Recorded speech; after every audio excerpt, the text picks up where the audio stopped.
Yeah, yeah. Yeah, who am I kidding? Ain't gonna be no cool intro. I assume we're good. Rumble, Kick, YouTube, and BitChute. Sorry, BitChute.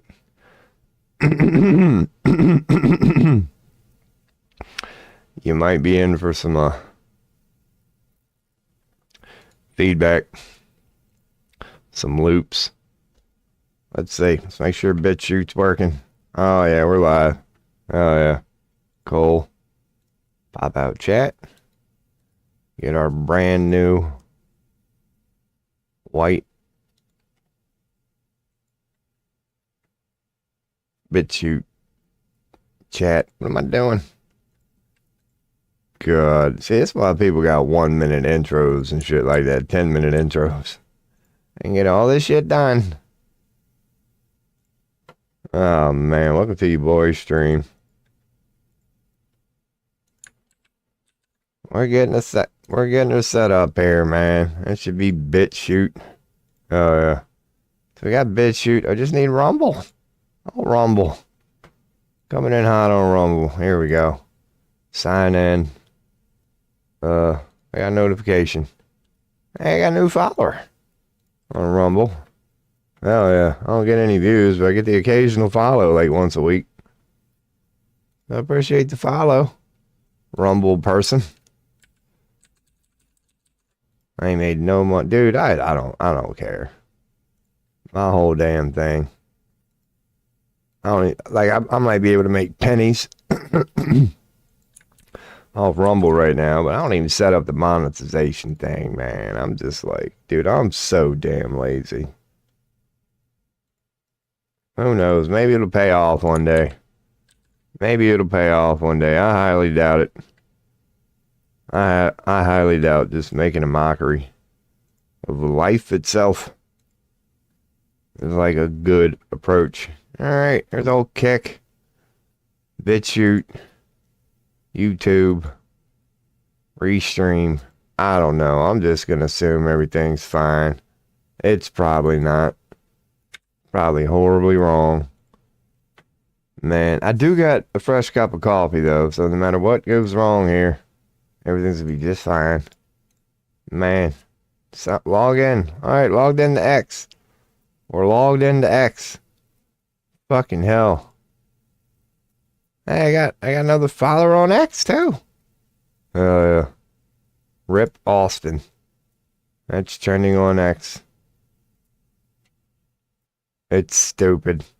Something to do with sports. Alright, so yeah, let's tell Chrome where to look here. We got a new browser. That the one? That is indeed the one. There's my note. What is that? Hind Rubbish Foundation launches legal action. Okay. So what the hell? The Rajab Foundation. Who the hell are they? News. Who are they? Ha ha ha. Hell yeah. I don't know who the Hind Rajab Foundation are, but I'm with this guy. If you're Netanyahu, anti-Netanyahu, oh, these are good people, man. Who the hell are these? Who's the Hind Rajab Foundation? Give them a like and subscribe here. Who are these people? Hell yeah. Fucking follow them, man. Oh yeah, you gotta love this. I don't know who they are. I like them. Is launching urgent legal actions. Okay, whatever. Let's check the actual news. What legal action do they have? So it's an act. It's okay. Urgent legal action.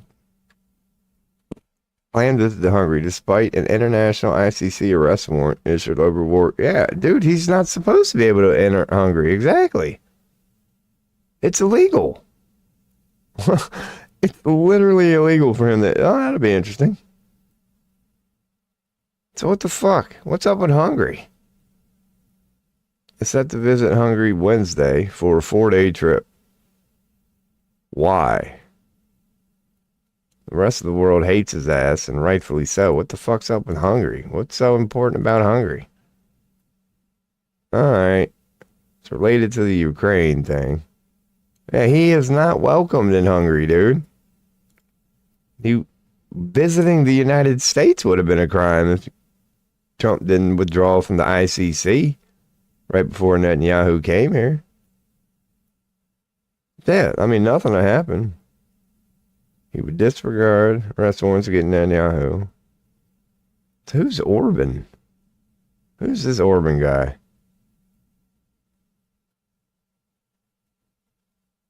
Orban. I'm sure they mentioned him.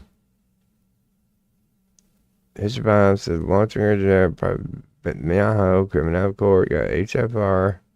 European imposed legal terms across Netanyahu's visit Hungary.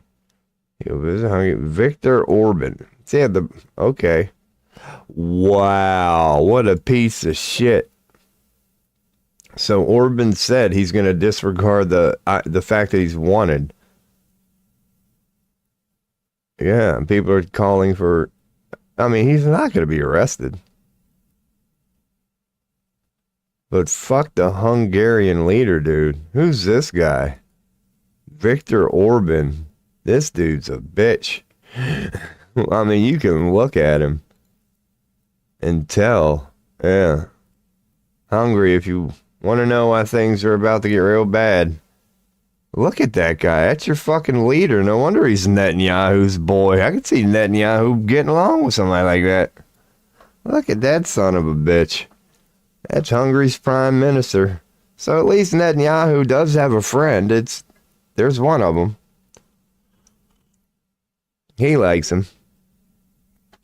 Doesn't surprise me. I mean, I'm sure. Look at that. You know that. He's like, make sure my trip to the island is still booked, man. Don't forget about me. Look at that. He's got herpes on his lip, dude. You got herpes on his lip. You're fucking breaking out, man. You can't keep your fucking lips off people's private parts. So there's the Hungarian president. He knows Netanyahu's a fucking criminal. So what's going on here, man? Let's check out Hungary. Is the world giving a shit that he's basically going, yeah, you know those things called international laws? That's cute. That's cute. Freedom fighter? Oh, man, I'm going to have to get my keyboard warrior on this guy. Yeah, wanted war criminal Netanyahu has arrived in Hungary.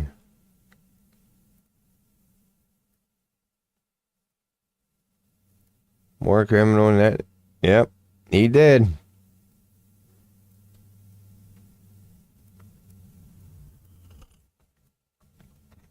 By Netanyahu landing in Budapest declared, yeah. Fucking sold Hungary out. That's fucking crazy.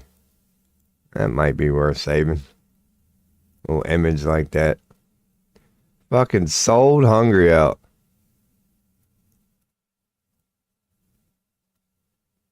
And he ain't even mention it. You ain't really proud of it, are you? You go to his webpage, there's no mention. Oh, look at me. Nope. He ain't too proud of it. Yep. That's fucking crazy. This dude is a piece of crap. Orban Victor. Alright. Open image in a new tab. That'll be my X post. Save image as. Let's call it NB. Netanyahu BB. That'll be my X post for today. It's worth mentioning. Let me tag this son of a bitch. I'm sure Hungary is so proud of who's this bitch? Orban Victor.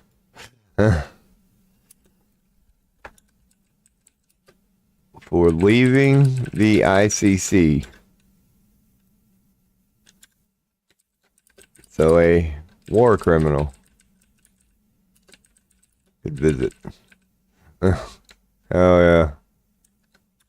Let's go for ICC, war criminal, war crimes, BB, hungry, Zionist, illegal, Hitler 2. Hitler 2. Hell yeah. Alright. So a war criminal can visit. I'll put a damn picture. That'll be my picture. I'll grab the one that the one guy used, and there's my picture there. Bam. Tagged it. Guy. Fucking hungry. Left the ICC. So a war criminal could visit.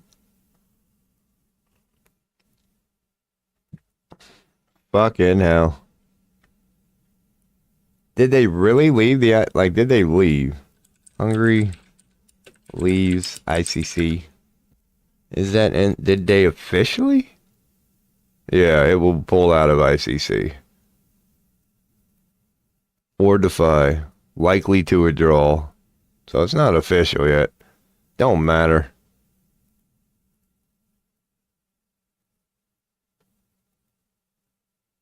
Oh, who knows? Probably could have put defying. It works. Most people know about it. So the Zionist, God, what the fuck are they doing, man? Yemen military. Alrighty. Oh my God, still on Steam. Holy hell. Exit that. Don't need Steam. Let's check out news, man. Probably much to do about nothing. Just want to see. So, global market slide. I fucking love it, dude. This could get out. Oh, man. China valves, bullying tariffs. It's a bunch of blah, blah, blah. Tornadoes. Department of Justice. Nothing good. What the fuck? Another school shooting. God, I can't believe people fall for that shit. There's been another school shooting. Yeah, I'm sure. I'm sure there has. The Real ID deadline is looming. Here's how to get one. Oh my God. I love this shit. I love this shit. So there's nothing. No news today. Just much more of the same old bullshit, man. I love being American. I'm not going to spend a while on news. We just like to look at her here. Tim Dillon out there slanging dick, man. I love Tim Dillon. CIA called out. Yeah, I'm sure. Gay barber deportation. Holy fuck. Trump pushes the death penalty for Luigi Mangione. Who is this guy? Luigi Mangione. He came up right away. Is he really going for the death penalty? To seek death penalty for this guy. What'd he do? What'd he do? I gotta hear this fucking story. To seek the death penalty. Let's hear what they're telling Americans here, man. This is gonna be great. If he is convicted of the December murder. Oh, it's the United Healthcare guy. Okay. Now, that's a fascinating topic. It is. It's that United Healthcare guy. Murder's bad, murder's wrong, but I don't know, man. From a Robin Hood mentality, I don't think you should charge that guy. Who the fuck are we to say? Oh, just because you killed somebody, you're, dude, like, United States, you've got more deaths on you. There are more provable deaths thanks to the United States than fucking COVID, dude. So, yeah, the United States cannot tell that guy, oh my God, there's never a reason to kill somebody. It's like, dude, the United fucking States is going to try to tell somebody. No, the United States, we've already relinquished any right we have to say such things. How in the fuck could we, without just busting out laughing, hold a straight face as the United States look somebody in the eye and go, hey, killing is wrong?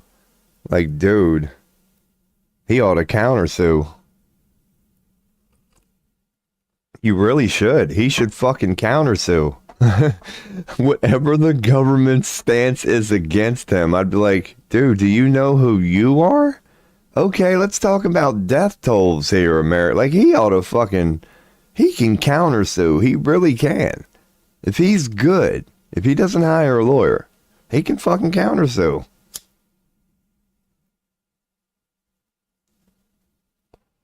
Am I fucking wrong? How could the United States sue Luigi Mangione or whatever, like, try him because they feel that, like, he wasn't right or wrong? He feels like he's right. A lot of people feel like he's right for killing that United States, that U.S. healthcare person, whatever that organization is. So you're basically arguing right or wrong. Dude, I would turn that right around on the American government if I was him. I'm like, all right, you want to talk about war and murder, or you want to talk about murder? I'm willing, but just know, as my accuser, yeah, if you want to talk about this murdering shit and right and wrong, oh, dude,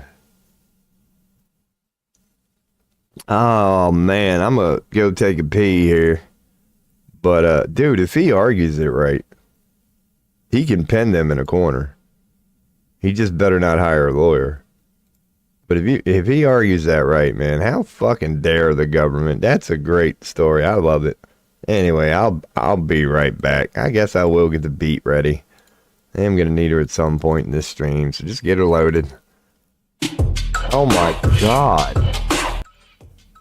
I apologize. That was very loud. Apparently I was jamming the fuck out last night. All right, I'll be right back.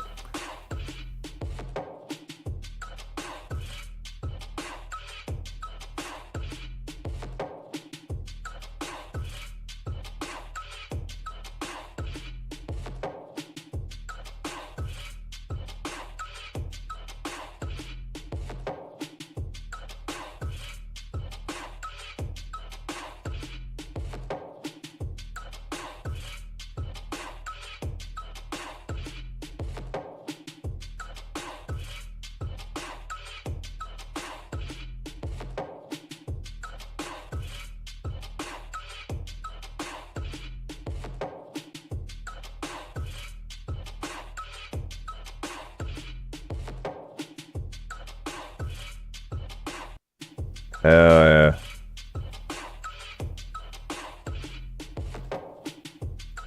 Alright, man.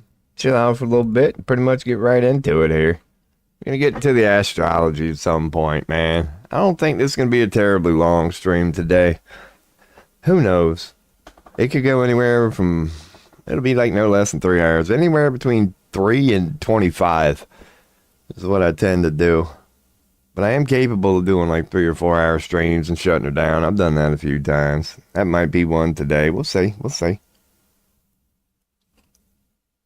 If anybody wants any tarot readings, let me know. That should be in the titles today. I am in the tarot section in a kick, because I got astrology and all that in my title. I could get that one cocked and loaded like we do here. Let me go on, and I like this stream here. I like this little picture here. I can kind of hang out like this and people would still see the thing. We do tarot. While I'm chilling, I can move my cam over here. This be a good screen just to sit back and chill on here. That way people know we do tarot. This ain't a bad AFK screen. I do need to adjust scenes. I could do it on stream. It literally takes a minute. I'm just so damn lazy. We want to smoke a little weed here. Wait, it's at 4:20? No, it's 5:30, man. We done missed 4:20. Yeah, okay. Happy 5:30, people. You're just waking up. Oh my God. So really ain't, yeah, man. Dude, I don't know. I'm thinking we're all being played for fools. Checking news today. I got a feeling everybody's in it together, man. Who knows? Fucking China, Russia, EU, America, they're all just, I doubt it. That's the news for today. We'll keep her off news. I'm saying I do want to learn about astrology, man. I guess that could be something. Just stick to astrology today.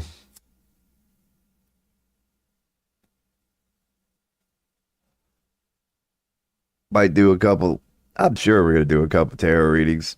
Might even start the stream with one. If anybody would like a tarot reading, let your boy know. Because, yeah, I do got to do some shit today. Would be a good time to not do a long stream, but who the fuck knows, man. Yeah, your boy don't mind giving out tarot readings. I've been in the political channels for the last couple days. Got no requests for tarot. But when I have been putting tarot in my title, I tend to get some. So yeah, if anybody would have a tarot question, this is how we do it here. I like the digital thing. I try to make it educational, man. Bring everybody along for the ride. So tarot, we already know. Astrology, we are in the process of getting to know. I'll probably stick to the one natal chart reading that I was learning yesterday. It's mine, but I will stick to that. So this is going to be a educational stream, man. If at any point somebody has tarot questions, would like a tarot reading, by any means, let your boy know. I mean, hell, if you want to give me your birth chart information, we could bring it up, but I recommend waiting a couple days. I'm not against doing it. But anybody could do that. Anybody could go to a web page and just get them to decode it themselves. But I wouldn't mind, you just, maybe you don't have a computer and all you get's a cell phone. It is better when you can do it on a computer, even if you just let the web page do it all for you.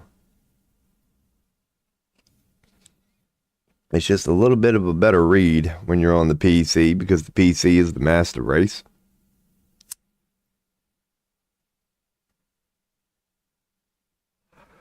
I'm not a cell phone hater. I'm not a back in my day guy, but it's come on now.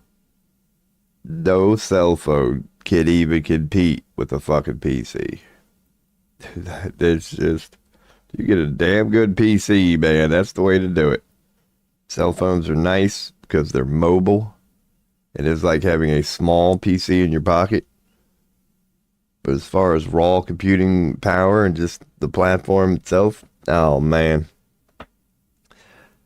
We could even do that on this stream if you wouldn't have access to a PC. We could do a birth natal chart reading. But anyway, we're going to go back to learning about it.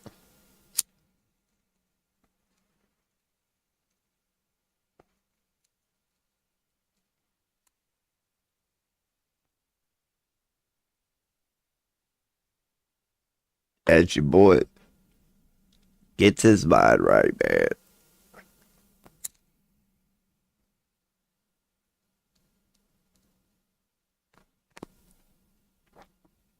We're going to go right into it.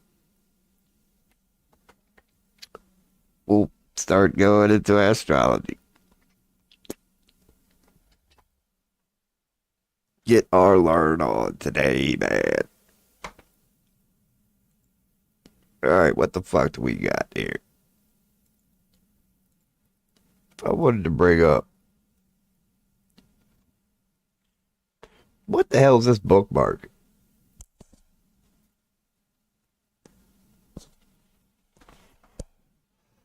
I got a cough.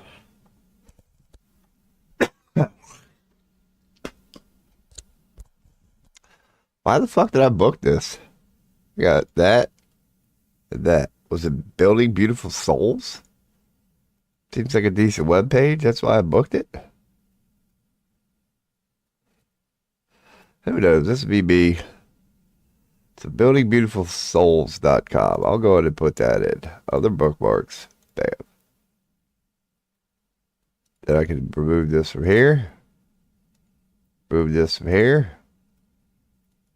Some damn YouTube video I wanted to save. ABC Mine. This should be it. Fucking hell. It did save. I should have it. No, I'm gonna have to put it in again. Alright, fuck it. I can download it once I put it in. It's a dick name. That would have been appropriate. See, boy, it was June 28th, man. June 28th, 1980. 428. When your boy was born, so they say. Gaithers.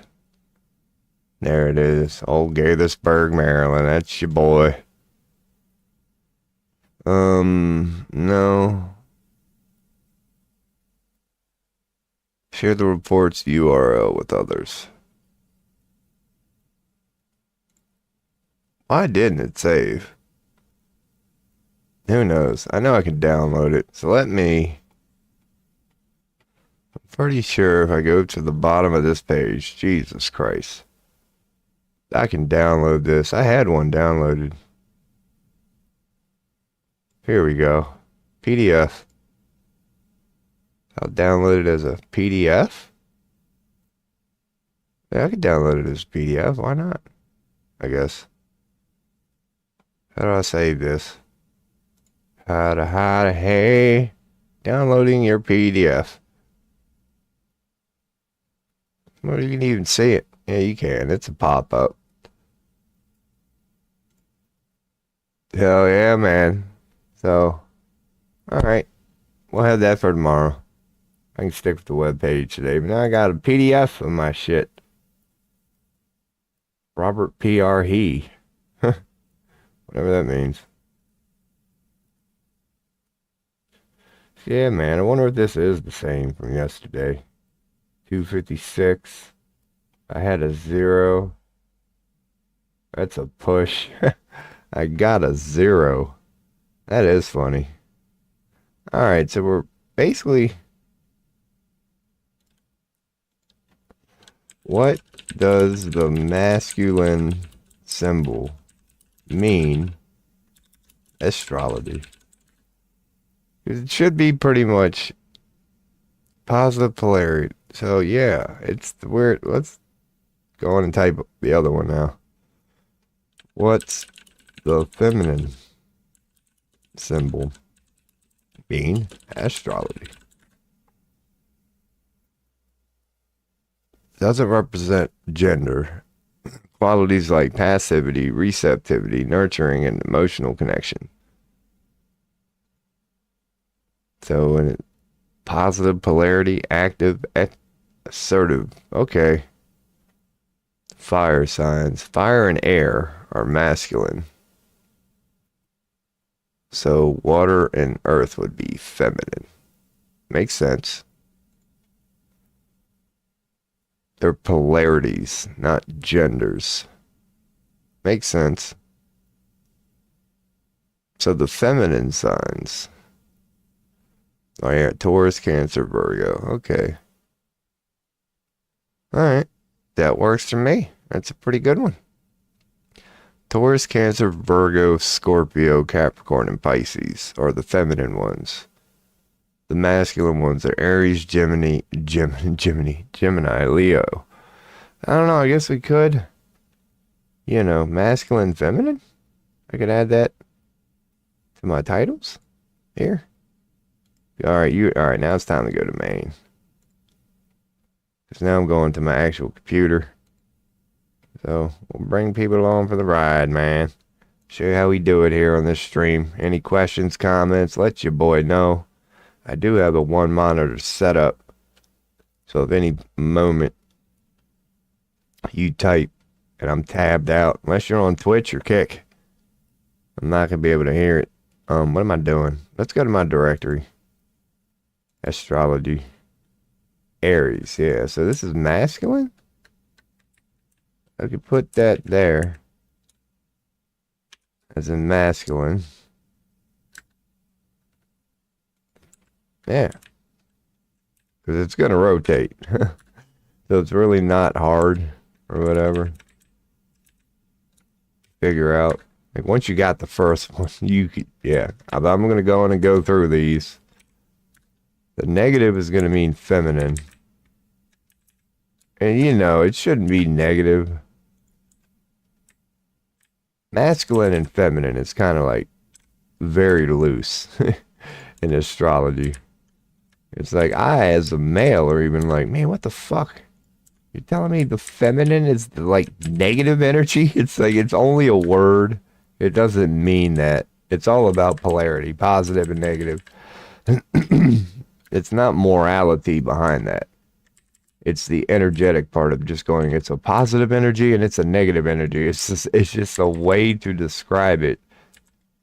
But it is kind of whatever. Weird. It's like in astrology, when you're talking about the feminine energy, it's negative. And the male is positive. And it's like, dude, if I know men and women, yeah, shouldn't we give the male the negative? Because we're like the dicks out of the two. But now we got a good understanding of what positive and feminine mean. We pretty much know what cardinal, fire, and mutable mean. Let's see. What? Cardinal? Astrology meaning. It should know. They initiate, they're the movers and shakers, known for their ability to start new projects and initiatives. I mean, I guess I could take a, you know, AI overview. I'll put that in the cardinal directory so I don't have to keep bringing this up. I'll just go in and put this explanation right here. I won't need it forever. You know, we'll figure it out. But for now, why not go in and throw this in the cardinal directory? Info. That's all I'm going to call it. And we're going to move it to D drive. Your boy, esoteric, astrology. What the fuck is this? Cardinal. This is cardinal. Info. Bam. Yeah, let's do that for the rest. So,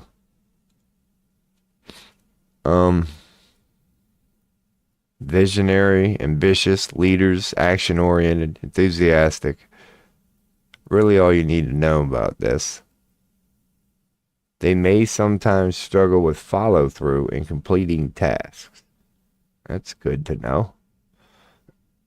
So, we look up fixed. They are the doers of the Zodiac. So they get shit done. Oh my God. That's a like big explanation. Hell yeah, it is. Can we get it all in there? Yeah, we can. Yeah, we can. Let's print screen that. Let's look at her here. Unwavering determination, loyalty, the resistance to change. Taking the next phase of each season. See things through. So these son of a bitches. Okay, so each... Okay, I see how they do it. Like cardinal, fixed, and mutable all have 4 things. And they're probably... Yeah, cool. Okay, like I'll bring it up now while I'm on that train of thought. So that's their earth, fire, water, and air. We know fixed covers them all. So when we go to cardinal and remind ourselves that cardinals are Aries, Cancer, Libra, and Capricorn. Aries, Cancer, Libra, and Capricorn. So Aries is fire, Cancer's water, Libra is air. And Capricorn should be earth. Yep, so that's consistent. Alright, I see how they're laying shit out here. So each modality, pretty sure that's what they are. 3 modalities. Let's see. 3 modalities, astrology. Pretty sure that's what these things are. Yeah, cardinal, they're called modalities. So we're good. We're good there. We're making sure we know. Characteristics. Let me check chat while I'm just farting around. Anybody want a tarot reading or something, let me know. The queue is always open. We're learning astrology. So, unwavering determination, loyalty and reliability, resistance to change. Alright, let me, should have stuck to that. Let me go on and try to get this in full screen here. Print it. That's right. I'm pretty sure I already had that in memory, so it wouldn't have. I didn't even need to do that, basically. Bow chicka chicka bow bow. Ain't a bad image right there. We'll save this as info. Again. And we'll put this in fixed. So now we got a little info in the fixed. We will learn here, man. Resistant stabilizer. Okay. Middle stabilizers. All about stabilizing. Alright. So the fixed signs. You know, Taurus. They were the second ones. Taurus, Leo, Scorpio, and Aquarius. Taurus is earth. Leo is fire. Scorpio is water. And Aquarius is air. That one's fucking hard, man. Aquarius is air. Fucking water. You would think water would be the damn ruled by water. Nope. It's ruled by air. So, mutable, all about change. Pretty much the opposite of fixed. Flexibility, yep. Okay. Adaptability, all that stuff. Gemini, Virgo, Sagittarius, Pisces. So Sagittarius. So Gemini, air. Virgo, earth. Sagittarius, fire. So air, earth, fire. Yep. And then Pisces is water. So that is how that is. Okay. So Gemini is what? Air. It is. I gotta remember that. Virgo. Pisces is water. Virgo is fire. Nope, Virgo's earth. So, dude, I could tell by the colors. I mean, they made them red. If they're fire, they're red. If they're earth, they're green. And if they're water, yeah, the air blue. Okay. I'll see what. That's okay. Hell yeah. Hell yeah. I like it. I like it. Cool. We will learn, man. Just trying to commit it all to memory. So Gemini is air, right? I already forgot. Yeah, Gemini is air. Virgo is earth. God, I don't picture them earth. Gemini is air, Virgo is earth. Sagittarius is fire, and Pisces is water. God, man. I'll commit this shit to memory. So Gemini is indeed air. Why is that so fucking hard for me to like? Moving on. Adaptability, flexibility. So we know what, yeah, I can understand what mutable is. I gotta get used to connecting the fucking elements with the Zodiac. So Gemini is air. Virgo is earth. Sagittarius is fire. And Pisces is water. But Gemini is air. Virgo is earth. Yeah. So, yeah. Alright. That's a good breakdown, I reckon. I can print screen that. Bring up image. We'll save shit like this, man. Just to have an info image in all of those files. We'll just call this info. And we'll put it in the mutable directory. As we're learning about mutable things. Because mutables are the end. It's the end of a season. That's why they're all adaptable, and it's all about adaptability. It's like the change of the season. The Cardinals are about the birth of it, which is change, you know. But it's the ever slight differences. Cardinal is about new beginnings, when mutable is about adaptability and change. Basically an end. But not an end. Instead, you adapt. Check a chat. Okay, so we're learning again the basics here. Holy shit, man. Where the ascendant is also the first house, and the midhaven is also the 10th house. So mid-heavens, I don't know why I call them midhaven. Mid-heavens are the 10th house. So the ascendant is always... is also the first house.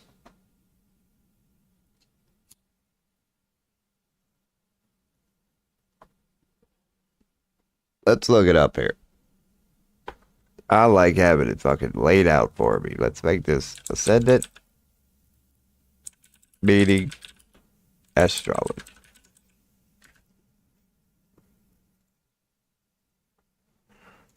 So that's your ascendant.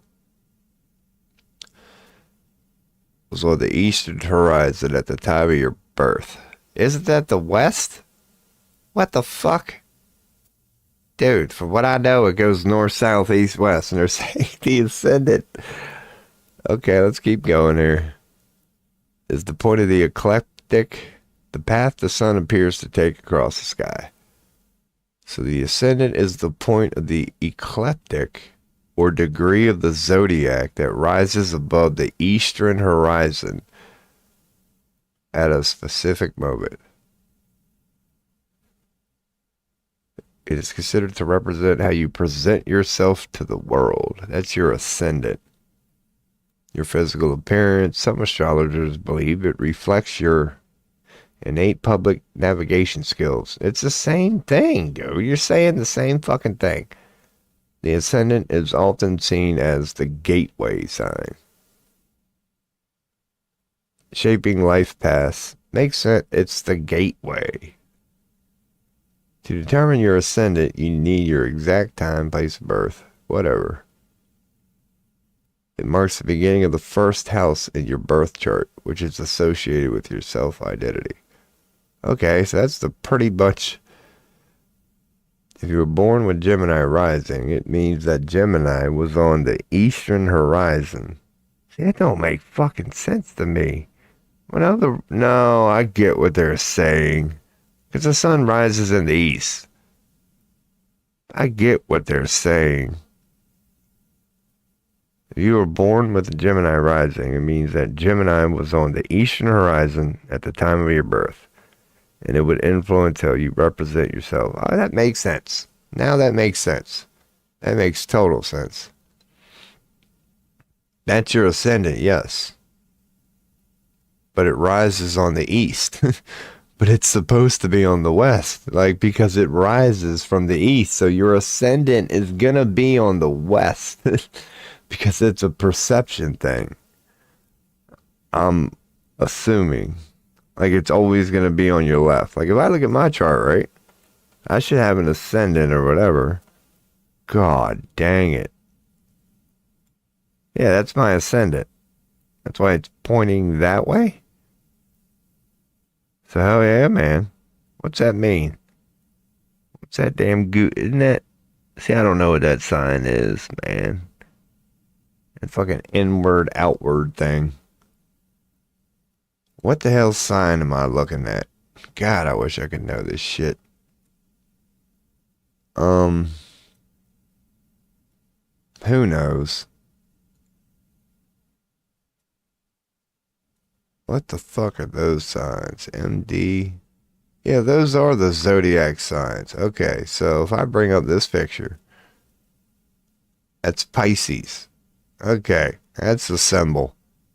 That's old Pisces. It should have Cancer and Taurus around it? No, that was Aries the Ram. I thought I went to Taurus the Bull. That is Taurus the Bull. No, that's Gemini, which looks similar. Okay. So I had Cancer and Taurus right. I'm learning. That's Cancer. That's Taurus. What the fuck is that? That would be Aries. Yep. And that is what I just said. Pisces. You got Aquarius. Sagittarius? No, that's Capricorn. The weird fish thing. And that's the one with the Archer. Sagittarius. Scorpio is the M. That's fucking Virgo? Libra is the scale one. Libra's the scale one, and that one's Scorpio. Yeah, Virgo is the maiden. Yeah, okay. What the fuck was that, man? Leo the Lion. Old Leo. Leo the Lion. Cool. So I just need to remember that that sign is Gemini. So my ascendant was in Gemini. Right? Like, let me see. My ascendant would be Gemini. If I'm reading this right. If not, it's going to be Sagittarius. So I'm thinking mine was Gemini. Would it tell me up here?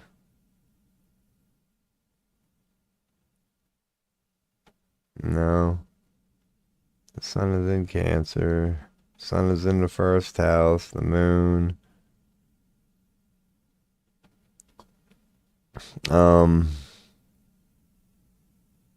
It's not addressing my. They don't specifically address my ascendant that I'm seeing. They're addressing every damn house. One is in the area. Cancer ascendant Gemini? Yeah, so I got that right.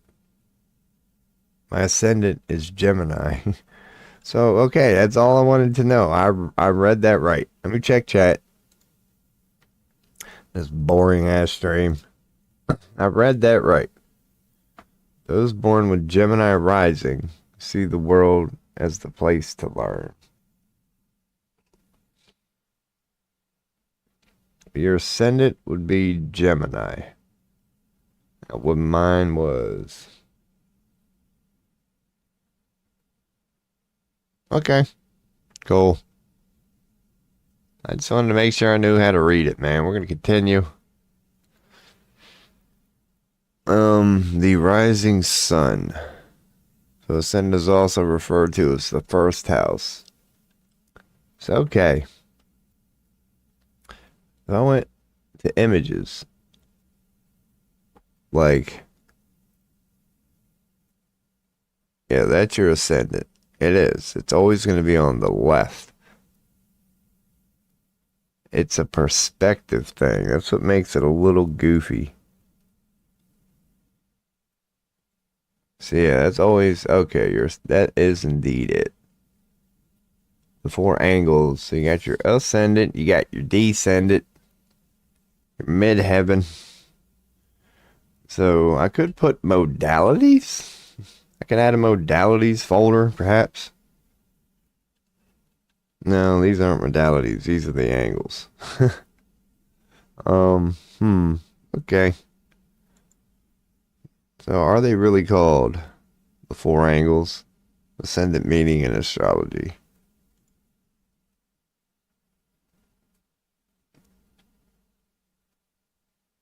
Midpoint. I don't know. Don't know. Also, modality. Oh, wow. Thank you for that in-depth image there, or in-depth thing. So, ascendant meaning in astrology. I guess they're called. Let's go with that. Let's look up the four angles. Astrology?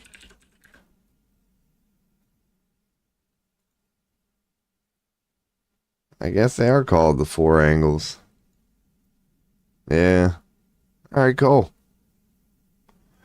Angular houses to be.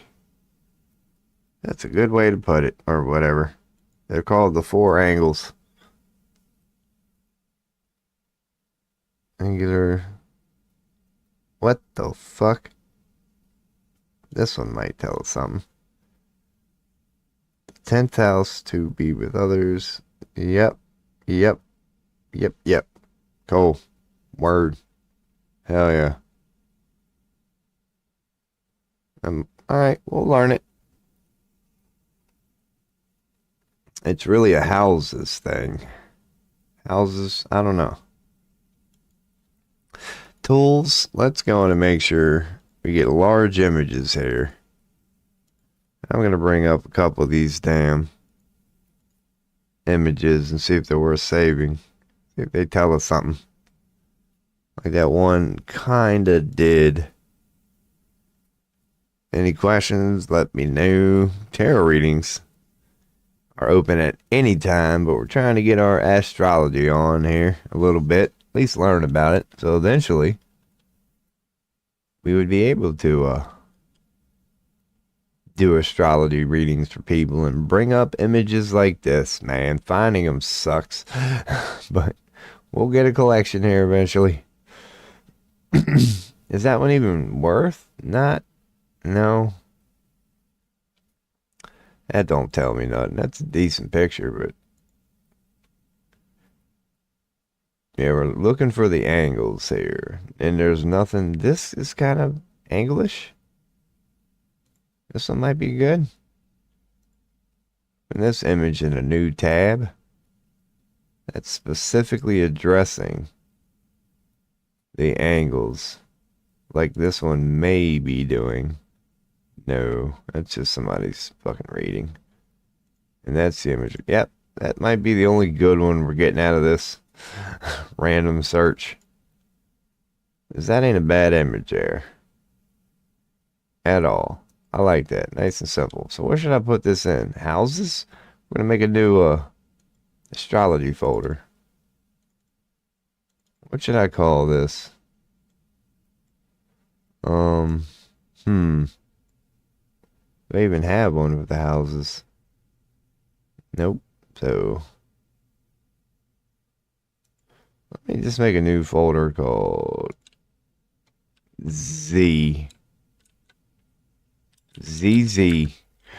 Because I'm going to put all these in there that don't have anything to do with Zodiac.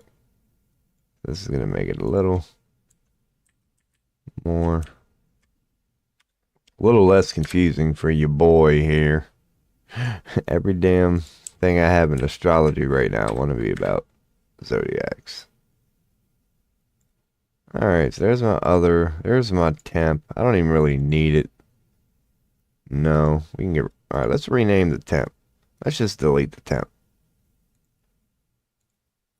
New folder. Let's just for now call it houses. Houses. Yeah, just call it houses, dumbass. You know what it'll be. And I'll, damn, this is an AVIF file? I don't know. So here we go. Let's copy that image. Make our own. Save this as in the houses.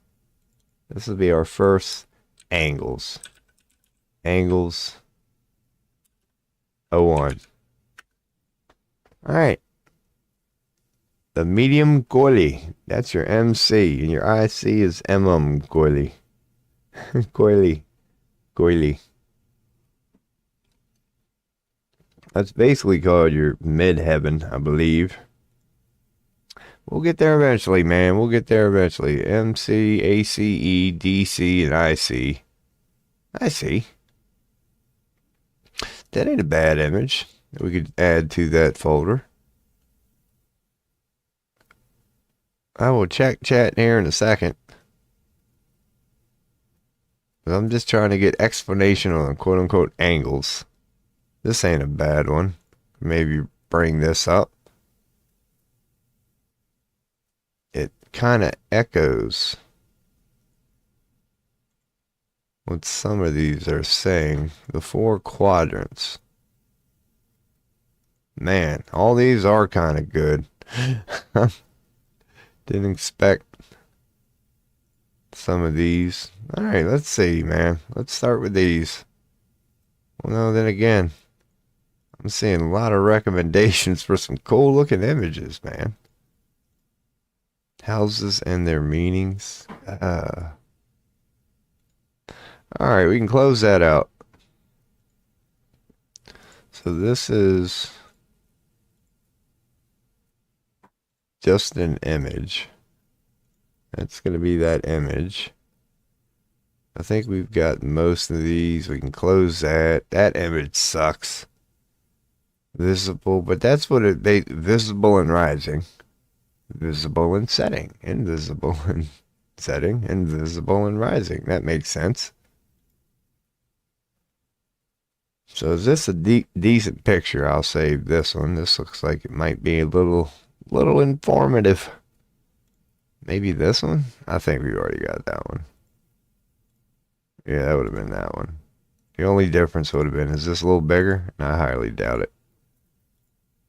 Maybe a little bit. It's okay. So we've got... Oh, yeah, that image sucks. Alright, get rid of that one. I'll check chat. This is going to be a crap image. I'm not even going to bring that up. That is... No, we're not going to need that one either. That's another crap one. That's the individual. That's the collective. That's you. Who knows? This might be a decent image just to save. A little simple, but... That one's going to be butt. We'll see. We'll compare them side by side. If I had to keep this one, or... Yep, that one's bigger, so bam. This ain't bad.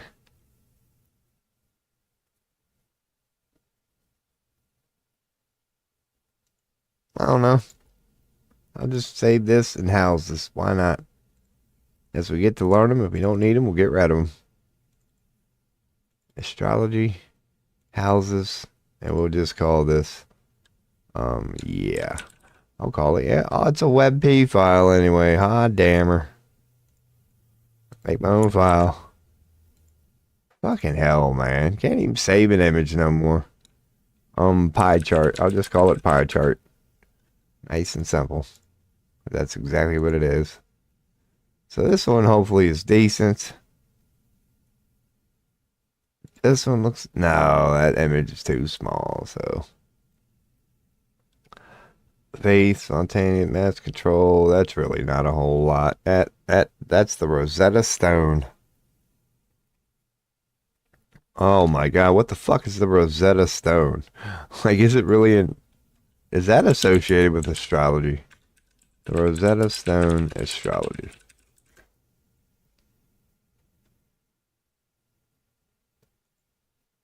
Okay, so it's not... Here's...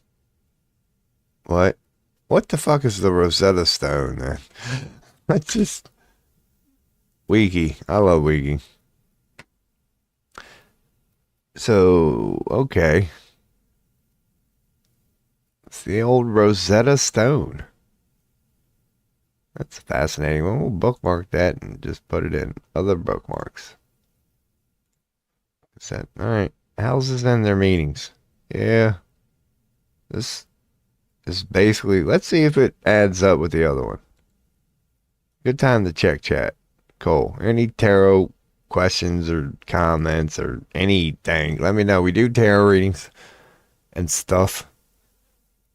If you can't tell, I'm learning how to do astrology readings. Trying to, at least. I just want to make sure these two different web pages add up. It's literally the same fucking image, so yeah. There's going to be no disagreement on that. So I could bring that up again, though. Go in and compare it to some of these other ones. So self-awareness, though? Yeah. That's more about you. It's more about other people. Yeah, they're good to put like side by side. You can find different images. I guess this is big enough to say, man. Watch, it probably won't even be an image. I should know. Oh, man, come on now, people. What the hell, world? File, save as. Houses, I'll call it Pi 4. Pi 4. That's not a bad... Who knows? We'll put that in house. That's PNG. Thank God there's actually an image out there. We'll call this... Yeah, I'll call it what it is. House Divisions. That's what it's called. The 4 angles. That's a nice, simple, just keep it sort of thing. Yeah, I kind of like that one. We're going to probably keep this. Hell yeah, it's nice and big too. So let's just call it the 4 angles. There we go, 4 angles. Doo-doo-doo. And it was a PNG file. That's a good web page right there. All right, we learned a little bit. We learned a little bit. We will eventually, we might as well look over these houses. I will at some other, I'll try to. At some other point, man. Some other point. The conjunction? What the fuck? Oh, that's going to be a butt image. Didn't I even search for large? I even purposely put in a large filter. And they gave me a freaking... Within the 6 damn... I didn't have to scroll long before they started giving me freaking thumbnails. Even though I asked for large. See, like this ain't a bad one. If this is a massive picture, I might say. But it's kind of big. It's watermarked. Stupid asses. So, but still, who knows? I don't think I'm going to need this. Well, eventually we're going to... That's ascending. That's descending. That's your medium guele. The old medium guele. And the IC. So, okay. We're starting to... So, what's... We know the ascendant meaning.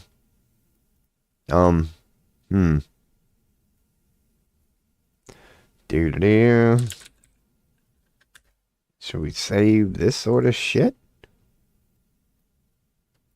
Should we take a picture of this and save it?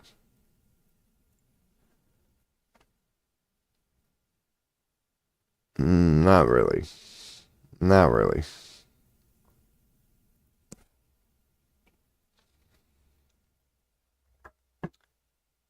Doo-doo-doo.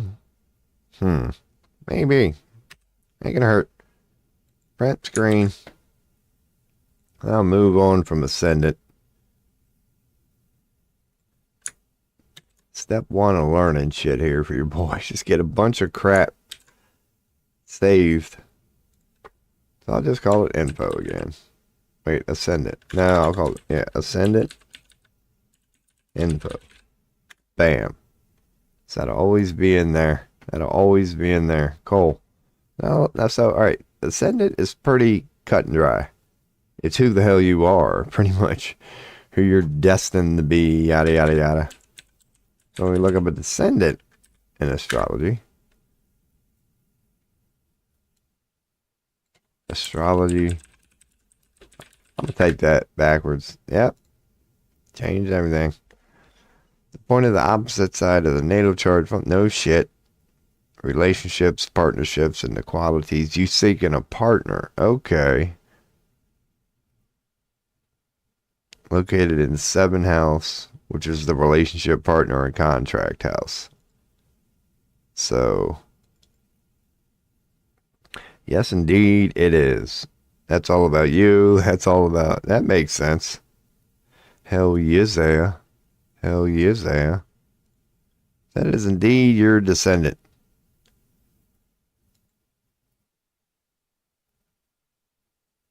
Alright. I hear the birds chirping. Man, sun's coming out. Hot damn her. We're in here getting her on. Why actually be out in the universe? We can learn about it. But that's what the descendant means. I don't think I'm going to save an info file for that one. But now we know. So according to, I am still on Maine. So now I'm going to want to look up MC and IC. The medium goele. I don't know why the hell they call that medium goele. It's the midheaven. And they call it both. So it's the cusp of the beginning of the 10th house, which is the public recognition, careers, and goals in life. So if you look up the 10th house, which would be here. No, here. Right? 1, 12, 11, 10. So it'd be here. That's the outer world.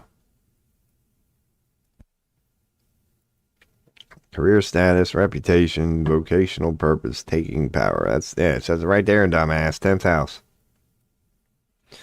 So if 1 is 7, then the opposite of all that shit. Home, parents, roots, and inner security. So a more intimate version of that. That's about higher education, philosophy, religion, travel, and law. Alright. I get it. This is like N-word stuff. This is the N-word version. That's the outward version. So that's sex, death, letting go, other people's money, and sharing. Sex, death, letting go, regeneration. Alright. That makes a little sense. That's the I am, going with that. Solitude, instinct, institutions, transcendence, work, health, service. So, okay. Just a general one. Friends, groups.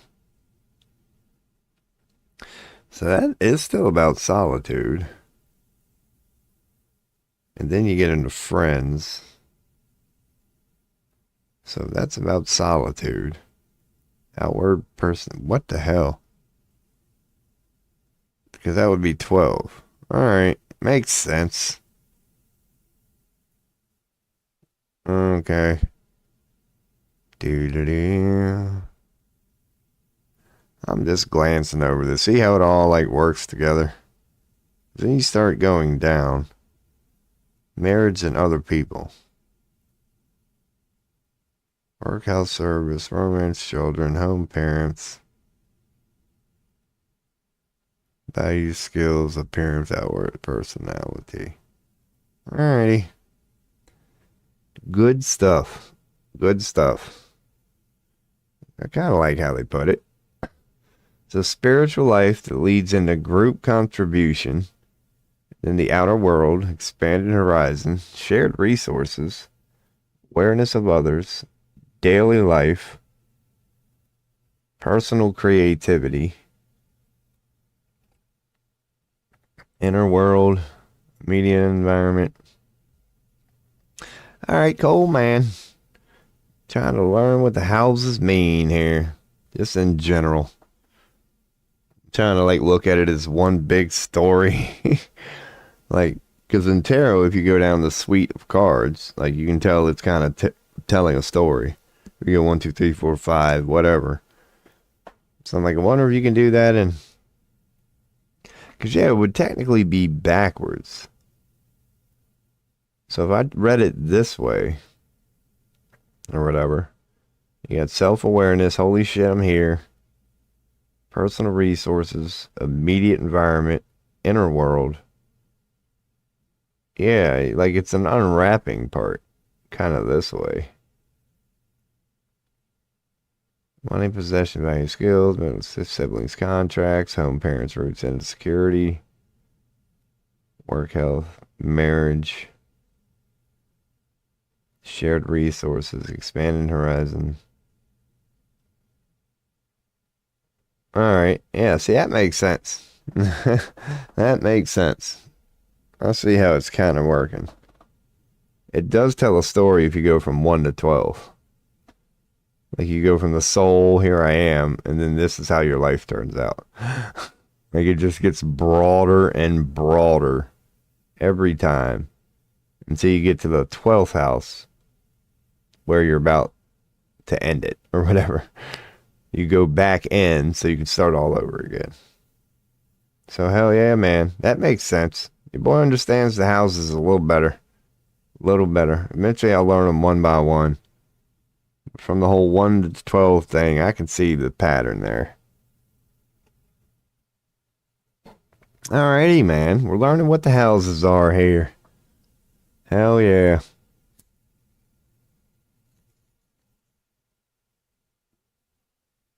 And it makes sense. This is basically day 1, and this would be basically day 12. Because this is basically about your soul. This is about just you. Siblings. So that's like the most intimate of intimate. But then you get a little more broad with that. They're very similar. Immediate environment and inner world. I would say this is your inner world. This is your immediate environment. But it's an unfolding story. And then you get a little more outside, like thinking outside the box. And then you go in what you do for a living. And then you're going to move on to a wife. Then this is other people's money, shared resources. And you're still expanding, still talking about the outer world. You're just getting broader and broader. You started with just the soul. By the time you get here, you're talking about colleges, publishing your work. You just keep getting bigger. And then finally you end with friends, groups, goals, like the ultimate zoom out. And then you go inward before you start it all again. I gotta freaking adjust that, man. I definitely got to adjust that on kick. I really do. I'm starting to get used to the game, man. Alright. No, much ado about nothing. Oh shit, I should have closed the damn window when I had it open like this. What the hell, man? Who invented the bot? Does that ever work? Has any bot ever debated anybody? Ever? I would like to think no. Like, I've had him here. Knew I had him. But yeah, my tolerance for that shit's going away quickly. It's like no more olive branches for that shit from you, boy. Especially when you're like a small streamer. But yeah, man. That's what I don't like about it, man. You're sitting here in your zone, you're doing your thing, and oh yeah, can I have a penny? If you click this link, I just might get a penny today. Now, granted, it's AI now. Like, you used to be able to say that a few years ago. Oh, man, might as well hang out for a little bit. Yeah, a couple years ago, you could picture just some fucking dude in some third world country in his basement with bombs going off outside. And it's like, of course, man, he's willing to sit there and spam all day long for the potential to get that American penny or two. It's like, now that they got bots, man, you don't even need a soul. You don't even need a human. Yeah. It's not like these platforms don't know about it. They all basically say the same thing. It wouldn't be difficult for any platform to catch them. They're just not looking for them because they likely have a contract with them. So yeah, your boy got a little interrupted.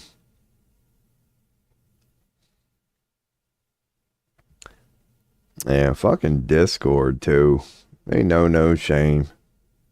From dating sites to Discord and gamers, there is not a part of the earth, a part of life that greedy son of a bitches will not infiltrate. They done ruined dating sites and y'all know it, man. They used to work. They used to be fun. But then again, this is an old guy talking. Dude, when I was 20, fucking 20 years ago, 2000s, OK Cupid was the shit, man. Plenty of Fish was the shit. It didn't, dude, it worked. It worked. And people loved it. And then in a name to make a buck, yeah, these same people have now rendered every dating site useless. Because they went in, they overthought it, they got greedy as fuck, and now nobody uses them. But that's the thing, man. Some people do pay. I paid. I gave it a shot. Paid for a year on Plenty of Fish. I was like, is it because I'm not paying? I just accepted defeat. I was like, what if I give these fuckers money? Will it go back to the old days? And no, it's the same shit. Like, along with people like being so far gone, and I just couldn't hold a decent conversation with any of these dumbass broads. And your boy does many things. Chase is not one of them. So, yeah, I got the occasional just dumber than a fucking rock typical American, and I couldn't do it. But 80% of them were bots. That's the only thing I got out of paying for Plenty of Fish. Like, I've got like 2 months left, and I might just fucking delete it. Because the only notifications I get now are, hey, you haven't been on in a while. You're not being seen. I'm like, no shit, dude. It's all bots. Like, you corporate fucks, man.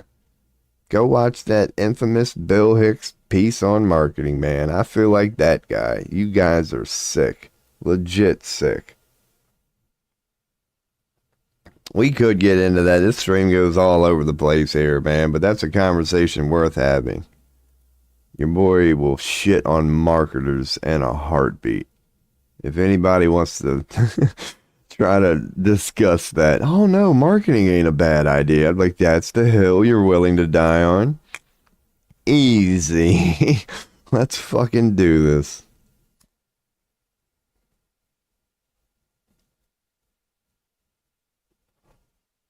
Yeah, man. So apparently if I only would have joined that dude's Discord, man, I'd have had who knew. That's the key to success right there, streamers. If you want to make it big, when you get a bot, which you know damn well's a bot, because you've seen that message 40 times before, but these people who claim to be intelligent can't come up with a little thing, go, well, I don't know, they do try creativity. They try both approaches. They try the weaseling their way in their deceptive approach. And then bots just come straight out of the gate with a fucking paragraph you've seen a billion times before. There's like 5 words different. You always end up in the end. Whether it's a video game, whatever. It's like, oh, by the way, I make graphics and I have a Discord. Oh, really? That's where we always end up, huh? Okay. God, they know no fucking shame, man. Like, how stupid do you have to be to assume people are that stupid? Then again, it's all about money, man. It's not about intelligence. It's about pure greed when you get down to it. Fucking pure greed. And it's probably no different from how we go to work, man. The people who are doing all of the work for this bot shit, they're probably getting pennies. Again, they're probably doing all that work. So some entity, whatever company they work for, they're the ones that run away with the millions. Meanwhile, yo ass is figuring out how many condiments you can afford next week. You know damn well you're going to be eating dry bread.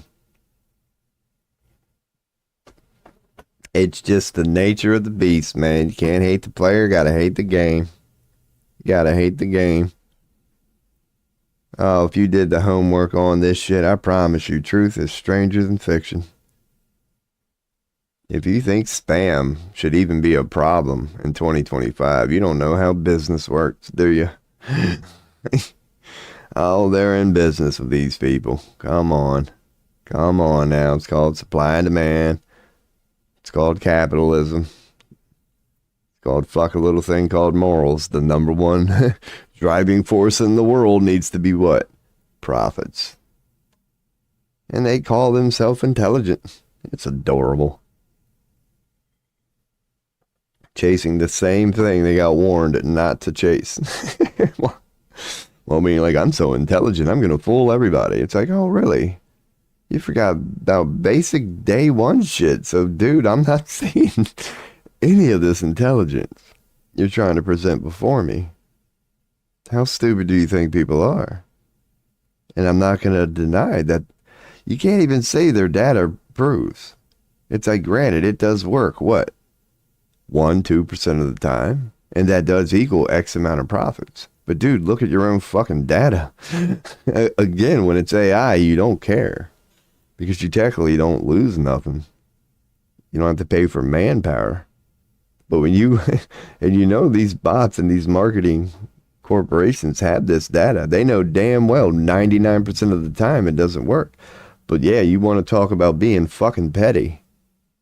They will go forth knowing there's a 1 point something percent chance that it would actually work. And if it does, what do they get out of it? $1 or $2? When you do the math behind it, it's literal insanity. But it's the world we live in, man. So you can't hate the player, you gotta hate the game, man. Who do you hate? Really hate the corporation. Because people hide behind logos all the time. Oh, Walmart did this. Amazon did this. No, fucking people did that. You will never be able to shake Walmart's hand. They won't tell you the name of the person who signed the bill. They'll just say, oh, Walmart's in trouble today. It's like, dude, Walmart ain't real. That's like saying Super Mario Brothers is in trouble today. Fucking Mario might get locked up. No, Mario will never get locked up. You start with the corporation, man. Start with the fucking corporation. We wouldn't even have a thing called marketers if it wasn't for the corporation.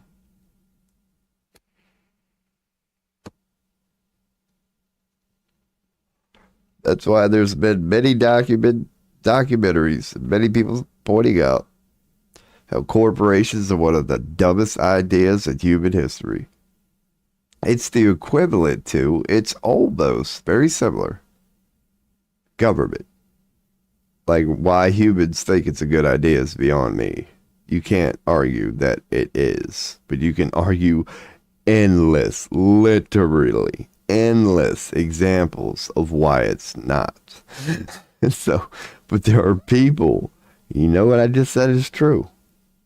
Give me examples of how government works, and then give me examples of when it doesn't. And then compare them lists.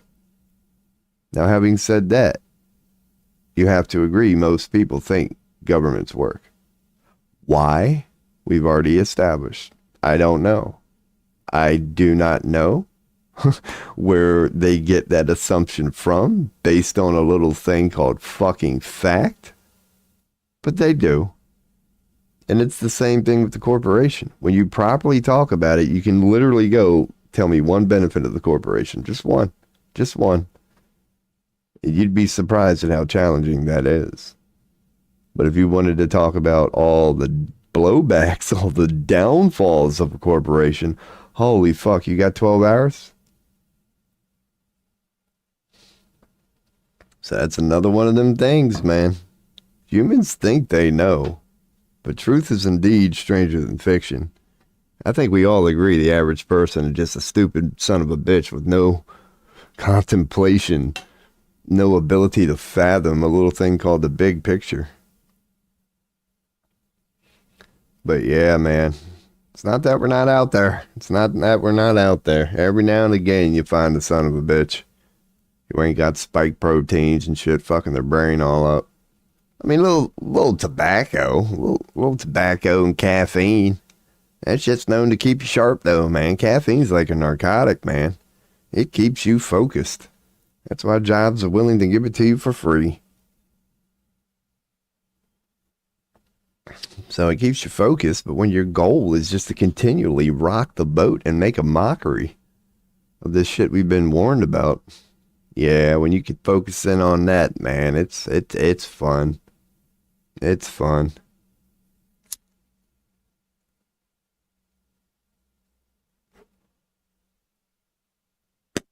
So maybe we'll get back into astrology before we get hit with our next bot. Your boy do a 20-minute rant on it about the nature of bots. Oh, I could go in harder, but no, I'll just, be kosher today, Rob. Be kosher. You can only go to the low-hanging fruit so many times, man. Let me wipe some of this tobacco off my ghetto-ass wannabe mouse pad here, basically known as a big piece of wood. Big piece of wood. That's how your boy does her. Tiger Woods. Tigro Woods.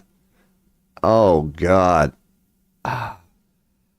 Tigro Woods, man. That's another dude who made his baby mama famous. Oh, she done took a golf club to the back of his car. I don't think your boy forgot about that one. What do you think that fight was about? That shit made the news. Man, just imagine you're so damn famous, but that is pretty bad. I mean, you could be a regular Joe, and that's still crazy. Just imagine living in a regular Joe neighborhood, and you done see somebody's old lady walk out and beat the shit out of his Escalade. You'd be like, my God, what did he do, dude? What the hell could he have done that pissed her off so much, man? He probably got caught looking at another girl, man. That's all it takes for them. That's all it takes. He committed the mortal sin. It was halftime show, and he happened to be watching the cheerleaders. Oh, he's probably doing a little more than watching, but yeah, man. He pissed her off that day. Fucking media. That was, I guess, a big deal. I think it was a big deal. Only because, like, he got seen driving down the road. I don't know. I think he had to go to the hospital. Who the fuck knows? I remember for like a couple weeks, man. Fucking Tiger Woods' old lady breaking his window was a huge deal. You couldn't get away from it. Tigro Woods, man. That's one of the, you could say, saddest stories in golf. It's like, you only root on somebody to fail if, like, you're a hater or whatever. It's like, dude, Tiger was just destroying it. And then, like, something happened. It was kind of like Mike Tyson. Tiger Woods had a similar career to Mike Tyson. That first half was just literally unfucking believable. You're like, how did somebody do that?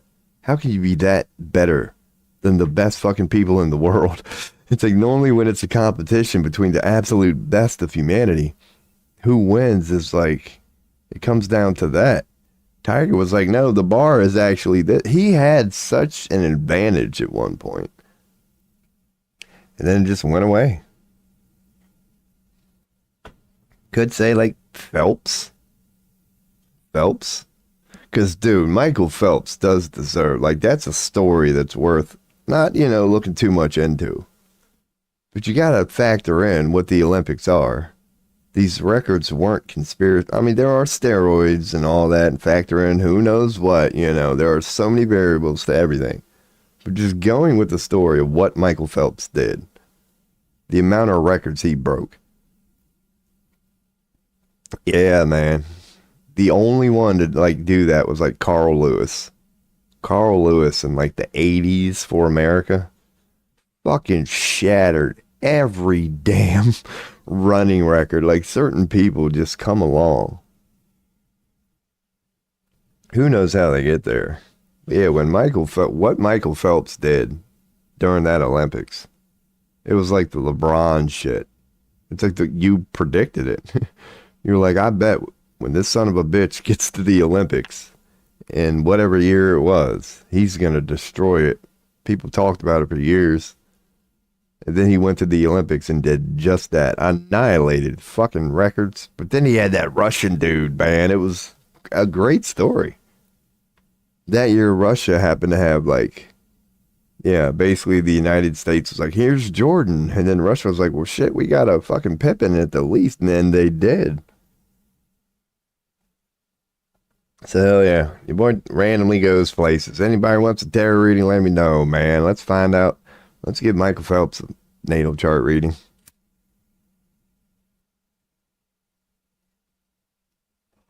Because that's the one thing you can playfully do. And they are out there, man. When you know how to read natal charts like yourself, yeah, you can pretty much look up natal charts of a lot of famous people. They're out there. Now, the webpage will, tell you their answer or whatever. But yeah, I like to be able to read it on my own. So hell yeah, once we figure out how to read a natal chart, man, we'll start pulling up anybody's here. Pull up one on Kanye. I guarantee you, man, once you make sense of it, yeah, it's going to be fucking mind-blowing and interesting. You're like, oh, no wonder he's so crazy. He's got, oppositions and squares. Hell yeah, man. His shit ain't getting along. Or watch us just get the exact opposite. It tells us he's actually very, just eccentric and thinks outside of the box. And who knows what it would tell us once we could figure out how to decode some of this crap. Where were we leaving off before we were told about Discord yet again for the billionth freaking time? All right, the MCs. We were working on the angles. So your boy's gonna take a rip here. Might as well throw up the old fucking this thing for it. Yeah, there's an ad. Speaking of living in a world, everybody's out for their penny, man. But I can't blame them. At least this, hell yeah, we're out here.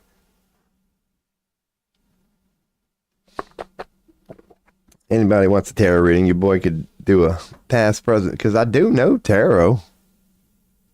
Oh, well, enough. Well, we do the same thing here, man. I'll just go in and bring up some cards, and then I'll tell you what AI is saying it is, and I'll tell you what I think it is. And if anybody would happen to like a tarot reading, man, let your bizzle know. I do got to take a little time today to do something, but I've been saying that for a week, man. I'll wait till we go into chatting, but yeah, your boy will be moving in about a month. So this ain't going to be the setup for a while. God dang it. And I am a last second type guy.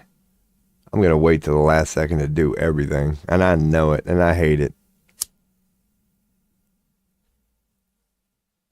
But I love it. I've been having positive dreams, man. I know the universe reminds me when I go to sleep at night that it's with me, but I just forget what the fuck the message is every time I wake up.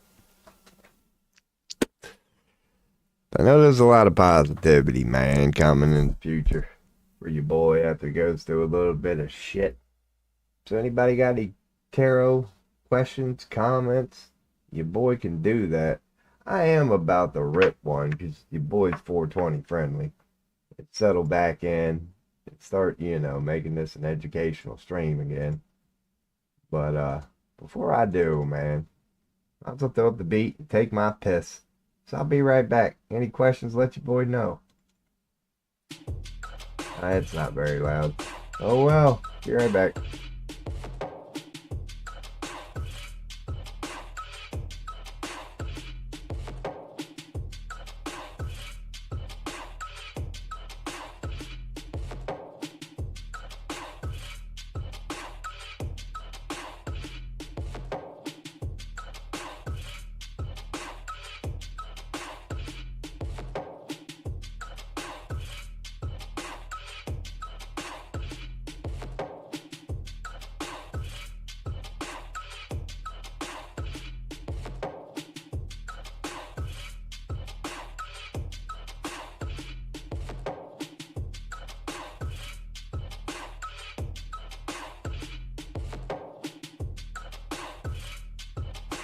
Oh.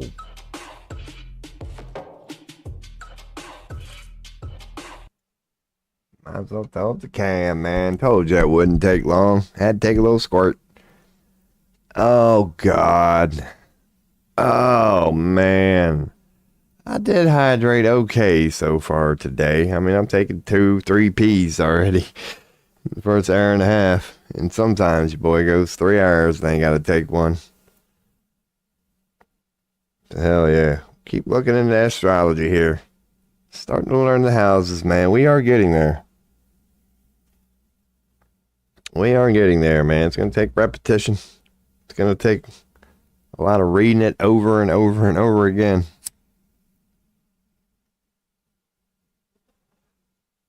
But your boy is about to shift into some astrology research here, man. Anybody would like a tarot reading? We could definitely do them. We could do quick ones, 3 cards, 7 card, 10 card. We will do some before this stream is over today, but I'm still in my little researching mood right now.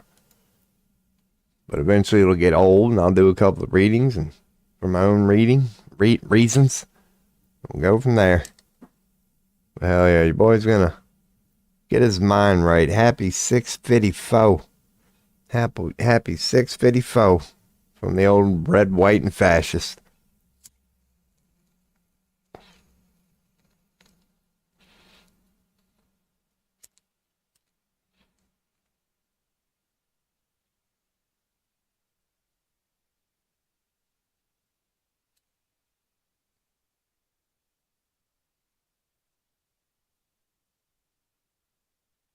Hell yeah.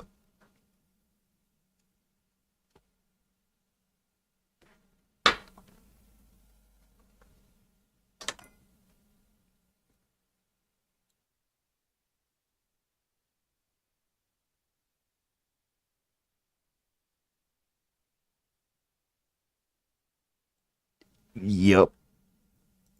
Alright, we can close that.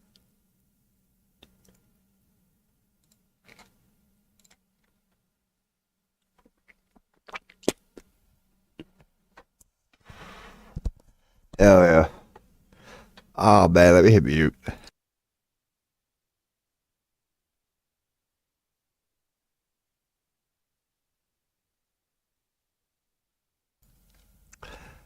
Every gamer's best friend. Every PC person. Dude, you gotta have a trash can right next to you.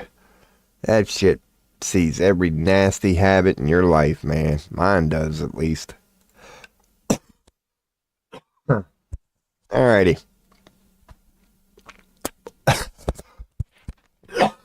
Dear God. Holy shit, man. This boy's gonna go in now. That was a good one. I know I'm gonna cough my ass off, but eventually I'm gonna settle down. We're into the midheaven now.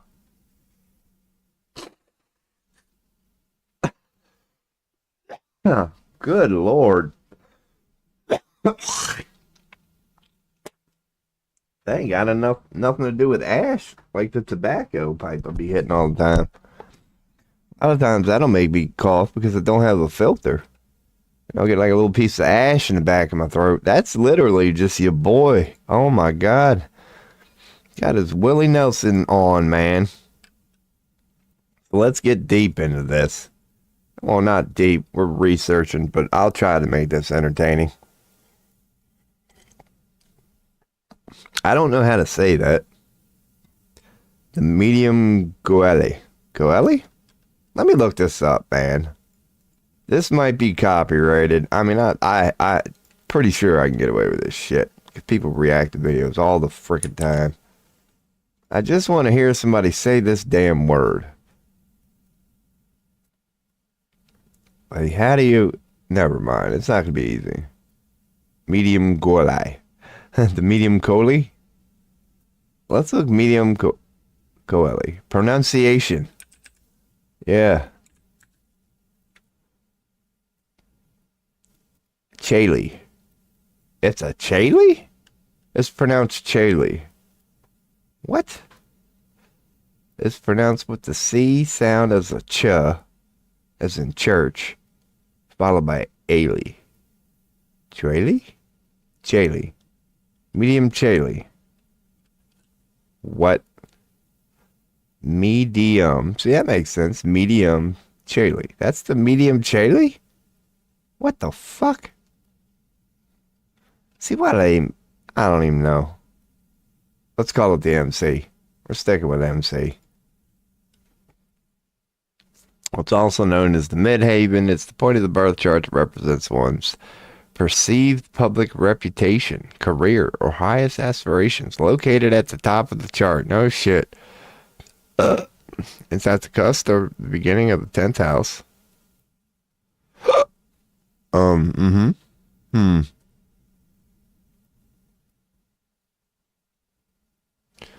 Yep. Okay, that's stupid. So it's just at the beginning of the 10th house. That's really the only thing you need to know about it. It's the midheaven. It's the MC. This is the 10th house. No, it's at the end of the 10th house, technically. Well, depending on what, yep, no. I get it. Yep, if you count it, 1, 2, 3, 4, yeah. All right. Word to your mother. So that's what the MC is indeed the top of the chart. And what it means, it's the point of the birth chart, one's perceived public reputation. That's what it's all about. Career, highest like the things that everybody can see clearly. All right. Your career and how you're perceived publicly. All right. Cool. Word.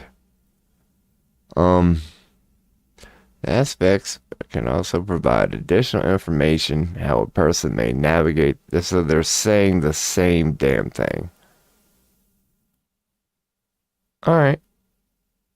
It's your public persona. That's all you need to know. All right, cool, man. Social standing, goals, achievements. All right. Cool. What the hell does that mean? What is the big 6 in astrology? Oh. Midheave. You fucking typoed. It's the old midheave. All right, cool. Word. That's the MC. The MC is also the midhaven. Is that known as the North Node? Let's see. North Node. Astrology meaning. True node is the direction of your soul's growth. Okay. It's the point of your birth chart that indicates the areas of life where you're meant to grow and evolve. It's the opposite of the south node. Who'd have fucking thunk it?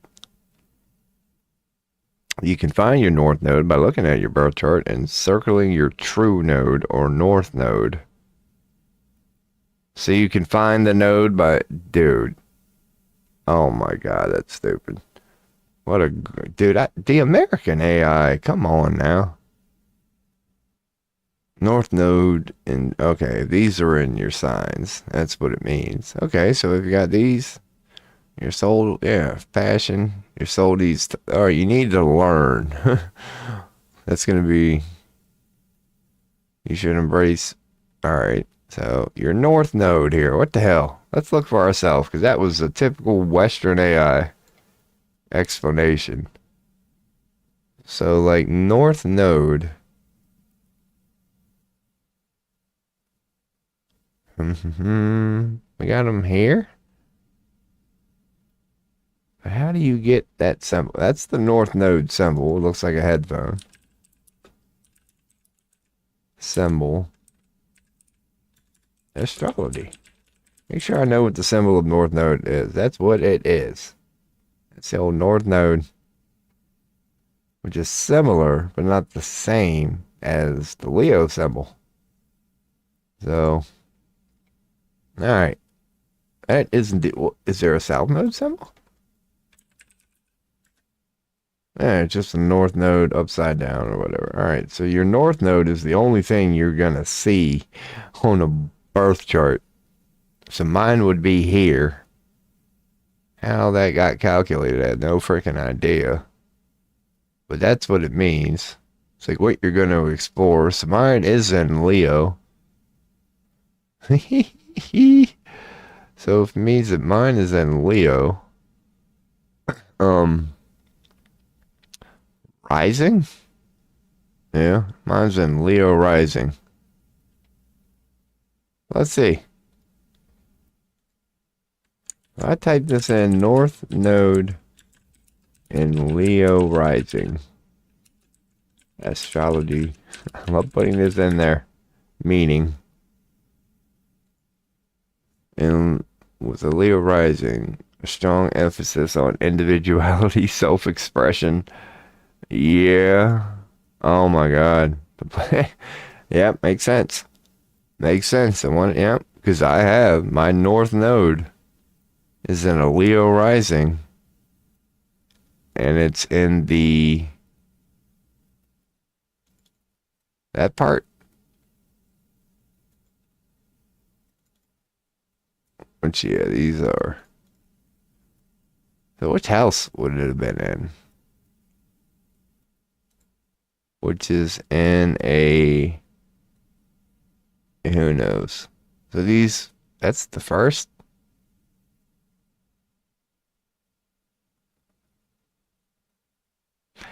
Cool.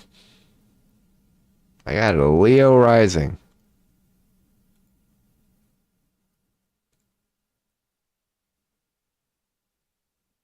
Let's look at the natal chart. All right. Wordy mother. Okay. We're learning. We're slowly getting there.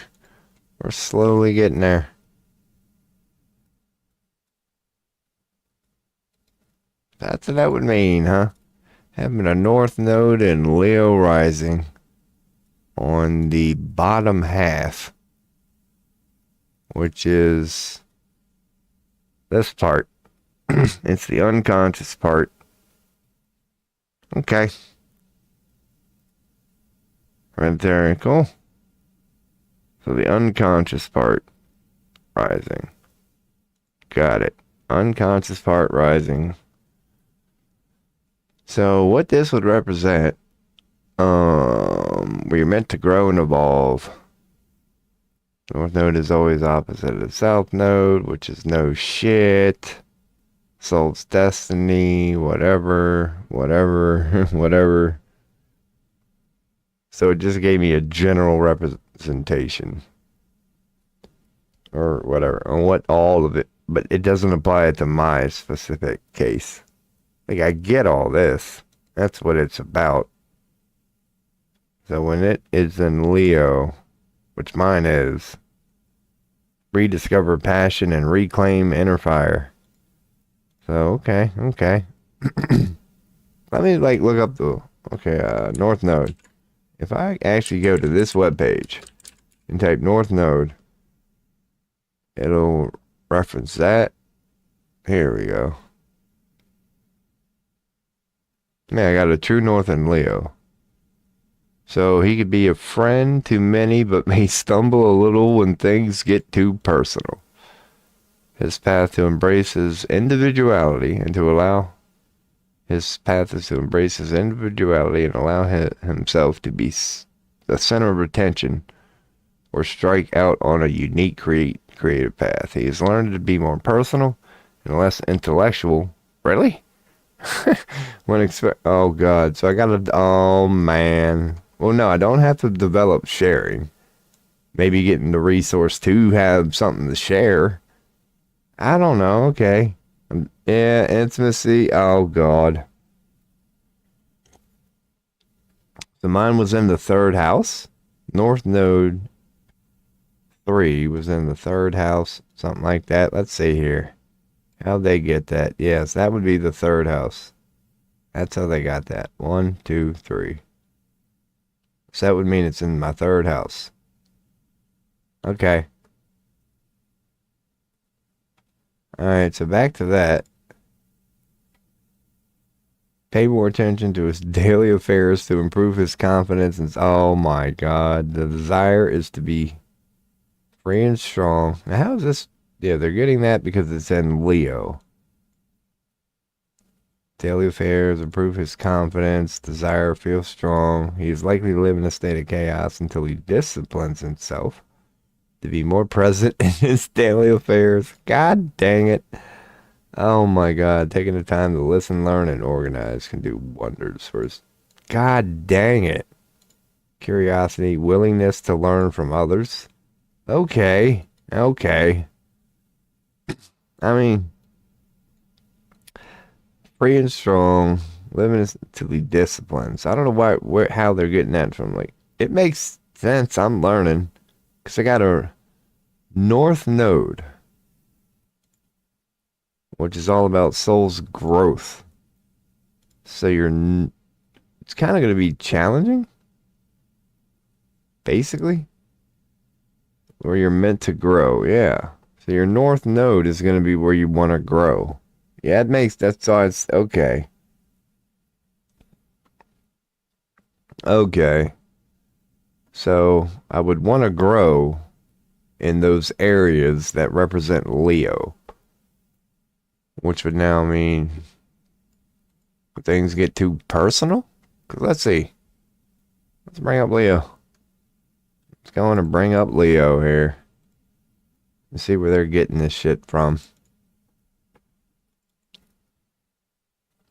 Leos are likely to express themselves in dramatic, creative, and assertive ways. They have great energy, courage, and honesty. They are likely to be self-confident and maybe even a bit self-indulgent. I'm trying to move this image. As they expect to be the center of attention. So they're a little, whatever, self-confident. And often are. They also possess integrity, determination, and are natural leaders. Dramatic, creative, and assertive ways. Okay, courage and honesty. Honest to a fault sort of thing. Okay, I get that energy. Leo the Lion. And it's fixed, so it's pretty damn... Okay. It rules the 5th house. Ruled by the sun, which is all about the self.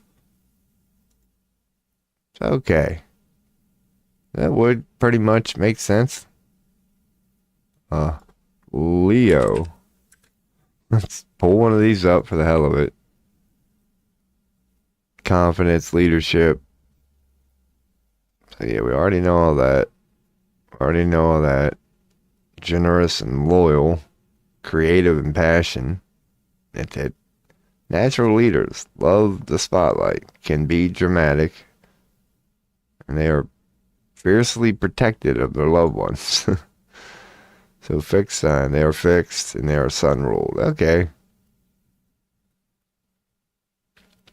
Okay, cool. So when your North Node is in your Leo, that would indicate challenges with all that stuff. Self-expression, determination.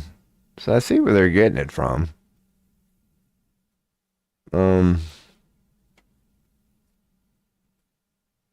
Do I have anything? I'm focusing on North Node, Rob. Almost there. So yeah, okay.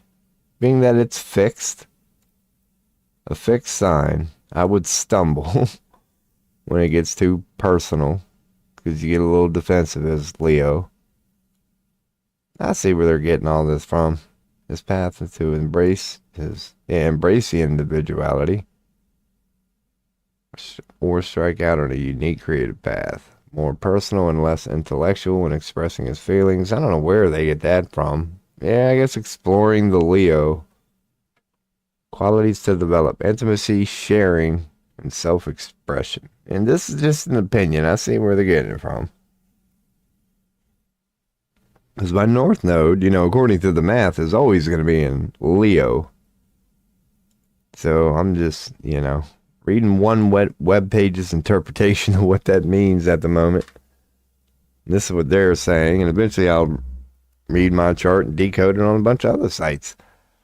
So the daily affairs would be something to explore. The desire would be to feel strong, live in a state of chaos. Like, you definitely lack order. Why? Leo really isn't about order, but they are about being fiery or whatever. So it's like not being good with that. You would need discipline and order because of that to like kind of maintain that bold Leo energy.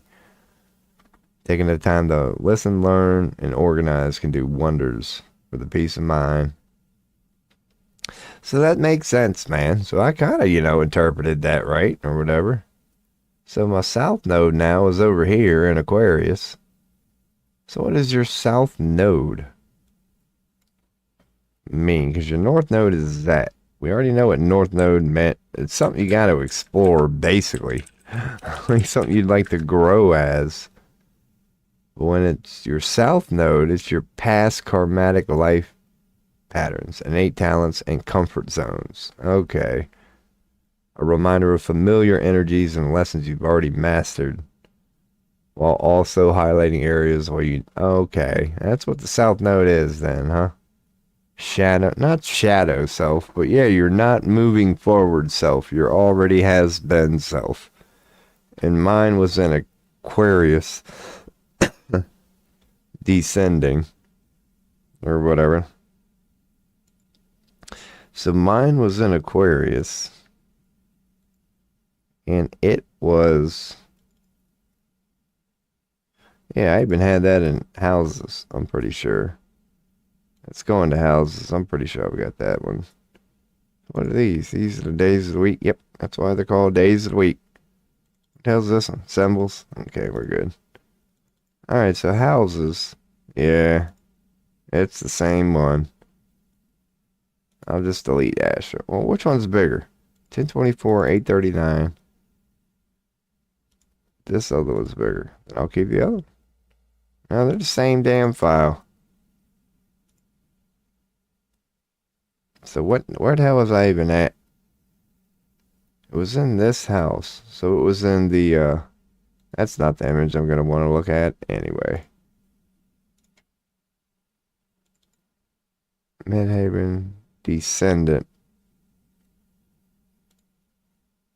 Pie chart. New. That's kind of whatever. Yeah, that would be so not rising, descending would be up here. It's descending up here. Pretty sure, because that was Leo rising. So this is going to be the falling part. Let's see. Let's see. Ascending, descending. Astrology meaning. See if we can get an image here, man. I like images. Here we go. This might be something that I can keep. We'll check out these two. It's not big enough. That's the ascendant. That's the descendant. Yeah. So, I mean, it's pretty much... I know. I like having just stupid, simple pictures, man. That might be good enough for now, man. Recessive? Prevailing. Really? That's another way to put it. Civil birth chart. Cool. Alright. Okay. I'll just save some of these images, man. As in what? I'll call it AC/DC. Ascendant, descending. Call it AC/DC. Call this AC/DC 2. Good. I'll say if it's a freaking Web 2 file, I might not even bother because that's a shit image anyway, but. Alright. That's the ascendant sign.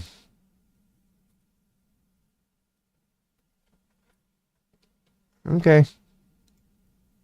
Your boy is just pissing in the wind here. Any feedback, let me know, because what I'm just trying to confirm here. It's like anything from here up would be ascending. And then anything from here over would be descending. If you're that way. If it's rising, who the hell knows? I'll find it. We'll get there. We will get there. That's the ascendant. That's the descendant. That's your mid. That makes sense. But it's like, that's your ascendant. But then you're looking at the other side. That's what makes it your ascendant. Yeah, that's true. Yep, I'm looking at it wrong. I know what I'm fucking up here in my head. I'm getting something straight.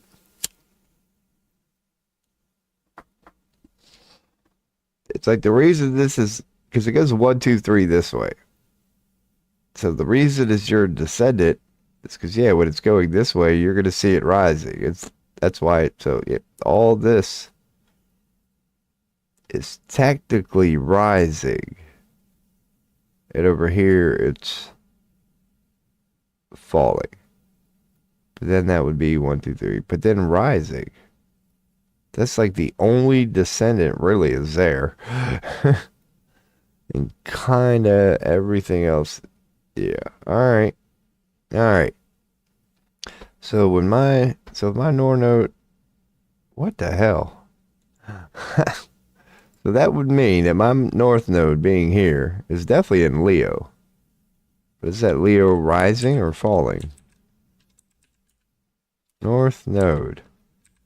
So according to this, it just says in Leo. It doesn't say rising or falling.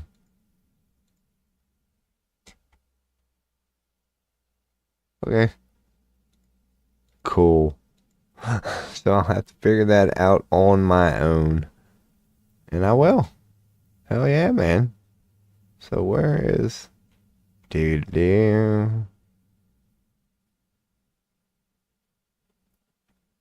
Okay.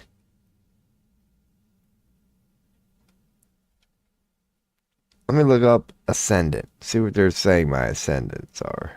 If anything. Paste that in here. Oh my god. Yeah, it's gonna be over there a lot. Bam. Cancer ascendant Gemini.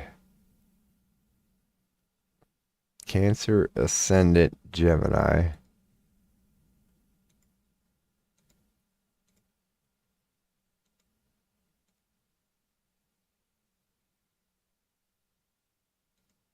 Who knows?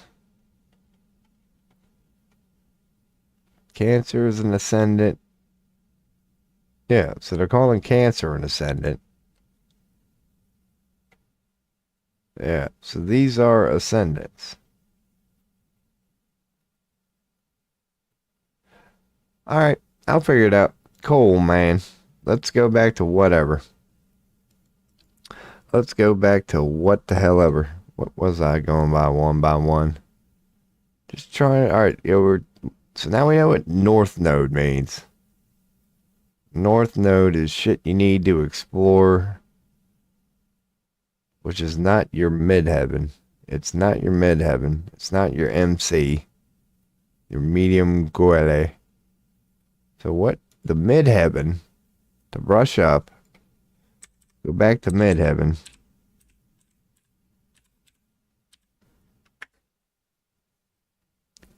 Career path. Yeah, how the world sees you. That's your midheaven. Your career path, public image, reputation. How are you perceived in the world? So that's your midheaven. How you are perceived in the world.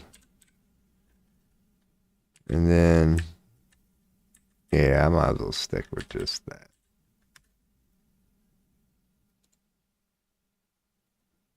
The ascendant specifically means the zodiac sign that was on the eastern horizon at the time of your birth.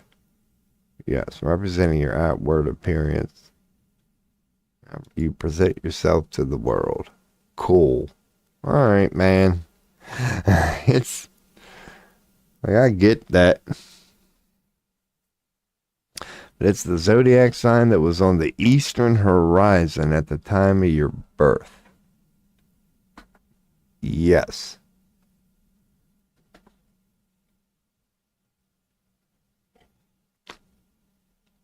Alrighty. Man. It's, yeah, this is. We'll stick with it. We'll stick with it. How to interpret that damn wheel, man. It is difficult for you, boy. But I'll get there. I'll get there. Stick to just learning the whatevers, the signs.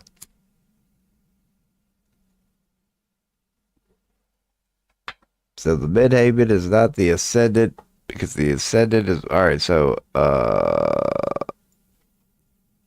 does it have any symbols? Ascendant astrology symbol? I don't know if it does. No, it doesn't have a symbol. Cool. All right. Okay, we're good here, man. We know what North Node is. Know what all the planets pretty much are. We know what the masculine and feminine effect is. Okay, so we know what the opposition means. Square is not good. A trine is good. We could get into that, man. Aspects. We could get into aspects. We haven't touched upon that yet. So I would need a new folder called aspects. And we can see. Hell yeah. If we can get some shit on aspects. As in sextile, we'll start there. If I just type sextile. Astrology meaning. 60 degrees apart. So I could put, yeah. We're gonna need alright, let's start with ascendants. Start with ascendants.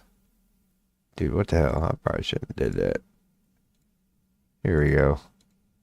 I'll just remove that symbol. Go with ascendant, astrology, meaning. And we'll start from there. And then we'll just go to images. Because you know what it is. So, maybe I should bring up that image. There, that seems to be a one of it. I'm pretty sure we already have, though. In houses. Maybe I should keep it in houses and angles.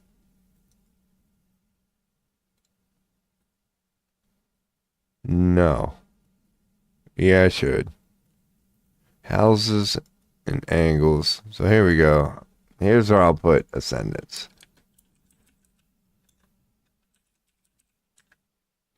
So we know what the hell it is. Bam. Bam. Cool. Start building this folder. Let's put this in. God, that one sucks. I could zoom in a little bit.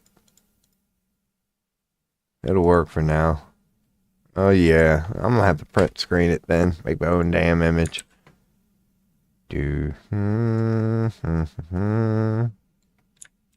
That'll work. Bam. And I'll just call that A1. Like the old freaking sauce. Call it A1. Robo. Esoteric. Astrology. Oh, we're getting deep. Houses. Ascendants. A1. Bam. A1. Alright, so we got that. Not gonna get a whole lot out of them things. Do. These kind of suck. These ain't really good. Not a whole lot out. Of course, you know, I'm new to all this shit, but yeah, not a whole lot on what if we call them the four angles? Four angles of astrology. It might, no? What I mean, yeah, ascendant, no, it didn't, yeah. No. Okay. Stick to sextile. See what sort of images we get on sextiles here.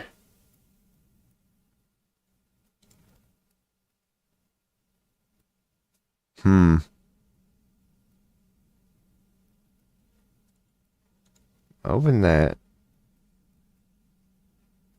Maybe I'll start making my own good fucking images. That's what I do with Google search. That's the sextile symbol? Yeah, it is, I guess. Sextile symbol. Let's see what they say there. Let's say, what are some of the symbols? First sextile symbols, astrology. They don't really have them for just sextiles. That might be a good one.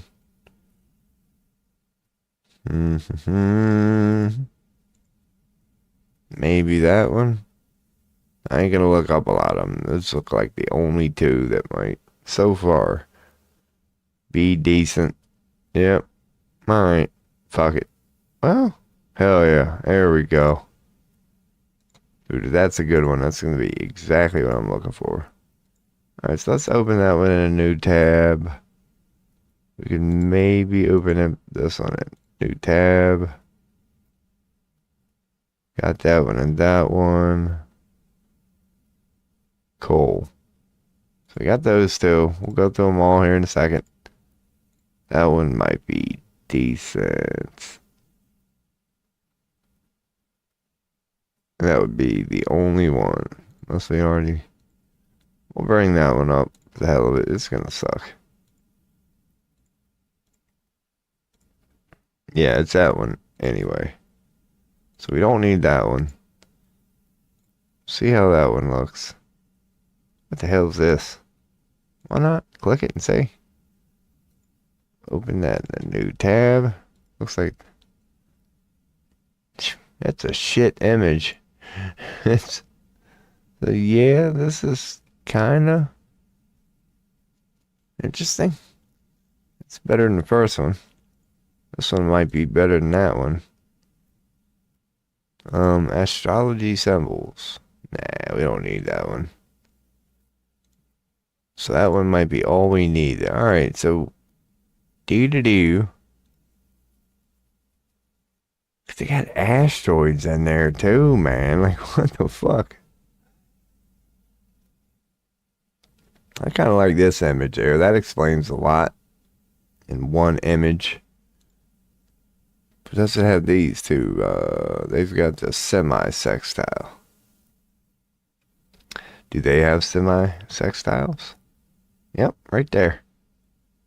They got a regular sextile? Yep, right there. Are they in agreement? Yep.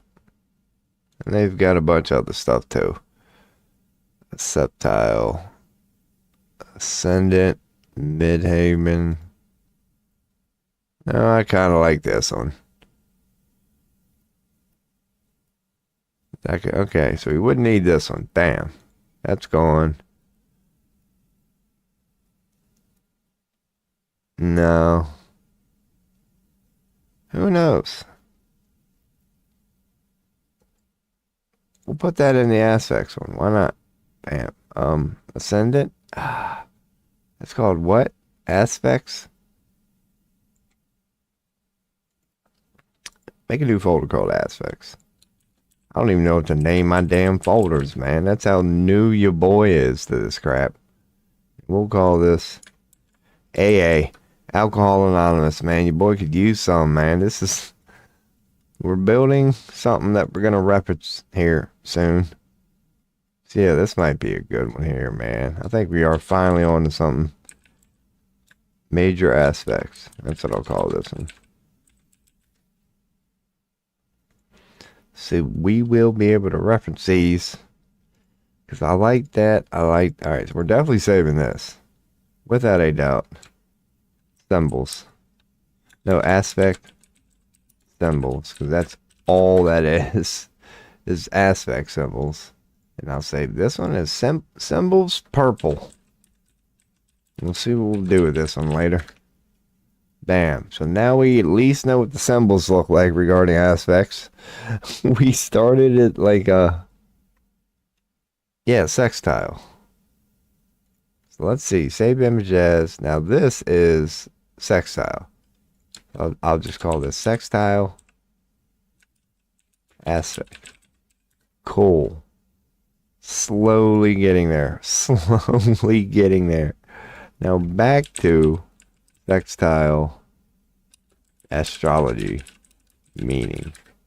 Because we already know we really didn't get the greatest images on it. What in the hell? Square, square. Okay, trine. What? Who knows, man? That might not be a bad image. Because I can make sense of some shit. Ain't gonna be that one. How in the hell is the thumbnail bigger than like the original or whatever? So this would be, yeah, I'll just say pie chart. I'll keep it in aspects. Cool. Pie chart. Pie chart A for aspects. Alright. I feel like I'm gonna have to sneeze soon. Maybe I'll veer off this boring shit for a little bit. Probably a good time to check chat. I didn't think there'd be any. I didn't think there'd be any. Oh, your boy. At least the titles are what they are. They're appropriate today. Learning astrology. For my quote-unquote own reasons, you could say. Just trying to understand this crap a little bit better. A little bit better. Downloading some pictures here. So once I do start, this stream, whatever, starts doing astrological readings here, we're going to have plenty of pictures, man. They do come in handy. They do come in handy, man, when your boy is unsure about things. He likes to have plenty of things to reference, so it doesn't have to be this, me doing things for the first time. But yeah, I am learning how to interpret this, man. We are getting somewhere. We are. Every damn day. Well, not every damn day, but pounding this shit in my head every day. Don't hurt going over it. Because I ain't going to have much longer to do this. Just hang out and learn this crap. I got to start making moves soon. I really don't have much longer to do this. So we got like no less than 3 weeks or whatever you want to call this. But no more than 5. No more than May 1st. Because that's one of the things I got to do. And then probably, yeah, the sooner the better. I got to let my landlord know today. And I will. Sooner the better. I got to send him a text. And just be like, look, man, I'll be out by May 1st. Just going to start advertising this place, whatever.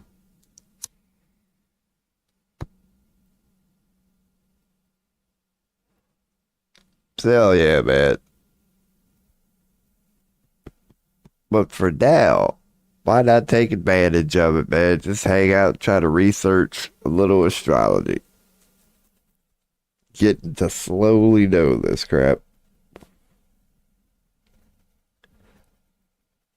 Slowly build these directories. We could go to Zodiac. No, keep with what we got here, man. We're on the sextiles and things like that. I could keep up this.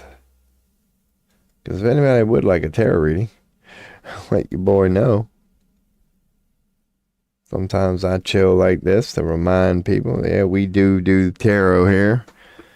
It was the same result as you see now. It was about a week of just trying to figure out what the hell tarot is. Learned how to do it, so to speak. So yeah, it's been a week enjoying it. Went well. Now it's the astrology part, man. Try to get our Zodiac on. Try to figure out what the hell, man. Especially if I start doing interviews with people like that. It would help if I know about shit, man. So I'm going to get a foundation here. And then when I do get off my ass, and God, life is just screaming that. Life is telling me to get my crap together, and it's time. It's like, oh God, it is. One more day of farting around. I've been saying that for 3 months now, man. Just one more day. Just one more day of farting around.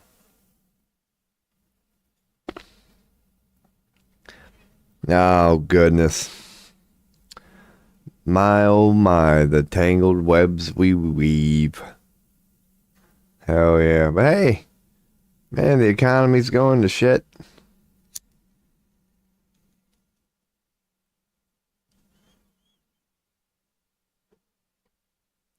Udos, man. What time is it? 7:30? Yeah, them motherfuckers ain't even up yet, man. They're pulling in the parking lot right now in Washington, D.C. Like, what'd you have for dinner last night? Pizza. What'd you have for dinner last night? Pizza. What'd you have for dinner last night? Pizza. Hell yeah, let's go to work. Call it a hunch, but I bet that's what's going on around the parking lots in the old Washington, D.C. at the moment. They're all talking about how they all had pizza. Like, what do you want for lunch? Pizza. So, hell yeah, we gotta wait till they start punching in for the day. See what these dumbasses have to say, because that will be fun, man. That'll be definitely how we end the stream. Whenever we do, just check news for one last time. Have one last laugh, and then just call it a day. Then go back to blocking that shit out. Oh my goodness. It's freaking ridiculous. It's so dumb. But we all know that. We all know that. So your boy is going to, continue doing a little more research here. So if you're interested in knowing what sextiles and astrology mean, maybe hang around, be a little banter. We'll start downloading pictures, because I don't know a damn thing. So, hell yeah. The only thing I know is that they're good. That when you got a sextile with something, that's funny. That's called a sextile too.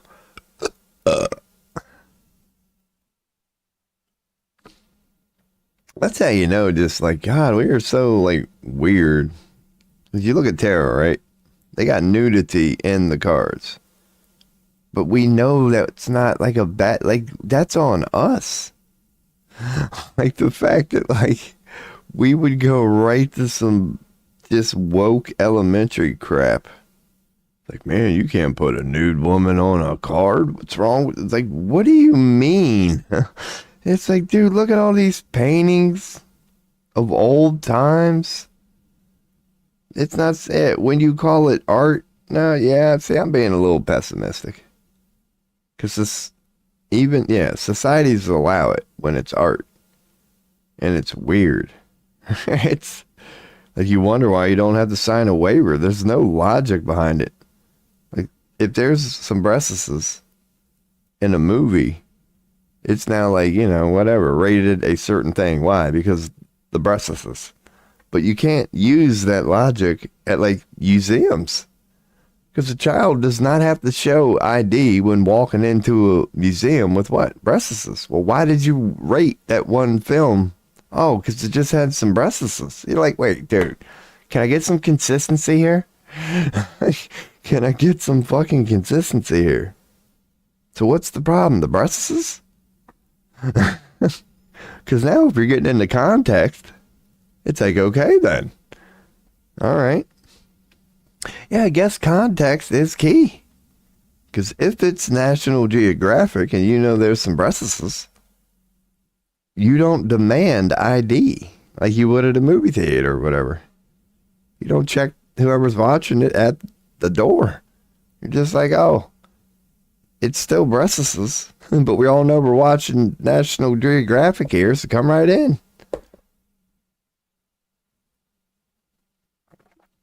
Context is key, man. Context is key regarding everything, but your boy is always on the lookout for a little thing called inconsistency. Yeah, to a fault, man. To a fault. To a fault. But it's fun. Because censorship don't make no damn sense at all, man. Maybe that's why it's called sense or ship. Don't make no damn censorship is what they should call it.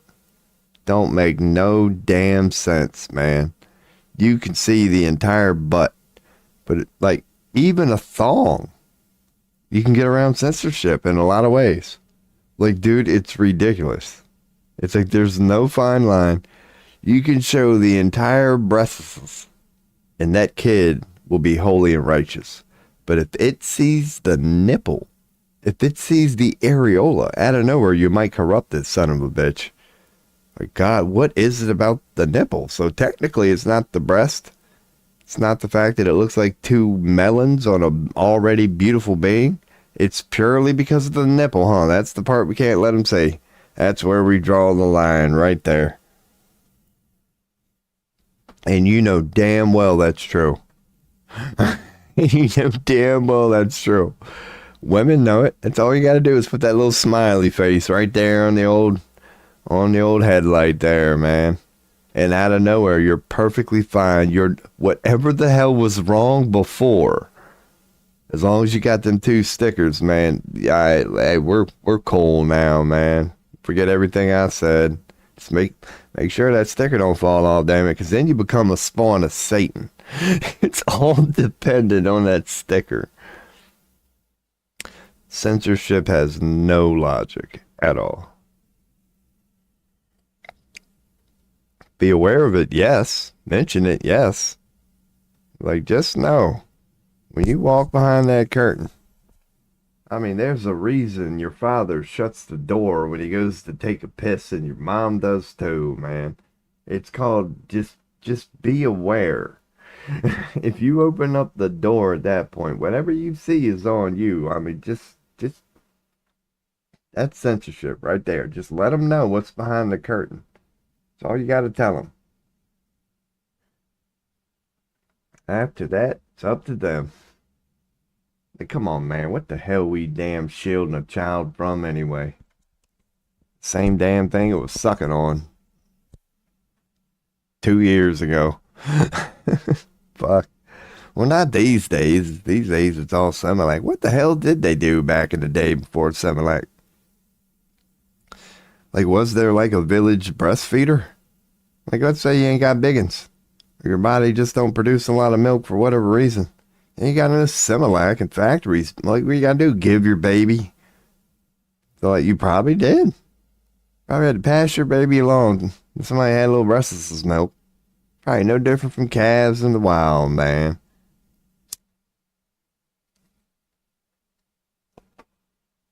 You and your village, yeah. You would want to be the woman with the big old knockers. And then you would start milking her ass. You would have to make sure that she's pregnant all the time, so her body is continuously producing milk. She would end up being, she'd have like 12 kids. She'd be the village calf. Or cow. Maybe that's why they call them heifers. Yeah, like, dude, nature don't lie, man. I bet humans have done the same thing throughout time. Before Similac and all that shit. If you happen to have a kid that you couldn't breastfeed at the time, you weren't going to let it starve. I'm sure they had baby food. That's when you get a banana and just start mushing the shit out of it and go, look, man, add a little water. Like, it ain't exactly breastless milk. Yeah, I bet there was man. See, that's the bullshit about government, man. We need to go back to the roots. How cool would that be? You'd have a village heifer. Just some woman with quadruple Z's. Keep her pregnant, keep her producing that breast milk all the time, man. You could have a village 500 people strong. 50 of them could be kids. Because of them double Z's, they wouldn't want them to be hungry, man. They'd end up like freaking Hawaiian Samoans. They would just be naturally big and bulky. What came first, the Samoan or the linebacker? I'm thinking the Samoan there, man. I'm thinking they saw a Samoan and they said, what the hell we doing, man? We need to have a field where big son of a bitches. See who's the biggest and the baddest.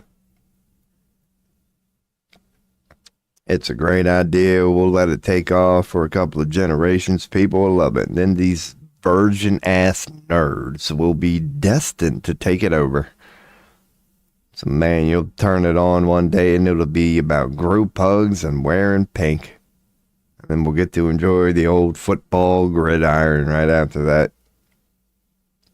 Hell yeah, man. They don't call them the good old days for nothing. They don't call them the good old... Where? I don't even know. We might even stick to astrology here. Probably a good idea. Anybody want a tarot reading? Let your boy know. And, yeah. Maybe continue learning sextiles here. And, what do we need to know? We need to know the angles. Things like that. And that's pretty much it. We've been over damn near everything. Haven't really went into the opposite of the midheavy. What would that be? The south? No. See, already, boy, don't even know what the hell he's talking about. That's why we got to go back over it. And eventually, I will remember this shit to mind. And I'll be able to explain it to people. But that moment ain't right now, man. That moment is a dude going, I think this is what. Let's see here. So hell yeah, man. Go and take a rip of the old wacky tobacco. Continue looking into the old astrology for a little bit. We'll let news and them punch in. And we'll see what the hell happens today, man. Probably still much to do about nothing, man. Just the economy. The global economy. It's not just... I mean, the American economy is going to be the most fucked. But it ain't going to help the global economy. This whole freaking Cold War now. This tariff war. See, World War III is already underway. It's just financial at the moment. It'll slowly progress.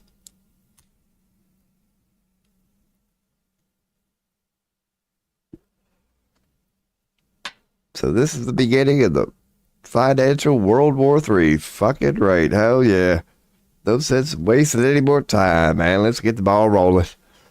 Just start with the money. What do you think they'll bitch about next, man? So they're starting with money. That's going to have a crap ton of that. God, that's a tree with many branches right there. So they're starting with money. And,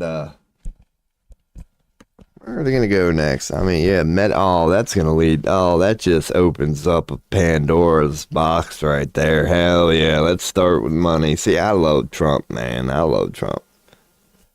He is good at rocking the boat. Let's just go on and flip. Don't even rock it. Just flip that bitch over. Piss off the entire world. Yeah, man, let's go on. It don't hurt to smack a hornet's nest from time to time, man. Hell. I'd blame that on God. Like, dude, what's the point of... You invented the hornet, you invented the nest, and you invented the hornet's nest. So, don't blame me when you hit it with a football from time to time, on purpose. Granted, I'm not saying that's a good choice. The only thing I'm saying is you invented the hornet's nest. Yeah, Trump views it the same way. This is clearly not a good idea, but fuck it. I don't care. This is going to piss people off, just like smacking a hornet's nest. Sometimes you got to rock the boat, man. He's tired of all this bowing up too. Let's just whip it out. Let's unzip the pants. Let God sort them out, because the end times will remind you. It will. So hell yeah, man. All right, your boy's going to take a rip. Get back into looking into the astrology.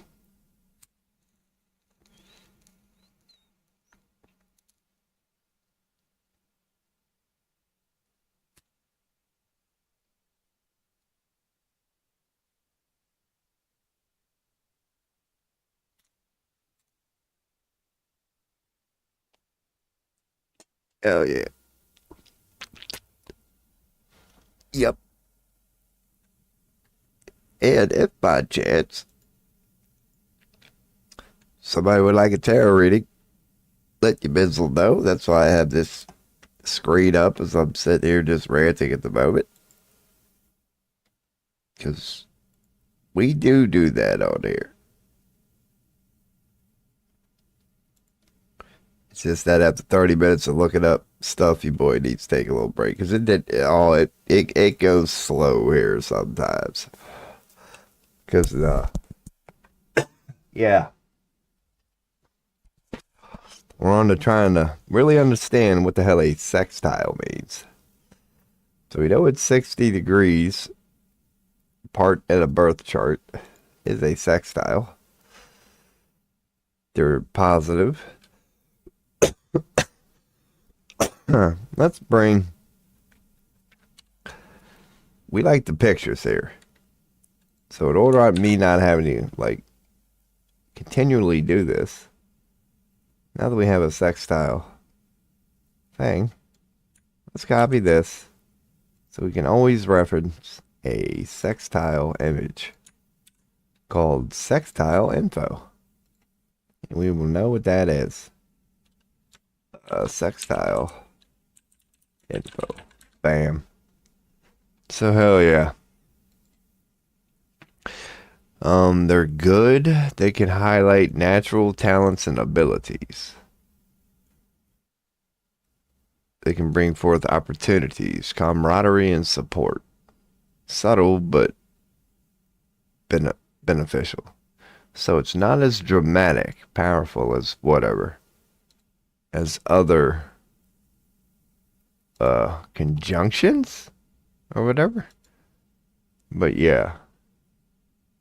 So approximately 60 degrees apart, set somewhat subtle aspect. Opportunities, cooperation, and positive changes. So yeah, I mean, they're all in agreement there. That's a sextile. Even though that image sucks, that's a sextile. I like that image. That might be a good one. That might be a good one. Maybe that one. That's a sextile. Right? Astrology and polar region. What does that say? I don't normally click on the link. Dienst. See, there's web pages explaining that shit. Alright, whatever. But that's not the type of image I'm looking for. Looked cool. Well, yeah, that really is one. Maybe. Let's see. What's this image? Oh, hell yeah. Now we're getting somewhere. That's getting bigger. So, that's the sextiles, huh? Doobie. Alright, I don't know. I'll call this sextiles 60. We'll keep her in there. We'll have her loaded. Bam. We got that one. That really is a pretty simple way. I kind of like this image. So we're going to load. It ain't going to be big. We're going to load that image and see what's going on here. Nothing. Cool. Cool. Is that good? No, that's going to be a fucking thumbnail. That one's basically a thumbnail. So forget it. Alright. So we got some stuff on sextiles, man. So the next one to look up now would be, what, a trine? Let's look up a trine. That's the 120 degree. And again, take a picture. Bring this up. Paste it in. So we'll have this in there. We'll just call this trine info. Trine info.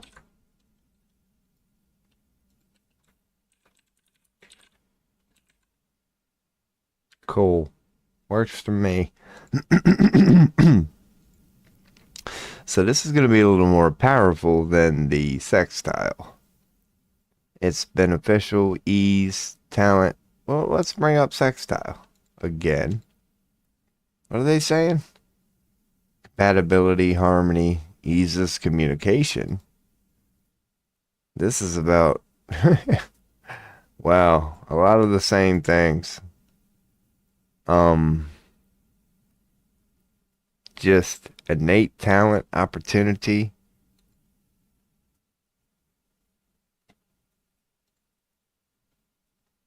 But see, yeah, it's like the same thing. It's literally the same damn. It's just more. It's just more. It's a specific type of trine where three planets form a triangular pattern with each planet in a different element and 120 degrees apart. That's a grand trine. Okay. So there is a grand trine. Like if it's a trine and they're all different elements.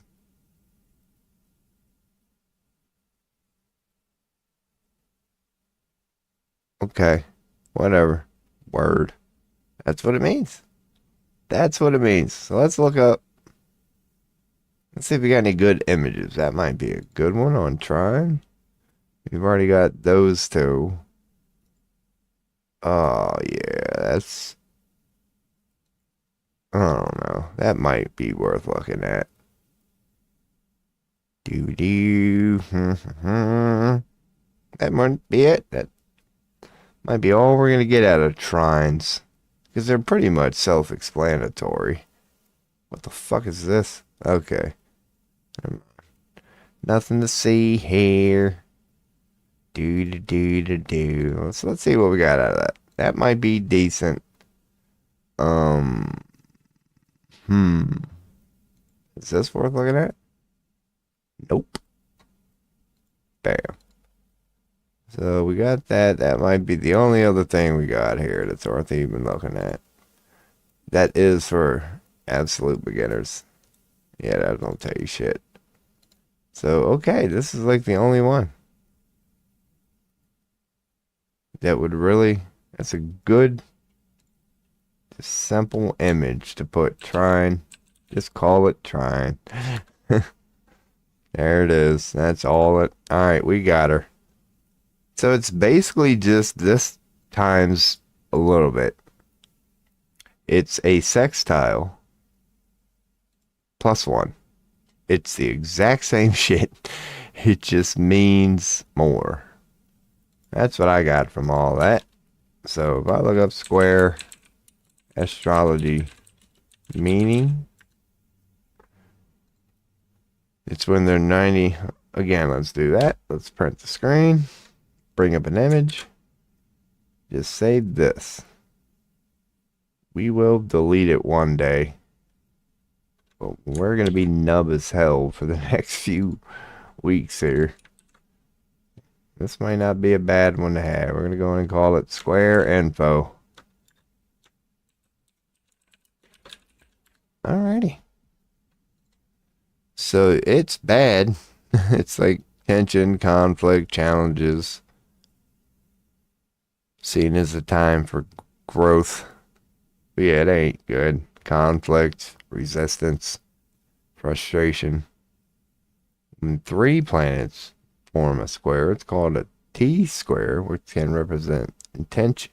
Yeah, that ain't good. Okay, when four planets form a square, you do get a grand cross. That's going to be interesting looking up. All right, let's look that up. You would not want to get a grand cross. Man.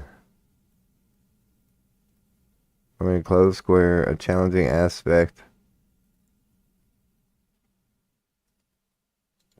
If we look up the wiki here,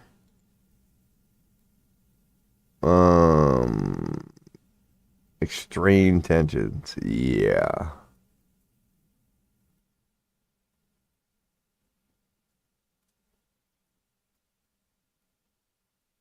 Okay. Ew. Ew. Wow, might even have another one. Oh, goodness. Okay. Yeah, you don't want a grand cross, man. My God. let's just save this as Grand Cross. Like, they're pretty self-explanatory. But let's have, yeah, let's have one good image. Oh man, if you had a Cardinal Grand Cross, holy shit. That's that image. That's gonna be bullshit. Like, not very big at all. Ah, damn her. Ah, damn her. So we might just go with that one. Grand Square or the Grand Cross. Same damn thing. Yeah, that might be a good one to have there.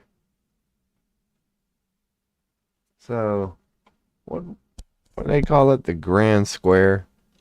So let's go grand. Let's call it that instead of a cross. Let's see what we get if we call it a square. I get a better thing. Yeah, yeah.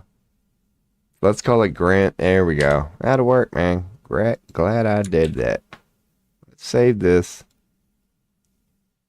as Grand Square. Seems to be what most people go with. In my 10 seconds of research.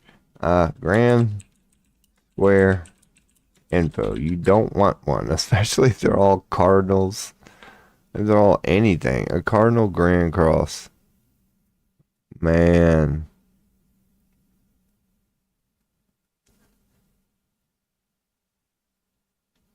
If it's cardinal Grand Cross, impulsivity, conflict, and difficulty making decisions.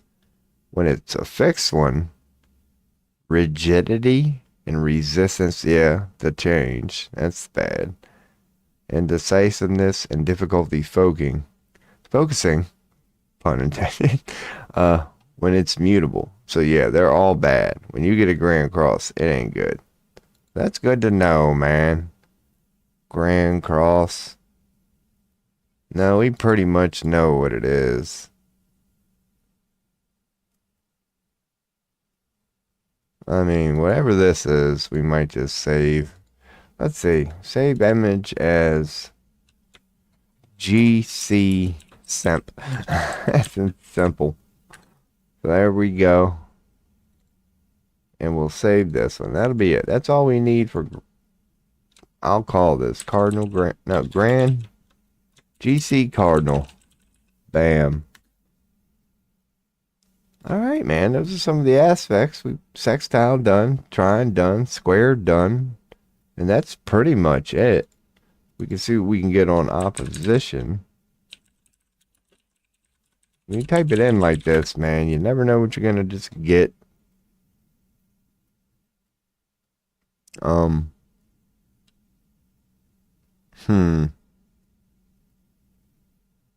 Yeah, we don't need that. Like, when they're in opposition of each other, that's pretty much self-explanatory. So we could bring up one or two images to have in the chamber that just break down opposition. Let's see what these first two look like here. We're just going to bring that one up now, because this one might not take long at all. So this image ain't real big. Tug of war, power struggles. Okay. Again, it's not worth saving any of this crap. I mean, it's pretty much just confirming. I wanted to make sure, though. I wanted to make sure there wasn't shit we're leaving out here, man. Opposition is what you think it would be. This is kind of a cool image you might have to save. When I went specifically, not this one, but I'm going to look at that one. Oh, these all might be good. And now that I'm ready to, like, back out, like, now I am finding what I thought I might have been looking for earlier. Shit like this. Just simple, good. Yeah, that's, yep. All right. Symbols blue. That might be a good one because I had one called symbols purple. I'll check chat here in a second. So we've got opposition. We've got conjunction. We've got sextile. And we've got square. Hell yeah, I like these. Hell yeah. SC1 or SQ1. Ha, Sex1. Sex1.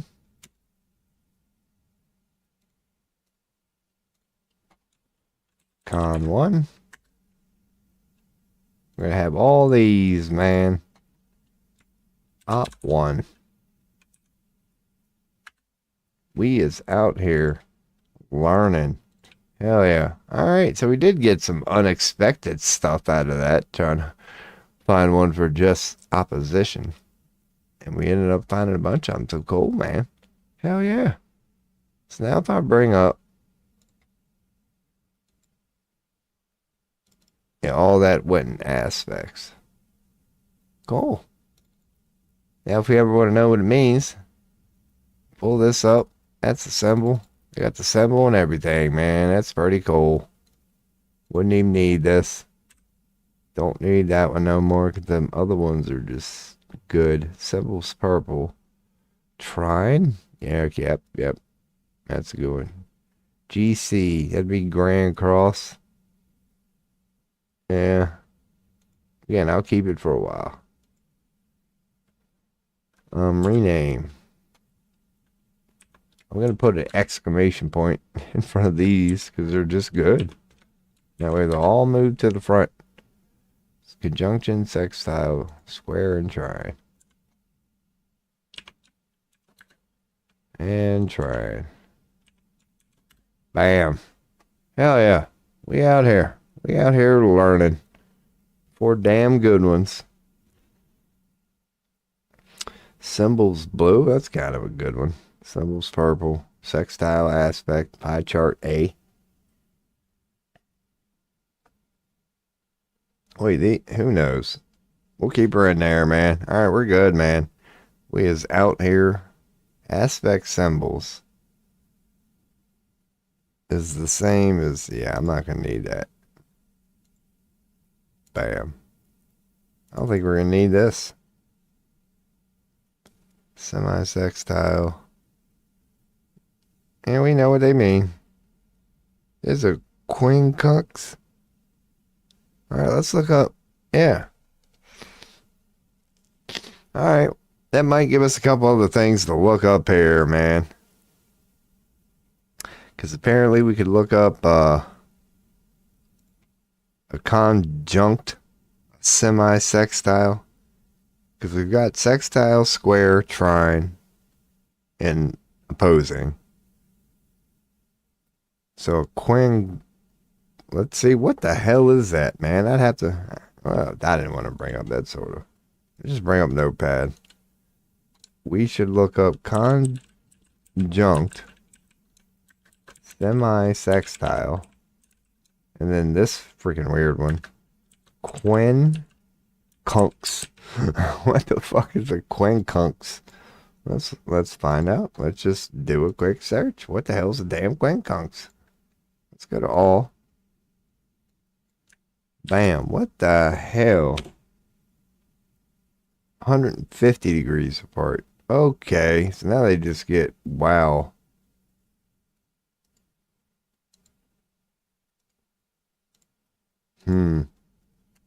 What the fuck? Just give me the damn image. That's a quincunx.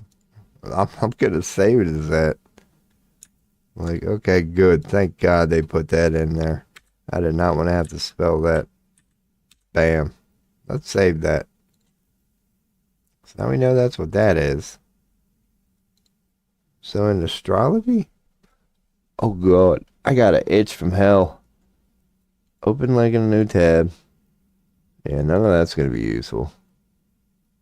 Or any of that shit. Maybe that. Not so much.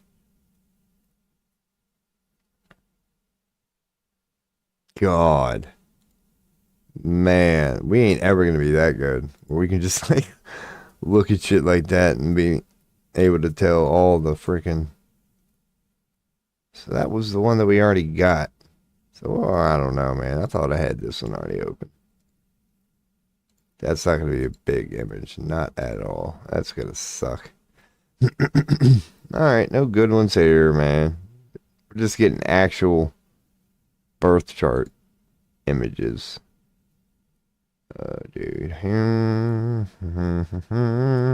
No, just good, straightforward ones on a Quentin Cux. The only thing I'll try is this. If I ask for just large, will that change the result? Nope. Not so much. Nope. Nope, nope, nope. Alright, well, at least you know what it is. See, unless we get this on there. What the hell, man? Come on now. You search for large and I get that. So appreciate that, Google. Man, Bill Gates. Fucking hell. There's an optical illusion. Oh, that fucking Randall Carlson? Oh, that's Rick Levine. Yeah, it's old Rick Levine. Hell yeah. Man, good to see him showing up in it's just a cool looking image. Bring that up and see what's up. Might just save that for the hell of it. Cool looking image, man. I like it. Whatever the hell. Saber. That's not going anywhere special. That's going in junks. We'll see. We'll put that in junks for now. Cool. That's what a Quintox is. Like, maybe we should, before we back out of it, make sure, is this worth it? Maybe. Let's just go in and print it so we ain't got to keep doing it. Paste that there, and we'll save the AI overview. So, if we ever wonder what the hell it is, we'll have her cocked and loaded, man. We'll save it as Quinconx info. Quinconx info. Cool. Got her. We can move on from that. So it's good, though. A horoscope approximately 150 degrees apart. Two celestial bodies are approximately 150 degrees apart.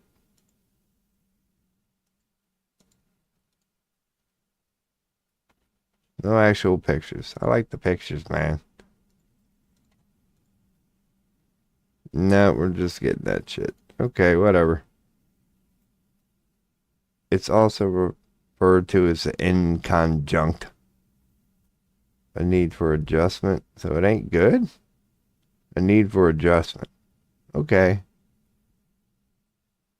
They might not easily harmonize. Yeah, they're not harmonizing. Okay, good to know about the old Quincux. When two planets are 150 degrees apart. So, alright. Good to be aware of. I just wish that was a bigger image, man. That seemed like it might explain it pretty well. If it wasn't shit. It was this one? Now we're getting somewhere. Hell yeah. Alright, good. Now this is one worth saving. So back to where we were. Where? Houses? Yeah. And angles, pretty much. Aspects? I don't even know what I'm doing at this point. Quincunx 01. Hell yeah. Bam. Got him. That one even looks a little bigger. That's what she said. Now we'll stick with the one we got, man. That's fine. Open image in a new tab. Nope, it was the same, so cool. So that's a Quincunx. So what the fuck is a semi-sextile now? Let's look that up. Check chat. Bam, nothing. Usually ain't during these research streams. I've had a few of them. So that's a semi-sextile, huh? That might be, I can fit all that in there, man. Let's go to the full screen here. Doing these. Print screen, then leave. Bam, bam. Save this as our sextile info.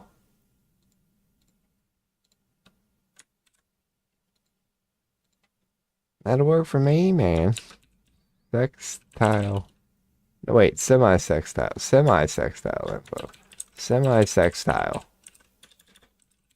info. Bam.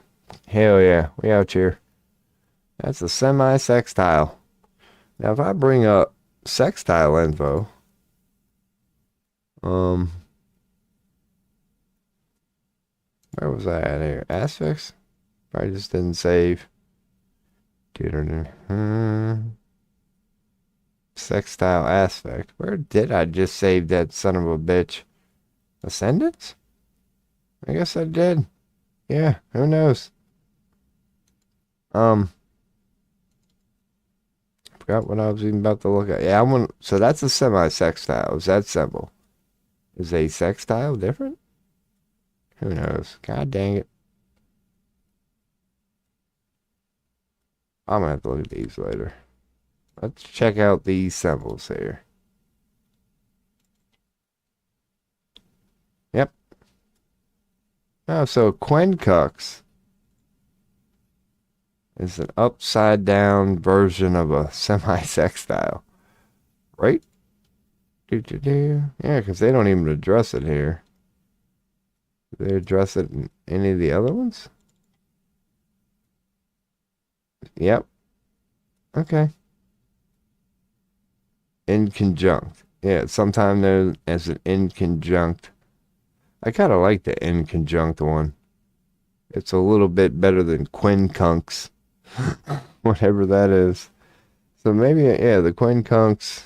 I'll put that in there. Inconjunct. Quincunx. Inconjunct. Conjunct? Pretty sure I spelled that right. Inconjunct. Inconjunct.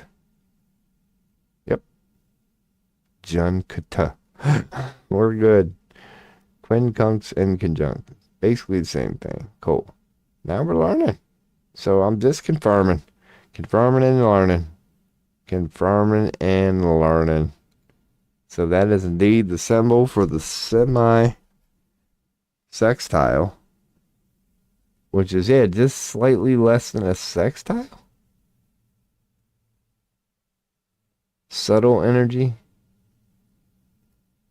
Not easily understood. Potential for growth. Integration. Okay. A little bit of growing pains. They're not horrible. But something like that. Subtle energy. Potential for growth. That's a semi-sextile. Minor aspects. Yep.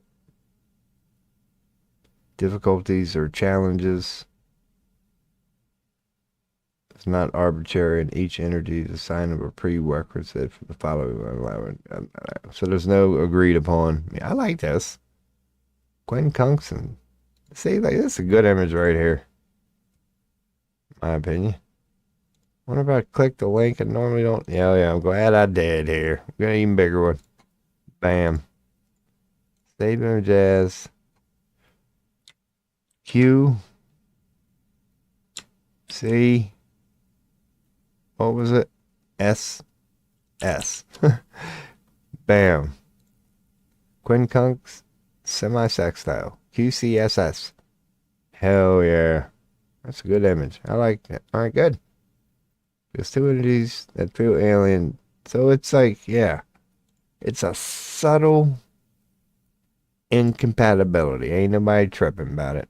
So hell yeah. We is out here. Had to check chat. What was the only other one that I said I Unless there's a good image on sextiles.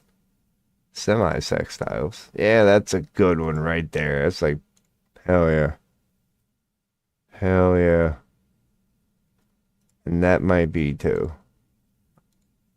Oh, that image was so damn small. That's a good way to describe a sextile, though. They're all gonna be that fucking big. Why ain't that a bitch? Oh, thought we had something there. Thought we had something. Not so much. Maybe that. Because this seems to be just like a good one. That is a good one. Right there. Just to describe a sextile. Sextile grid? I don't, who cares what I call it as long as it starts with sextile. I'll know how to find it. Know how to find it. Good. That's basically the only one we need for that. And we know what a sextile is. That's all I wanted to, that, or a semi-sextile. So, yeah, all right, we're good. Now the other one I wanted, wait, yeah, I got to make sure to rename that semi-sextile. Now I think about it. Make sure I know. That's a semi-sextile. It's not the same as the sextile grid. Hell yeah. So we are slowly getting there. And that is indeed sextile. Cool. Cool, cool, cool. Grand.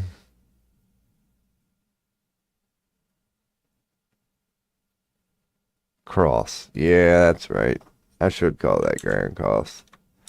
Grand Cross. Grand Cross. Just call it Grand Cross. Just call it Grand Cross. Cool. Alright, so the last one I have to check regarding these are just the simple conjunct. This shouldn't even really involve that much.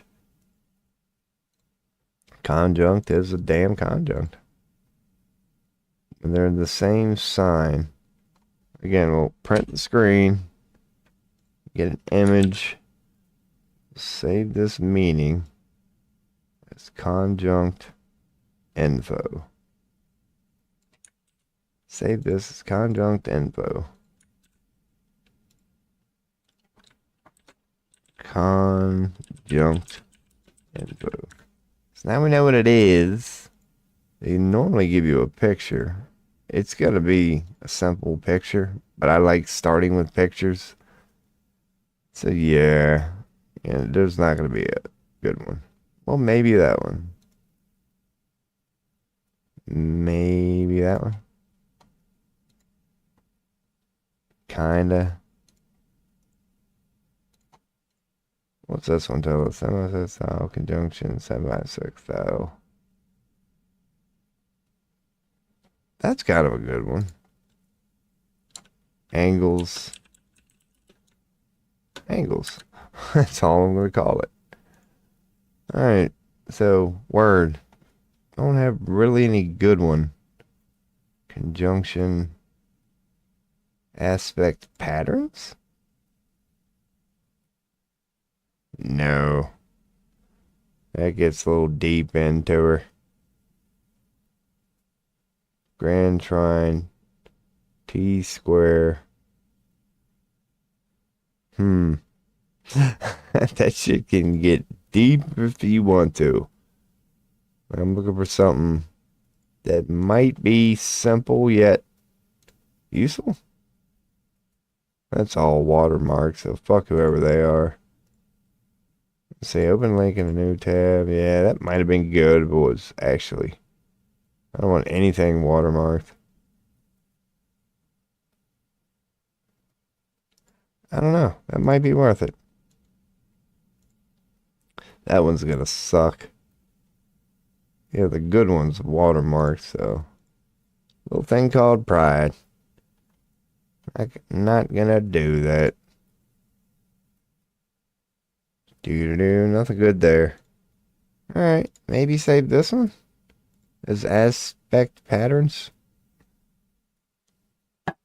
Aspect patterns. Let's just see if we need it one day. Because we're down to the damn conjunct. And all that is two or more planets being in the same sign.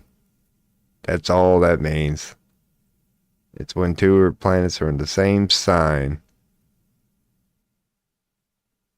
Hell yeah. Okay. It could be strengths or challenges. It's how you interpret it. Alright. For example, if Mercury is connected. Okay. Right. It just means what the conjunct is. It just means they're in the same sign or degree. Alright. So now we know what a conjunct is. So you got to know how to address all that, which I'm not saying I do, but I'm learning what these things are. This is the basics of the basics.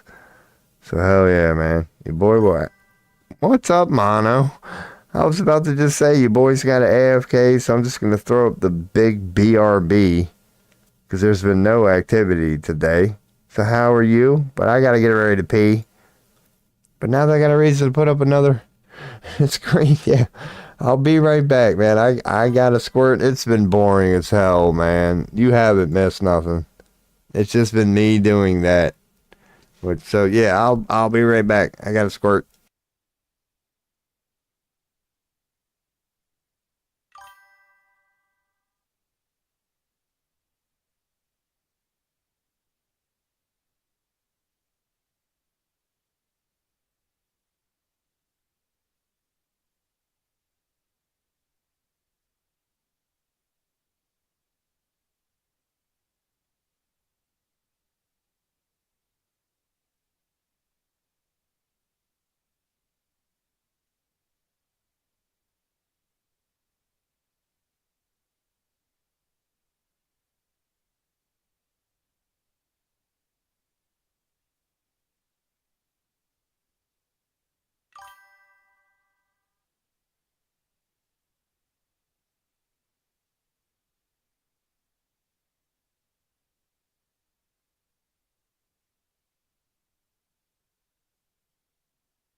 Alrighty, I'm back. Probably should have put up a beat or something.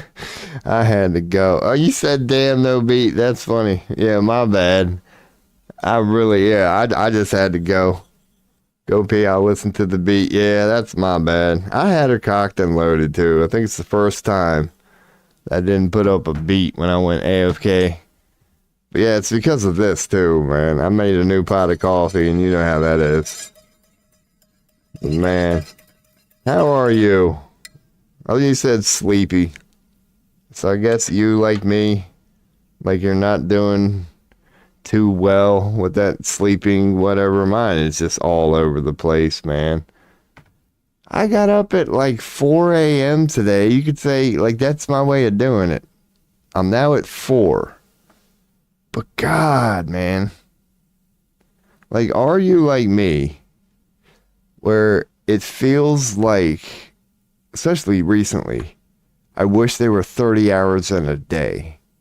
It just feels like the days aren't long enough. It's like if there were 30 hours, I think my schedule, you could say, like if I had 6 more hours every day, I believe I could maintain a schedule. But I just, So that's what it is for you. It really is a problem for me. Call it being a night owl. I think it just has to do with discipline, but then again, not. Like, if discipline is there and I go, Rob, lay the hell down. Like, if I gotta go to work tomorrow. Dude, sometimes when I'm in that mood, and I know you know what I mean, like, it doesn't matter if I lay down. Like, the discipline, it doesn't matter. My body's just like, no. So even if I lay down at 8, I'm tossing and turning, literally. Oh, it's 8:10, 8:20, 8:30. Like, there's no point. not that that's 100% of the time, because sometimes I do go, Rob, just lay your ass down, and I will fall asleep. But many times it simply doesn't work. So I can't put it on discipline. And yeah, you're the same. It's like that. I had a feeling I ain't the only one, but it's like, yeah, some people can do it, and I respect that. But I don't know. Sleep just means too much to me. Because it's not like I can't. Like, anybody could get up on 2 hours sleep. It's just that it pisses me off, dude. Like, dude, you don't want to be around me at that point. Yeah, I can't maintain it. I'm constantly aware I only got 2 hours sleep, and I'm pissed the whole day. How people can... I just need more time every day. More time every day. Maybe that's part of the human cycle. And I know I'm not, clearly not the only one. I'm for sure, for some people, it's just perfectly fine. That's their thing. But yeah, I got a feeling we're alike on that. It's like, it's always kicked my ass. Job, no job. Because right now I haven't had a job for 3 months, so I can't put it on a job. Like, look at me. All I have to do is get up. Not that I have to, but all I do is get up and hit record. And I can't even maintain a schedule doing that, and you know it. Like, my start times are all over the fucking place. There's not a time recently. I haven't gone live in the last 2 months. I went live at 7 p.m. I went live at 7 a.m. Like, it's crazy. But, yeah, if you would add 4 or 5 hours to every day, dude, I could have maintained. I eat. That's my problem. It feels like I don't have enough time every day. Because you could get into it and go, Rob, you just got to sacrifice a couple of... It's like, I'm not saying that you're not right. I'm just saying if I had no pressure and had to do nothing, just get through a trooper, and I had it, quote unquote, my way, I feel like my body just needs 5 or 6 hours every day. And then you wouldn't even need to tell me to go to sleep at quote unquote bedtime. I'm like, damn, why am I tired right now? Because that's how, yeah. Like, give me a few more hours every day and I could go to bed at quote unquote bedtime. Because I am big on sleep. Like, and it's not that I can't get 4 hours. Sometimes I willfully, like, I'm unpredictable. Sometimes I will willfully, whether it's work or a day off, after 4 hours, just roll over and go, why am I up? And I don't even know why. I'm like, dude, there's no shot. And I'm just up for the rest of the day, and I feel fine. Who the hell knows, man? If you stay up too long, you just get 3 hours and can't sleep. And I can do that. I'm not a good guy to, I admit that. I'm not a good guy to be around when I don't get sleep. Could I deal with it better? Yes, I could. Do I ever think I'm going to do it? No. I'm 44 and usually, not always, usually it goes bad. If I go to sleep early, I sleep like 6. I used to be able to do that. I can still do it. It's weird for me. If I have something I'm dreading the next day, like if I have to go to work, dude, I can sleep fucking 16, no problem, because I know whatever it is, I'm getting up. Yeah, when I don't want to do something the next day, on whatever level, it makes it easier. But, man, I like sleeping until I'm ready to get up. Like, that's what I mean about more time in a day, man. Yeah. Sometimes I do just want to sleep. And even if I'm not dreading something, yeah, you gotta listen to your body. And I don't fight my body. That's what I mean. It's like, yeah. Like, if I'm laying there and I feel tired, damn it, I want to stay. Like, I'm not good with responsibility because I love listening to my body. I do. It's like, damn, I know I quote unquote should do this right now, but I know my body pretty well. And I'm freaking tired right now. That's where it starts. Because, yeah, if I don't have anything to do now and you can't force me out of bed, yes. That's where I'll be like, and you feel good, too. When you get them 12, 14, 16-hour sessions in. You feel good. For me, it's like, you know my habits. So it's like, that's the only chance in hell I ever really go without like tobacco, coffee. It's actually 16 hours of me not doing this shit. Yeah, and you get up going, feeling cleansed. You're like, this is what it's like. Yeah, and yeah, you just can't do that. Not in this cycle. Yeah, that whole 24-hour thing. Damn, man. God, I wish I was like spiritual and infinite. Like, I love having a planet and a circle and the whole cycles thing. That's cool and everything. But yeah, there comes a schedule with that. And that's cosmic. Yeah, you really. It's like I'm blaming the universe now. This has nothing to do with man.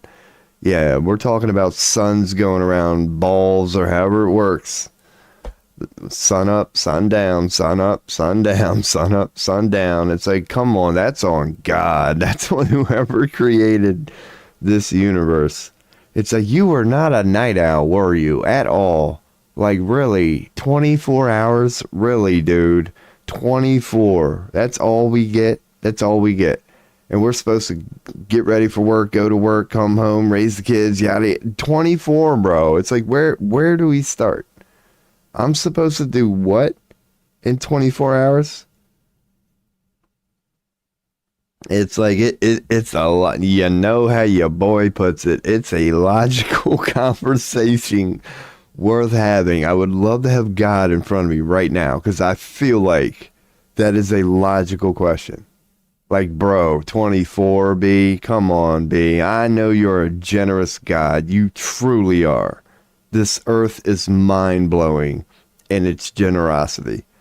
There's one thing you weren't very generous with, that illusion called time. You only gave us 24, bro. Come on, man. I wonder what quote-unquote gods... And you know me, I ain't saying bro implying. Because I'm willing to go with the Father.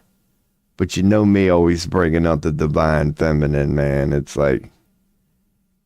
I wouldn't say the ultimate creator isn't kind of alpha, only because we're about order. Other than that. But yeah, man, if God was right in front of me and I brought up the 24-hour thing, I'm sure we'd get some deep thing, man. Like, I don't know. Well, yeah, if I didn't give you 24 hours... then you wouldn't be able to have the experiences you're having. You wouldn't be able to explore those themes of feeling like you're limited and just pissed off all the time. And none of this makes no sense. It's like, if I didn't give you that environment, yeah, you wouldn't have learned what you learned about what it's there. Maybe, yeah. Because, man, I know when you send me back to the spiritual realm, oh, dude, I'm a procrastinator. Like, I know I don't have that Leo. I'm one of them cold, calculated, take your sweet ass time type beings. It's like, dude, I like to stay there, and I know that comes with a price. Learn enough and move on. But it's like, I don't know, man. It's the Cancer moon. I don't know. I just like being comfortable, like at ease. And man, yeah. I don't get along well with the whole fucking time thing, man. Authority. Like, yeah, I don't like feeling like I have to go to bed and I have to get up, because that's when it becomes a legit conversation with God with me. Why do I have to go to bed? Whose fault is this? Humans? Like, is this the man-made system I should blame right now? But no, we're kind of or dude, is this yours? Like, you both kind of got a say in this, man. Because even the men only modeled their damn system around yours. So let's just go with this whole 24-hour thing, which you can't fault man for. You can't. We didn't invent it. I mean, who's to say? Unless we go into simulation theory, then whoever invented this fucking video game used a cold-blooded son of a bitch, dude. Out of all that beautiful programming, it'd be like Neo talking. That's a logical question right there. Like, why didn't Neo bring that shit up, man? I mean, I know he was in love with Trinity, but no, that would have been an important question to me. I'd have been like, can you explain this 24-hour thing, dude? Because you appear to be acting all intelligent right now. What's up? That was your best idea? 24? But then again, that wouldn't be the dude to ask. The old architect in the Matrix. I haven't seen the most recent one or the one before that, but I heard the one before that wasn't too great. But the last one was pretty good. But Matrix, yeah, man, that's one of them. It all depends on how you look at it. Thanks. I actually believe in the Matrix. It's like just one way to look at it. It's like, yeah, you are technically Neo. And if you call this shit technology, yeah, I do believe that. But anyway, hello, Mono. After 3 hours of research, I've done a little bit of this sitting and ranting. Not much news, but then again, yeah, it's still morning here, man. It's 8:43. So now's about the time when they're in pretty much the world's admitting, like, we're in World War III, but what phase are we in now? The trade wars. Like, it's on. It's official now. The trade wars are on. This is how World War III, quote unquote, starts. Like, not a big deal or whatever. Like, oh my God, panic. But no, dude. Like, you can see how, yep. I think the American economy's going to be, like, really hurt. But they're already saying the global economy right now, all stock markets. Like, just because of this announcement right now, the global economy, and then you get into World Economic Forum, it could be part of their master plan because this thing called a global economy, not goodbye, but we're in the middle of a recession, global recession. All countries are deciding to screw up business for whatever reason, like lose the blame. And it's like, yep, here we go. Because now it's just a bunch of give and take. It's like, no, we're going to tariff you. Oh, yeah, well, we're going to tariff you. And it's like, yeah, that's not going to lead to anywhere good. So, yeah, that's going to be the news for today. And cool, man, fucking let it burn, man. We already know we're in end times. We already know the end result is all this shit somehow. Like, dude, don't hold on to it. Don't. End times tells you everything is going away. So just get used to it. Just like, it's going to be cool to see how. But yeah. So yeah, that's going to be the news for today, I reckon. We can touch upon it here soon. It has been a couple hours because it is getting about the time where they're rolling in. Yeah, that's all I saw, man. Then, oh yeah, the other big news was, big news. I caught eye of it. They're talking about it. Was the Hungarian president. That was my X post for today. You know how Netanyahu's kind of a wanted global criminal right now? You know how Trump had to leave the ICC before Netanyahu came over last time? And he did that. He withdrew from the ICC so Netanyahu could legally come over because he's wanted by that global corporation of or whatever entity that happens to have like 120 some countries in it. It's a pretty big fucking deal. Yeah, Hungary happens to be a part of the ICC too. But Netanyahu is taking a trip to Hungary and they're letting him in. So that tells you right there, Hungary, you got a Zionist leader. Like, he's doing what Trump did. He left the ICC. He's withdrawing from the ICC. So Netanyahu is, quote unquote, legally allowed to go there. Because if you're a part of the ICC, you are now guilty by association. You, as a part of the ICC, are breaking the law by harboring a wanted fugitive. If you're not part of the ICC, it don't matter. So you have to be a part of the ICC. Yeah, but according to their laws, you can't do that. So you have to withdraw from the ICC first if you want somebody wanted by the ICC to be allowed in your country. And then you're technically not breaking the law because you're not part of the ICC. So they can't legally try you for anything. The only thing that'll happen would be what happened to the United States is the rest of the world goes, damn, dude, you are like the only person who still likes this guy. Yeah, you're willing to withdraw from a diplomatic organization to go with a wanted criminal. So that's interesting. Hungary's doing that. They should arrest him. Yeah, that they should. He's legally wanted. And you can look it up. People rightfully ask the question too, and people can look it up. Why is he the only person in history that's ever been allowed to do this? Not that the ICC's been around for ages or whatever. But dude, we have the ICC for a reason. To prevent something called genocide, ethnic cleansing, things like that. And they've actually served their purpose many times. Like, look at the history of Africa. Like, when, like, shit starts to happen, the ICC steps in and goes, we got a feeling you're going for, like, don't give me that, oh, it's just a chance that 80% of the fucking deaths are Christian. Like, they're that sort of organization. That they swoop in when dictators start getting out of hand, or whomever. And they've served many now, like everything. It's been hijacked. Who knows? You're probably not going to find 100% perfection in the ICC, but that's their job. So yeah, he's wanted for that because you can prove it. That's the fucked up part. That's why Netanyahu will never talk about the facts, because he's wanted for that refugee shit that he can't explain. Dude, you can't explain, 40 destroyed Red Cross ships that's what he's wanted for. He can't explain that. Why, anytime the Red Cross or any globalist, anybody in the world shows up well-intended, they died too. Whether you're the Red Cross, whether you're the Blue Shield, I don't care what your name is. These people are dying.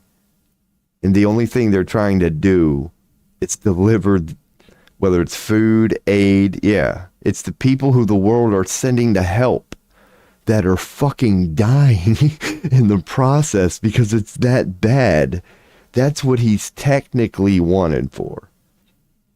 Starving out refugees. Like, when you get into the legality behind it, that's what he's legally, if he would, that's just the tip of the iceberg. You know your boy, I'm just fair. But yeah. He's a damn international war criminal, however you explain it. Yes, he is guilty as shit unless he can win the case and go somehow prove that, yeah, everything that's been going on there was actually, yeah. And he can argue in court why all these dead humanitarian ships, dude, ships. Let's just not talk about people. It's like they down ships, they blow up vehicles. If he can explain why, then he won't be a criminal. But good luck trying to explain that, man. Good luck. Because what does that have to do with Hamas? You ain't in front of the media at this point. Like, you're in front of logical people going, tell me what any of this has to do with Hamas. You can go in and get rid of terrorists. And we admit that is not an easy process. But, dude, you leveled everything. The civilian death count now is you're killing far more people now than you will ever get Hamas. You get like 10 or 20 Hamas at the expense of a couple hundred civilians. What the fuck are you doing? It's that sort of... And unless he can explain that, and he knows he can't. He knows he can't. That's why the Israeli people are pissed, because they're dying too, dude. Like, they're sending their men and women, called the IDF. It's like, it's what happens over here in America. When we first send our boys to war, a lot of the times, we're all proud of ourselves.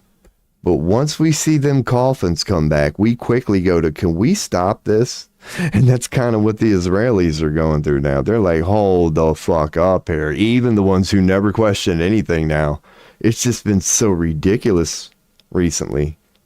Like, you're seeing 80-year-old just... sweet Jewish old ladies out there now. We've kind of joked upon it, dude. They're like, can you please stop Netanyahu? Even his own people. God, just look at what's going on in Israel right now with their government. It's the same thing as Trump. People are speaking up against him, and anybody who does, he tries to just get rid of him. He's in the middle of court cases within his own. He's being tried by his own government. He can't get out of court cases. He's wanted in his, or not wanted, but he's being tried in his own country by his own government and his own people. At the same time, the ICC is going, no, we think you're guilty too. Yeah, it's fucking ridiculous how guilty this guy is, dude. He's going to go down. When they look back on this in 50 years, humanity is rightfully going to be going, what were they doing? How did that, during all this sophistication in 2025, how did that happen? A madman ran wild? And his best friend was the Donald Trump, who is made. It's like, dude, this story, it's going to Netanyahu to Trump. Like, damn. The rest of the world hated that guy, but who liked him? Well, Donald Trump and Elon Musk. It's like when you start just, yeah, man, it's crazy. It's fucking crazy, man, when you just zoom out. But yeah, that was the other news today, and I'm with you. Like, that's why that caught my eye. I'm like, Hungary's doing this now? Like, what do these Zionists have? What are certain people so afraid of? Like, that dude who's in charge of Hungary is basically spilling the beans now. It's kind of like what's going on here in America. If anybody in Hungary ever questioned which side of the fence their government is on, they got shown. Because he is now selling out the reputation of that country just to let a damn war criminal in there. And I don't think Hungarians feel awfully highly of Netanyahu right now. If they do, they're called the minority. So I don't think they're going to take this very well. I bet Hungary is, get ready for a week from now. They're going to see what we're seeing here in America. They're like, damn, that's all you do is suck Zionist pecker. You are willing to sell this entire country out at any and all costs when it comes to the Zionists. What do these son of a bitches have that certain people, not everybody, are so afraid of? Because then I brought up pictures of his ass. And a picture's worth 1,000 words. So in the name of doing it here, Hungarian president. Yeah, it's this guy. Let me just go on and, because I'm sure, images would yield the same result. I'm just going to type, yeah, because here we go. Oh, what sort of vibes you get with this guy? But if you ever wanted to know what a Zionist look like, call it a hunch. I think we got one right there. There he is. There's the old Hungarian president. Selling his country out as we speak, man. Just withdrawing from the ICC. So his boy. So if you wonder what type of people like Netanyahu, they look a little something like that, man. Just an old gray-haired gatekeeper, man. Just, man, selling his country out. He ain't even going to be around much longer. Let's go with the old Zelensky approach. He will die soon. How old is he? How old is he? Age. Because he's looking up there, man.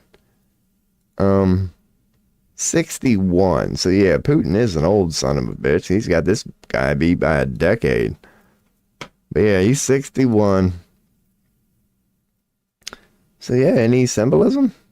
No. Oh, he's definitely friendly with the United States. I wonder why. You'll see a lot of pictures of him. Back in the day, there's one with Putin. So now we're getting kind of old. But yeah, man, there he is, man. Just some old fart, that guy. Viktor Orban. Because while we're here or whatever, let's just look it up. Let's see how it's going. Let's look up Hungary. And I'll put the cam back on. What the fuck? Why not? I'll just lower it a little bit. Bam. See what happens. If I check news, and let me just go in and filter past 24 hours. Yep, it's official. Or whatever. Hungary says it will exit the ICC as Netanyahu visits. So I'm sure there are people going to take that great. Hungary is officially, because like 24 hours ago, it was all like allegedly, whatever. But no, it's official. In order for otherwise, they're breaking the law. That's the only reason they're doing it. Because if they don't withdraw from the ICC and they allow him over, then they are guilty by association. So they're withdrawing first, just like the United States did. So when he comes over, you're technically not breaking the law and they have nothing to try you for. Because you quote unquote never agreed with the ICC to begin with. When you sign up for it, you agree to their terms, so to speak. Because it's supposed to protect you, you know what I mean? So now so now if he wants to start, I don't know how it works, but yeah, it's all legality, man. And we got Trump recession. Yeah, and apparently like the Real ID, Republicans, the Real ID Act is about to expire. So they're like, oh, if you want to get one. So who knows how that's going. So, but we'll see.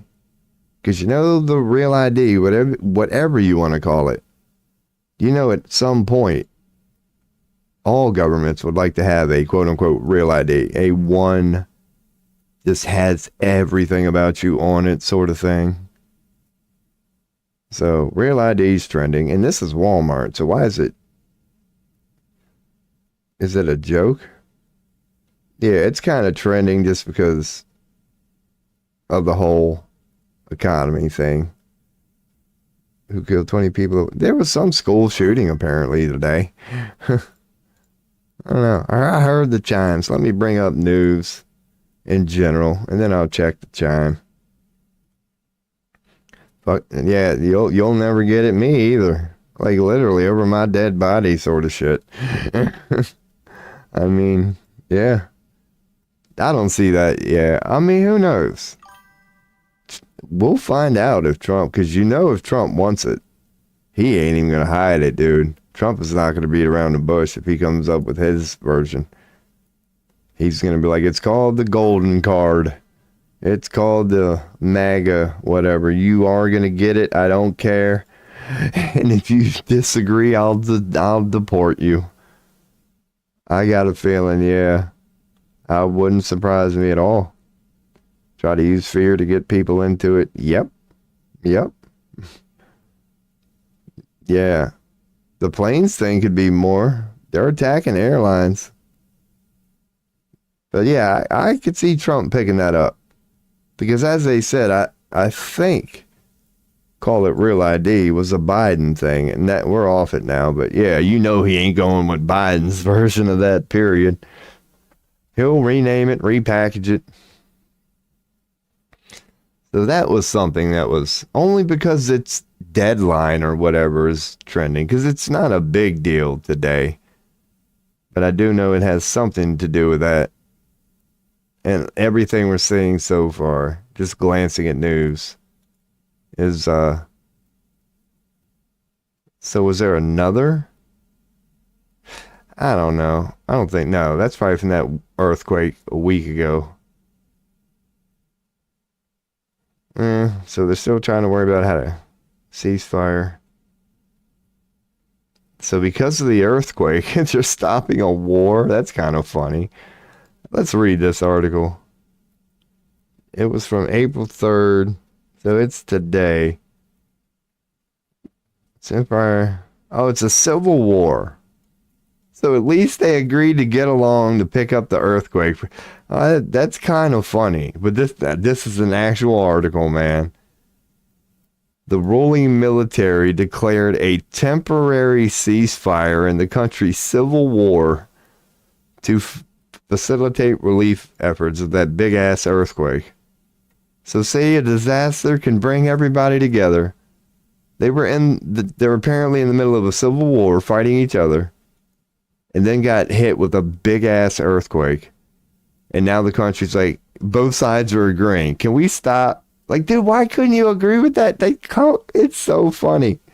It's so funny. Dude, God, the irony in that. The irony in that. The irony in that. God, humanity could learn so much from that. That's fucking funny, man. They're killing each other going, there's no way we are gonna agree on this up until including death. But if an earthquake happens out of nowhere, both sides are willing to go, hold on, man, let's time out. Let's eat some sandwiches. Let's get a drink here. Let's put down the guns and let's start sweeping up this earthquake that done. That is hilarious. That is hilarious. They can't come to a conclusion, so they're willing to die over it. Like, but yet when it comes time to stop and sweep up the room a little bit, they're like, all right, guys, then they can reach a diplomatic agreement that they beforehand were willing to die over because it was so hard to come to a conclusion. That might be good. Yeah, let's hope on earthquakes. That would be a good thing. So if civil war ever breaks out in your country and people flip their shit and start shooting each other, just hope on an asteroid or something. Just hope on an earthquake. Because the people go, oh, God, we got to stop fighting. It's like, yeah, we do. Yeah, we do. Now, this will be the funny part. The funny part would, like, when are they going to pick it back up? That's going to be the funny part. It's like, all right, guys, the roads are clean again. We clean. We good. All right, let's go. It's going to start it back up again. Oh, my God, that's funny. Like, has this ever happened? At least not nationally televised. Has a civil war ever been interrupted by a national disaster? Oh, God, I'm not going to look that up. But that's fucking funny. Oh, God. But they could use it on revolutions. Yeah, that's a revolution. Yeah, depends on how violent it would get. But no, that's a fair point. Like that, yeah. That's a fair point. If there's ever a, like, big, peaceful uprising, that'd be one way to just stop it right there, man. Just out of nowhere. Just fucking Yosemite blows up. Or you get a big earthquake. But then again, I imagine, like, yeah, this country, too, isn't, like, that big. Yeah, that's definitely worth... And I wonder if they ever have done that. That's not a bad approach at all. If you got an uprising you're concerned about as a government, yeah, just quote-unquote fake, or induce a little bit a natural disaster. Give them a reason, some reason to be like, oh, shit. We all got to go home right now. Let's see how big Myanmar, or whatever this is. Because honestly, I don't even know where this fucking country is. I think it's Thailand? It's next to Thailand. So it's actually a damn country. So no, it's pretty big. So that takes away my theory then. Like, as my theory was gonna be, yeah, if it's like a small piece of land, if it's a country like Bhutan, then yeah, an earthquake is going to literally rock the whole country. But no, Myanmar, if it's a whole country, yeah, so the earthquake was probably like bad here. But let's look up Civil War. Hold on, let's look up Civil War. Let's actually look up the Civil War. What the hell do they mean by they're in a Civil War? No, because we're going to get all, like, earthquake things. Can I filter old?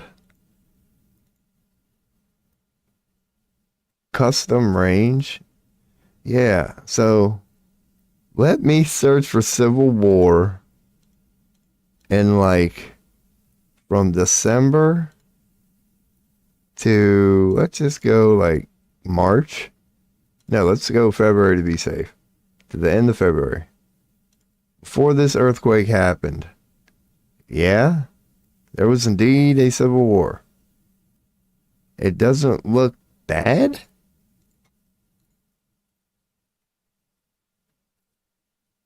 An ongoing civil war between the military junta and over 2,600 rebel groups. So what that means is the government was attacking its citizens. Because you cannot have 2,600 groups and call them the rebels. No, maybe you're the rebel. If there's 2,600 groups rising up against you, then you're the fucking rebel. So it was a war between, it was a revolution. That's what it was. It was the government versus the people. So it wasn't a civil war. It was people pissed off at their government, from what I'm getting. Either that or it really was 2,600 rebel groups decided to join together and attack the military junta. What is the military junta? I'll check that chime here in a second. Is the system of government led by a committee? Ooh.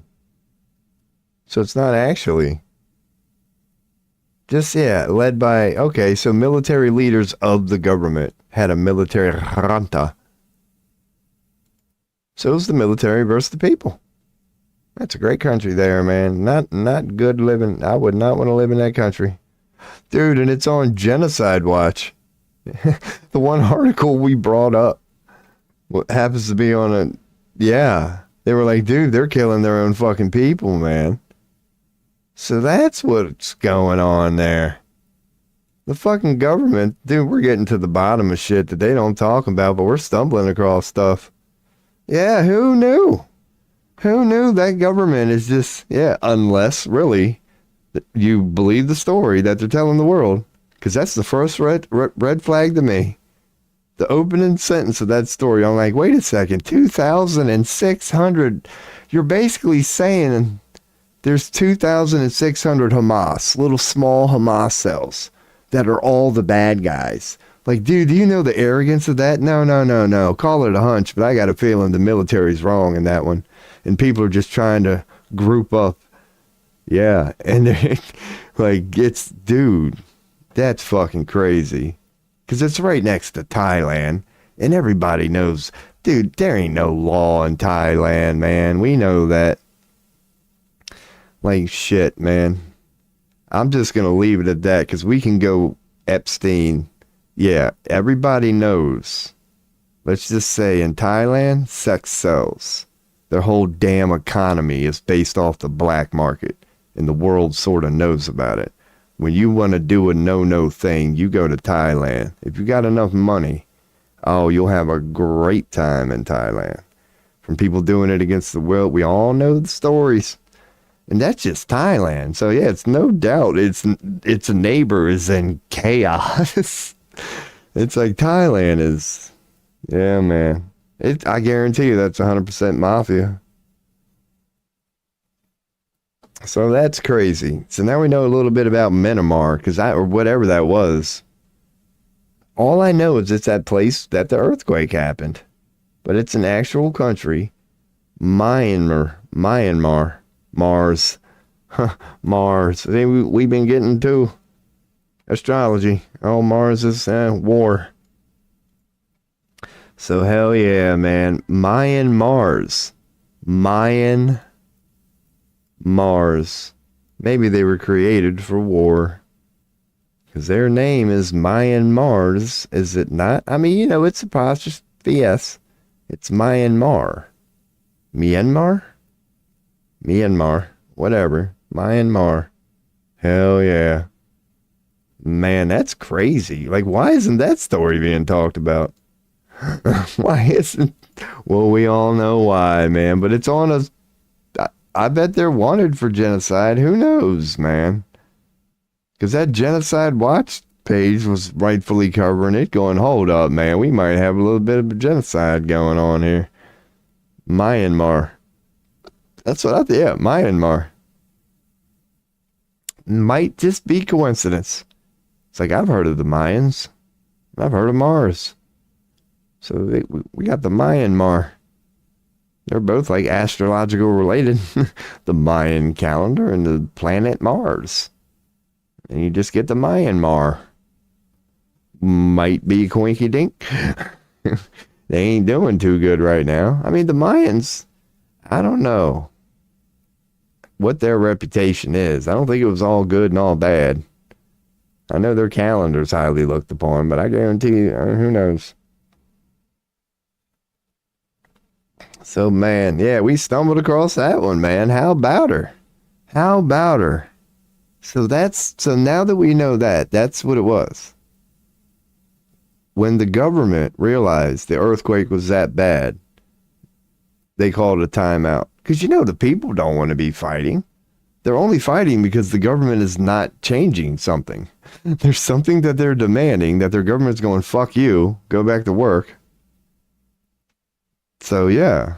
So it's their government, because of the earthquake, that has said that, because you know how it is.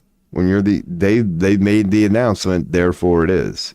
And you know how it works anyway. You can imagine they're the ones with all the ammo and guns. They're doing most of the firing.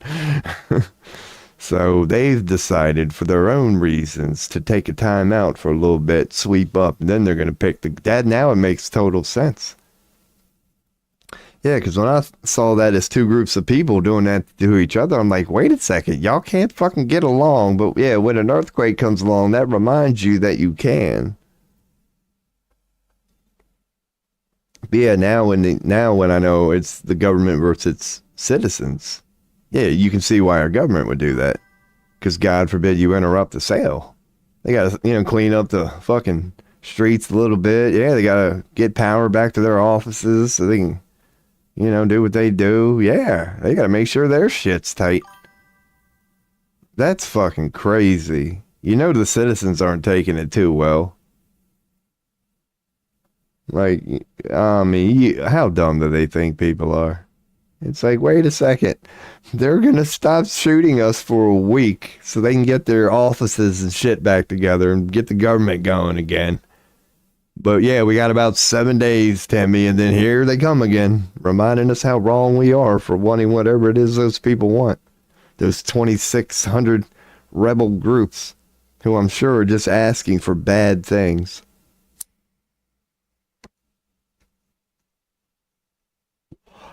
Oh, that's a story within itself, man. I love it.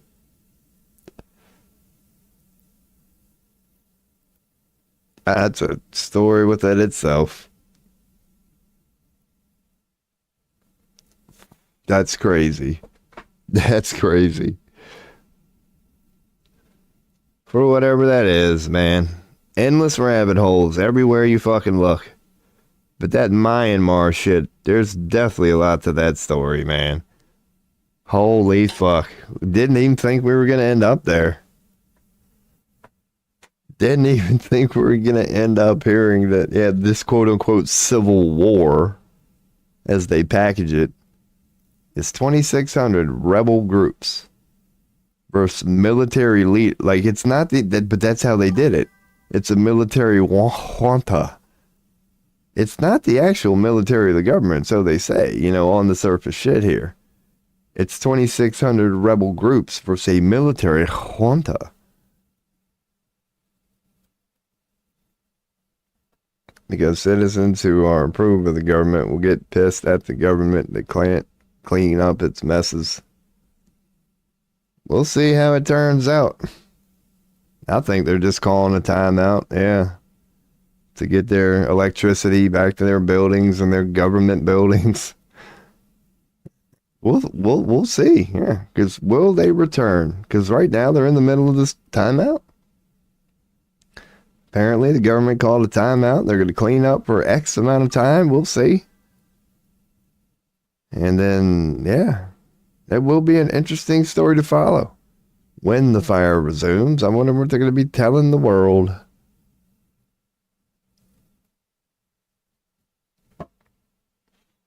Now, Wanta was that one thing I brought up. It's might still be here. I looked it up. I was like, what the fuck does a military junta mean?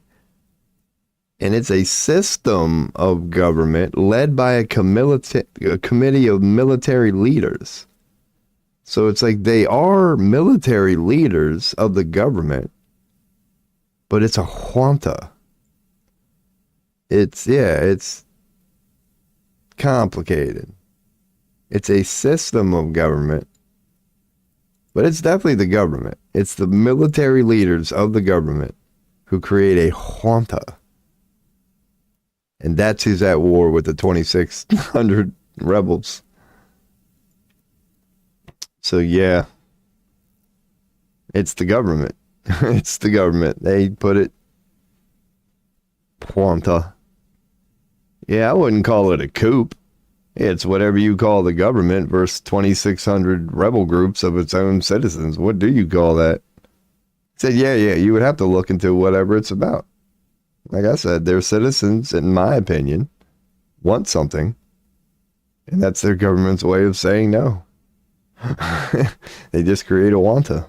And anytime you rise up, they call you a rebel group. That's what I'm saying. That's what I'm saying. But again, that's what I say. Yeah, you would have to like look into it, but just glancing at it, it's pretty clear. It's pretty damn obvious. Especially when you look up, you're like, oh, this page is called Genocide Watch. That even makes it more clear.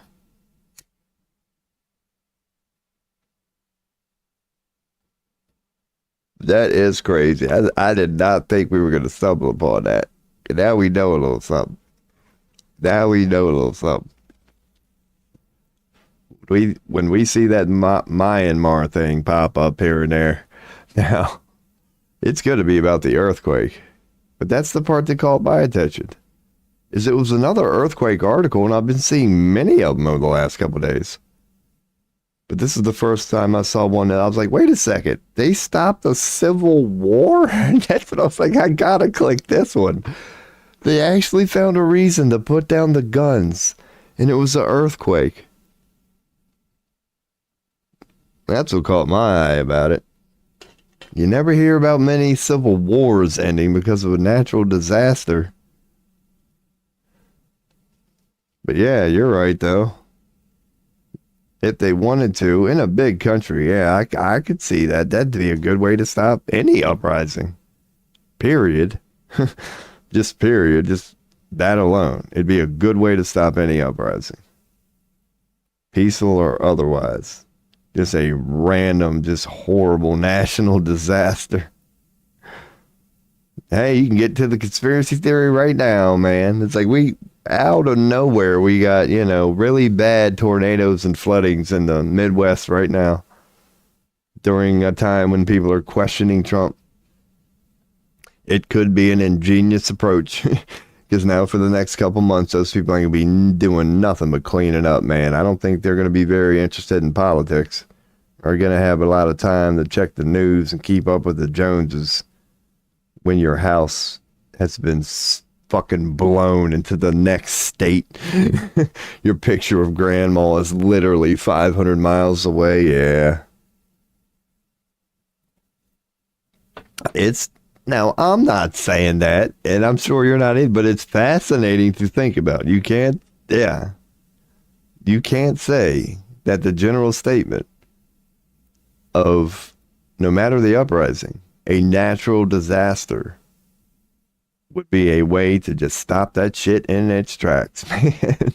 The moment you think they're coming for you, just fucking boom. California got hit with the big one. But that's where I was kind of looking at like landmass. Because landmass is something to factor in. Because you can devastate like a certain coast. But to devastate the entire country, hurricane, landmass you got to factor in. But hell yeah, that was funny as shit.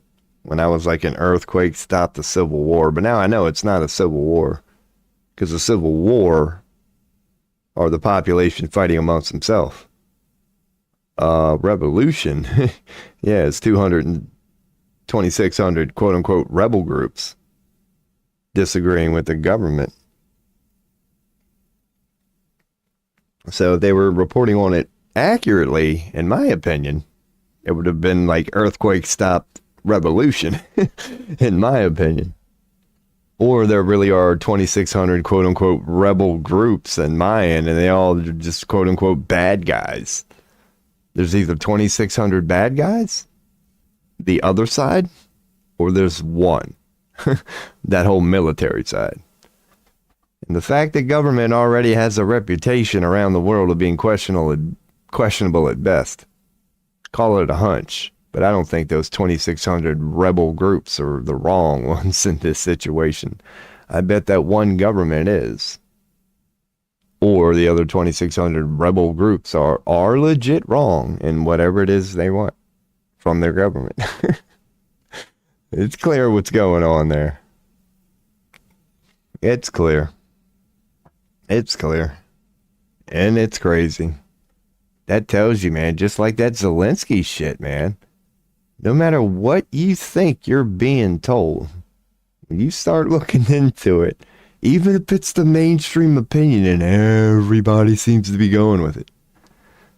Dude, just like the Zelensky shit, it took me 5 seconds. Just like not even looking into this Myron shit, I'm like, holy fuck.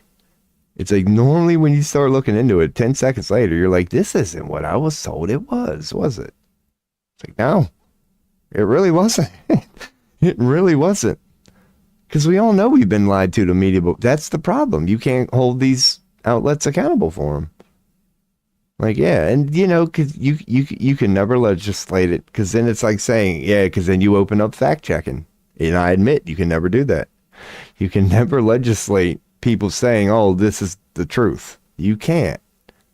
You just got to hope people aren't naive enough to not do their own research, and because you never know what you're going to find when you start looking into shit, man. Because I wasn't even looking into that shit. I just thought I was looking into an earthquake. And who knew? There's a fucking revolution going on in Myanmar. In Myanmar. So let's see where we'll end up next, man. Because that's another theme of this stream, too. We don't get fucking far, dude. I'll be like, let's check news. And like the first article, we're just going in on it. So, Hungary, tariffs, these are all the same. When we go to world, Hungary, here's where we stopped. We made it to the second one. The main story of the day, according to the Google algorithm, is Hungary pulling out of ICC, and then it goes to the Myanmar earthquake. So it's all about the earthquake. It's all about the earthquake.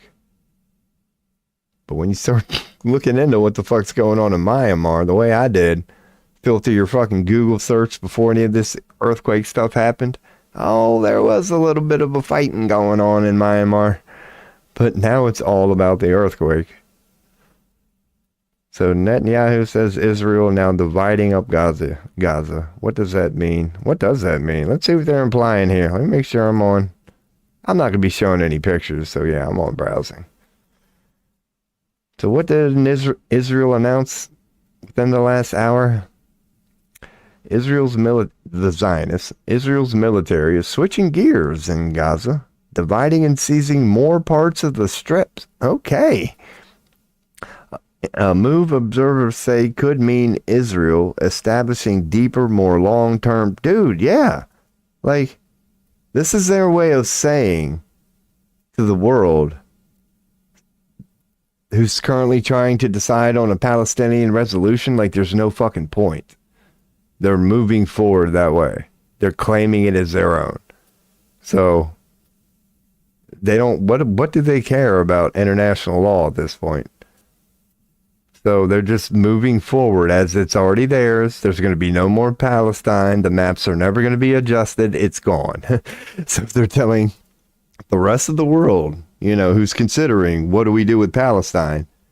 They're like, no, this is another example of Netanyahu going, oh, that's cute, rest of the world. You have an opinion. You have global diplomatic bodies consisting of hundreds of countries that are supposed to decide the fate of things like this. He doesn't care about that. So the rest of the world is going to be like, oh, this is what we think. The Saudi royal family should have an opinion on this. The Middle East should have an opinion on this. The EU should have an opinion. The world should have an opinion on what we should do with Palestine. But Netanyahu is now going, no, it's ours. We're going to cut it up. It's Israel's. Like, it's another way, just like the ICC going, yeah, this thing called global law. But then again, here's where you got to throw him an olive branch. What does he have to lose?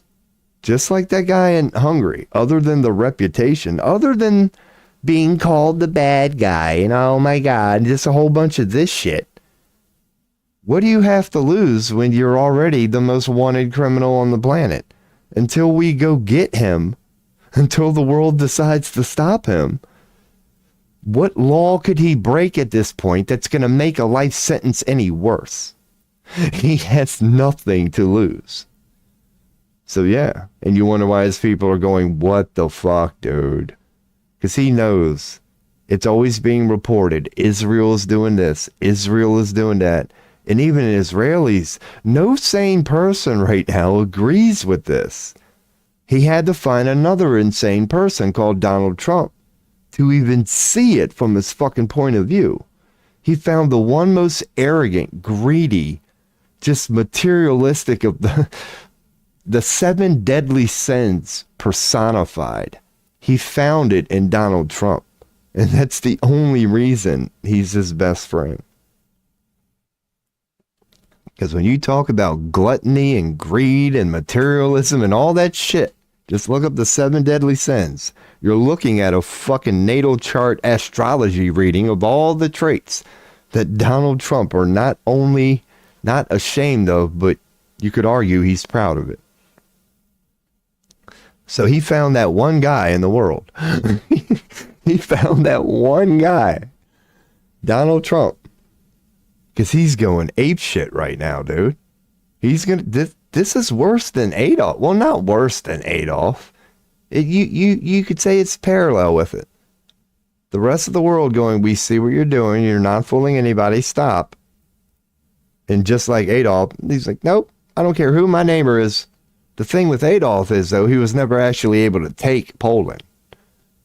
Netanyahu took Palestine. It's over. But I think Adolf might have taken a country.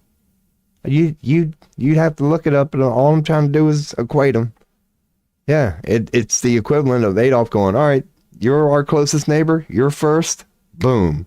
And then they become a part of Germany. That's what Netanyahu has done with Palestine. Under the guise of Hamas. It's so fucking funny. All this is because of Hamas. Now, like, it makes no sense from the logical standpoint. Like, what part of Hamas means that Palestine no longer needs to be recognized as a country? What does that have to do with Hamas, dude? And he would never be able to answer that question. What does Palestine no longer being allowed to be a country have to do with the fact that you got some terrorists in there, man? Like, so now instead of saying they're in Palestine, or whatever they're saying now, it's like, oh no, now that there's no Palestine, like, it's just, he could never answer that question. Like, dude, you can continue with this Hamas won't leave shit. We'll even give you that. What does that have to do with Palestine? Why did you remove the border and the people? He wouldn't be able to answer that question. Without admitting, oh, you're right, technically it doesn't have anything to do with Hamas. That was just my reason. All I wanted was the border and the people. But I needed a reason. Now, granted, the reason I gave you was bad, and the world had seen it 1,000 times before. But I was kind of in a hurry, so that's the best reason I had. I just went with the problem, reaction, solution Hamas thing. Same thing I'm doing in Lebanon. Same thing I'm doing in Syria. Same thing I'm doing in Turkey. It's an age-old playbook that was debunked fucking 50 years ago, dude. And you thought it would work? So, Yeah, he wonders why the rest of God, I love the situation we're in right now. It's kind of like the Myanmar situation. Like he's sitting upon his throne going, no, anybody who disagrees with me is actually the terrorist. I'm the right guy in this situation, and I'm just living in a world of fucking bad guys. It's like, dude, do you know the arrogance of that? The When you're in a room with 99 other people and they're all calling you an asshole, you might be an asshole, dude. Like you just might be either these 99 people are wrong and they've got some sick vendetta against you, or you just happen to be the guy in the room that refuses to believe you might be an asshole. Like, he's insane, man. So that's the news on, yeah. So that's cool. Again, the gloves are off. So that's the news for today. Israel, the Zionists, are expanding its operations to now seize.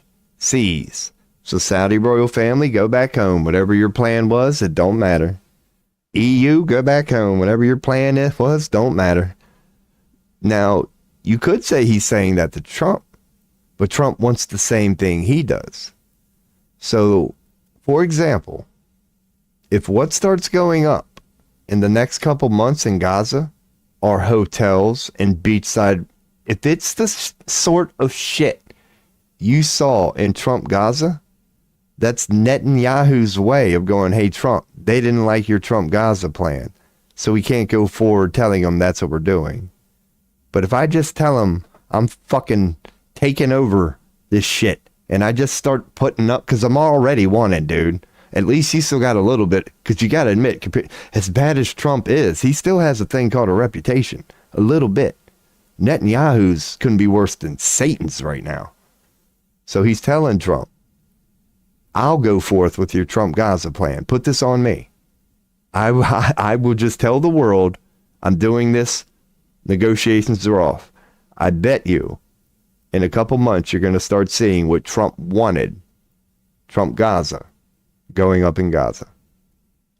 It's just now Trump can save his reputation a little bit. This is Netanyahu's favor to him. Makes sense. His reputation is already in the shitter. He's a wanted criminal that will never see the light of day again. So just put it all on Netanyahu at this point, and at least that'll keep Trump clean regarding certain things.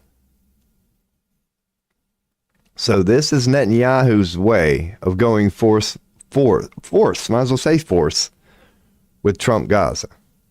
Because I got a feeling when this is all said and done, and the rebels removed, and they're ready to, or the rebels removed, rebels, that was irony.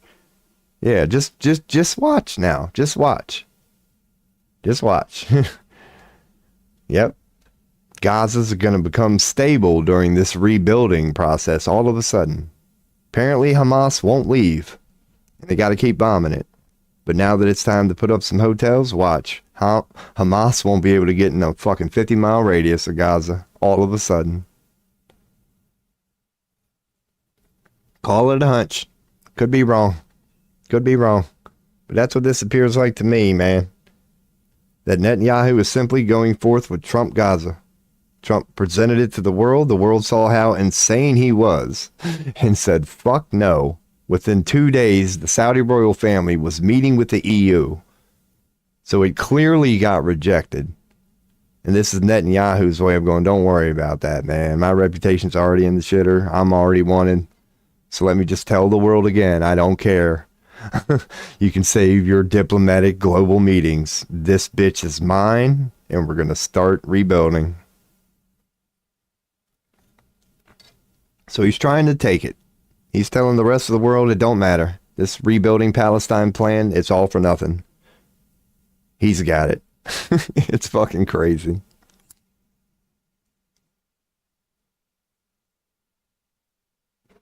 So that's that news today. Israel is shifting its goals. Aw, that's one way to put it. That's certainly one way to put it. They certainly are. Check the old Chizat. that Trump was trying to get a military presence in Gaza to secretly force Israel to calm the fuck down. Not a bad conspiracy theory. I mean, not because Trump is arrogant, man. So as much as we do like to joke here about how he sucks all this Netanyahu pecker and like pulling in the chair and all that adorable shit that he does, he don't like playing second fiddle to nobody. I would not think. I mean, who knows? But you never know. But even then, I don't know. To secretly force Israel to calm the fuck down. Yeah, who knows? Is there a difference between an Israeli and a Zionist too? Like, I think there is. In Gaza to secretly force Israel to calm the fuck down. Because Israel doesn't have the United States military. Like, at all. At all. At all. Yeah, dude, their whole military is because of us. From the funding. Because you could say, well, they have their own things. Yeah, they do. Paid for in the billions that America give them every year for that. So even what they did invent on their own is from the American dollar, and everything else is from us. This problem, now we have to fix it. I think Zionists created the problem, personally. I think it's Zionist. I don't think America's shit on the global stage. I've always said we're Britain's little sister. We're Israel's little sister. I don't think America has any actual pull. They just like to make it seem that way. The state of Israel are a bunch of fuckers. Yeah, that's what I call Zionists. What you're calling the state of Israel. Yeah, I call a small group of Zionists. That they do. They do. That's so people have. It's been going on.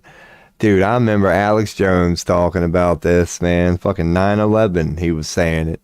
Why do we give Israel, aka the Zionists, tax-free, don't ask for anything in return, billions of dollars every year? Every year. And Trump, I think, kind of meant, I don't know if he's done anything about, because it's been mentioned, yeah, like people know about it. Because when it brought up when it would make mainstream news here in America, certain congressmen, the Zionist ones, would acknowledge it and be like, yeah, what's wrong with that? They'd be like, yeah, Israel's our ally. And they would go down this great list of like why we should and why we're just great friends. And I've heard it argued. Or seen it argued or whatever on news. Like, it's acknowledged. And that's a great question. Why? The whole world has said that. Everybody asked that question. And you know why?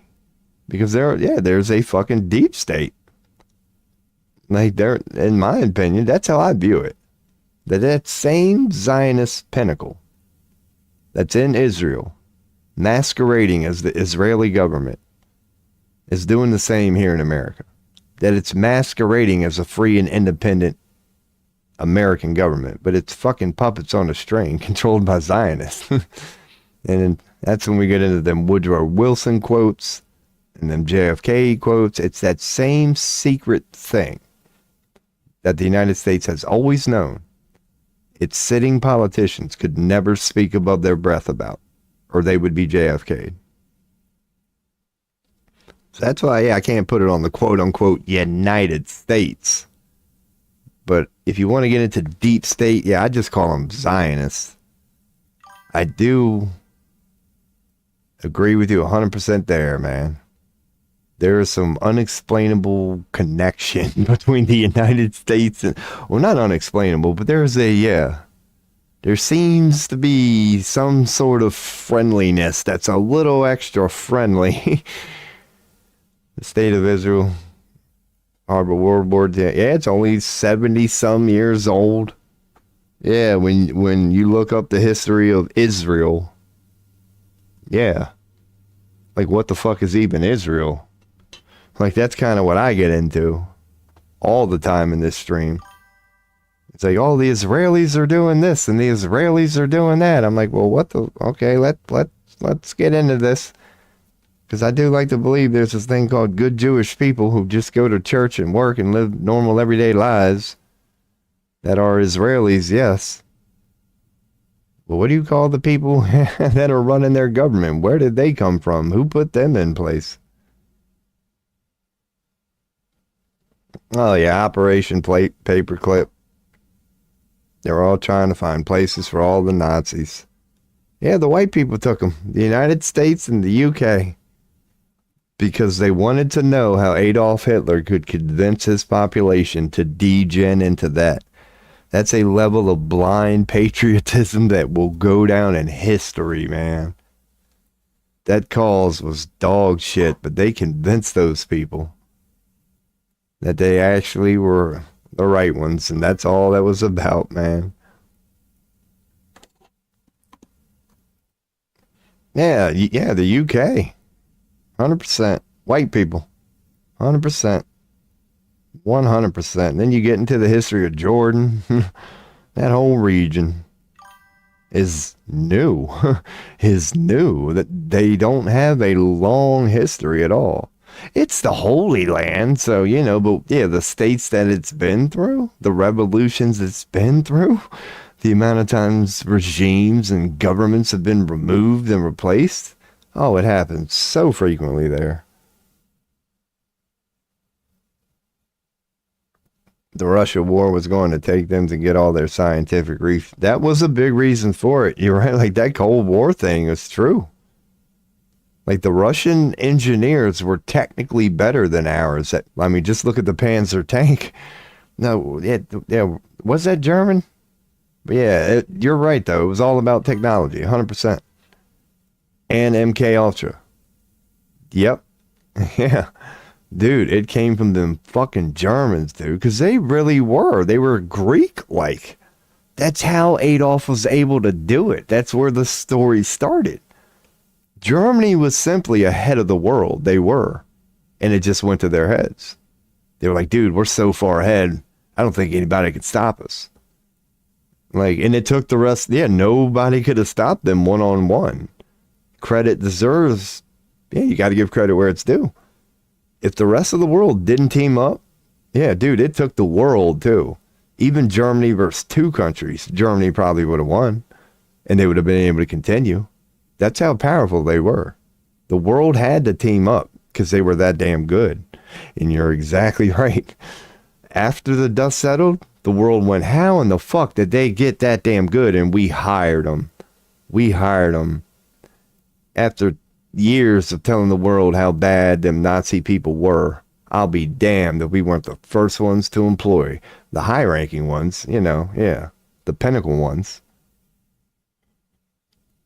Around the world. We wanted to know what they know, from their political secrets, to their mind control secrets, to their technological, military, scientific secrets. They were simply ahead of the game, man. And even MK Ultra, I'm sure, was birthed from them. They told us shit that our dumbass American self were like, wow, man, that's crazy. They know how a lot of moral guidance restricting their research. You're probably right.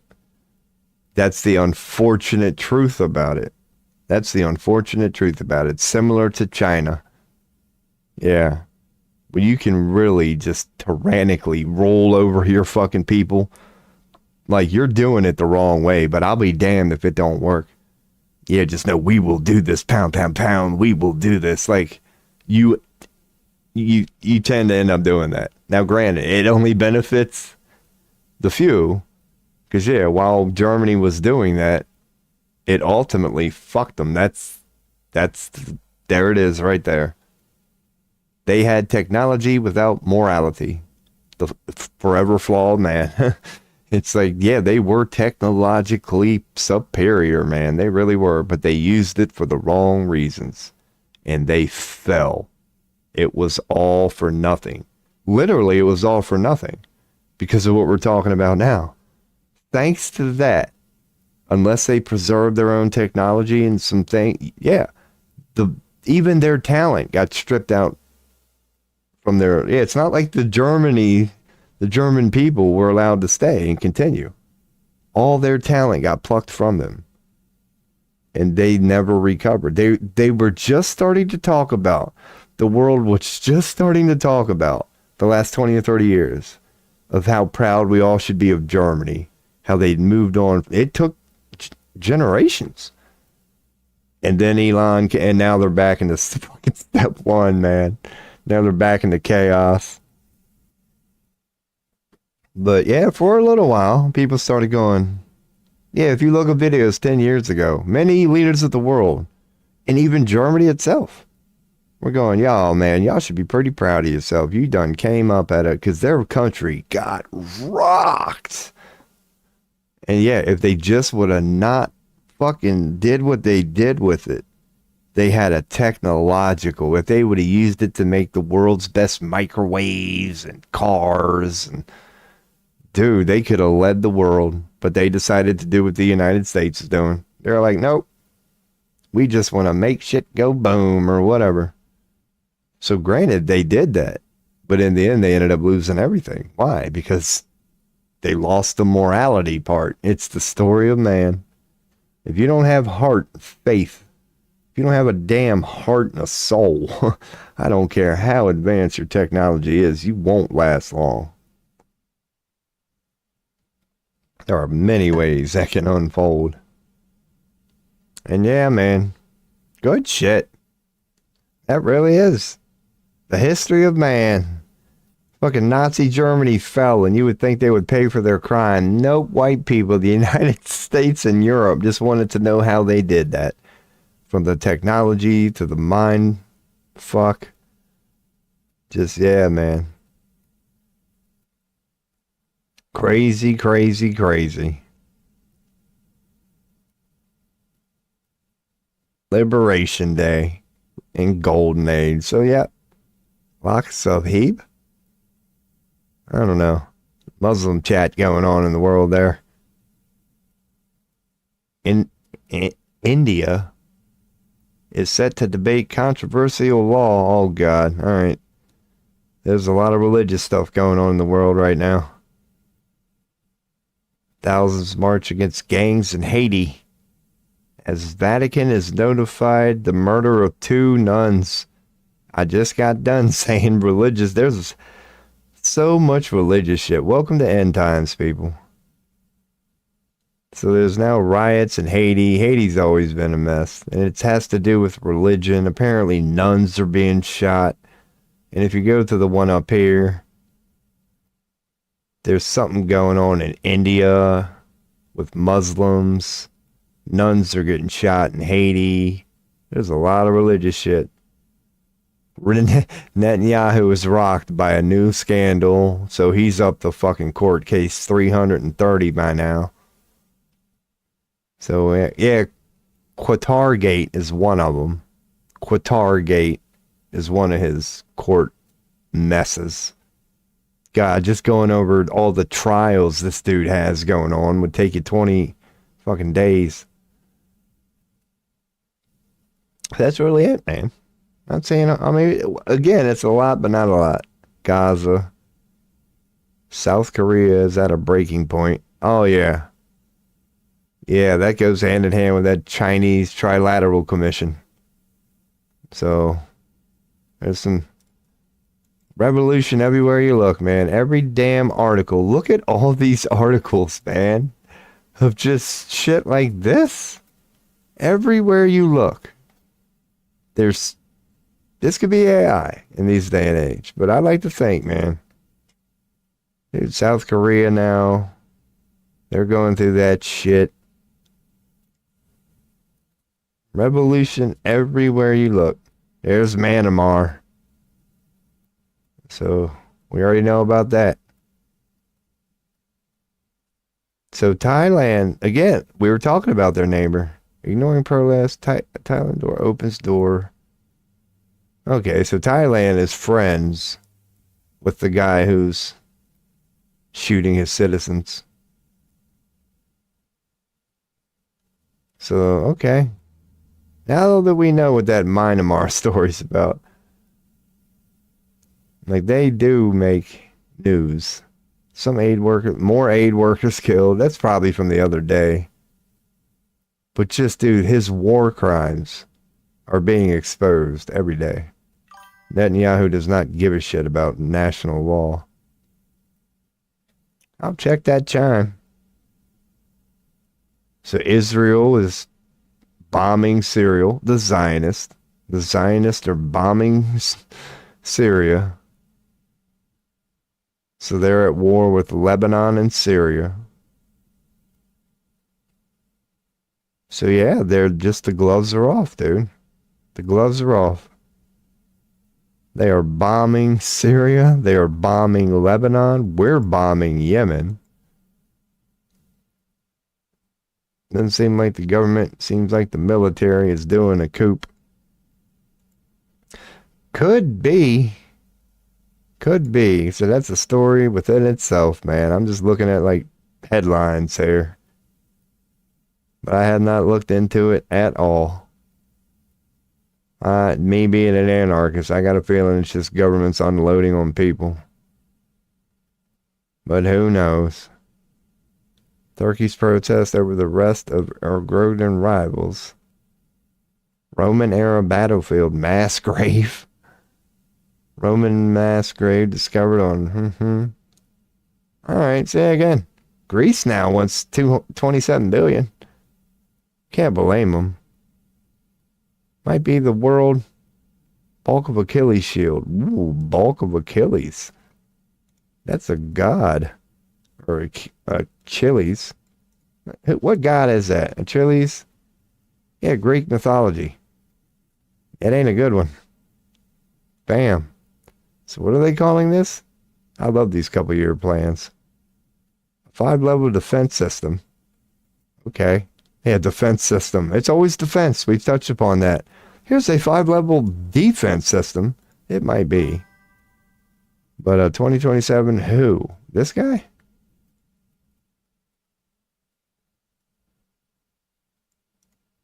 Who's he? Yeah, Greek. Okay, so Greek is about to... Man, that... Weird.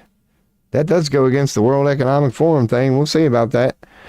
But apparently, yeah, they're about to get 27 billion for, don't worry, defensive stuff. This is defensive. But they're about to get 27 billion because fractional reserve lending. Why the fuck not? Shit. You just make money out of thin air. The one with its heel being its weakness. The one with its heel being its weakness. The military coup. Not sure what that means. I'm a little glancing here. Yeah, man. Check it out. Achilles stats right. The Achilles heel. Okay. The one with its heel being its weakness. So Achilles heel. A military coup means the military is pressuring the government to take over the tape. Yeah, it might be. Who knows? It might be. That Myanmar story is crazy. I have an opinion and I am not looking into it. But I got a feeling it's the government shooting its citizens.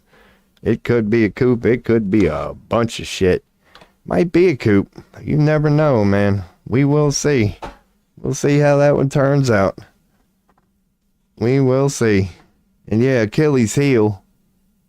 That could be Achilles heel. They could mean that. They could mean Achilles heel. That might have been why they called that. Because Achilles is definitely a weird name. I'm like, why are you going with Achilles heel here? First thing for me was Greek mythology. That's probably why. Algorithm knows me. So when I just quickly Google searched it, it went up to what it thought I would mean. It did go to the Achilles in Greek mythology, who I've looked up many times on this stream. But it could be Achilles heel. Could definitely be that. And yeah, that's the news. That is the news. Alrighty. So what do we got here? Real idea again. Nothing new. Stock market crashing. Bunch of the same shit. See, I might touch up on astrology here. Well, it's a good time to leave the tarot in the background. Haven't done one yet today. I might. But yeah, that's so interesting news. Definitely learned some shit about just how crazy this world is, man. Chaos and protest and revolution everywhere you look.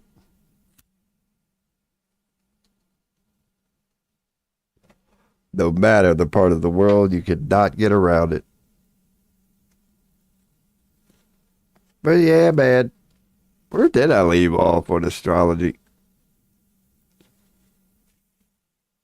The sextiles, it was boring.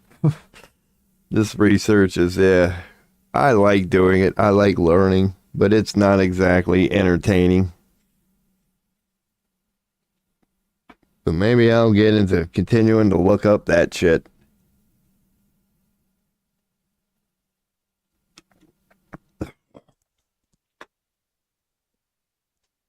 Maybe I will.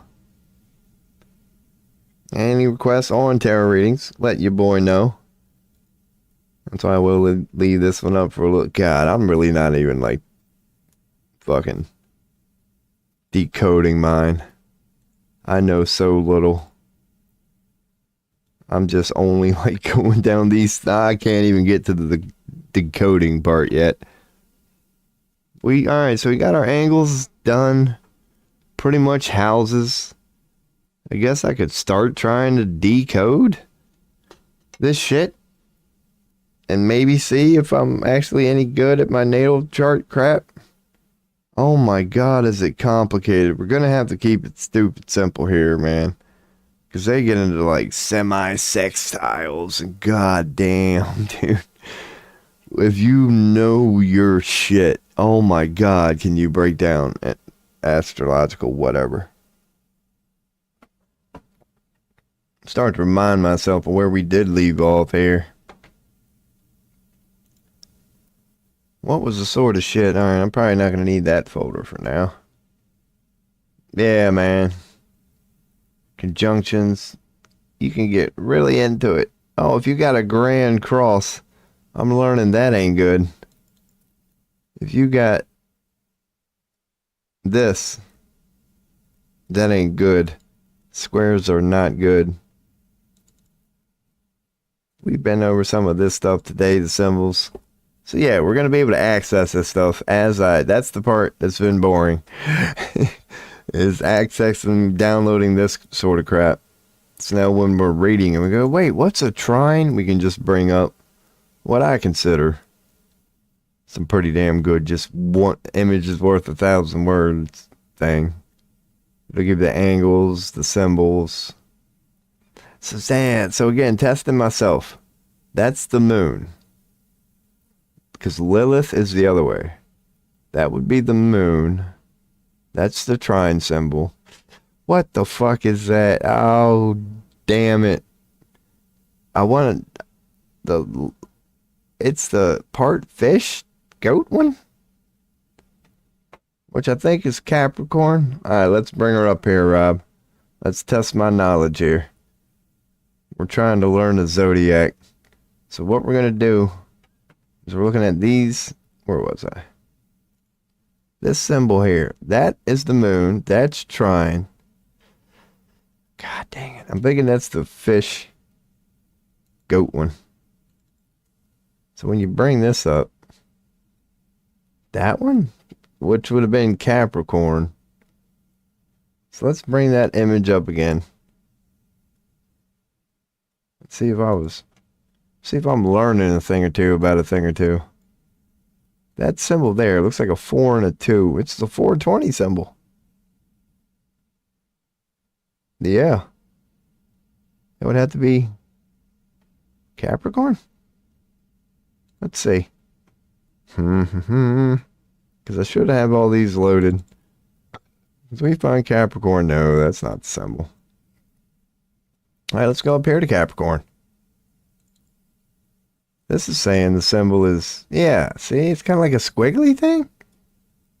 All right, so that's what we got so far. Let's go to symbols. I should have some symbols.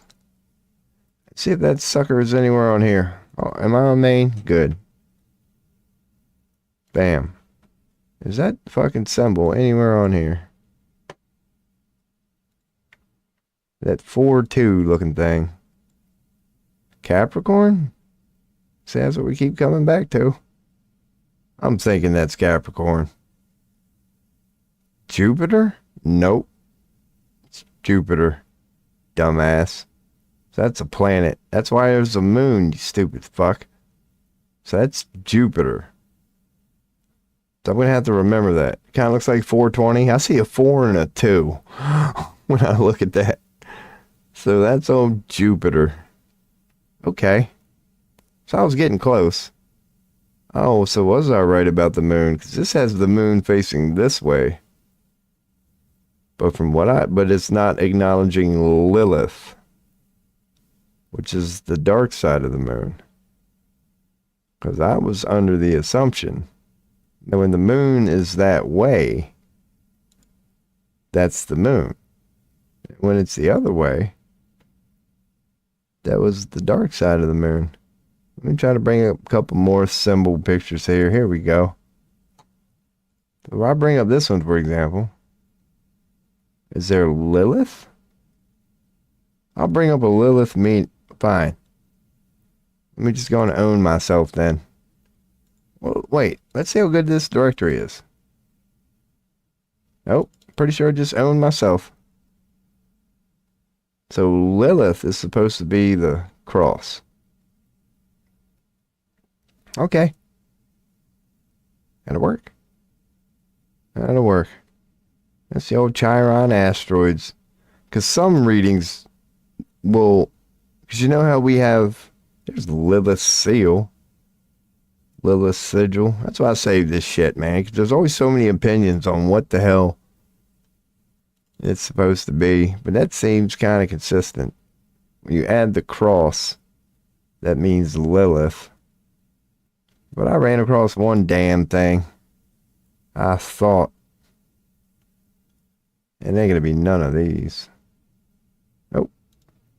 That implied that Lilith in an astrological reading would be the moon facing the other way, implying the dark side of the moon. It's okay. Who knows? All I was trying to do was interpret that one thing here, and we're learning about astrology.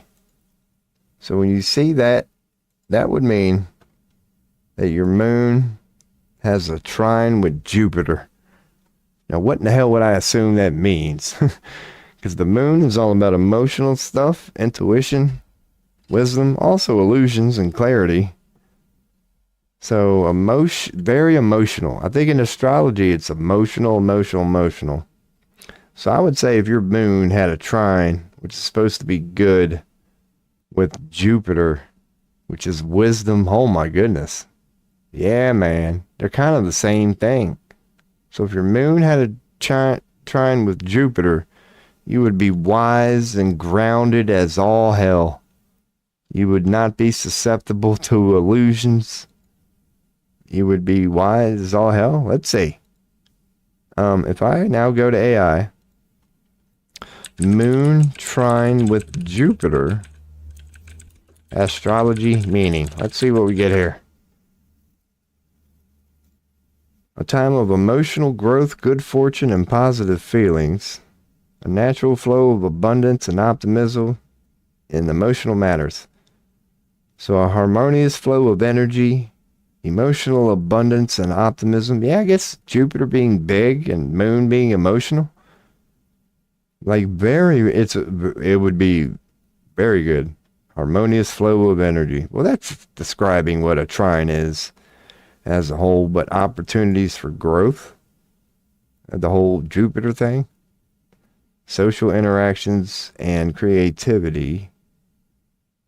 Intuition and manifestation. Okay.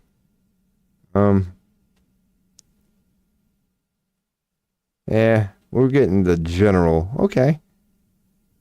Well, we know would be positive. I put Jupiter. So, not that that's going to change anything. But, all right. So, it would be good. It would be good if your moon... All right, because again, just a repetition, man. Repetition is key. To bring up the moon, was I even close on, like, the moon? These are cycles. Maybe I focus too much on cycles. I don't really have meanings of the moon in general. Because these are all going to be cycles. Like what they mean in their phases. So was I right about Jupiter? I know I have that. So maybe we can find one on the moon here. I know it. That's not even Jupiter, Rob. Where the hell?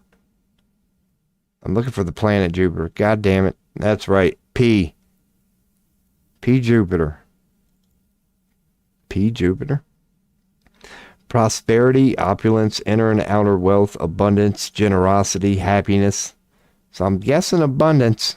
Prosperity and abundance. It's big as shit. So it's easy to associate it with that. When you're Jupiter, you are abundant. You are wealthy, generous, plenty to go around, profits. A lot of that's in there.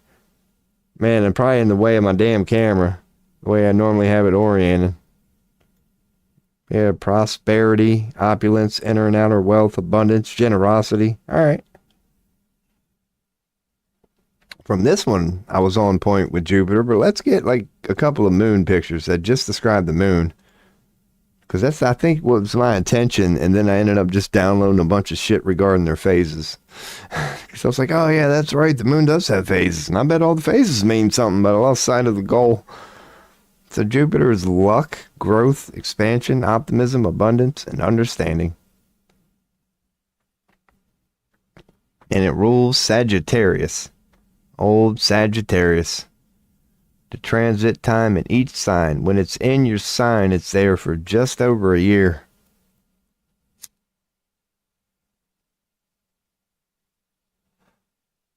Because like Mercury, I would assume, is not. Like what the hell? If we look up Mercury here, this don't give transit time like that one did. Nope. But before I even look at like what it means, since we're here, Mercury, what the fuck was that? That's the intellect one. That's about intellect. It's intellect. So, language, career, communication, commerce, career, studies, language, intellect, learning. How good you are at learning and what that would mean. You got to have good intellect. It's a big part of careers, business acumen, it's that sort of thing. Professional success, contracts, it's intellect done well. The positive parts about being able to think. And there aren't many of them, but there are some. Mind, communication, intellect, reason, language, and intelligence. And it rules Gemini and Virgo. Both air? Gemini and Virgo are both air, right? That's air. Nope. Because air is, the intellect one. So Virgo is like an intelligent earth. It's the grounded part. So it's ruled by Mercury. What the fuck did we... Yep, yeah. We're on that topic now, Rob. All right, so moon is what we want to look up. Let's go with moon astrology meaning. Try to just get some general things that I like to do here. Just these things. Pictures worth a sound. Because see, I started seeing moon phases and I just went there. So let's stick with just the moon. Just the damn moon. I think we might only get one good image here and I'm fine with that. If one is all it is, maybe that one, I doubt it. I'm not saying a lot. We won't run across her at some point. Next time I see just a good, well laid out image that explains what the moon is in astrology in general, we'll download it because we already have all these. Because the moon's a complicated one. 'Cause it's the only one that you have to like, yep, I had a feeling, and Virgo. It's the only one that you got to factor in the phase. Like, it's got so many phases. It changes so much. There's not only one moon. There's a quarter moon. There's a crescent moon. Like, it's just endless. So I copied the image. So we're going to go on and paste that here. We'll save this one as Moon Blue. And that'll be our first, actually. Just description of the damn moon. And it's not even one of the good ones. Typically, the blue ones I add just to kind of keep them. But there aren't really a lot of great ones that are for stupid ass people like me. I just tell you that it's the emotional self. That's all you need to know. It's the emotional self. Because again, we'll touch upon it again. Just confirm it, since I don't have a lot of images. When you just go back to AI, it's the inner world, emotions, intuition, how we nurture ourselves and others, acting as a mirror to our daily experiences and internal transformations. It's all about your inner self and your emotions whenever you get the moon. But also nurturing and care. It's like, it's positive. It's not like, hey, beat yourself. Now, if you got some opposition, let's go. Like, whatever, it can mean that. But really, it's about emotional and inner self. And not only that, it's about all that good shit within it, man. Like, however you want to define it, just the positivity of all that. Unless you can find the end of emotion. It's like, dude, there are so many positive ones in there, and it represents like all of that, the positive emotions. And there are many. And it's considered one of the big three, along with the sun and rising signs. So the sun and the moon are considered big as shit in astrology readings. Your natural self and your, whatever self. And then your rising signs are going to be the other big one. Doesn't matter what the sign is. If it's rising, that's what infects you the most. Your sun, your moon, and your rising sign are the big three. And the moon is a feminine energy. And that's why the sun is more of an alpha. Why do you think they call it the sun? It's the alpha version of the spark of life. And moon is like the more calm, feminine version. And you can see it in masculinity and feminine, whatever it is. And we'll touch upon it again here. Masculine astrology meaning.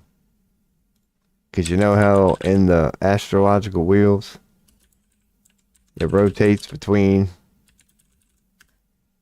alpha and feminine.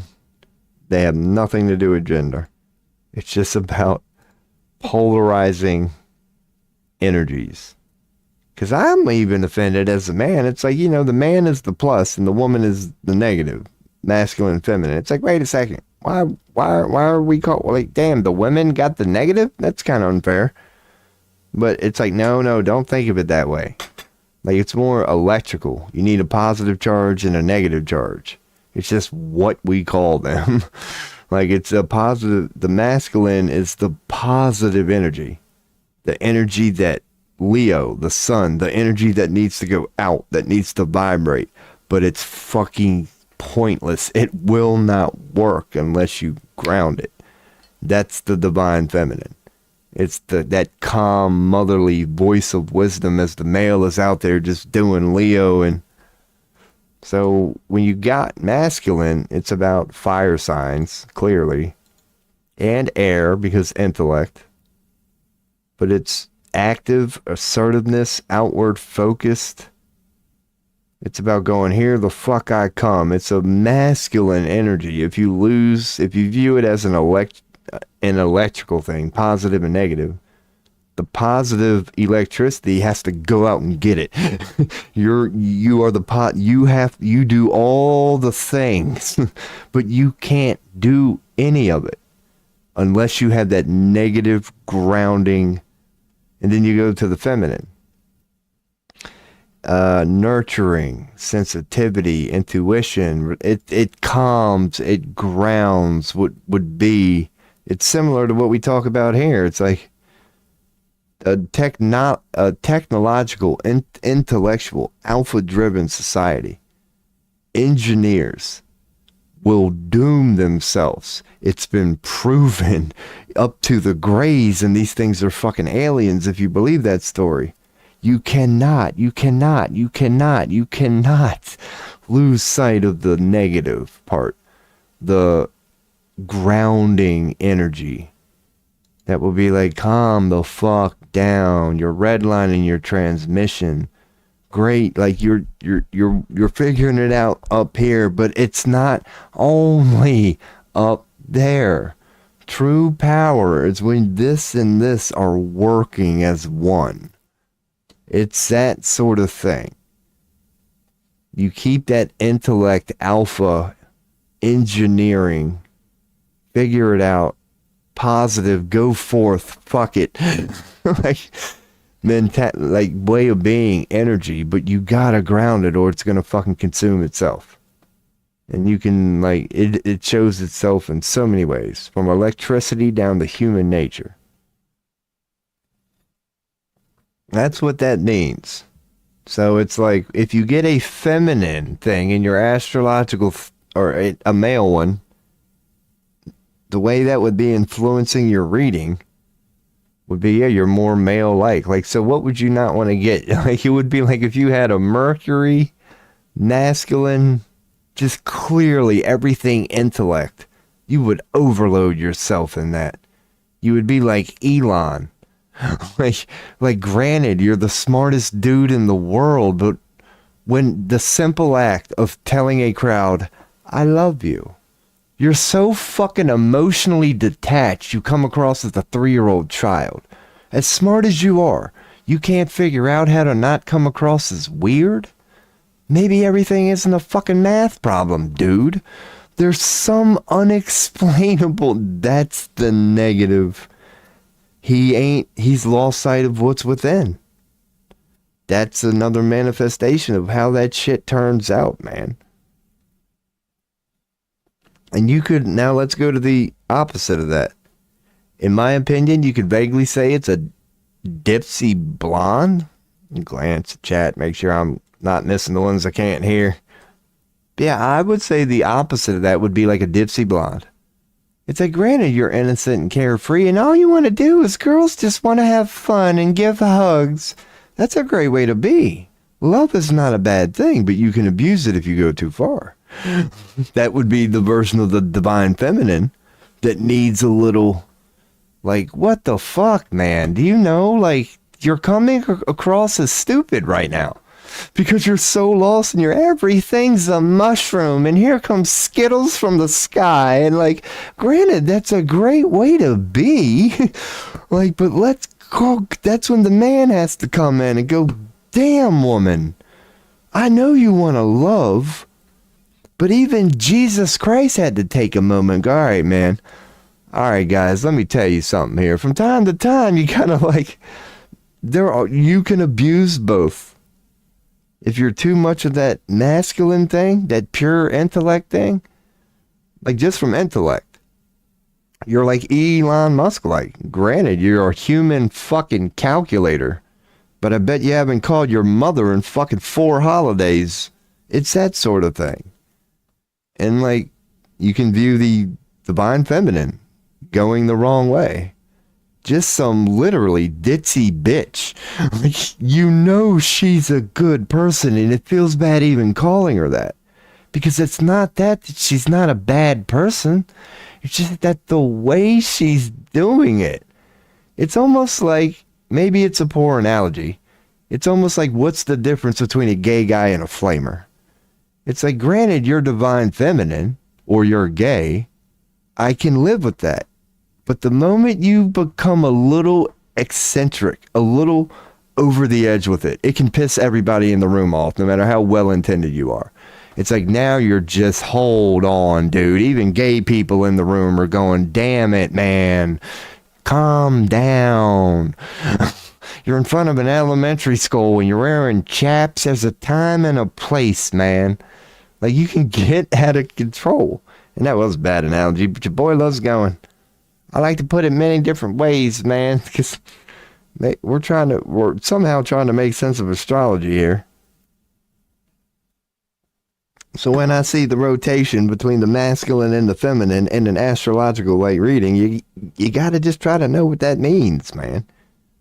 So when you see the negative feminine quote unquote bitch part telling you to like calm down, like, dude, that's literally what it means. It's trying to ground you, man. Like, when you get a divine suggestion to go into a little negative, a little grounding. So let's expand on that. Let's see what AI has to say. Because, God, you think AI... Dude, I think I might have just got deeper than AI. But, yeah, the feminine energy, now we're just getting into vague things. The feminine energy, receptive, nurturing, intuitive forces. And you get into the masculine things. Assertiveness, action, independence. You would expect a dad to be independent. And not that but mom's known for being codependent. Or helpful. Not codependent. Women are. Codependency, typically, I don't know, there's a lot of bitch boys, but, you know, that's typically a woman thing. They like being it in a weird way. That's like saying in nature they do it wrong.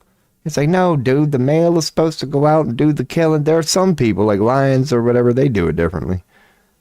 But no, you're supposed to get out there and do the quote-unquote work. The mom is busy, like, taking care of the kids. She has to be codependent on you. You're supposed to be... That's why we're supposed to take out the trash and mow the lawn and do the things that... Yeah, she needs to be codependent on you. And if you do it, it's actually a part of the damn relationship. That it doesn't mean she's any less of a person. It just means that if you're doing it right, she's going to be codependent on you. Why? Because you're fucking stepping it up, dude. That's the job of a man. That whole... Yeah. I don't know. We are getting deep into it. Maybe it helps.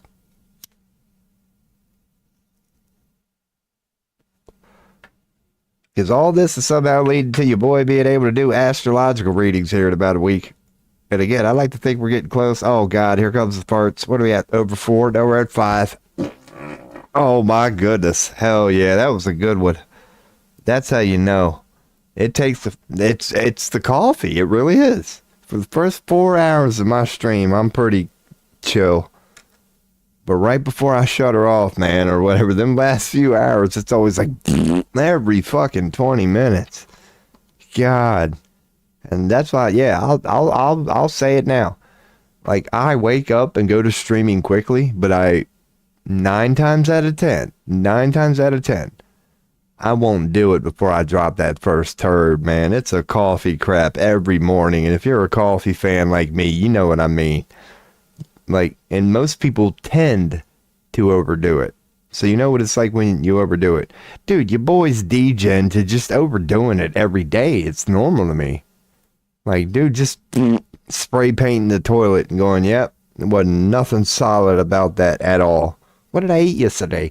Instant potatoes, fucking noodles. Damn, man. Oh, it ain't good, but I'll be fine. So let me go on and veer into that briefly, because I'm going to bring it up frequently. I will be moving in 30 days. You boy, you know, I ain't going nowhere, but this, yep, it's all but official. It's all but 100% official. It's 90% official. Moving back in with moms, man. Shit's hitting the fan. There's going to be a room open up soon, and great time to move out. I'll take it. Just swipe my ass right up in there, man. Bills be cheap as hell. Your boy will get back on his feet again. So yeah, your boy be going back with mom here soon, man. That'd be another thing, man. Another thing in my stream here. You know me, I'm real. I'm like, not only am I toothless, not only am I 44, but I'm living at home with moms. Now, granted, I'll be the one paying the bills, but still, man. I will still put it that way. Because a friend of mine told me that one time, man, at work, and it meant a lot of sense. I was like, joking around. I was like, maybe the reason these bitches ain't hitting me up is because I'm honest to a fault. And I keep telling them, like, from the jump, hi, my name's Rob. I live with my mom. And my boy made a damn good point. He's like, Rob, you pay bills, right? I was like, yeah, I pay most of them. He's like, why aren't you telling people your mom lives with you? And dude, I got owned. I was like, why am I telling people I live with my mom? I was like, no, I like, putting my realest foot forward. But I was like, no, dude, you're right. Technically, she does live with me. Like, we live together. Anyway would be better putting it than, hey, I live with my mom. Because, yeah, most people default to, and I don't blame them. They immediately go to dudes sitting in a basement and just not paying, just eating Doritos all day. And I'm like, yeah, that makes a lot of sense, don't it? Old Bradley. You know how certain people just come in your life for brief periods, but they seem like your fucking soul twin? That was him. Just a coworker I got to experience for a couple months. But he legit changed me as a person. I told him that one day. Just everybody at work could hear it. I was like, oh, B-Dog, from the bottom of my heart, man. I said, thank you for being you. I said, you're reminding me about a part of me I forgot about. He was so fucking funny, dude, and I don't hand that title out lightly. He was actually cracking me up, and I'm not an easy person to... I've watched so much comedy, you better fucking bring it to impress me. And fucking this dude, God, he was hilarious. But I'll leave her there, because I don't even know how I got there. But I knew I was going nowhere fast. That's why I was doing the deep thing. Just talking about life experiences. Fucking B-Dog. How cool of a name is that, man? Name is Bradley. People just call him B-Dog. Once I got used to it, man. Just totally natural. You don't even think about it. You're just like, what's up, B-Dog? Like, you tell yourself that's his name. Like, you'd have to go back to reminding yourself, what's his name? Oh, yeah. What's up, Brad?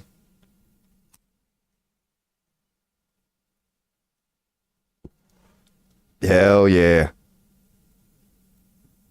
He was a dude like me, you could say. Like, he was one of those people, and he would know that, like, this ain't an insult, because I say it about myself. It's like you could tell they're a well put together individual and rather intelligent and charismatic, but when you ask him how their life went, it's a train wreck. Just like me. That's maybe why me and him got along. He was like well spoken, good head on his shoulders. We could have great deep conversations, but his story was just like mine. Hey, B-Dog, what the hell you been up to for the last 20 years? Fucking eviction and homelessness, dude. Let me tell you about this. Yeah, but you could have those sort of conversations with him. He wasn't like a meth head and just like me. Like, I had my own addiction. It was called World of Warcraft. That's how your boy ran away. The results were the same. Just like a person running to the pipe and losing everything. I ran to the computer and lost everything. I'm wise enough to know that's what it was. It wasn't crack, but it was World of Warcraft, man. Oh, man, my over-analytical ass loved that game. That's what made me fall in love with it. When I looked at the config and I was like, you can bind 50 buttons? Dude, I love that game. The mono's still here. That's the old, yeah, my World of Warcraft stories. Sick Jot. He's a WoW friend who still checks in. Me and him have stories. Diomede.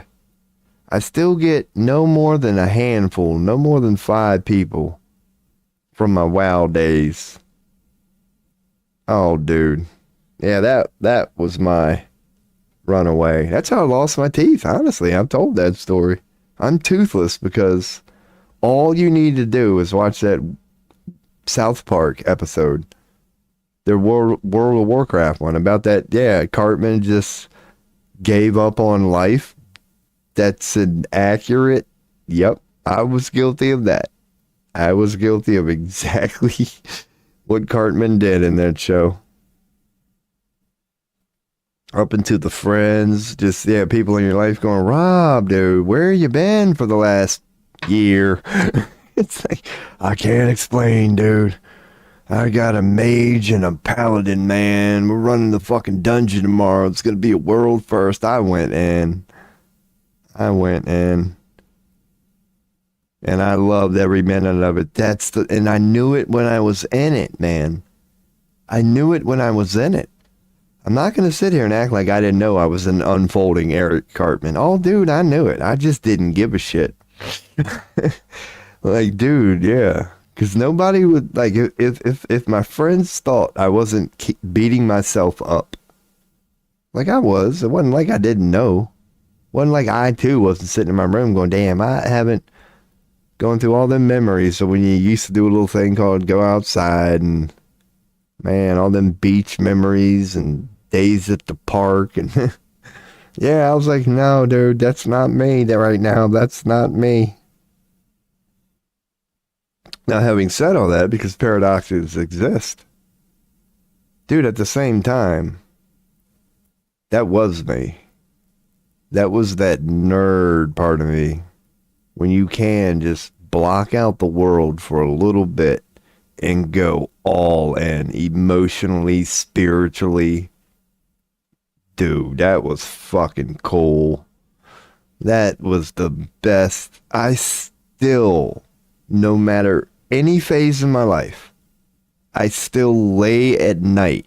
We all just thought never turns off. I still go back to that. At any point in my life, even if I don't feel like playing a game and I haven't played a game in 8 months, I'll still lay there and go, damn, those WoW days were so damn fun, because they were. While throwing away my life and being that self, I did it for the same reason that, dude, you just come up with a weird way to almost go, there's no point in balancing this.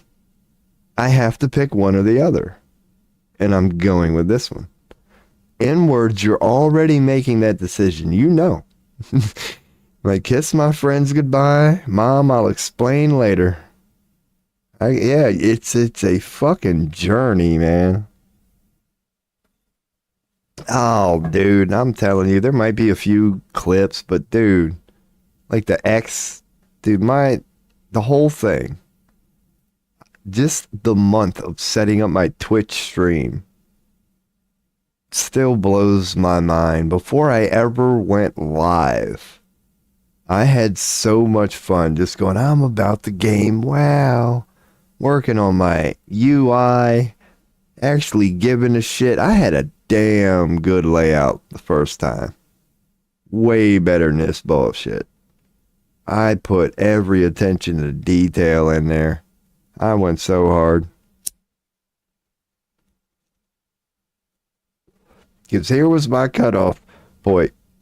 Yeah, let me throw up the rant. Because, it's one of those things that maybe people need to hear. It's like, I'll go deep on this. Ooh, as I have before, and I'll bring it up again. My cutoff point, and I knew it in the moment, for streaming gaming on WoW, was miking up with other people. In-game and streaming-wise. I never liked it. It ruined it. I'm not saying it was because of bad fear. Like, who cares where the anxiety came from? But I always knew that was my cutoff point. You look at every top gamer, they're willing to mic up with other people. It's part of the content. You have to do it in-game. I started running in that in-game. I was so damn good, the next step would be go to groups that demanded you were mic'd up because they were quote-unquote professional. And it was the mic'd up part I refused. I was like, I'm not doing this. I'm telling you right now, when I mic up, everything changes. I admit there's fear, there's anxiety. Things are in my head that now make it impossible for the real reason why I'm doing this, which frankly is to block everything out. Like, I knew that was my cutoff point. I was never going to be able to interact other than typing on a keyboard and chat. And yeah, that's how it ended. I would actually get invited by quote unquote well-known streamers. They'd had 50 or 100 people. And they would be like, Rob, you got to mic up? And like, I wouldn't. But there would be times, when they would have to quote unquote settle on me. But I'll be damned if every time They're like, God, I wish you'd mic up. Like they were telling me, like, dude, God. But that's what always stopped me. Like just the fear of miking up. Like it was, yeah. But yeah, it was all about fun journeys. But I always knew that was my cutoff point. If I would have mic'd up, my content would have got better. I would have started joining raid groups and arena groups, and we would have had banter, and my viewership would have went up, and I would have joined teams and started joining tournaments.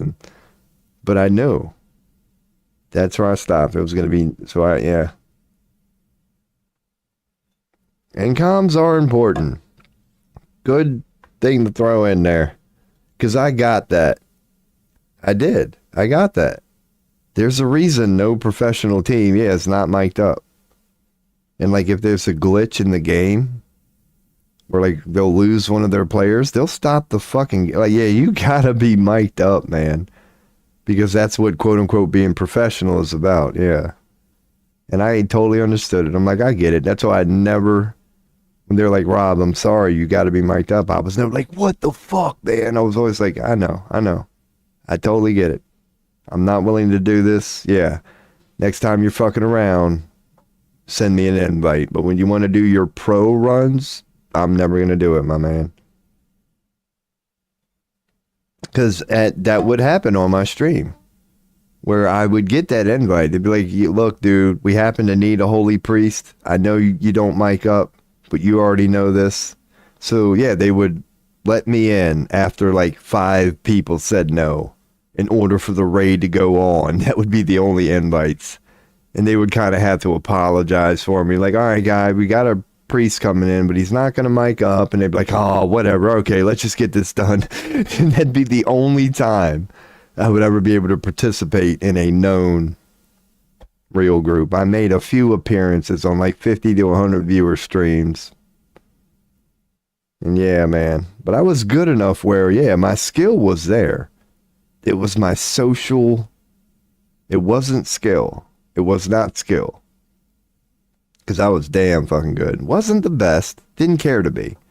But I was good enough where I could be a contributing member on a team in a tournament that if you win it, you make a little bit of money. Like that's sort of good. Never would have been no world first. Never would have been no, yeah.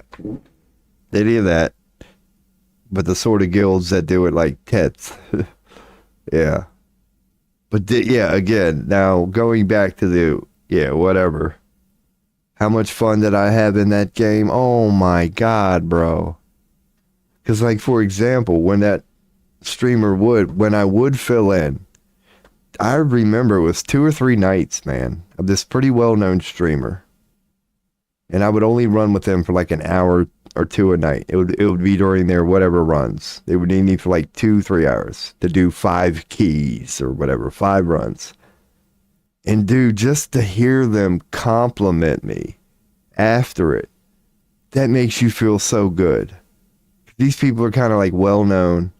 And when you later go to watch their stream, that's what I would do. Because I'm not mic'd up with them, right? So I can't hear what the fuck they're saying. I got to go watch their stream later to see how they reacted to me. And just to see them telling their chat, like, oh, dude, this boy Robo, oh, man, God, like, just to be able to, because I fucking came in hot, my man. Some of the plays I made, holy fuck, dude, you could have put them up against anybody. I fucking came in hot. But I never got a chance to display that because I refused to mic up and I was always just bottom of the list. And again, I understand that. It's kind of like what's holding me back now. I know once I start, and now I'm not against it, I'm just lazy, but I don't have that fear. Like I will start doing interviews soon, and I know the nature of the beast. Watch my fucking views. I'll appreciate the monos and the spirit oysters and then the OGs. But you know as well as I do, you let me do interviews for a month. You let me have real interaction with people for a month, and my views will start to go up. I won't have to do any damn... It's like the rule of streaming. Not many people make it just on their own. Because you could say, like, well, what about Asmongold? Like, yeah, some people not degrade into that. But Asmongold got known through his guilds and being mic'd up all the time. And then he just took the ball and ran with it. And now he's at the point that he can react to a damn video by himself and get 10,000 views in an hour. He's like, so many were born from WoW, too. Let's get that out there, man. All you Asmongold loving people, that you could thank WoW for that. Soda popping, you could thank WoW for that. Like, damn, man, where do we... Fucking Soda popping and Asmongold. Those two were WoW born. And now they're not really known for that. Asmongold is, but they're, yeah. They started with WoW. God, I love that game.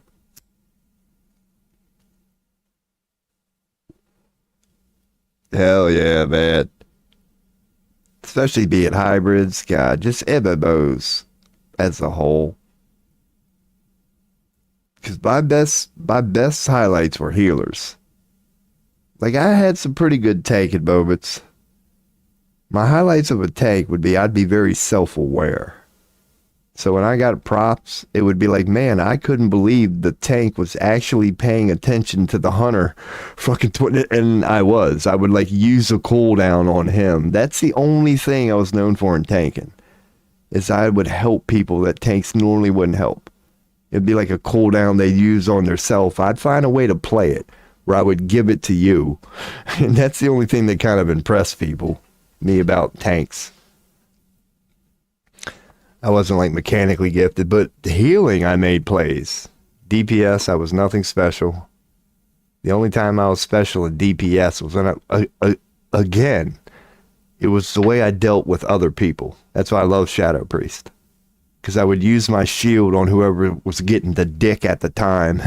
And I would only really use it on me when I knew I needed it. Because I didn't want to, like, short the healer. It's like, who cares if your health is doing this? Like, let the healer do it. I didn't go into instant panic mode.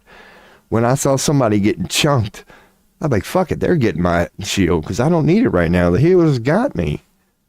Like, so, it was more of my personality. Tanking and DPS, I was known to be generous. I was a hybrid. And I guess that's what naturally made me a good healer. Because when it came to specifically healing and your job is to look out for everybody, that's when I would fucking make plays. Because there wasn't a person on the team that I wasn't at least trying to think about at the time. I'm going, all right, don't forget where this guy is. Don't forget where this guy is. I see a bunch of fire over there, so likely he's taking dick. And like, it was just being able to... God, I miss those days. MMOs, that's what I'm saying. Honestly. My stance on gaming right now, I couldn't pick it back up because it would be the same mentality. Forget them interviews, dude. Like, if I went to World of Warcraft, it would become that. Because what's the point in being a part-time WoW player? I get it. I could do it. But the natural me in it would just want to go so damn hard. The good old days of WoW, man. Don't know how. Yeah, I love the random rants. Because that, yeah, just explaining me. And just another way to run away. That's how I got there. That was my version of running away. And was it negative? Yeah, my teeth didn't make it out. Like, addiction was at its worst. The only time I couldn't ever get off the floor was during my PC days. Just because, yeah.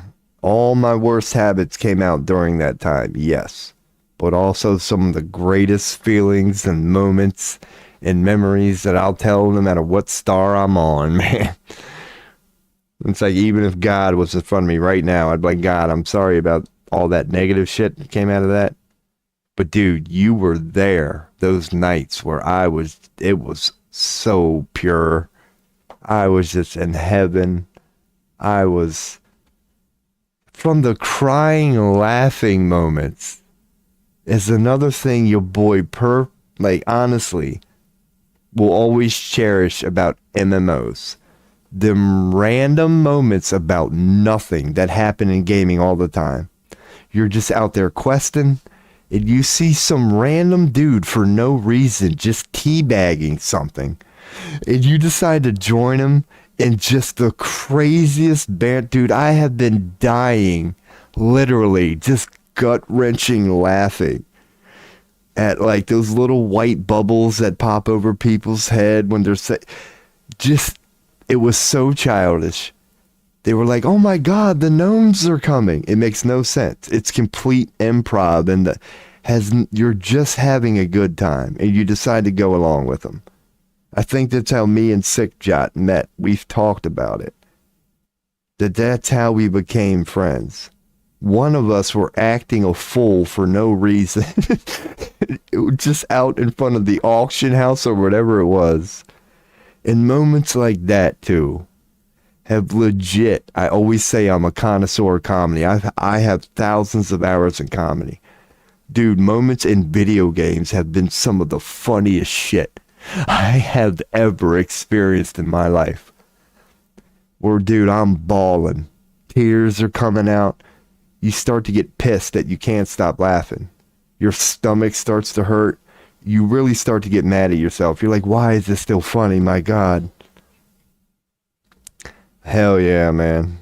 I was a nerd. I've always loved that about video games. How they have them little emotes, whether they be vocal or just dances. Dude, well-placed emotes, well-timed emotes can be fucking hilarious, man. You can almost have a conversation with like the general statements.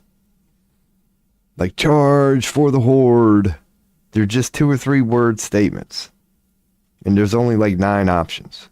And you can put them a certain way where you can almost tell a fucking story using emotes. It's fucking, I love shit like that. I have always loved that way because it pisses some people off.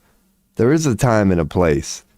Like the moment you start acting goofy and now the tank is dead, yeah, you should be mad. But a well-timed teabag for no fucking reason.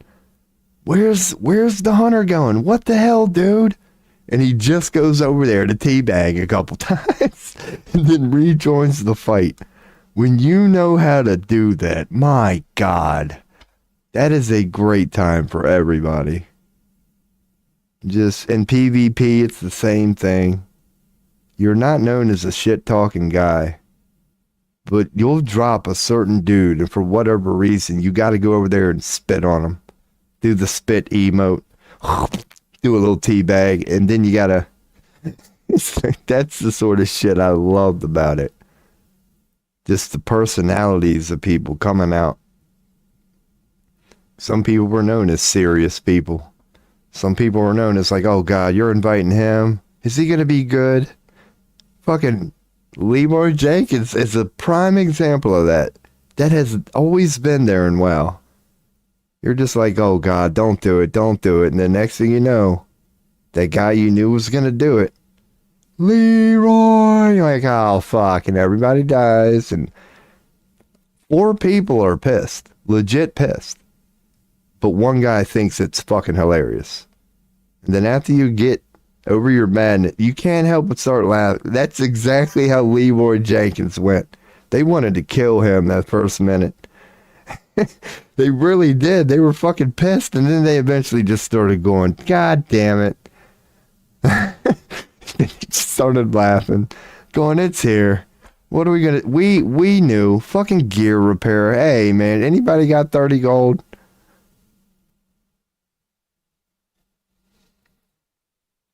Oh God, so many moments in gaming.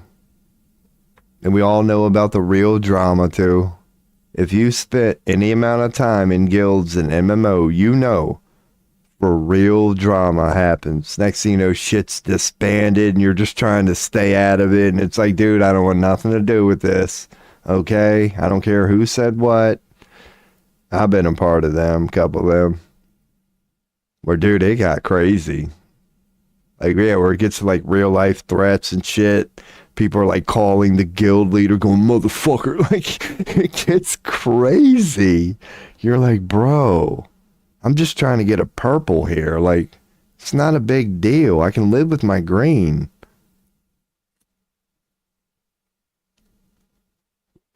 Oh, when you get into the disputes over, yeah. Well, technically it should be yours, but you only pulled 20 deep. It gets so stupid. That's like inevitable. I'm not shitting on it. It's like the nature of the beast. You got to take the good with the bad, man. And you know me, dude, I'm going to give you a beat this time, man. I'm going to give you a beat. Because she's coming on like the fucking plague. But I'm going to make sure that we get a beat this time. I got to go take my pee. I'm just going to leave chat up. The floor is yours. Anybody who may want a tarot reading, whatever, we'll come back and wing her. Let's get decent sound. I'll be right back.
Hell yeah.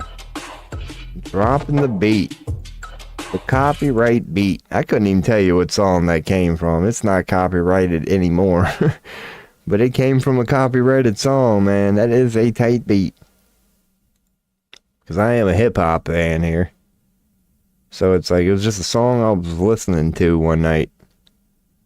I was like, damn, man, that little beat they put in that song is tight as shit.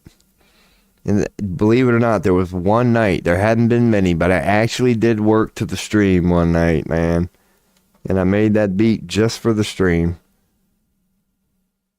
And again, you know, it's a little tip that most people know about, but it's like, for real, to get around DMCA, all you need to do is find like some sort of an audio editor.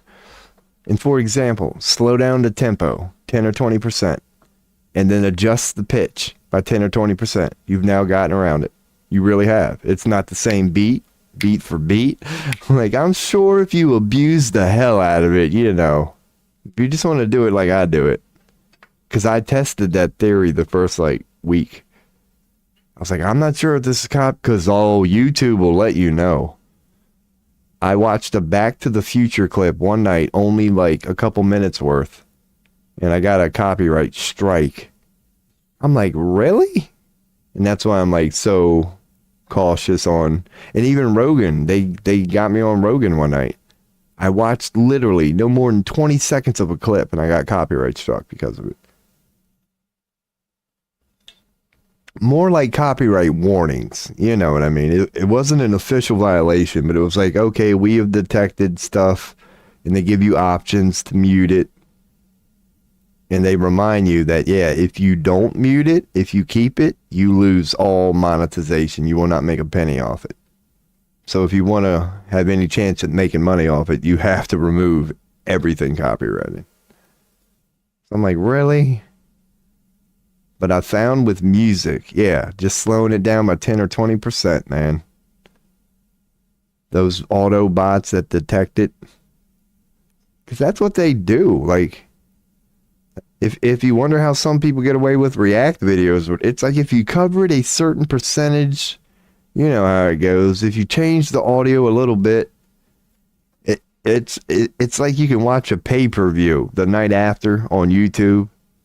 But it's going to be dog shit. They've zoomed in enough and changed it's just, so technically by then it's not even the same thing.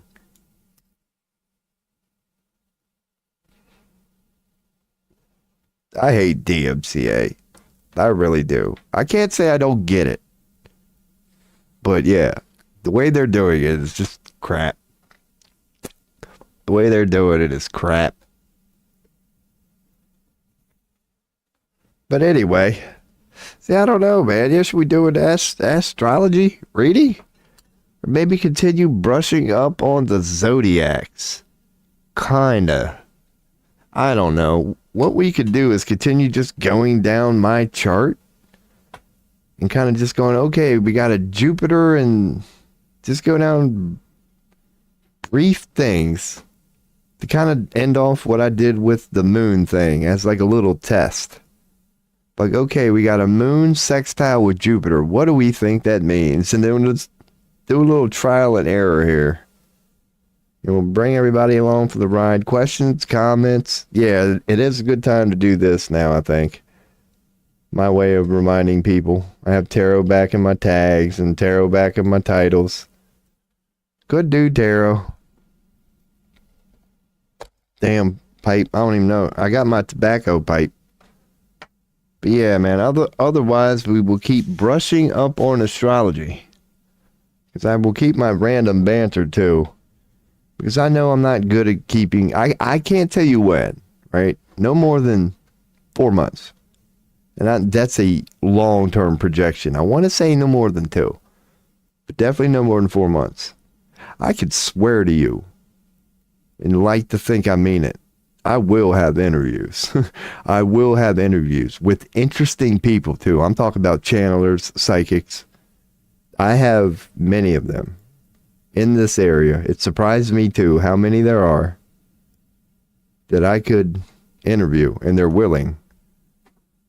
So yeah, I'm gonna go and expand my thing, because where I'm going with this is eventually I'm gonna have an actual fucking astrologist on Telegram or whatever. They don't have to be in front of me. They'll be at their house, and your boy will be able to, some of the questions I'm asking here now, at least I'll have a base. I'll have a well-practiced astrologer, and we'll go many places. But it'll be nice when I get to that point. I'm like, all right, I do have questions. Yeah, what the hell? What does this mean? But that ain't right now. But at least I'll have some sort of... Or who knows? I might be pretty damn good, man. We might end up picking this up, because we are just starting here. Like, and it's kind of like tarot. Where, this isn't ego. It's like the moment I know better, it's not such of a cluster fail. Like, I now am not like some dude doing it for the first time. The more I know and the less I have to brush up, just the better it'll be for everybody. It'll make it easier for all of us to learn, because continuously with tarot I do that. Like, whenever I have a question, I'll take the time and look into it. But if the situation calls for it and we feel like we need to get through it, I can do that too. So yeah, I'm still blah, blah, blah. And so anyway, so just to give a little bit of time for anybody who maybe want a tarot reading.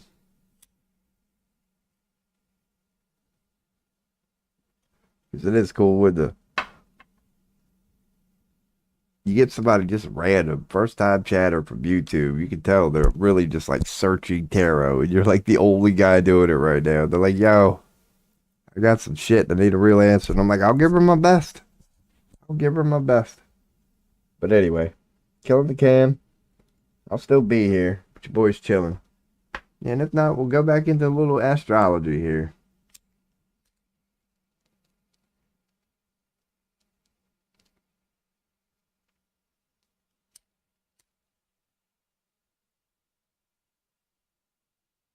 Yeah.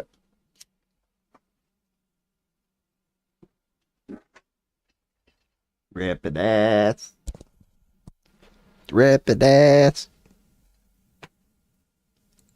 Alright, so where would be a good place to start? Now, admittedly, like, yes, I think it was even Mono that was recommended other sites. This is only one site, and I'm so damn long on this one I'm going to be a while on this one, but I can already tell these are like inconsistencies. But what I'm going to do is like guess what I think it should mean, and then we like check on this site sometimes what they think it should mean, because they apparently have the quote unquote answers as to what mine is.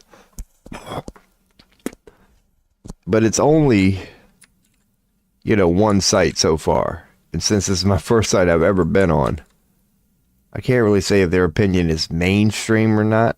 But if I look up like North Node, for example, this is what I did earlier.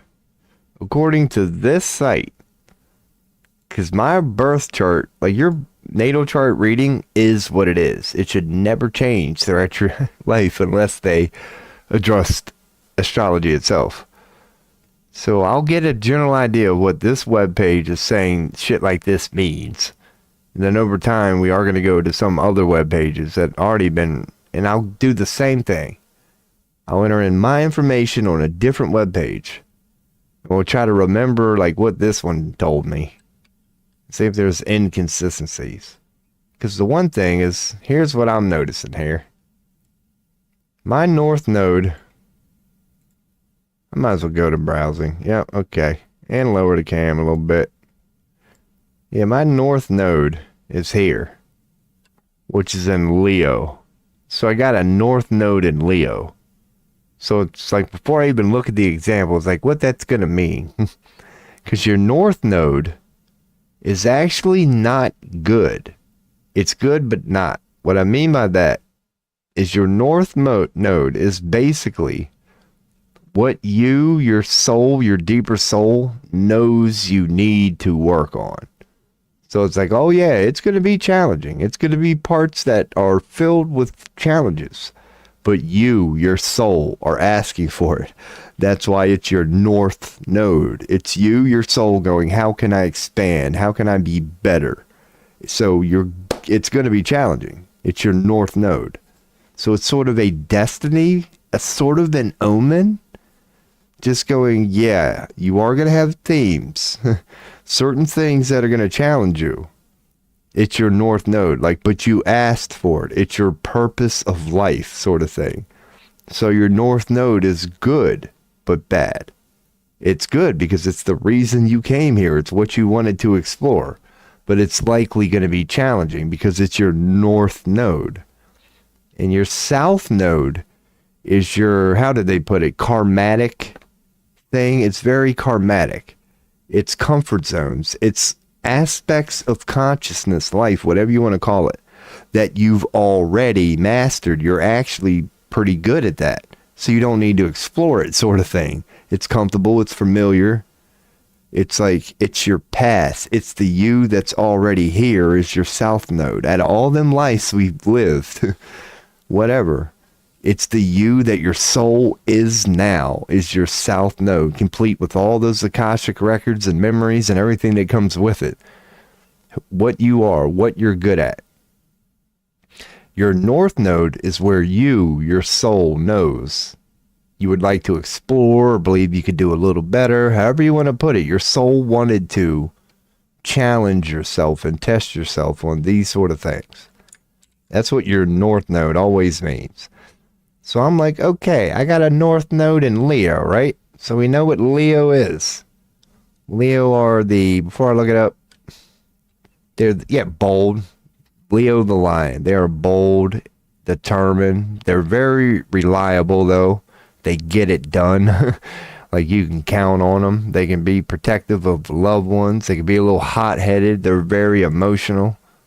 They're Leos. They're loud. When a Leo is around you, you know, sort of thing. So what will we go to here? Now, if I go to that, I only have one in here. But it's going to work. Now let's go to Maine. Leos are likely to express themselves in dramatic, creative, and assertive ways. They have great energy, courage, and honesty. Honest to a fault is a good way to describe a Leo, for what I'm picking up. It's not that they're wrong. It's just, it's like certain people that have honest to a fault. Like, they'll tell you the truth, the cold truth. They're honest to a fault. They'll tell you directly. They're known for that. And people can get offended by that. It's like, it's not an easy energy.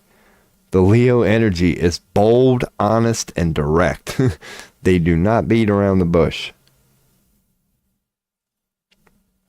They are likely to be a bit self-confident and maybe even a bit self-indulgent. That's their blowback. As they expect to be the center of attention. That's why they're ruled by the sun. They're the brightest thing in the, they want to be like, look at me. And that can come to, self-confidence, self-indulgence, a little too much about me. Like, and often are. As they expect to be the center of attention, and often are. And that's one thing that's known in astrology. It's like, not only do they seek to be it, they often are. Even the ones who aren't trying, you can quote unquote tell when a Leo is in the room.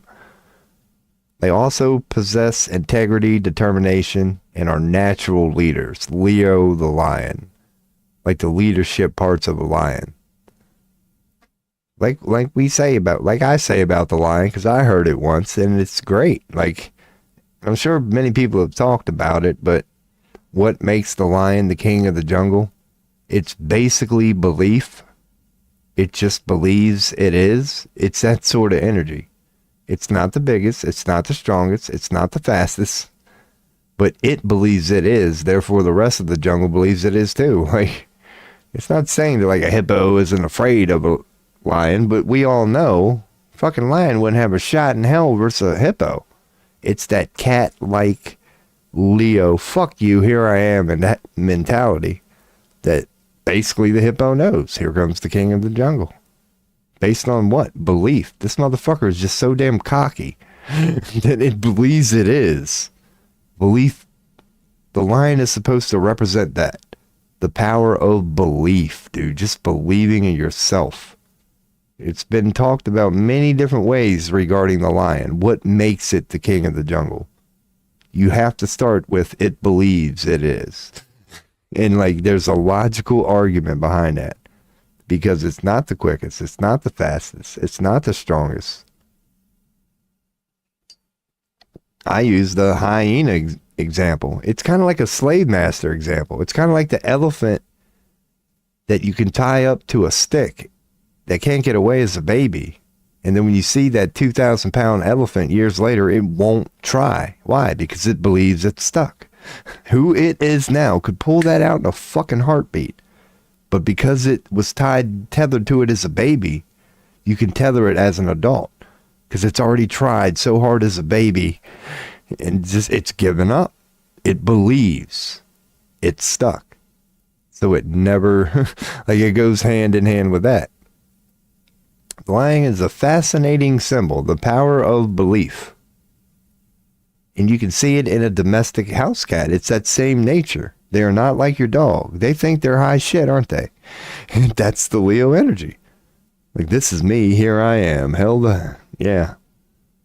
But it can be abused. That's also their negative traits. Oh my God. That wasn't even, I had up the wrong main. But it's, the only thing I had up was this. I was just reading.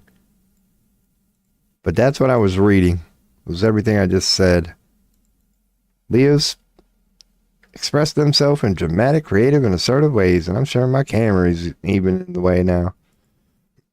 But yeah, that's what the Leo is, man. That's what I'm picking up from it.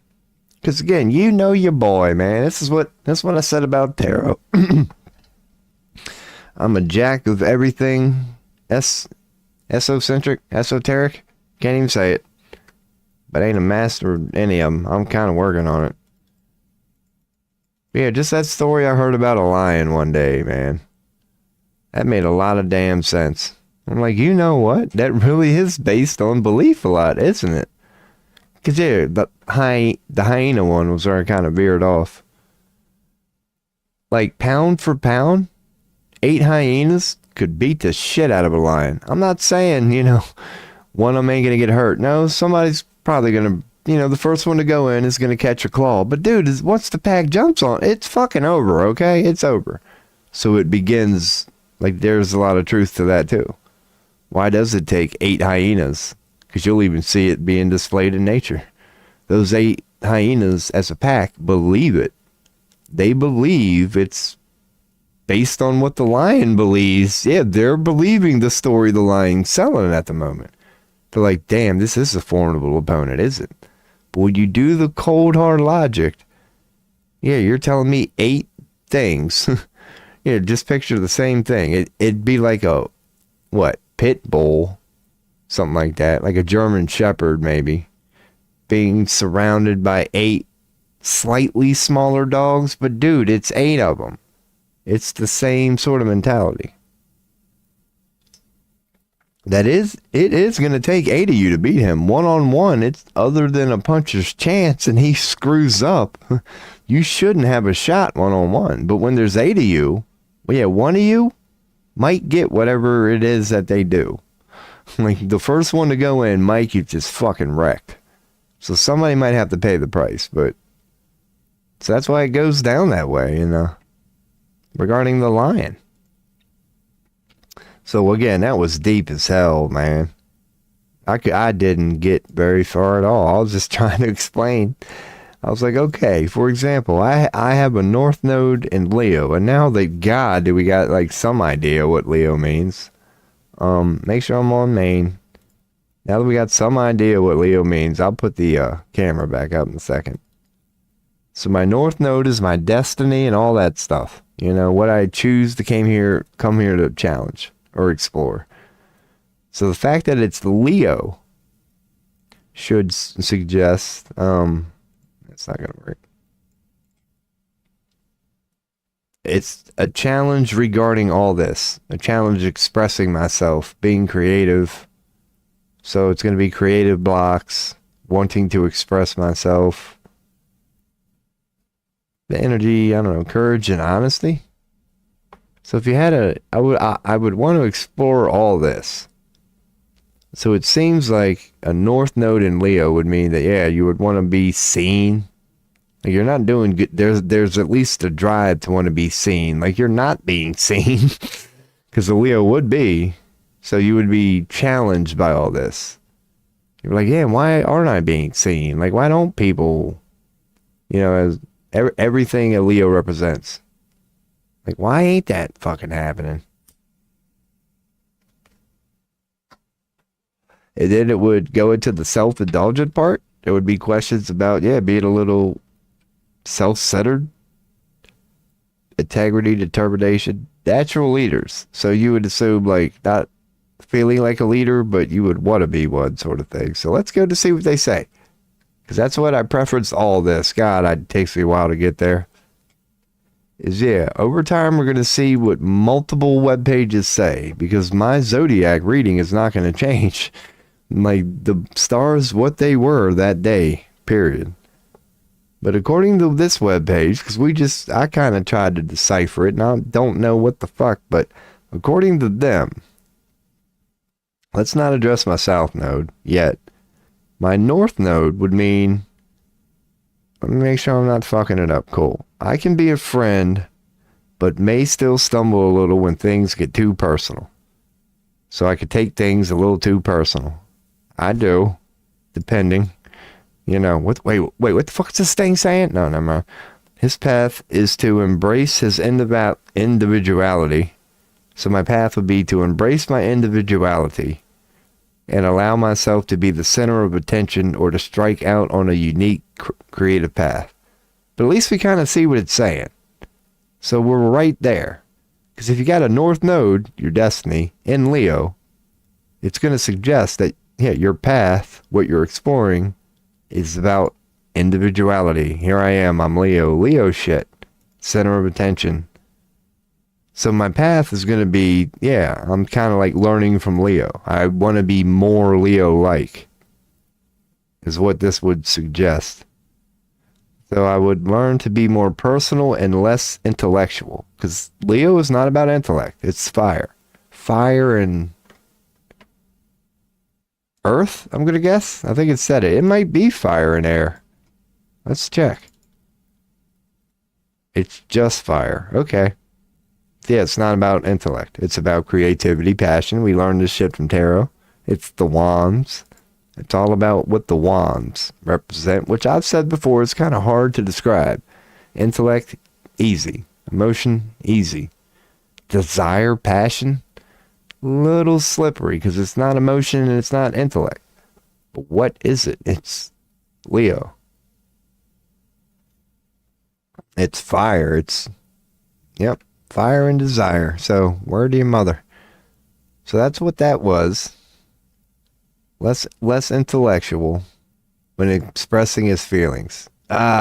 Guilty as charged, but I own that here. I own the fact that my intellectual alpha is like, God, it feels like a fucking supercomputer. I'm over analytical. I can't help but go regarding every fucking thing and just scan the shit out of it. And it goes hand in hand with that is not the feminine, is the grounding part. It's like, quit trying to figure it out, man. So to be more personal and less intellectual, God, not an easy time. No doubt I would be exploring it at this moment. So one of the things I came here to explore was how to be more in here and less in here. But man, okay, makes sense. You know, it's not far off. I'm just trying here to actually look for it. Like, you know how it is if you read your own horoscope, you're looking for it to make sense, sort of thing. So I would be looking to develop intimacy. I suck at that. No.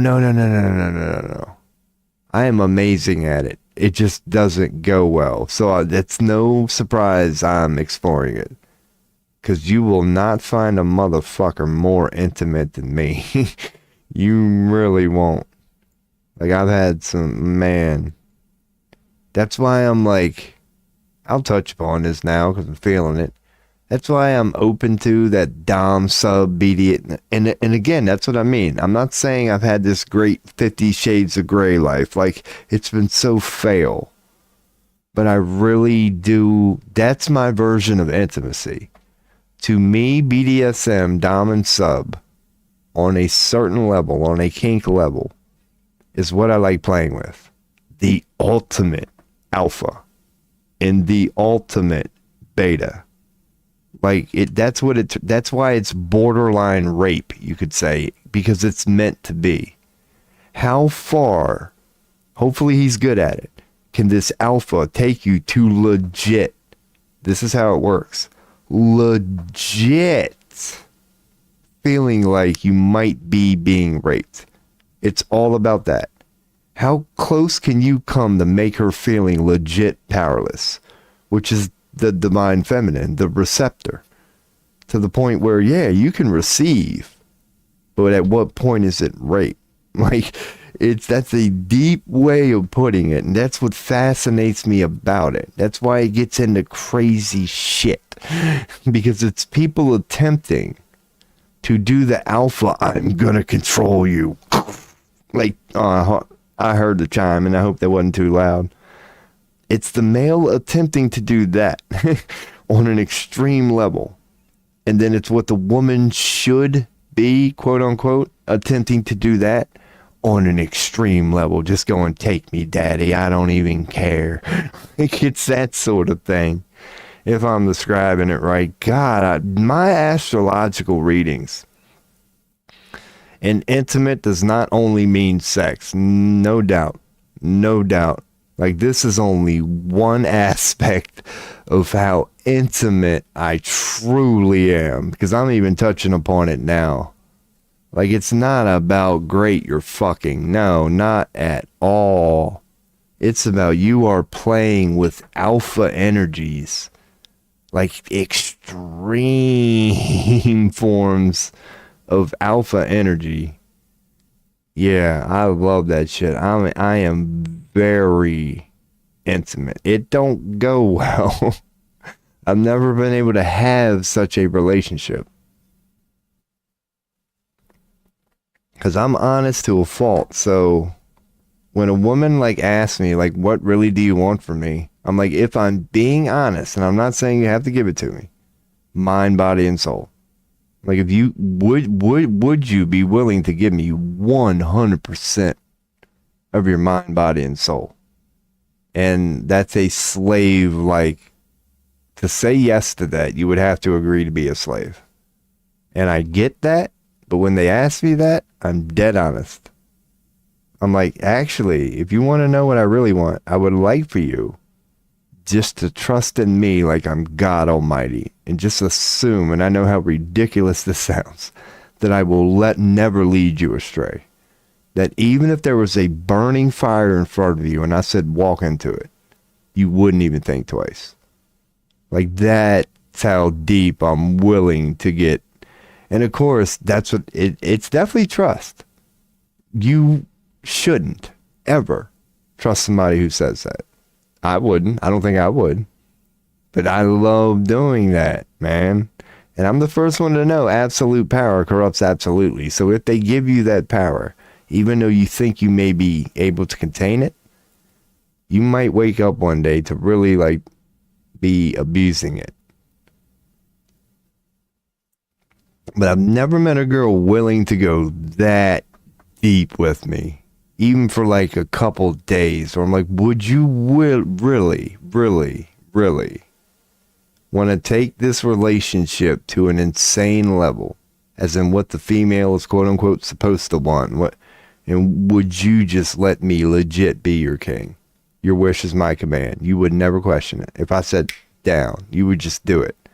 Because you would know in all times that even it might appear to be what it be, that I'm not harming you. You would have to view it like a god at that point. You would. Because when bad things go on in our life, what do we go to immediately? I know this is bad, but he loves me, so I know he's not punishing me. It's like, yeah, could I get that? That even in the moment, like a parent correcting their child, that child's pissed in the moment. Would you trust in me enough to know that you might not understand it, but I do? And I've never been able to get that. And again, I can't say I blame them. That's why when I can pretty much tell it's no, I just say, all right, never mind. What do you want to do tonight? Netflix? Cool. But yeah, man, I'm so deep, and that's why I'm fucking single, man. But I'm not ashamed of it. I know why I'm single. It's like the World of Warcraft thing. Dude, you're too deep. Many times. But I can't help who I am, man. Like, I can't help. Because that's what I mean. When they ask me these questions, I'll go, do you want me to be really honest? As in, I can access the soul right now, or I can keep it up here. It's up to you. And when they go, no, of course I want 100% honesty. I'm like, okay. Well, if I'm being honest, I want you to give me mind, body, and soul. And just trust that I would never fucking abuse it, no matter what I told you to do. Your wish would literally be my command. I know how that sounds. That's where I go with it. Not straight from there, as like fear. Because then you could mold it into a positive. And like maybe once or twice I've had this conversation with a girl where it's got this far. Where I would say that. I'm like, that doesn't always have to be a bad thing. As in like, anything, I don't know. How am I trying to word it? That you can put it on me. Like, there's a bad part about my willpower being yours. But in a certain way, doesn't that make your problem mine? And I'm losing where I was about to really go with that. But you got to acknowledge it's give and take. It truly is. It's another secret to like BDSM. Where I'll probably veer off this. One of the secrets of BDSM, it's like when you're the dom and you've got your collar on that broad and she's broken and she's yours and your wish is her command, it's on you to know in that moment, ironically, who has the true power in that relationship.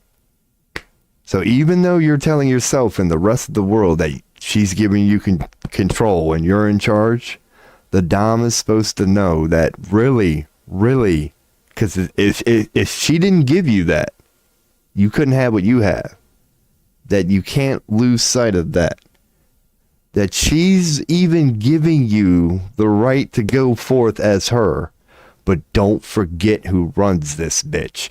Like, it's that sort of female grounding. You can't be that guy unless she gives you that.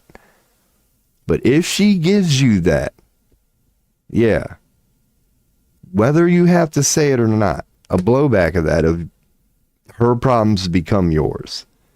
Because do you think a being that gave me that, if I saw a demon, an entity, or human being, or whatever it may be, a dog, causing my bitch, and I'm putting it that way playfully, harm, what do you think I'm going to do? That's where it's my job. Because she has given up fighting. That's my job. I told her to give everything up. So when it does come time to quote unquote fight, if I don't step in, I'm the bitch. And that's when I can look at her and go, now, you know this energy I'm presenting to you is alpha and hell, and it's kind of what gets your blood pumping? Do you think anybody that opposes you would be willing to deal with me? You sort of get them like, that same energy, that same alpha, you damn right you better be afraid of it energy. What if I was on your team? You wouldn't have to fight any battle, would you? Because the moment they get a fucking whip of me, I promise you they're going to run. So it's like a give and take. Like, I try to get them, but I've never been able to get it, man. I've never been able to get it. You're basically trying to break somebody down in the moment, playfully. Like, to just be the ultimate beta, the ultimate female, Christ-like, no matter how many times you just won't fight back. And if you're willing to do that for me, yeah, any demon that even steps in your vicinity, you want to see hell, I'll fucking show it to you. You don't have to lift a finger. I'll do that for you. I'll take that on for you. But I've never been able to get that, man. No girl has ever trusted me enough to do that. Where I'd be like, from a demon to a human. No matter what comes up in your reality, I'll fucking banish that shit, man. Right now. This do be cringe right now. Not gonna lie. Well, I tend to be. I like it. Mono coming in hot with putting somebody down. That's a little cringe too, not gonna lie. But you are welcome to an opinion. You could have put it a little better. But I don't know where I went wrong there. Whatever I said that was wrong, I do apologize. But you don't have to hang around. But thank you for another criticism. I appreciate that. I should have known. I should have known. So yeah. Whatever I said about that was cringe. I apologize. I thought I was just explaining myself. But apparently, yet again, I'm wrong.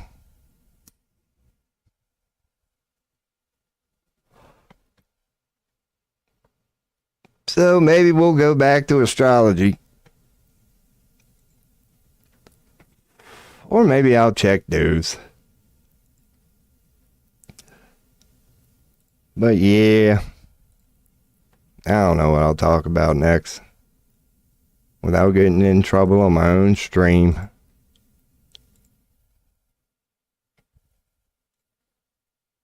So who knows? Maybe I'll keep going with astrology. Who knows?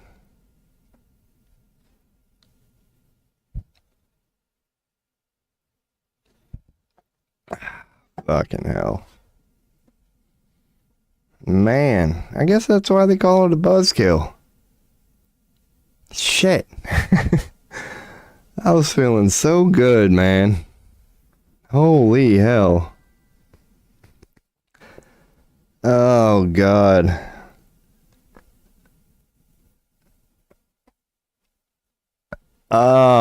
Maybe that's what the North Node in Leo was saying, though. Maybe I need to get better at shit like that.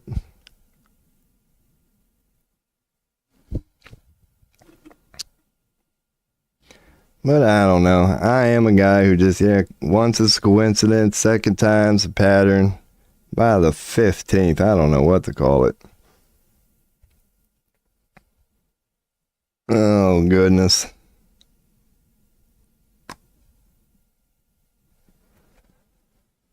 So, yeah, maybe I'll just keep looking into astrology here. For my own reasons. And try to just keep going here.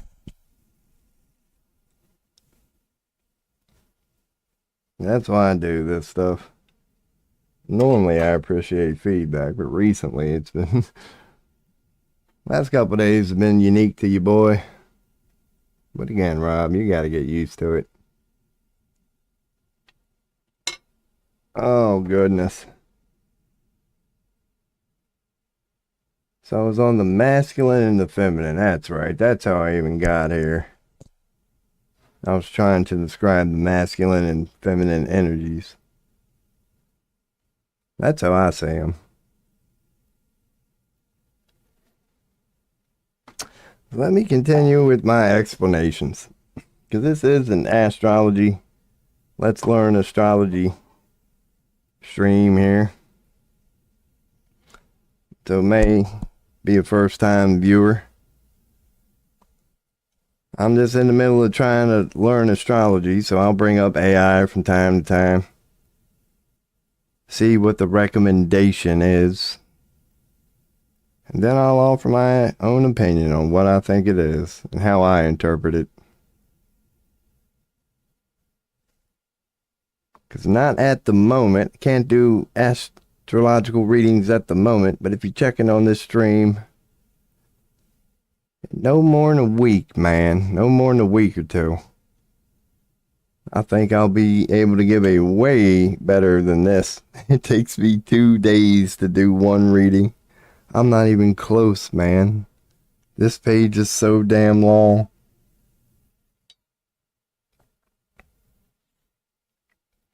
How quick can you... I don't know. I guess if you're damn good, I'll start watching videos. How quick could you just roll through an astrology reading?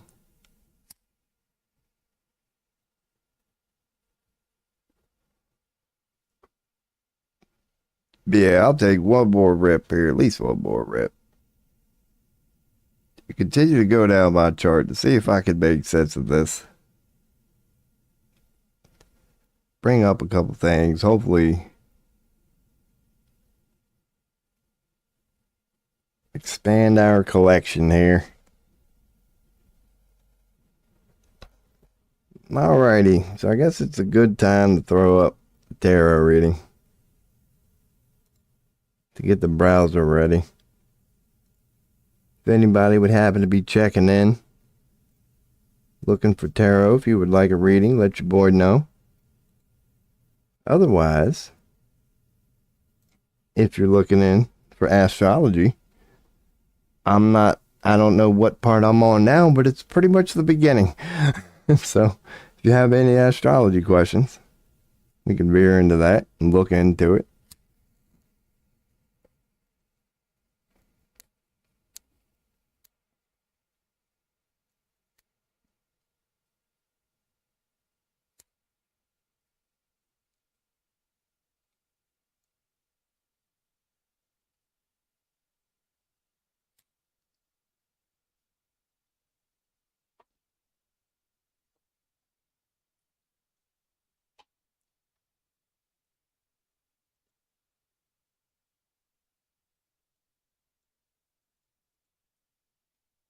Get rid of that. I tend to forget about from time to time. Move me over here. And bring back up your boy's natal chart. So that would make sense. Alright, so what do I got in the South Node? So we're looking at a natal chart. South Node is going to be opposite of your North Node. Who'd have thunk it? So mine is in Aquarius. So the South Node is indeed, let's bring it up. The old self. I think they called it the karmatic self. It's who you know your soul to be. Your past life, innate talents, comfort zones. Oh, God. Serving as a reminder of familiar energies. Okay. That you've already mastered.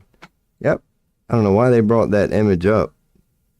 Just to basically show you where South Node is. Yeah, that's a shit image. I ain't gonna show us nothing. Alright, so that's what a South Node is. So past life and all that stuff. So Aquarius. God dang it, I don't know a lot about Aquarius. Because it's an air element. Which is messed up in my opinion. Because it's freaking Aquarius. Like, why wouldn't you make it water? But I believe it's an air element. Oh, man. Let's look it up. I know it's air. Let's see what the hell. Where is it? So it's ruled by Uranus or Saturn. So it is an air element ruled by 2 planets. I think that and Scorpio are the only ones. Let me glance at that now. Why not? We're sitting here learning. 1-1. See, Aquarius, Scorpio. Yep, we're the only 2 that this sort of shit so far that I'm seeing are ruled by 2 planets. So why the hell would that be? What is Uranus? God, I forget. Oh, transformation? Rebirth? I gotta take this one step at a time. I told you, it's all about brushing up for me. I want to say transformation and rebirth. Nope. No, that's fucking Neptune. What was I even talking about? Uranus is what I'm looking at. Good. So I'm not off yet. I just can't click right. So Uranus. How did I forget that one? Yeah, change. I was right. I said transformation. Close. Improvement, though. Tension. Yeah, we're on main. Had to double check myself. Anger, freedom. So Uranus is a shithead, you could say. Tensions and anger. Freedom. Community. Relationships. It's mainly powerful. Innovation. Positive. So divination, hope, illumination, technology, motivation, a lot of Asians, goals. Oh, change. What are they getting at? Change, improvement, tensions, originality, change and originality, freedom, community. They put a lot of shit in there. So let's see. Let's look up the other one. This just goes with, yeah, that's right. We already looked at that word. Unpredictable changes, rebellion, and reformation. So what the fuck? This is the second time you're a public school educated boy. And if it's going to be the same one as we got yesterday, I need to make sure I am clear on what the hell to be eccentric. You see, when you look up the quality of being eccentric, it's like, thank you. Unconventional or slightly strange. That's right. Just unconventional. Why can't you just stick with unconventional then? I guess it puts a little twist on it. So Uranus is unconventional, unpredictable. Okay. Changing. So that's why I said transformation. See, one is rebellion. It's kind of cool. Because there are shithead implications or whatever. The other one was anger was in there. Anger, tension, power, which is easily abusable. Every 7 years. Damn. Every 7 years Uranus goes around. Man, every 7 years. I guess that's, who knows. Reforming self is the one word answer for this one. So transformation, reforming self, being strange, unpredictable. So they've got then Saturn to keep all that shit in check. I guess that's why you need Saturn. It needs to keep Uranus in order. So literally, shit don't get out of hand. So the other one was Scorpio, which is Pluto and Mars. 2 completely different planets. And we did touch upon this yesterday. Mars is like aggressive. So maybe you need Pluto to calm its ass down. But then again, no, because it's the only one that rules Aries. So you can't use that logic right there. So who knows, man? We came up with something yesterday. So where the hell we even at?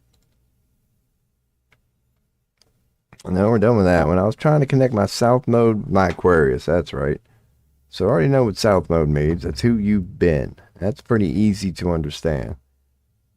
So we know, Aquarius is the air sign. So we got Uranus and Saturn. So now we kind of know what that means. So before I even read the explanation, I ain't even going to look at it. Uranus and Saturn. Rebellion, out of control. Well, what are some of the positives? Because, yeah, Uranus seems to be pretty bad. Like, I can remember the bad parts about it. What are some of the good parts about Uranus? Improvement, change, freedom, power, innovation. So change, innovation, motivation. Just at least being able to recognize where you went wrong. Improvement, freedom. Yeah, all right. So shit like that. Innovation, change. Fine, let's go to the first one. Yeah, reforming self for the better. Unpredictable changes. Rebellion, reformation. So it's all about change. But there are good and bad to that. So word. So if we got, before I read the, so if we got if the ruling planets are that and then Saturn, which is about order, structure, big time order. It's huge on order. And again, why not, Rob? You're taking it step by step. It's order, structure. I would guess persistence and shit like that's in there, but let's see. Restriction, concentration, which you could say is order, but restriction, concentration, you can remember that by the ring. It's about keeping things in order, restricted. Also, death, magical self-defense. So it's defensive, fundamental changes. There's defense again. Defense against cursive. And magic, Saturn is a good defense. Eliminating imprecations. Yeah. Overcoming bad habits, not so much. And magic spells. So what the fuck? Apparently it's strong in magic. If you're going to do some magic. So let's go. Yeah, restriction is what I'm getting from this. Death, fundamental changes, core changes. Okay, back to the beginning. And it's also the Roman god of agriculture and time. So that would changes, death, reformation, structure, law, restriction. There's the order part. Law, structure, restriction, discipline, responsibility, obligation. It rules Capricorn. Responsible self. So order, tons of order. That part's easy to understand or whatever. Okay. But also a little bit of restriction and whatever to keep shit in order. All right, so if we're getting that from Saturn, and we already got that fucking change, rebellious Uranus thing, and the good parts about it, wow. I would assume fucking Aquarius is about logical, grounded change. It's an air element, so it's going to be well thought out, clear, logical, new ideas, innovative. And yeah, just grounded, not too out there. It's not going to be really emotional at all. It's going to, let's say, a rebellious nature. They get that from Uranus. Eccentric, that's Uranus. You're just borrowing from Uranus at this point. So that's really, okay, anyway. Spontaneous and original. Spontaneous and original. They are forward-thinking and innovative, yeah. That makes sense. Aquarians are scientifically minded. Oh yeah, all a bunch of intellect here. And logical. Yeah, it's not really emotion at all. And I always picture, that's what I'm saying. They throw me off with the Aquarius, which across the board is like the water emotional realm. It's like, then why the fuck are they about this? They could appear to be emotionally detached. That's exactly my point. Yet they truly value social contact and the spirit of humanity. Okay. That's why you associate them with water. Earth is 75% water or whatever. Like, we have a pretty, I don't know, man. So I'm learning. Because otherwise, regarding this tarot journey, I've been learning to associate water with emotions. When you reach astrology, it's still the same, except Aquarius ain't about none of that shit, so to speak. When regarding Aquarius, even though it's Aquarius and the water bearer, this ain't an emotion at all. It's about, spontaneous and original, whatever. Scientifically minded and logical. There's a ton of intellect here. So far, what I've seen, other than perhaps Gemini, you would say they're the most intellectual of the signs? Because I know where Gemini is. Here's Libra. It would either be Libra or Gemini. But if they got Venus, no. Because right there, you throw in the grounding feminine. So good taste, elegance, charm. Yeah, now you got Venus bringing a little class to the party here. So it's intelligence, but with the Venus influence.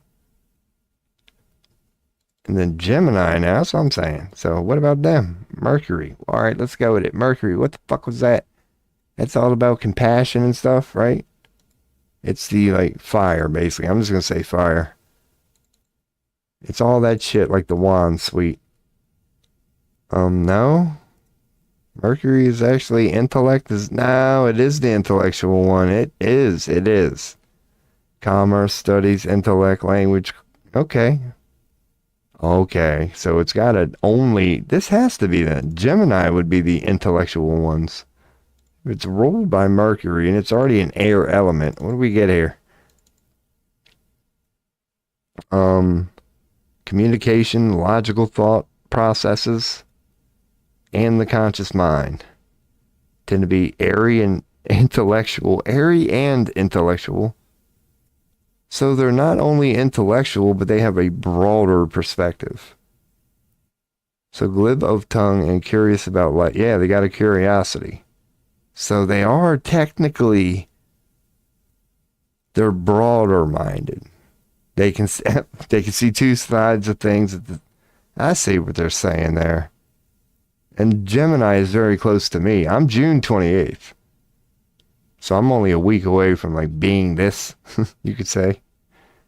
Yeah, so Gemini is about being open-minded, that you're good at the broad picture.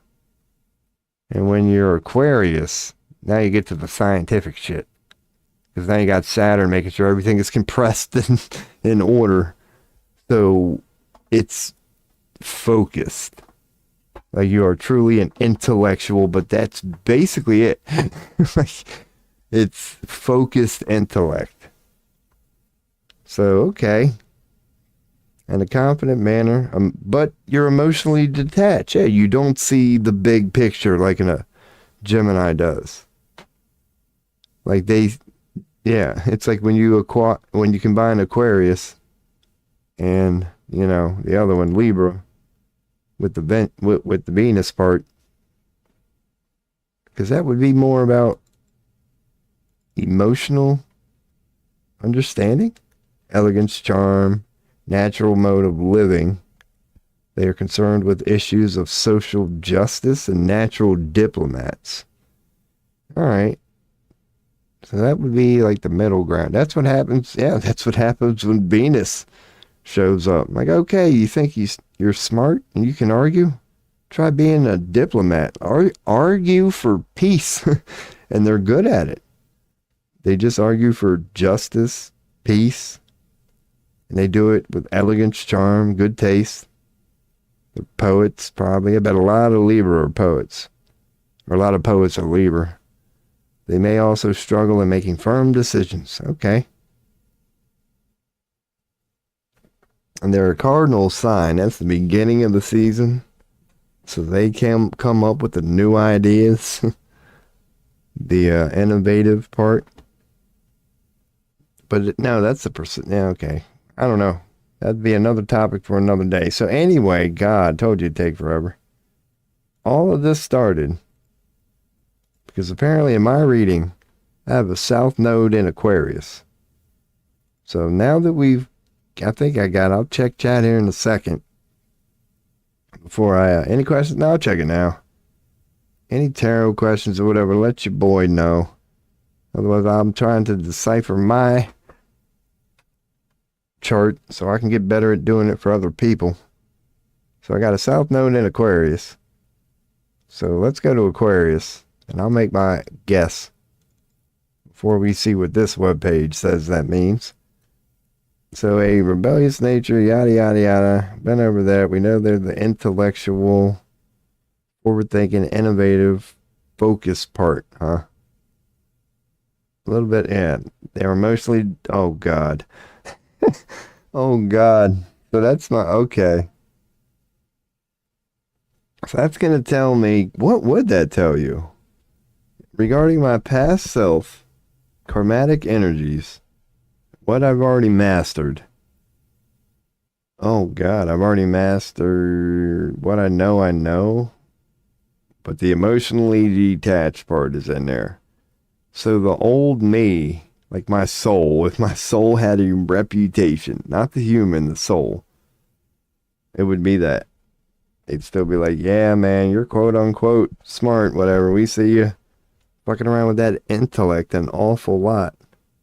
But from time to time, that shadow working you claim you do, yeah, be whooping like, dude, you're missing some ingredients from time to time. So let's see. It's gonna imply then that yeah, it's gonna be about exploring emotions.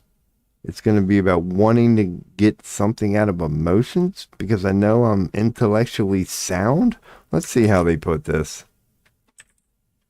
I can actually just keep North Node because it brought us right up to the South one. Where was that specific? North-South Node? Here we go. The South Node represents our overdeveloped character traits. Overdeveloped character traits. What we already know. That's what I'm saying. This is one web page. Yeah, what we already know about ourselves, they're calling overdeveloped character traits. We are talented here. We already know it. But if we overdo this area of life or hold on to these traits, to feel secure, we may stagnate. Comfort zone. So it's just basically telling me that. Maybe I should have went to the other one. What's his mind being in South Node mean? Let me look up South Node then. Because this might just be a shit webpage. Shouldn't they give me a damn? The following table show the part of it. So my South Node is in Aquarius. That's exactly what I'm trying to talk about right now. You're just going to tell me it is, or you're going to tell me what it means? Yeah, then they tell me what the South Node means. But, okay, so thanks for telling me what the South Node means. But not, all right, let's just ask then. Fuck you then, Astro Cafe. South Node in Aquarius. Meaning. It should know it. So, it would suggest, make sure I'm on the right shit. Cool. We're good. A past life where you were likely a societal conformist? Really? Perhaps lacking individuality or a strong sense of self. And now you're tasked with embracing your unique identity and contributing positively. Okay, to the, well, I'm hearing some chimes. I'll check here. I'm trying to decipher. AI ain't too bad. That last part makes sense. Because I can speak on the last part. So just to touch upon this.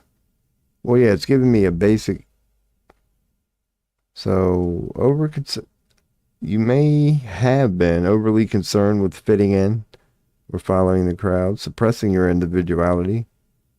You might have been someone who was easily influenced or manipulated, like past lives, or maybe even just past on this earth, had a difficulty expressing your emotions. Okay, that's what it would suggest. Okay. Overall. So yeah, because they keep veering in the overall meaning there. Man, what do we got? South Node is where you came from. Yeah, like that's what it's supposed to mean. So they're saying if it's in Aquarius,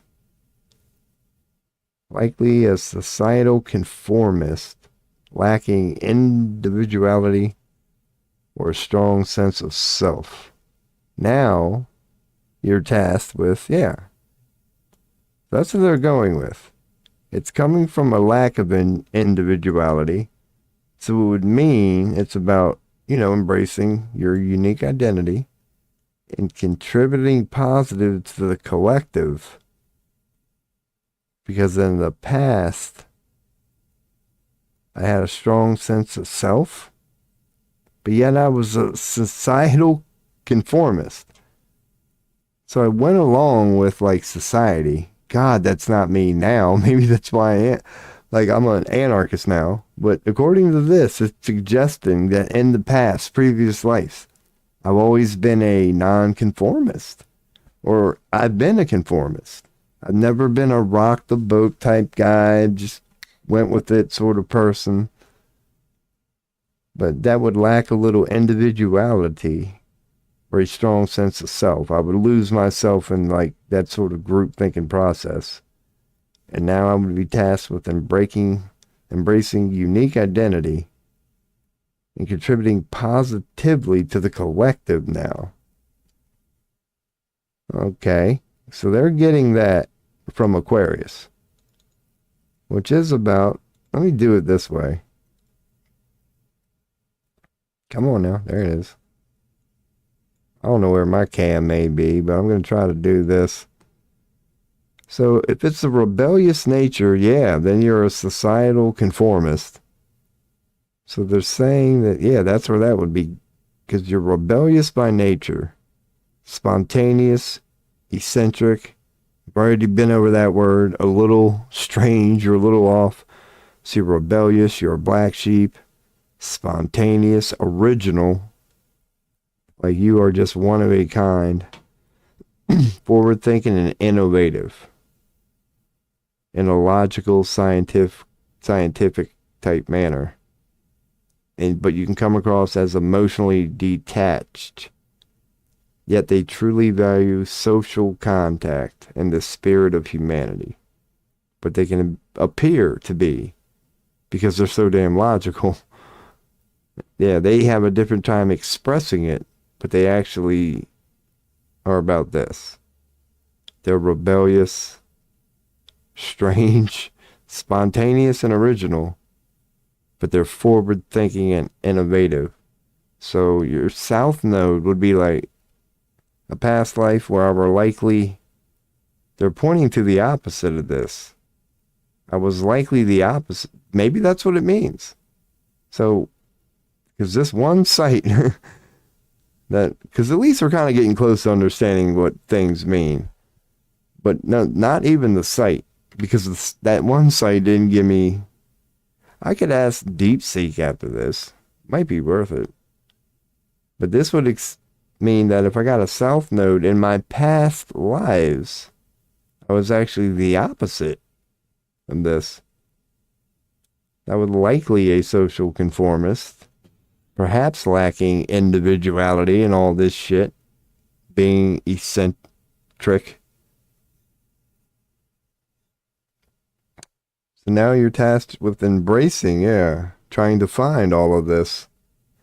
So, bam. Because I did it, and it won't take long. And I'll get a little specific. Come on, man. AI trying to verify if I'm a human. The irony is real. South Node in Aquarius. Meaning, yeah, let's give it the same that we gave the other ones. And it does tend to take a little bit. That's what they're getting from that. Because I clearly have a South Node. I can look it up. Because there that is. What's fortune? What the? Look at that next. They might have made up their own damn word. It's like the only real thing. It's by itself up there. I got a bunch of shit going on down here, so this is like, whatever. Next closest thing is the moon.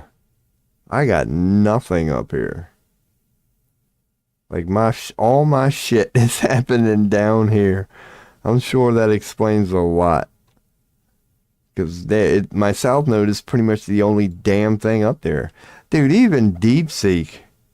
Probably the tariffs. Fucking can't even access China now. That might not work. That might not work. So maybe I'll, do I still have Chat GPT? Maybe I will. Maybe the freaking Europeans now coming in hot. I done went to their sponsored. No, I'm not giving them no damn. No. Even though I already did click it. Let me make sure I don't do no goofy shit here. This will be good enough for now. I know, it's been a while, Chat GPT, man. I've been cheating on you. I went to DeepSeek for a little bit. But apparently they're freaking slow as hell. Come on, I think we're getting somewhere. Log in, you can do it. Alright, they had to go through the NSA and all that crap. So we are here. Yep, so again, yeah, in the name of fairness. In the name of fairness. Maybe the Chinese. Come on, Chat GPT. Give yourself a good... There you go. You're sleeping today, China. You focus a little too much on Taiwan, man. I've been calling y'all out the last couple days. This ain't a good look. So it would suggest that past lives you embodied qualities of Aquarius. Thank you. So this is disagreeing. ChatGPT is suggesting, no, dude, you embodied the qualities of it. So yep, we're getting on a little inconsistency already. But I don't know, they get too detached now, okay. So according to this, a tendency to be emotionally, yeah. Past life identity tied to rebellion, independence, and unconventional thinking. The exact opposite of what this one said, that I was a conformist. So yeah, man. We're going to have to find out what the quote-unquote answer is. We've been giving AI some credit. But I'm with this. Because like you said, you thought this was a stoner opinion. And I'm with you. Why do I got a feeling Chat GPT is right? That if it's in my South Node, that's going to say that's who I was. That's what I'm fine with. Like, I'm good in all those areas. I've explored all those areas. So then you pull from that, yeah, what would that imply? That would imply what they're trying to say now. That this would be me now, basically. That I would now likely, now, not the past life, today I'd likely be, well, that'd be way off. Perhaps lacking individual, no, or strong sense of self? And now I would be tasked with embrace, but now, who knows? The question would be, do I feel like a societal conformist? And that is not the answer I would maybe expect.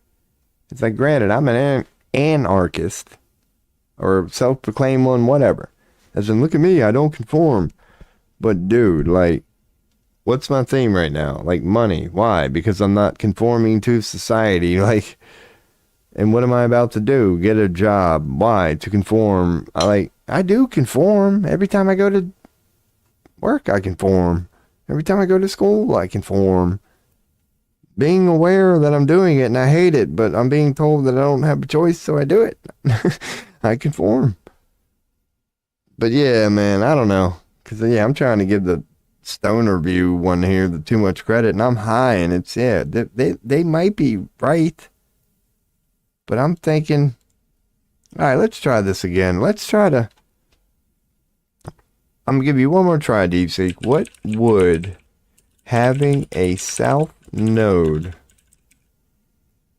in Aquarius mean in an astrology birth chart reading?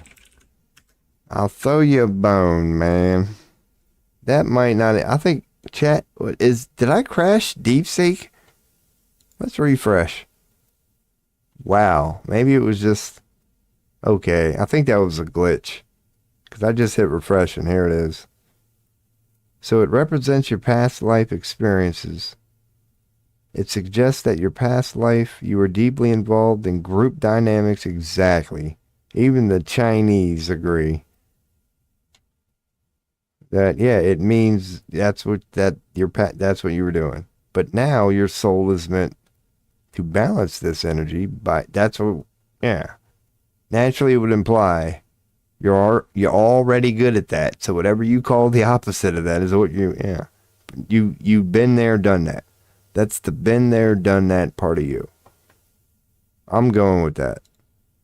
So regarding Aquarius, my been there, done that was in Aquarius. And again, the astrology is a certain way, right? So this answer is the same for all because it's your north and south pole. So whenever you have a north in Libra or Leo, your south is always going to be that, period. Or if you have a north in Aquarius, your south is going to be Leo. So that's how, like, the ones that are directly across from each other in astrology are always connected. You will never have a north in Leo and a south in any other sign but Aquarius. So that would be consistency across, like, so if you are in Aquarius, you will always be headed towards being a Leo. Like, and now that we start to understand astrology, that's like fascinating because you're starting to get into like destiny, I say. Because apparently, yeah, you can call this destiny. If you are an Aquarius, you are destined to North Node of Leo. So if you are let's try to get whatever that is. God. Again, Rob, just touch it up. I know that's Cancer. That's Gemini. That's, I forget. I'll just bring it up here so everybody can see. Bam. Make sure I'm on main. Make sure might as well look at it. It depends on where the planets are when you were born. Indeed it does. Indeed it does. Yeah, your south node will always be Aquarius and your north node will always be Leo. So, what was I bringing up? Yeah, the chart.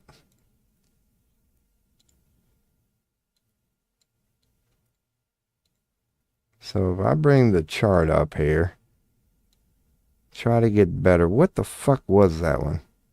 I know that's Cancer, that's Gemini. That was Taurus. That's the bull. That should be easy to remember. A circle with like a little crescent moon on top. That's the bull. And the next one is Aries the ram? Yeah, I got that one right. That's got to be Pisces the fish. Yep. And then we know we're on Aquarius. That one was, what the fuck, man? We've already been over it. Capricorn is that goofy one. Sagittarius is the archer. Scorpio is the M. Libra's that. That's, the maiden, which is, what the fuck, Virgo? Yep. And then we already know we're on Leo. All right, so I'm getting good. So now, but I'm going to help with this. Help with this. So I'm just going to keep this up here now. So that would mean if you got a south node in Pisces, because what are we on now? Aquarius? Yeah. We got Aquarius and Leo. So if you got a south node in Pisces, you are always headed towards Virgo and vice versa. So Pisces and Virgo were connected, you could say. And Leo and Aquarius are. Aries, you'd always be going into Libra. So what I me? So my sign, Cancer, I would always be going into Capricorn. And Capricorn would always be going into Cancer. Okay. So you would likely assume that you got connections in some way. Because I'm kind of near the Gemini part too. So I would assume there's going to be a lot of... I'm just speculating here. Because going with this new north and south node thing. That no matter where a north node is, it will always be connected to this zodiac. It will always be in its south node. So that's interesting. Like clear or whatever.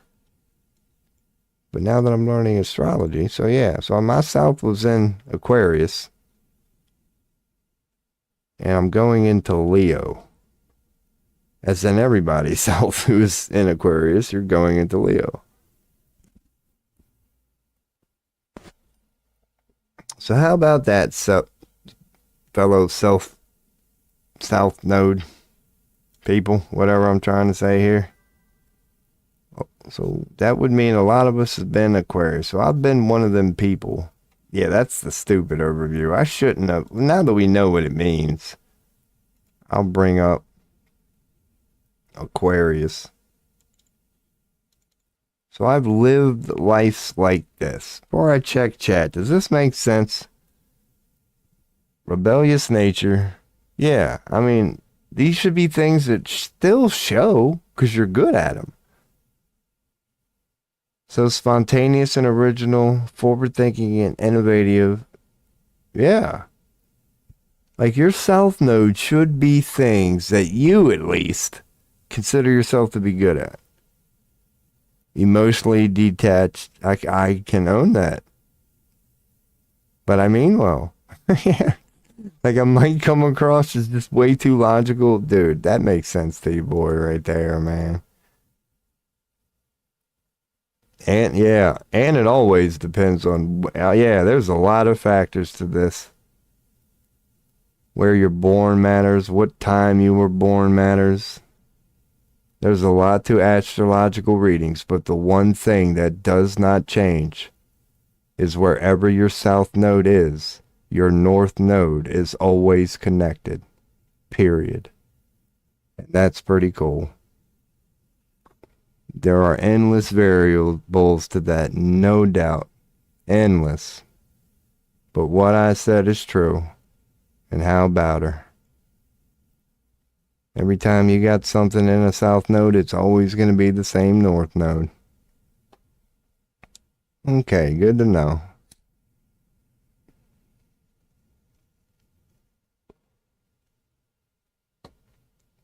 Alright, so I had a south node at Aquarius, which 20 and 50? It looks, before I look up what fortune is, yeah, it's not really like dramatic, other than it being up there by itself. I'm basically a 0 there. Like, I'm pretty damn Aquarius as far as where I have been. So the one before that is Pisces. So you could argue I got a pinch of Pisces in my past life. A watery sign concerned with subtle emotions. Yeah, I should have speculated first. But now I've already given... Alright, let's see. Emotions, secret, mystical depths. They are friendly and likable, yet they can be very moody and introspective as well. Pisceans are not entirely at home in this world. Dear God, are you sure my birthday's right? That's all you had to say. The Pisceans are dreamy. Yeah, I mean, there's a pinch. There's a pinch. But I do agree. I would like to be more Pisces. But it's in there. It's in there. There's a pinch. I'm a little on the Pisces side. Like if you're dead in the middle, you are like you're not influenced by shit else. Because it's like saying if your shit was right here, which many people are, It's like, yeah, you're in Aquarius, but don't forget to look at this too, man, because you're basically, this is not a switch. This is not a light switch. There is definitely a gray area from here to here. We're talking about energy here. So it's all, so I had a pinch of Pisces, which means, yeah, moving forward, I'm going to have a pinch of their natural, which is the maiden.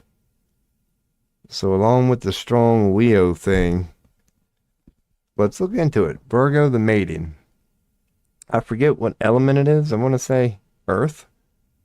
But I'm thinking being the maiden, it's got to be about like divine feminine things. I really haven't. It is Earth. It's mutable. So being mutable, it's going to be practical, steady, resilient. But being, yeah, dude, this has to have practicality and shit written all over it. Jupiter, maybe? Mercury. Ears starting to bother me. Conscious of details. Service to others. Not what I expected. Health and well-being. Neat and orderly. At least in some areas. They may exhibit the opposite tendency in cases. Yep, I made sure I had a feeling. I'm just reading it, but in their life, they may exhibit, but they not yet, but whatever.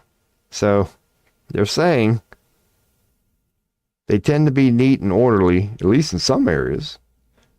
In others, they can be quite messy. They have not yet found their guiding principles. So that's a weird way to put it. But yeah, Virgo, so they're not what I thought they would be. So they are emotional. Probably coming from Mercury, which is that's the fucking intellectual joints. The symbol is the maiden. They're earth element. They're mutable. But they are Virgo the maiden. Conscious of details. Service to others. That I can see being a maiden. Health and well-being. Health, well-being, conscious of details, service to others. So they're likely doctors sort of shit. Neat and orderly. Although they may exhibit the opposite in cases where they have not yet found their guiding principle. So they tend to be neat, but yet don't be surprised if certain aspects of their life are chaotic. Like, it seems to be polarizing, you could say. It's like the neat will be there, but also expect something to be. That's just one thing. That's what I'm getting from Virgo. It's ruled by Mercury. Earth sign, mutable. But they're very health focused. So if there's a north node, and I would just have a hint of this. I would say that I would explore to be more like this. Conscious of details, service to others, health focused, and organized. Like, so let's just speculate here. And go to here and go North Node in Virgo. Astrology meeting. We're going to go with our usual thing here. So it would signify a path focused on developing Virgoian qualities like precision, or yeah, it would, okay, while learning to balance practicality and intuition and embracing a structured, so organization is key in there. They don't really hint on the health thing, but they're going for the organization. And they throw in using your skills to contribute to a meaningful world. That's, that's accurate. Analytical mind. Where do they get that from? Air. Okay. No, that's Aquarius. Where in the fuck do they get analytical mind from? Mercury? Yep. It has to be where they get it from. Alright, so they threw in analytical mind there. Intuition and rationality, that makes sense. Health and well-being, there it is. So it would pay attention to your health and well-being as you're called to consider how to support your adrenals and immune system Dude, yeah. How big is, once again, I only have a hint of this, but how big is my health thing? Like, dude, nobody should drink this much coffee. Hey, by the way, people, this is tobacco. Let me kill the cam. Gotta get my mind right. It's just, oh my God. So yeah, I got a hint of that. Again, makes sense. I need to get a little better at organization, service, balance. That would make sense. Because again, I'm just getting that, looking at my chart. I'm pretty much bullseye on the whole Leo thing. I'm like a quarter off. So I got a little bit of that. I got a little bit of that hanging around. Or, yeah, because I'm closer to that. Because it would be coming on if you go 1, 2, 3, 4, 5 and you go this way. It's how you're supposed to go. But regardless, there's a pinch of that in there. So cool. And once again, this is why I can't wait to have an astrology person like to interview.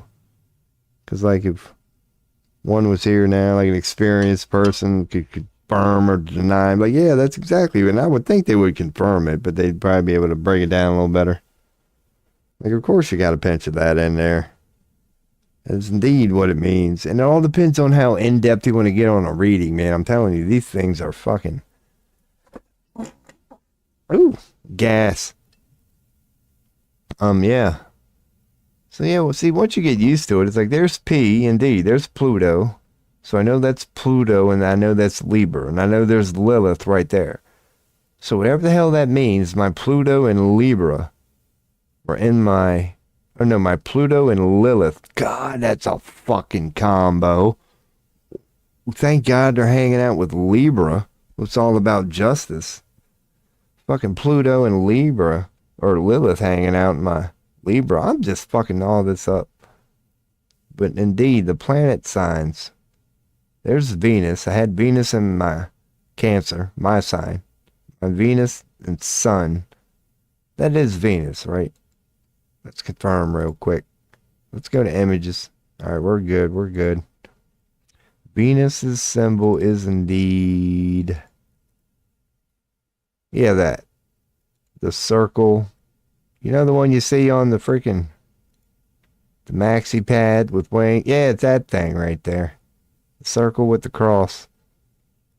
So I was right. My Venus was in my Cancer, me, and my Sun. So, yeah, I'm sure that means, yeah, I exhibit a lot of feminine traits. Your boy's a bitch. But my Lilith and Pluto, thank God there's some justice there. But that is indeed Venus. No. Because that's got the thing. And one of them doesn't. Let me confirm this here. That's Virgo. Because Virgo's the one with the thing. That's Mercury. So Mercury, no, my Mercury, that's Mercury, that's Venus. Mercury is Venus with a horn, with a U on the top. So my Mercury was in my Cancer, along with my Sun, and my Venus was dead on, spot on, pretty much spot on to my ascendant side. It's okay. But that doesn't mean... Yeah. Hell yeah. So, God. Good. Thank God. Thank God there's a female present somewhere within here. I really needed that. My Venus is pretty much spot on with my ascendant line, which is basically your life theme, pretty much. But that's another question I have about ascendant. Because your ascendant line means like something's rising in the east. So this would have been what was rising. What the fuck is that? So my rising, what was rising at the time, was the Archer one, which is, I want to say Capricorn? God, I'm bad. Or Sagittarius. The Archer one is Sagittarius. So I had a Sagittarius rising. And that's supposed to be pretty damn powerful. Let's look into it. What does Sagittarius mean? I should have looked into it. Whatever. Just going to read. Before I even go with the... Yeah. So what do we got here? I'm not even going to read the explanation. We got Jupiter. We know that's about practicality, growth, wisdom, luck. Like the growth and expansion thing. I don't know. I'm kind of, So it's a fire element. So there's going to be some change in there. Change, growth, expansion. Mutable, persistent as fuck. What do we got? An optimistic sign associated with expansion. Well, Jupiter. Idealism, religion, and philosophy. So it's deep. It's about deep esoteric type shit. They are direct and forthright. Oh, yeah. Dude, this is me. Good-natured, debatable, and affirmative in their outlook. Yeah, depending on the situation. They tend to speak with blunt tongue, depending on the situation, which can get them into trouble at times more often than you know. Sagittarians display honesty, humor, and a strong... So, yeah, this is basically a lot... I had a Sagittarius rising. Because your ascendant line is here. This is your ascendant line. But you're talking about how shit works around the earth. So it's like being on the earth and the sun is going to rise. So even though I'm over here, when I witnessed the sunrise the next day or whatever, Libra or Sagittarius was rising. So that's what makes ascendant hard to... It's backwards, basically. So when your ascendant is in Pisces, which is what this is, what I like, your opposite is going to be the rising part. So even though your ascendant is in Pisces, which has its own meaning, 80 Sagittarius rising. I'm guessing. So I'll bring it up here. Come along for the ride, because I do believe I have something in here that can confirm that, if I'm right. Would it have been in houses? Is that your ascendant? Because that would be your descendant. So, ascendant, meaning it already know. It already know. It was the Zodiac. See, even they say it was the Zodiac sign that was on the eastern horizon. Or maybe that is the east. Maybe that would have been what was rising. Because if it goes 1, 2, 3, 4, 5, 6, 7, 8, if you interpret it that way, counterclockwise. How would you even? I don't even know. Let's bring up the ascendant. See what they say about that. It's gotta know. Hell yeah. Just had to type a D. The point on the opposite side of the natal chart from the ascendant. No shit. It's associated with relationships, partnerships. Okay. So the only thing that makes a descendant special is it's no longer about you. This is going to be the part of the rest of the world, your relationships, your partnerships, and the qualities you seek in a partner. It's no longer about you. It's everything else that's not about you. So, okay. So the descendant represents the qualities. We know that. It's always in the 7th house. Yeah. So, okay. So it's always in the 7th house. Meaning that the ascendant is always in the 1st house. That's why it's called the fucking ascendant. So, how to find it. We know how to find it. Once you find it, what do you do with it? Because I'm assuming the ascendant. So the ascendant is who you are. It's going to be your life theme. And the descendant is going to be about other people. So what's up? let's see if I could just take a random guess here. Well, what's Pisces about? Let me just bring up Pisces. We've already been over where my one is, which is Sagittarius. We've got that one loaded, so I'll keep that one up. Let me go to main. Good. All right, now we're going to bring up Pisces. Let's see, what the fuck? Pisces. I'm just going to start reading it. Subtle emotions, secret mystical depths, friendly and likable, very moody. It's very similar. Not entirely at home in this world. Man, there are subtle differences between these freaking things. So when we bring them up side by side, I'll just kill it for a couple seconds. And, bam, bam. So Sagittarius, optimistic, idealism, deep, religion, philosophy, esoteric, direct and forthright, blunt, gets in trouble, honesty, humor, strong moral nature, subtle emotions and secret mystical depths, religion, philosophy. So really, agreed upon, there's more. They were friendly and likable. Well, down here it says humor, but not friendly and likable, and yet can be very moody and introspective. This just says blunt, not moody, blunt. So it's more emotional, hence the element. It's the fine line between fire and water. They're not entirely at home in this world. And the only thing, okay.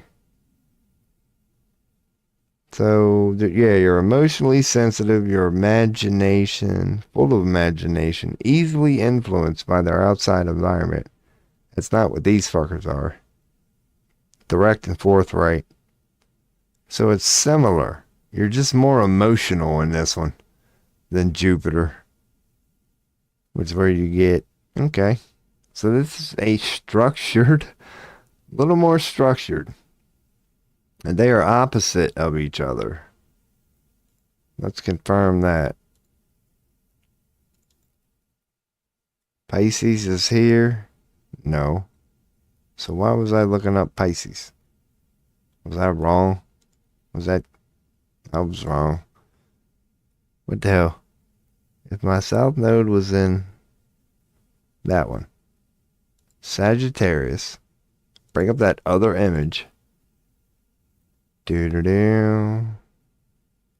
That's Gemini? That is Gemini. Oh my God, your boy was close. Pisces face out. Alright, see? So we learned about Pisces for no damn reason. I was about to say, I'm like, wait a second. What in the fuck? These things are similar. Pisces. Alright, so we're looking for Gemini. That's the intellectual sumbitch. Alright, so now let's put these side by side. This is how I should. Alright, camera's still off. We're good. So it's saying I've got a descendant in Sagittarius and my ascendant is Gemini. So Gemini is what logical thought. People tend to be airy and intellectual, glib of tongue. That was the broader picture of you're broad-minded, but your intellect is fuck. Sagittarius is about that mystical, direct, forthright.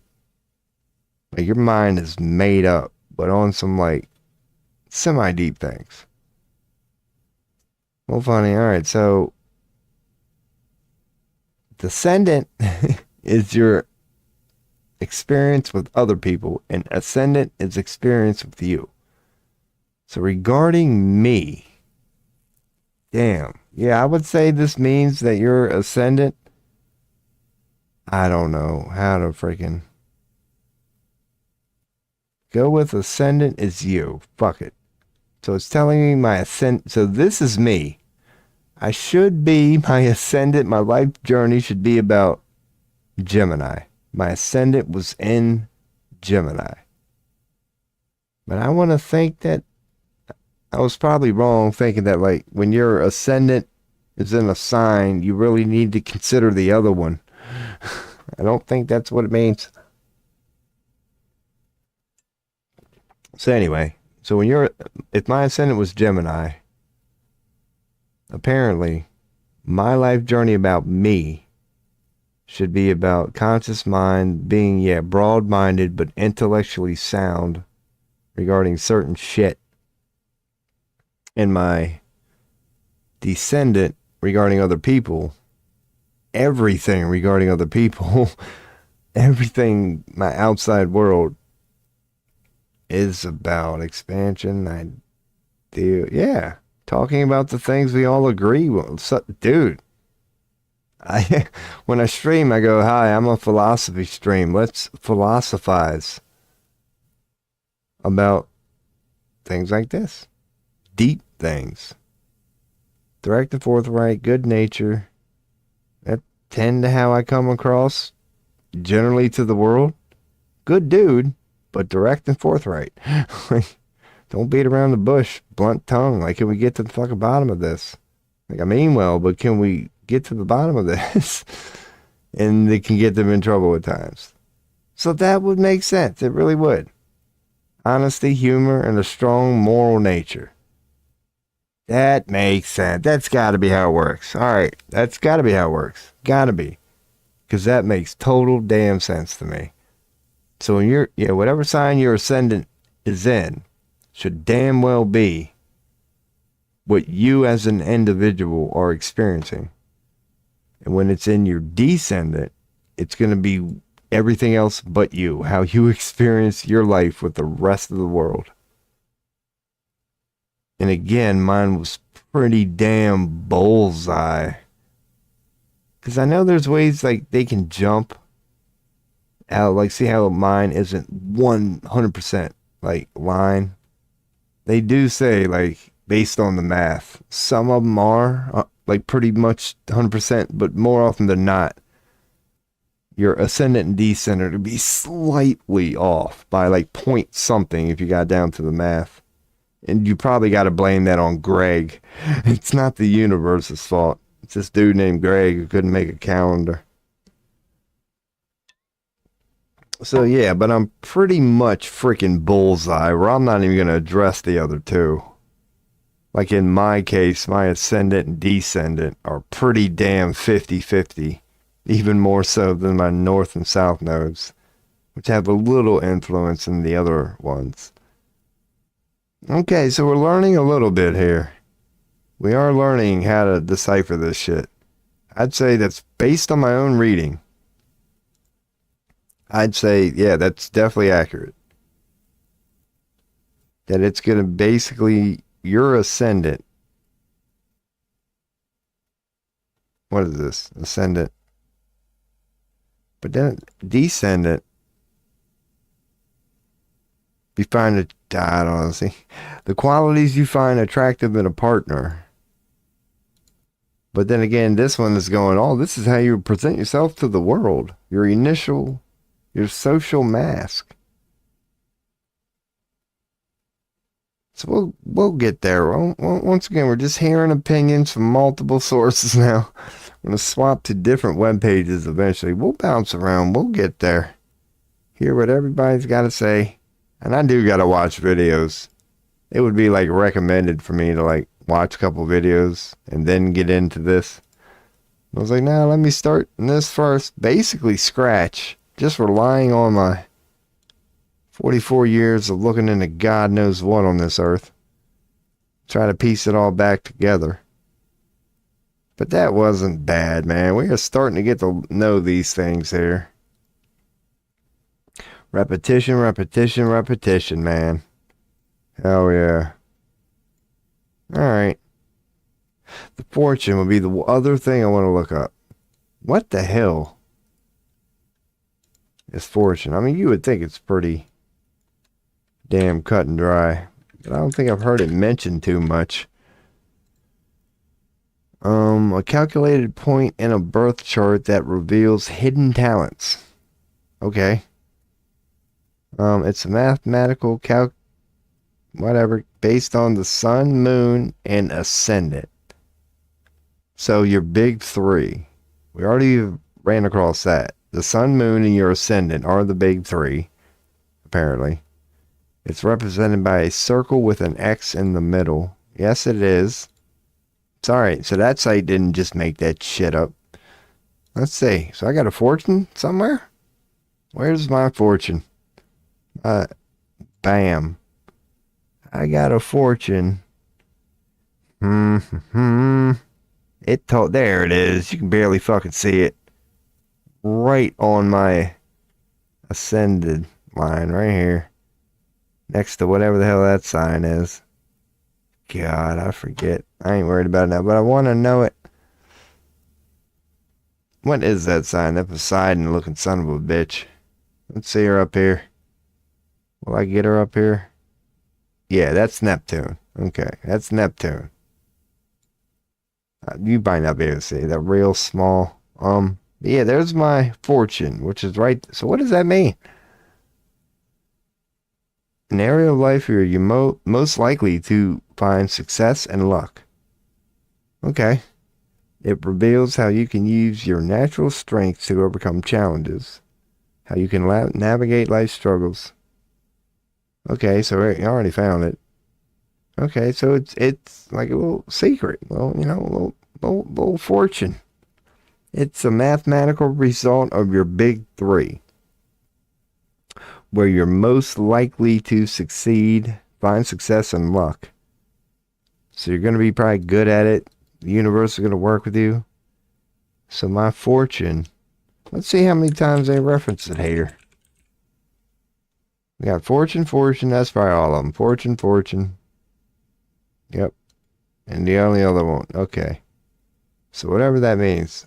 Fortune and Sagittarius. So let's touch upon Sagittarius again. So I got a fortune and Sagittarius. So apparently, this ought to go pretty good. That whole optimistic, ideal, religion, direct and forthright, good nature, that whole Sagittarius thing. You mean well, you're funny, but damn blunt as shit. You're fire. Like, you ain't nothing to mess with, man. You're fire. You're coming with some deep ideas. You're mutable. You're persistent. You're blunt. But you mean well. So, I'm going to have a little fortune in Sagittarius. Okay. Who knows? Maybe I'll end up inventing my own religion or just something. Or comedy show. Blunt tongue. Who knows? I'm going to get like rewarded for this in some way. For just being a little Sagittarius in my life. Like there's going to be a little quote unquote luck in this area. Or I should be good at it. So Cole, my fortune is in Sagittarius. So whenever you give a reading to somebody in astrology, you probably want to bring up where their fortune is located. That'd be some good news to give them. I don't think, is there any way to interpret it bad? No, it's going to be a result of your big three. It's all about no, yeah. There's no way to like get it bad. So Cole, always look for the fortune. Save that for last when giving a reading. Right after you tell the son of a bitch, man, like me, right after you got to break it to him that your Pluto and your Lilith are just, man. Then you go, but don't worry about it, man. You got some fortune in the old Sag. Hell yeah, right next to your Neptune, man. Just your Neptune and your fortune chilling. My moon was there. Okay. How's that make any damn sense? How in the hell could my moon... Shouldn't the Lilith always like the north and south mode? Like, dude, if the moon is here, shouldn't Lilith be here? Like, what the hell? How could the moon be here? No, it's based on that fucking shit, I think. It's the whole phases of the moon thing, man. I'm sure. Because that don't make no damn sense, man. wherever the moon is facing,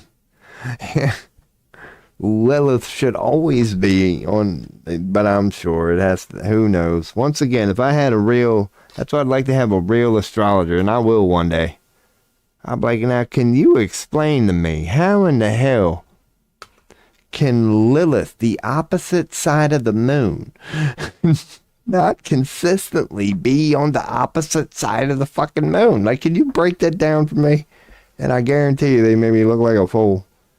It had something to do with the rotation and shit. It's okay. So at least we know that right off the bat. Your Lilith and your moon. Wouldn't that be funny? Could they be like side by side? Could they be in the same slot? Your front, I guess they could. That would be like a quiver of a moon, man. Or there would be no moon.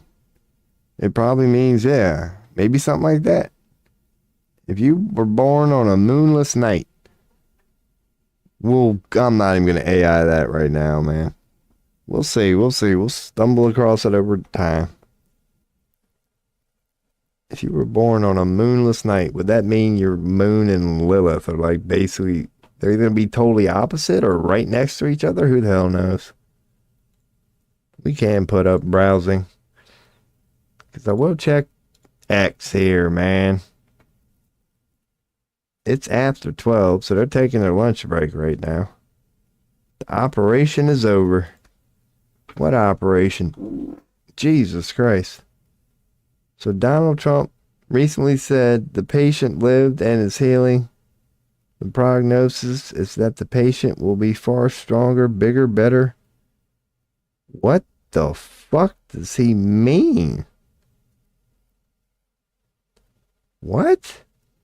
Is this some fucking code shit or am I missing something? Donald Trump just said the operation is over. What's he even fucking talking about? Google this. It's not even... Okay, so this is regarding... Let's see the Times of India approach or opinion. Oh, he's just talking about the patent. The operation is over. The patient lived. It's weird he put it that way. He's fucking crazy. And is healing. Wow. You would have to... Dude, why'd you have to put it that way? So he's talking about the tariffs. But he worded it that way in all caps. Like a fucking trade chat troll. Dude, he's clinically insane. Like I've been saying, man, if Britney Spears needed a guardianship and Wendy Williams did, then why isn't this guy in a damn straitjacket yet? Yeah, dude, you can say that about Netanyahu. Like, I mean, that didn't happen in America, but it's like, dude, where's Wells Fargo Bank now? You got the ball rolling on that Wendy Williams thing. Like, why won't you get the ball rolling on presenting a case that Donald Trump is legally insane? You paid for all that shit for Wendy Williams. Why not do the world a favor, man? Because if you were able to convince a judge that Wendy Williams was crazy, do you know what you can do with Donald Trump? Damn. So, hell yeah, that's weird.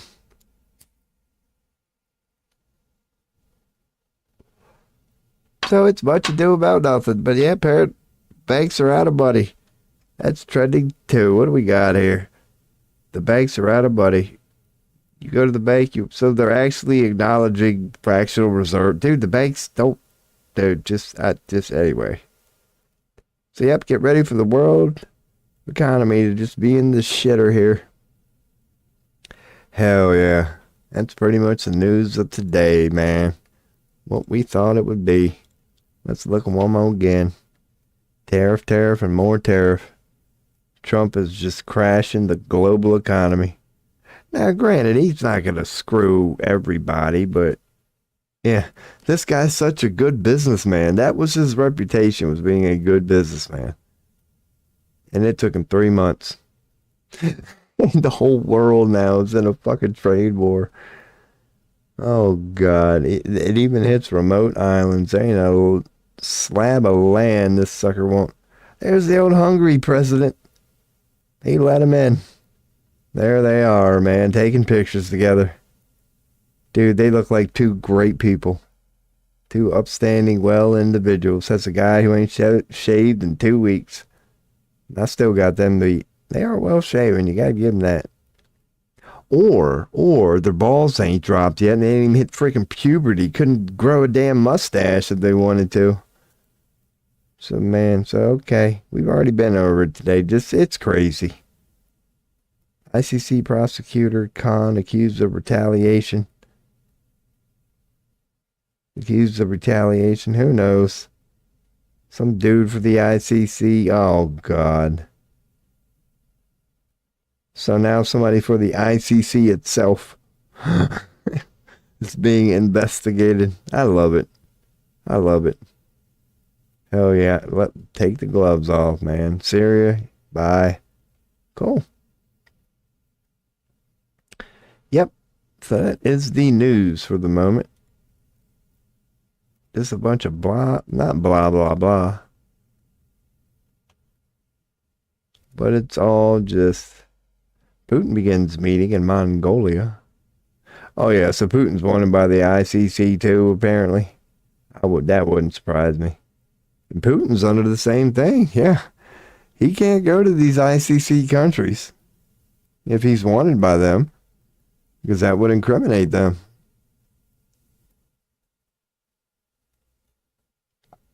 So I don't blame that person for throwing that in there, because I'm a Putin fan, right?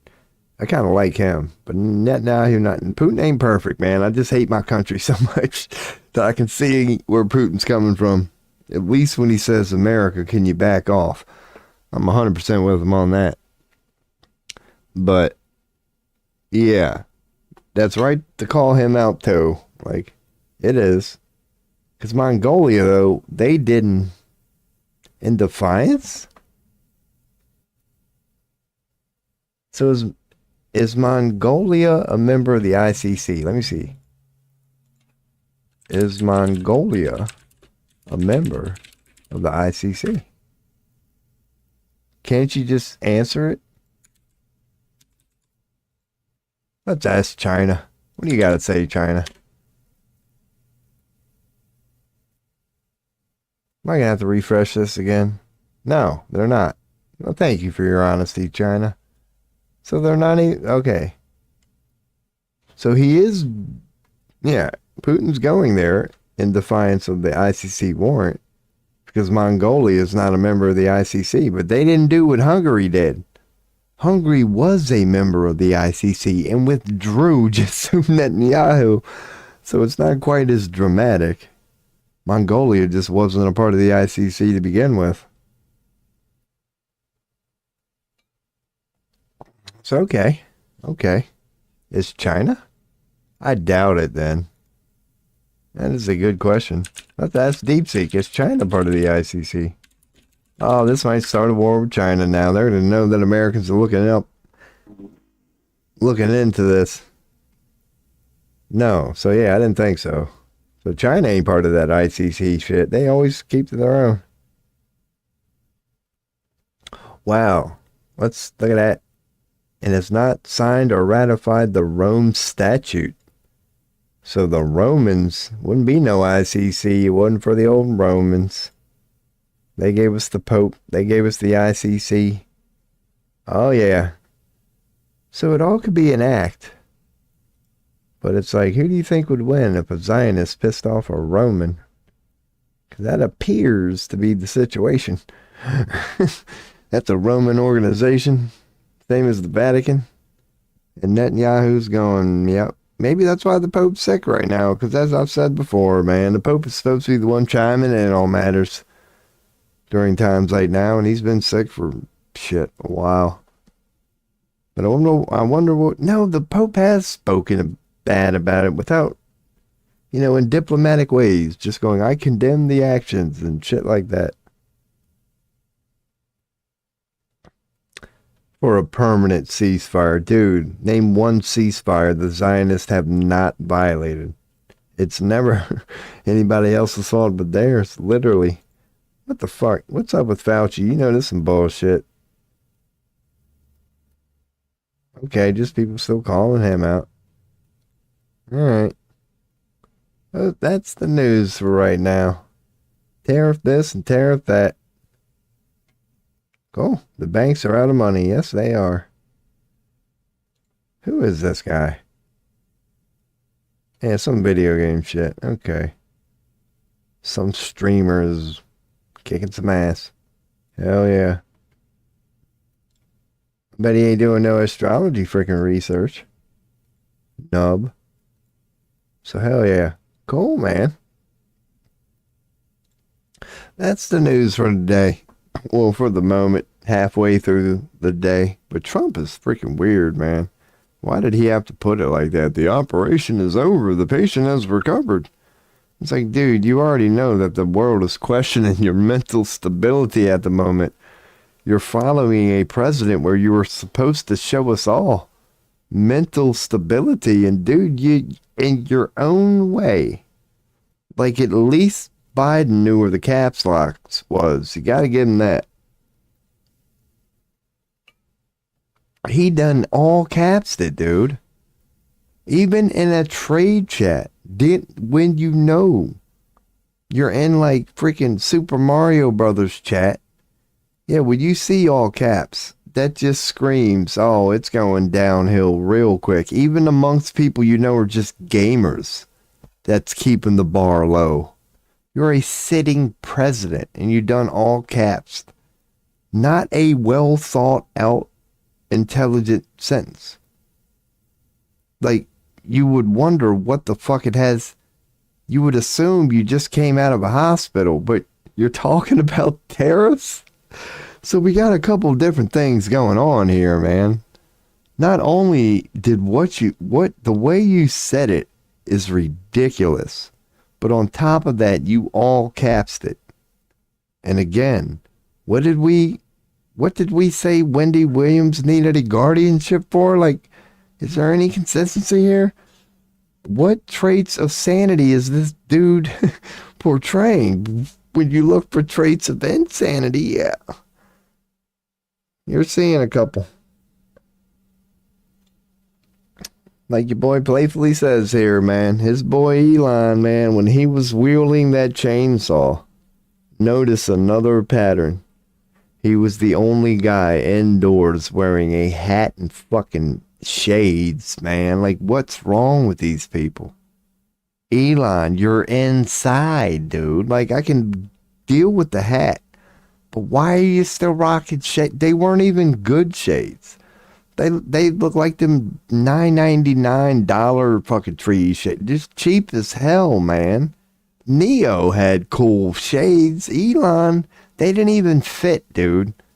They didn't even, you know damn well they were bumping into your hat. It was just a horrible look. And if Wendy Williams needed a guardianship, and Britney Spears did too because she shaved her head, I'd like to think we got a logical case on some of the traits that Trump and Elon have been exhibiting lately. That somebody, man, they're at least worth looking into. You shouldn't have to tell one of the self-proclaimed smartest guys in the world, hey, man, you're indoors. It's fucking 9:30 at night, man. Like, what the hell you doing? This ain't the beach. Like, what's wrong with you? How would you even see?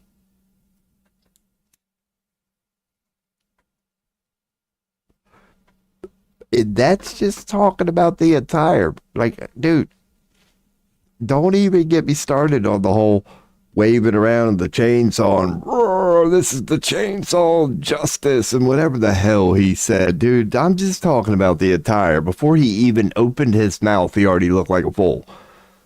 And then he continued to make it worse by doing the thing with the chainsaw, and then he should know better right now to just keep the mouth shut, and he just, nah. That's how you boys sees it, man. We live in a crazy time.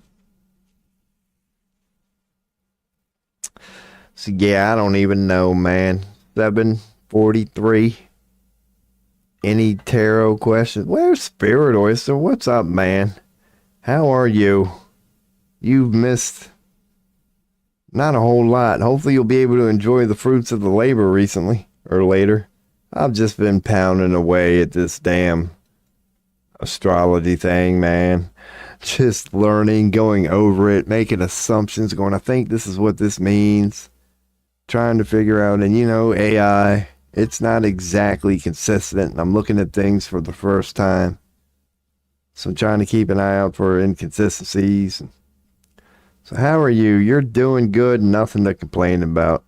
Hey, might have walked in on the news. There's no real big deal in the news other than Trump, man. You'll see it. He done explained the tariffs in a doctor way. He's like, the patient is out of the operation and is going to recover. And he was talking about the tariffs. But yeah, it's all tariffs today, man. The global economy's being affected. The American economy, now like the banks are out of money, is trending now, according to Elon. So yeah, man. It's much ado. Hungary, that's the big news of today. Hungary did what the United States did, which tells you everything you need to know about this Hungarian leader. He did exactly what Trump did. He withdrew from the ICC like the day Netanyahu today was supposed to show up, because otherwise that would be a crime. And he would be, you can't harbor somebody wanted by the ICC while being a member of the ICC. But you can, they are legally allowed to come over. If you withdraw from the ICC, then technically there's nothing to try you for. Because, for example, somebody brought up an article, Putin is going to go meet with Mongolia, and he's wanted by the ICC too. But Mongolia has never been a part of the ICC, so he's technically not breaking the law. But what makes Hungary special is similar to the United States. Like the United States, Hungary has currently been a member of the ICC and things have been going fine. But the moment Netanyahu wants to show up, you technically can't do that as a member of the ICC. So no matter how good your history has been, it's like, bam, he just up and withdrew from the ICC, giving the entire country a bad name. That International Court Committee, I just found out it was Rome. It's a Roman statute that's not denied. Just like the Vatican, the Romans created the ICC. And they are, I believe, like birthed from like World War II, when it came time to try people for genocide. We needed to have an actual law penned as to what to try them for. So that was the premises for like the ICC, for when people violated international law. We needed a well-defined international law. So we had to come together to make international, it's globalist stuff really, but globalist done well or whatever. Like, yeah, international law to prevent things like genocide. Yeah, and it's supposed to be like NATO. It's supposed to be like NATO. It's the heads of 100 and some countries, whatever, X amount of countries, who send their diplomatic people when world matters that affect every country need to be talked about. So, yeah. And that's just the ICC. As you know, Netanyahu, his list of court cases right now, it's crazy. He's one of the most wanted people in history already. You cannot find somebody with a list of accusations, even the ones he got away with, are worth mentioning. Like all the things he's been accused of, his list of shit he's wanted for, already being tried for. It's just a mile long, man. Nothing affecting me. Yeah, it's much ado about nothing. I mean, it's global, so it's affecting us all.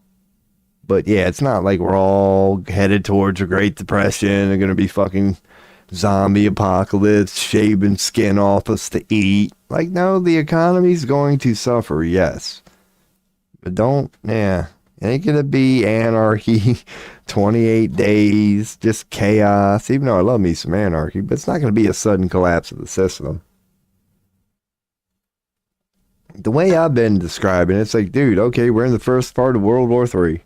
They're starting with finances. It's like a Cold War, World War. They're not using weapons yet, and they're just using money. Oh, I'm going to tariff you. Oh, really, big bad guy? I'm going to tariff you. And it's just a bunch of that shit right now. It's a bunch of flexing, and it's like, yeah, using the economy as war. Oh, I'm going to get you. I'm going to hit you in the pockets, man. I'll drop the bombs eventually, but for right now, I'm just going to go for the financial war. So it's the ramping up of World War III, man. Let them do what they do. Let them rot. Yep. We have given them the power to do this. It's pyramid schemes. We have no choice but to sit back and watch these people wrestle with whatever. I'm telling you, it's a handful of people. Just speaking on behalf of the entire world. It's like, yep, that's cute. I hope World War III big. I know where you're coming from. That's why I respect Trump in some weird way. I always throw that in there. And honestly, that's why I respect Netanyahu. Thank you for not insulting my intelligence. Just fucking do it, dude. Yeah, like, I would rather have you just do it at this point than just continuing with this already debunked a billion times over bullshit humanity has seen 1,000 times before. Just fucking take the gloves off, man. Can we stop playing this diplomatic bullshit, antichrist? No, trust me, I'm not doing evil. Sorry for all the... Just stop. Just stop. Let them rot. We ain't got a choice. It's not like, yeah, end times and all that shit ever said. Yeah, it's like, dude, just, yep, Carlin this. Just George Carlin this. Just enjoy your ticket to the freak show, man. Just sit back and laugh at it the best you can. Because every country in the world has done giving it up. It's just a handful of people right now arguing the fate for us all. And let's just, might as well enjoy the show. Might as well sit back and enjoy it. Bunch of self-proclaimed adults acting like anything but.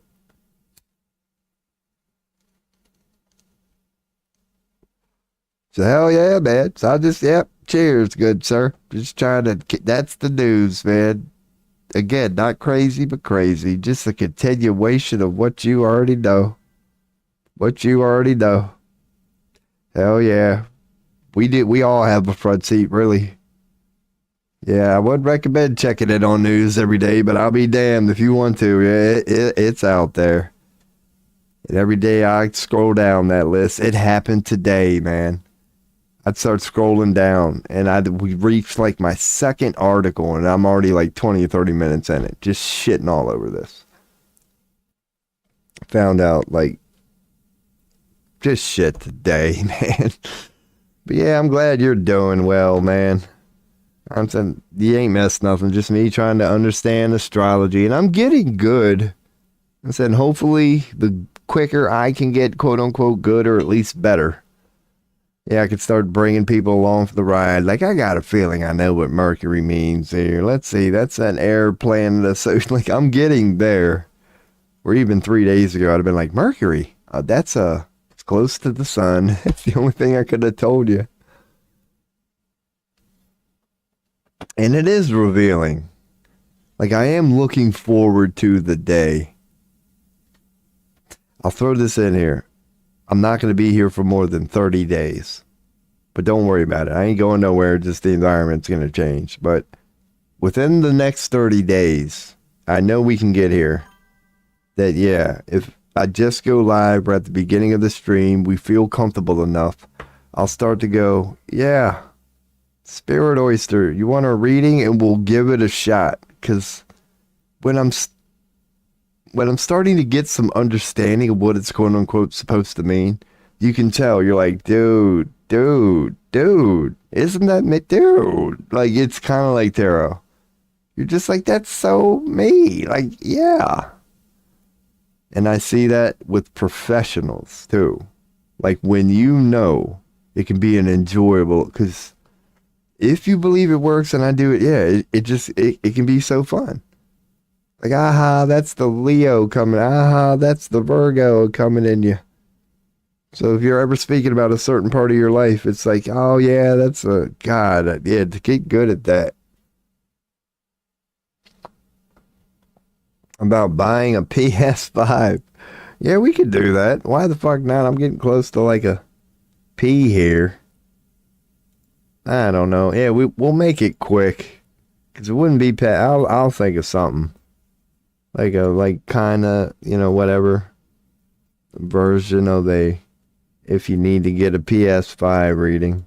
And I won't even like look into it. The decision down, that's kind of, I don't know.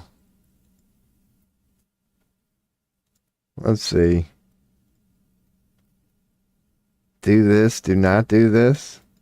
Okay, we could do this real quick. It'll tell you, yeah, what to do and not to do and what it deals with. Yeah, let's see what we get here. The first tarot reading of the day. Make sure we're fine. I can keep it in browsing for now. That way everybody gets we'll do a quick poll, because I should be good. Whatever. Let's try to do a quick one. Old Spirit Oyster and a PS5. So we get an upside down Three of Wands. That's the dude on the hill, all about looking forward, moving forward. You're passionate about it. Upside down, it's going to be stagnation. So wondering whether to do it or not to do it. We got the Three of Wands. Should I or should I not? It's saying don't. Five of Wands. Don't. That's the one. Again, Wands again. Where you're passionate in your stance, but it's not necessarily a bad thing. There's only one guy in that picture who's wielding it as a weapon against others. And other people are basically going, yeah, this is where I stand. But it's still standing up for what you believe in the many ways you can do that. So don't do that. Don't be a Five of Wands. Don't conflict. Yeah, don't turn it into a conflict. Because it can suggest a lot. So don't turn it into a conflict is what I would get from an upright Five of Wands. Which is just about that. Dispute, but it doesn't have to be bad. It's dispute, it's conflict, it's opposing ideas, being proud of them. But it doesn't mean you have to yield it as a weapon sort of thing. All with dispute. So do this, Temperance. So an upside down Temperance. Okay. So I'm suggesting a little spontaneous here, because Temperance is about just balance. Temperance, cool, calm, collected. You can balance everything. There's nothing like tripping. You're very just cool, calm, and collected, man. That's Temperance. So when it's upside down, I will look this up. This will be the first one. Upside down Temperance. Imbalance. Thank you. So your boy's getting, your boy knows a little freaking, yeah. Discord, a need to realign the equilibrium. It can indicate overindulgence, impatience, or lack of harmony. So yeah, but you see what I mean? Let's go and do this. So I'm like, dude, I would take that. It's saying just fucking be the opposite of Temperance. Little, out of balance. Overindulgence, impatience, just fucking, yeah. You're not cool, calm, and collected. You're not thinking it through. You're not balanced. You're just like, this might not be a good decision, but if you're going to go hard, yeah, go hard or don't go at all. So it's suggesting a little bit of that. And if you do, it's going to lead to an upside down Five of Swords. Because upright, it's about walking away from a bad situation. It can, point to deception, treachery, the reason that people are walking away from a bad situation. So, yeah, why not bring this one up? An upside down Five of Swords and what it's going to lead to would suggest going towards a bad situation if you jump into it. Let's see. Five of Swords, general meeting, whatever. And yeah, an overwhelming conflict. But finding resolution, moving forward, but can also indicate a potential escalation of conflict or a failure to learn from past mistakes. It could mean that you're not learning from it, you're going back to it, or you know it's going to be a conflict, but you're going back to it. It's not about walking away from it anymore. But it could mean conflict resolution. It could mean don't walk away from it, like actually go back and confront it. So that's worth throwing in there. Could mean forgiveness. It could. No, but that would be the upright. Now, who knows? It's all in how you interpret it. Learning from mistakes. So that's what it would lead to. Yeah, it really wouldn't lead to anything good if you didn't do it with temperance. So it deals with, wondering if you should or if you shouldn't. And so far it's, there's some stagnation there, something holding back. Don't, make it about conflicts and whatever, ideas, standing up for what you believe in. But do be a little impatient about it, because if you do, it's going to lead to a conflict. So take for whatever you wish from that. That's what I'm seeing here, because you're familiar with it too. So according to this quick, semi-playful, first tarot of the day, upside down 3 of Wands, right side up 5 of Wands, the temperance, and then the nature of, we got a deck here. And then the nature here, I'll even do you one more, man. We'll do a 1-card pull to see if it has anything to say about this quick pull we done here digitally. Because now that we got this option here, why not use it? So let's give her a little shuffle poo. And see if we get some random card. I'm guessing a wand. You can throw in a guess. What might we get here, man? We're just going to pull a random one. I'll do 1 cut. Something like this. Bam.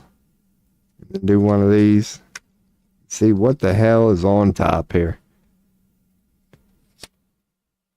Oh, man. You can guess.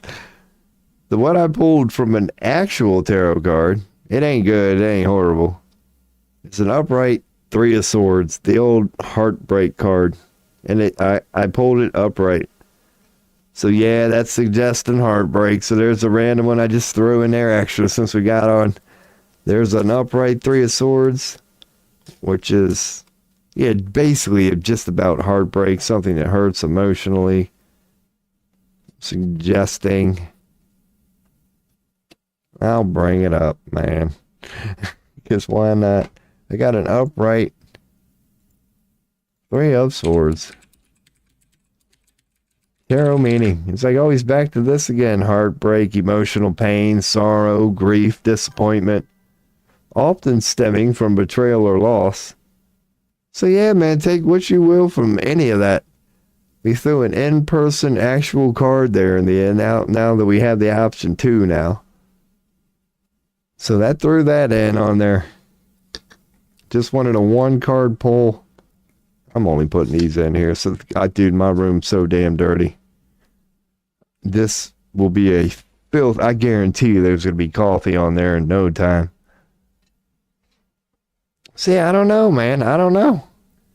And before I check your thing, I would say it's just the only thing that I would get out of this is, it's suggesting that you're currently on the fence if you should, if you shouldn't, or maybe a matter of time or when or how, but you're on the fence about something. And it's just saying, like if you want to rush into it, it's probably it wouldn't be the first time you've done something like that before. Like you might have rushed into something like that before and it didn't turn out well. And it might be a little caution going, dude, you might be doing it again the same damn way you did it last time. By just not having some temperance, it's going to lead to some heartbreak. That's what I would pull from something like that. Just disappointment. I get it. True. Do me a tarot reading. Okay. That's what I'm getting. And that's why I like I didn't end up pulling up some AI definitions of what it should mean. But you know what you got there. Upside down, 3 of Wands. Upright, whatever it is. 5 of Wands. Yeah, and you know how the 5 is in all minor suites. It ain't good. So you got the 5 of Wands. As in, it's always a conflict in all the suites. Now, because we do know that. But then again, the math really isn't the same. Where I'm going with that right now is let's look out the houses in astrology. Is the 5th one like challenging? The 5th house would be that one. It doesn't. All right, so 5th house, 1, 2, 3, right there. Romance, children, fun, creativity. No, it's the I serve, personal. All right, so it's not challenging. All right, it's just in tarot. Whenever you get to the 5, it's some bullshit. So it don't mean that in astrology. Because again, the math ain't the same. There's how many cards in a minor arcana suite? There's like, but yeah, okay, cool. Yeah, man, good tarot reading for the first one of today. It is in the title. We are back into the just chattings and the astrologies, and hell yeah, man, there's a quick whatever. That's what I would get from that reading. That's what I would pull from that. It would suggest, yeah, if you have a lack of impatience theme, it's going to lead to something that has happened before. What's that pie chart about? That was the houses. Yeah, I went to the houses, because if I ever have a question about houses, like I thought I had here, that's why I saved these images. This is just what the houses, quote unquote, should mean. And I'll kill my cam. Because the way, what I got out of this earlier, just looking at it, it's like, it goes 1 through 12, right? Because technically this is your first, whatever, but you can see the story being told. This is day 1. And so you can see the story being told. This is all about you. Now this is stuff about things that are important to you, but they're still yours. So you got you. And you're still on you, how you think. You're dealing with siblings at this point, but it's still about you. It's how you react with all these are about you. And now you go on to home, parents. So you're talking about, now you go outside, but you're talking about mother, father, the closest things that aren't you. And then you go into like your children, what comes after you, what you produce. Then you go into your job, and now marriage. Like, you can see the story.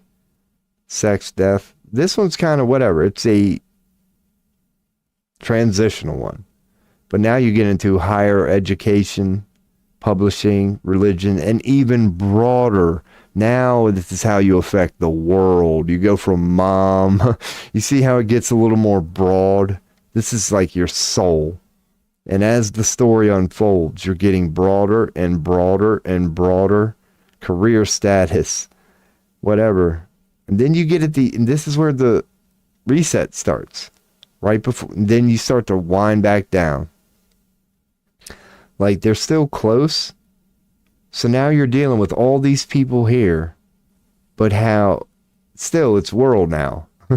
It's the intimate combined with the whole. And then you go back into solitude, transcendent, self-sabotage. Why? It's time to start all over. Like, you can sort of see the story being told. Like, it starts very personal. It's your first damn house. And now as the houses progress, it becomes more and more about, yeah, things like that. How you affect the world sort of thing. So that's what this image was. Just a house image of all the houses and what they should mean. And then, yeah, it's kind of like when you look at what they all should mean from that point of view. Yeah, I was kind of high as shit earlier going, I can see the story unfolding here. Kind of like how we can do with tarot. Because you know how the first one is clearly God giving you the wand. And then the second one, there's only 1 or 2 people there. And you can see when you go down tarot, a lot of stories being unfolded Same thing in the Major Arcana suite. They really do tell stories when you look at them like that. We can understand that story being told, the cycle they're trying to depict. Yeah, and I am on top of my blanket right now. Dude, I'm about to take a pee. That was a good reason to get up, because I'm low on coffee anyway, man. So I'm going to throw up the BRB, take my famous, infamous squirt. Let's go on and give y'all a beat here. Because, I was actually, thinking about winding down. But those are some good questions, man. Any more about astrology or whatever, let me know. Because that's what this has been, me sucking up pictures like that. I'm like, I know this sucks now, but we're going to have this to reference later. Alrighty, man. I will BRB. No more than a minute.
Hell yeah.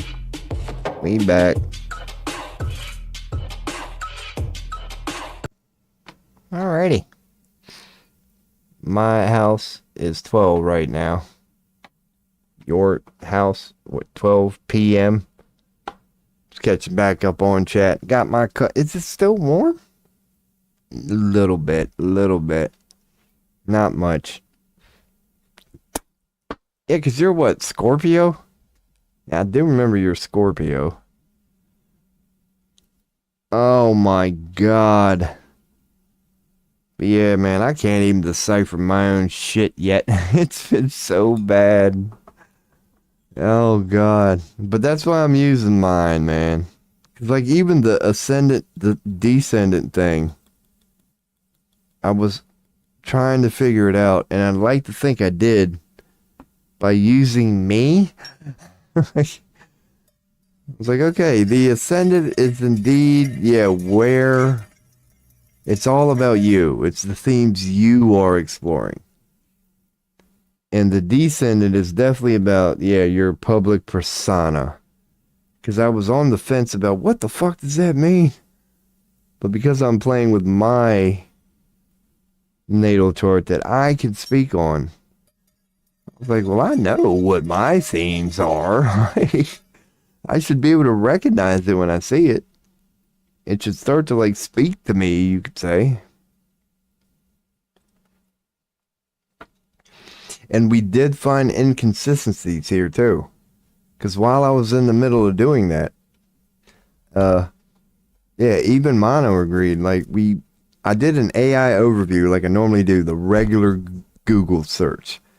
And it said that, no, when it's in this is what it means. And I was like, wait, that it seemed a little backwards. But, brand new to this. So I'm like, okay, So then I went to DeepSeek and it lagged. So I went to ChatGPT and it confirmed what even Mono was thinking. It's like, no, it said when your ascendant is in there, that's what it means. And then when I refreshed DeepSeek, it agreed with ChatGPT, which made sense. But the original AI did not put it that way. So even AI is not like... But that's why I like AI. Because I noticed even tarot, it doesn't give you a 100% identical answer each and every time. And that's what I kind of like about it. But that answer it gave me that time, I was like, what the fuck, man? And even Mono called it like the stoner one. Like, it just didn't seem, yeah, there were inconsistencies. Even in the description, it's like, you're saying it means this. And then we said, what the fuck? And yeah. So we're learning here, man. There's been a lot of trial and error. Said it's not been quote unquote entertaining. Neither were them early days of tarot. But hot damn, we got there. And again, not to insult the art of tarot, but to be able to give a quote unquote proper, yeah, dude, you could blow some minds then, man. Because, God, there are so many things you quote unquote could go over. You're supposed to just look at it and, because, dude, yeah, look at all this shit you could go over. Like, now that we're, like, understanding it, it's like, okay, I got a Pluto and a Lilith in my Libra. Yeah, like, what does all this shit mean? And then you got to factor in where you have it at. Is it ascending? Is it descending? But yeah, man, we have been getting there. And apparently there's a fortune. I didn't know if it was just this webpage thing, but in readings, there's something called a fortune. Your big three are your sun, your moon, and your ascendant. That's supposed to be true across the board. Your sun, your moon, and your ascendant are always powerful. Where they are and blah, blah. They're called the big three. Now, when you know where your big three are, once you put in your information, yeah, there's some mathematical calculation that will tell you your fortune. It's the combination of your big three, your moon, your sun, and your ascendant. So wherever your fortune is, means just that. Good things in that part. So when I use mine, for example, my fortune, you might not be able to see it. It's so small here. But my fortune is right there. It's in line, whether that's normal or not, but it's in my Sagittarius. So when I brought up Sagittarius, it's like, this is fortune, so I can't. But anyway, let's see. I'll try to speak on it. Sagittarius was what the hell? So my fortune is in my Sagittarius. Which means I should be good at this naturally. Like, this stuff should come quote unquote easy. And I'll have a little luck. Like this, like I shouldn't struggle with any of this. This is where my fortune ended up. Based on the energies and all that shit, this should be actually fine. So Sagittarius in general, or whatever, religion, philosophy, they're good nature, but they're affirmative, they're blunt. That can get them into trouble. But they're honest, that like they mean well, and people can tell they mean well, but they have a certain way, like they're fire. They're not here to fuck around, but their message is decent. They're just kind of assertive. Like they go, yeah.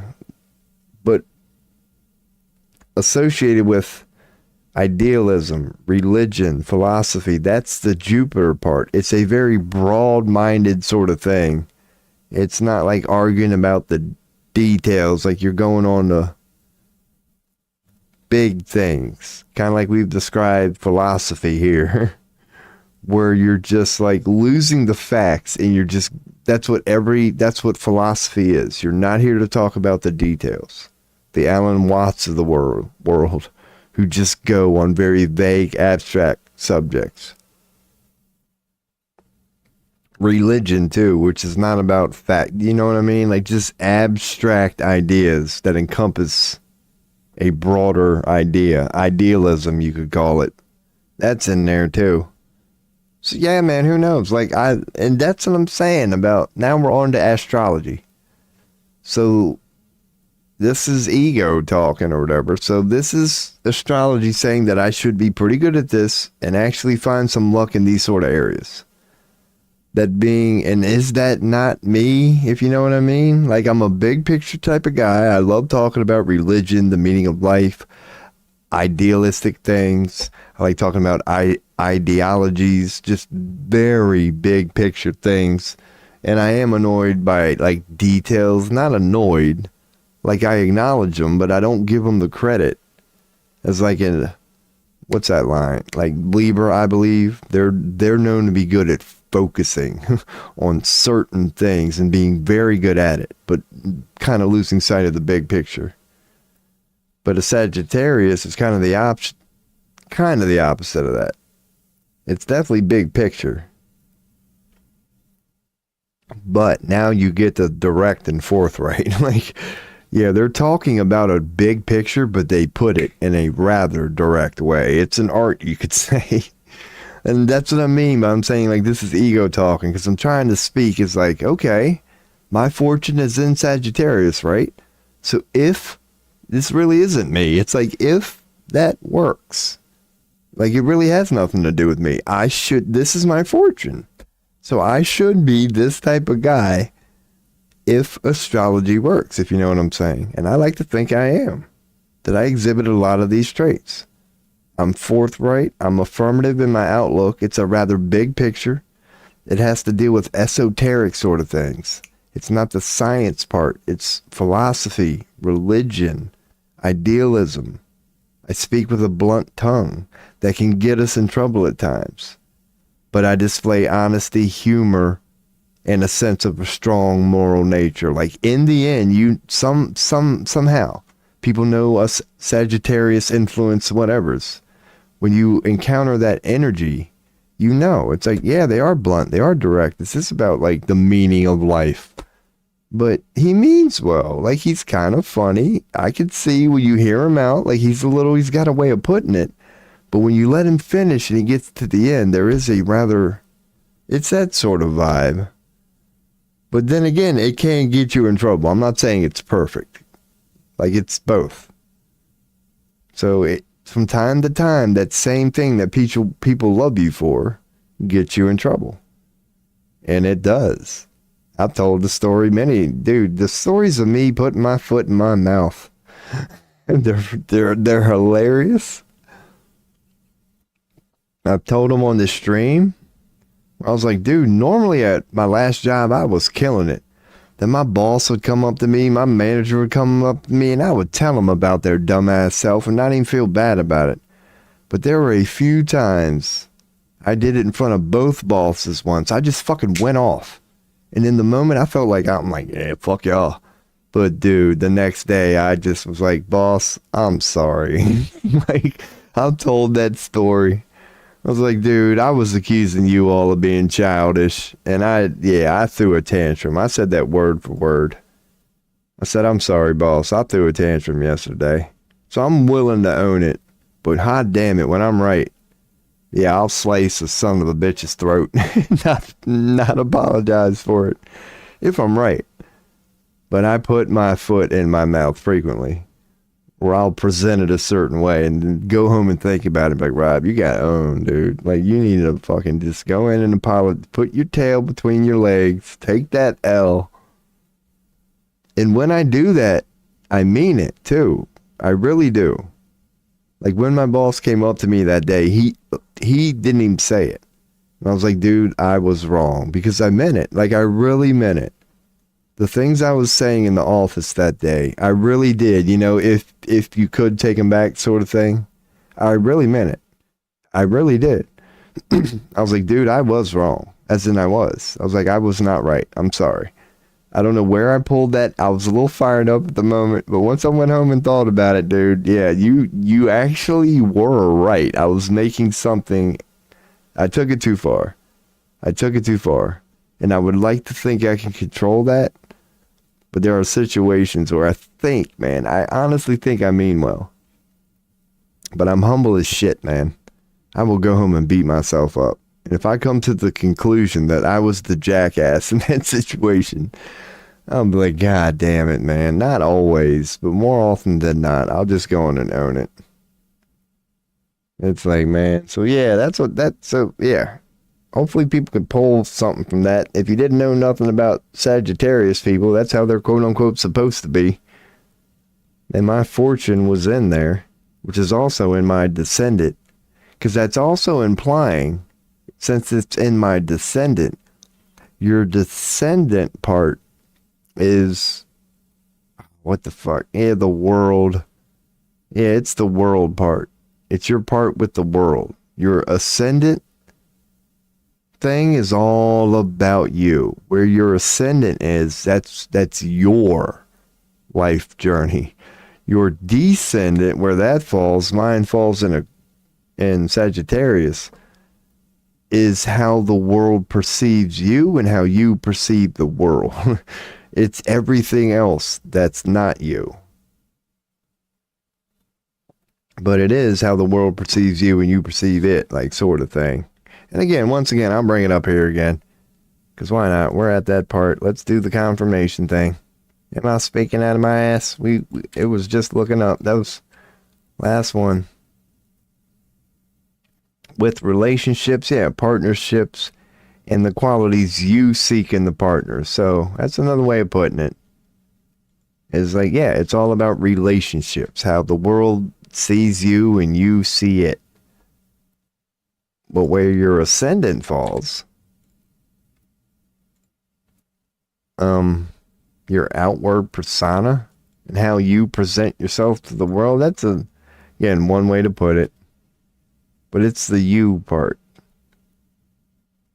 How you present yourself to the world, your your social mask, your appearance and style. But this, you can see the theme. This is all you.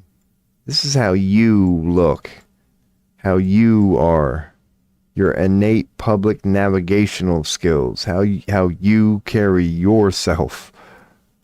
Like, it's often seen as the gateway sign, shaping life paths and influencing your journey. It's who you are, what makes you you. And your descendant is, yeah, how the world reacts to it. Your relationships, what you like in a partner, what you find attractive. Well, that's about you, but yeah, you got to go out to, now it's like the other parts of you, that reflection of you, how your reflection dances with you and how you dance with the reflection. And the ascendant is kind of like, yeah, who's in front of the mirror sort of thing. And the descendant is the mirror sort of thing, just trying to explain it in many ways and what I'm getting from this stuff. And naturally, your descendant is always going to be in the 7th house. That's another thing that your boy noticed today. Because, of course, your descendant, let me bring back up the chart. Yeah, so your ascendant is always going to be over here. Naturally, your descendant they're always going to be in opposite houses. And that's the same for your north. Because we all have a north node, which means it's the things that your soul want to explore. Like you would like to get better at.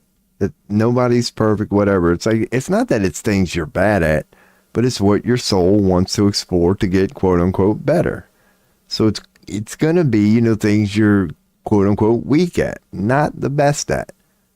But your south node is supposed to be your karmatic stuff, your life you've already lived. Like these things you've already explored and you're quite good at. Like you've lived many lives exploring these themes, but you would like to get better at these. So when you think about that, it's kind of interesting because yeah, your north and south node are always going to be opposite. So it's like, it's inevitable that if you're Aquarius, you're going in to Leo. If you're a Libra, you're inevitably going into, I believe that's Aries, but I know, you know what I'm saying. And like, that's kind of fascinating to think about. Your north and south nodes are always going to be opposite. That's what makes them north and south nodes. So it's like, it's an inevitable law of the universe, you could say, that if you believe this, that if you are a being who's good at whatever Aquarius rips ass, whatever Aquarius represents, if you're good at that, naturally you're going to want to try to be a Leo. And if you're good at whatever Taurus represents in your current lifetime, you're naturally going to want to be a Scorpio, because that never changes. Like, and you can get deep, like it might not mean a lot, but it does mean just that your north and south modes will always be that. So every Taurus who has a south node Taurus will always be, for whatever reason, wanting, according to astrology, their next logical step would be to get good at this. And it goes hand in hand with the balance thing too. If life is really just a wheel, if you're good at this extreme, you're likely, whatever the other polarity extreme is, it's cause and effect. Because balance is always trying to seek itself. So the moment you start to get good at one area in life and come across as a whatever those traits represent, naturally it's going to, like, if this is well thought out and this is how energy works, not being whatever this means you're going to want to seek this, and vice versa. That's kind of fascinating to think about. Little thing I ran across just by looking over nodes. I'm like, technically, yeah. Like, if you are coming from this, you would want to be good at this, or, and vice versa. Because your north node is what you would like to explore. I'll bring it up. I'm continuing this. We're just blah, blah, blahing here. North node and no, come on. Why you gotta overcomplicate that? Astrology meaning. North node, the areas of your life where you are meant to grow and evolve, indicating your soul's path and lessons you need to learn for fulfillment. Not that you're bad at it, but that's what your soul wanted to explore. In your south node, always means your past life, innate talents, comfort zones. You know what I mean? You're familiar with it. You've been there so many times. You've mastered it. Serving as a reminder of familiar energies and lessons you've already mastered. Like, that makes sense. South and north mode makes sense. Your soul there's only a certain amount of time to explore a certain amount of themes. And your soul has been through certain themes. You are actually good at certain things. You represent a certain energy. And when you become that, you're technically destined to want to be good at the other part. So maybe, like I said, let's do this to kind of test that theory. Let's go with Cancer and Capricorn. I might just own myself.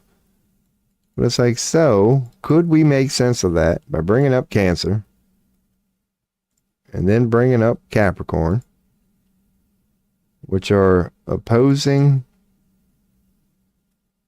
on the wheel? So let me go on and bring up the wheel and confirm Cancer, Capricorn. That's 100%, 4th and 10th house. So, because I'm Cancer, but that's not why I'm doing this. It just happened to be there. Cancer, I thought I opened up Capricorn and Capricorn. So, put them side by side. I'm going to double check myself. Good. I'm glad I looked at. Here we go. Make sure I'm on, because I'm bringing up pictures. Bam. So if we put Cancer and Capricorn side by side, they should technically oppose each other. You know what I mean? If you're good at one, for whatever reason, going with the north and south node logic, you are going to want to be better at the other. So we see they're both cardinal, but we got water and earth. So Capricorn people are ambitious, practical, and are likely to have an excellent sense of social responsibility. They tend to be conscious of social mores, over concern, can suffer from feeling insecure. They are driven yet cautious, which allows them to advance slowly. So let's try to, figure that out. They're ambitious and practical, and are likely to have an excellent sense of social responsibility. So they feel like, they can help out. Ambitious and practical, and feel like they can help out. conscious of social stuff to the point they worry themselves to death. Like but they mean well. They can suffer from feeling insecure. So they tend to like maybe overthink things, worry a little too much. They're driven yet cautious. So cautious, anxiety cautious is in there, which allows them to advance slowly and steadily to the top. So it's a very cautious approach, which can lead to good and bad. Like that's what I'm getting. But ambitious. So they're ambitious yet practical and are likely to have an excellent sense of social responsibility. So you're concerned about the well-being of others. You feel a little insecure. All right. But practical, ambitious. Now, Cancer. Nurturing and protective of others. Their ruling planet is the moon, and they tend to be moody with a constantly changing emotion. Moody for sure. They are also likely to be security conscious and highly value security conscious and highly value their home life. While being comfortable, they may appear passive and tend to rely on their feelings to make decisions. They are subtle rather than direct. So they're passive, emotional based. It's not Leo, calm, subtle, and moody, very emotional. It's okay, nurturing, which is different from being more grounded, ambitious, practical. So if you're good at one, you're going to want to seek the other. So if you're very emotional, a little bit moody, you love your security, and you're good at these things. So you're good at emotion. So maybe you're not moody, but you like your security, your home life, a little passive, you don't get riled up, subtle rather than direct. If you've mastered all that comes with Cancer or whatever, you would naturally want to explore sharing it with the world, being ambitious, practical, social things. It would naturally lead to you wanting to get better here. Like, this is more of an inward thing? That passive, moody, like kind of independent. It's more of an inward thing. And this is definitely outward, driven, yet cautious, to advance slowly and steadily to the top. So if you invert that or whatever, if you're good at this, if you're ambitious, but you're practical, you excellent sense of social responsibility. So you're all about the group. If you're good at social stuff to the point you care so much you worry about it, that might explain why you want to get your Cancer on. You're driven yet cautious. So advance slowly and steadily to the top. So if you're good at being this sort of person, according to astrology, you're naturally, if this is all your past lives and you've mastered this and this is all comfort zones to you by now, you've figured this out, you're going to want to have some Cancer. You're going to want to explore the emotional aspect of it. But if you're good with mastering emotions, appear a little passive and all, if you're just a Cancer moon mush that they're known to be, then you're likely now going to want to share it with the world. Like, make it practical, like you're not blazing into it. It's going to want to be a slow, steady, because you're passive, like you're not fire. That would kind of make sense. I'm not going to go through every example of this, but to just go with that like north and south mode thing, which is always consistent. If you ever have a north or south mode in Capricorn, you're always going to have a north or south mode in Cancer. You're always going to be going from one to the other. Period. So that's interesting to start to think about. And that's why I would love to, eventually we're going to start doing astrology interviews, man, and shit like that. I'll throw up the deep for now. Just imagine, if I had like real astrologer or whatever, 50 years practice, just time tested. And I could, in my short way, ask them that question. Like, yeah, like, okay, you get them to confirm north and south modes are always like that, right? Which I'm assuming they are. It's like, okay, going with that. Yeah, just going with that. Damn. Does that mean what I think it means? It's like, that will never change. Cancer and Capricorn are eternally connected. They're all eternally connected. And it really makes sense. Because now to get rid of the deep, it's like it really makes sense. I'm sure they'd have a way to explain it. But it's like just knowing that everything is balanced, trying to seek balance. It would make sense from just that perspective. That they are opposite for a reason. They really are. Like, why are they on the opposite? There had to be some energy over here opposite from this energy. Like, there had to be, period. So what does that general nature mean? Like, it's pretty general, but that I'm a general guy. That's why I'd love to get a astrologer in front of me. Because this wheel never changes. It's like, okay, let's go with that simple logic. This wheel never changes. It's always this. I mean, you know, it's gears that move within gears. Like, you always got to factor in the masculine, feminine, the zodiac signs. But Pisces and Virgo are always, like, none of these ever overlap and decide to switch spots no, this is set. This is set. This moves yes, this moves yes, this moves yes. But everything between, the general pie are what they are. So I would love to get an astrologer in front of me. Like, have you ever really fathomed that? Like, there are certain laws to this, you could say. That if you're a damn good Scorpio, naturally, there's nothing you can do about it. You're going to want to... Well, again, there are variables. But just generally speaking, being the opposite, you're going to want to, going with the north-south node theme, something is going to drive you to want to look into Taurus. And if you're good at being Taurus, and all that represents, something is going to drive you to reach for the farthest. Yeah, you're going to want to naturally be good at that. So who knows, man?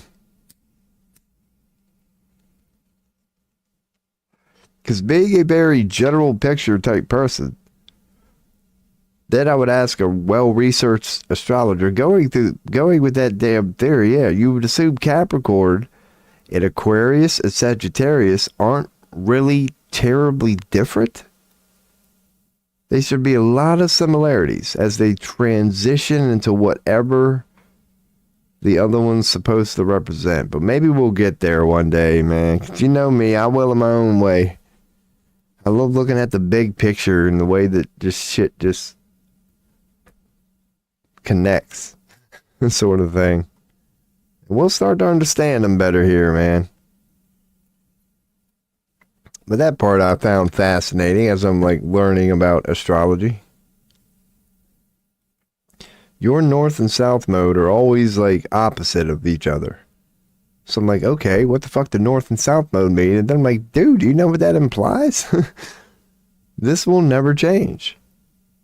If your north is over here, your south is going to be over here. And like, so that's cool. So mine north, I'm good at being Aquarius. I've got a lot of Aquarius practice. Because the one thing that I, of course, knew to throw in there is like, let's say your south node would be like right here. So that's going to put your north node like right here.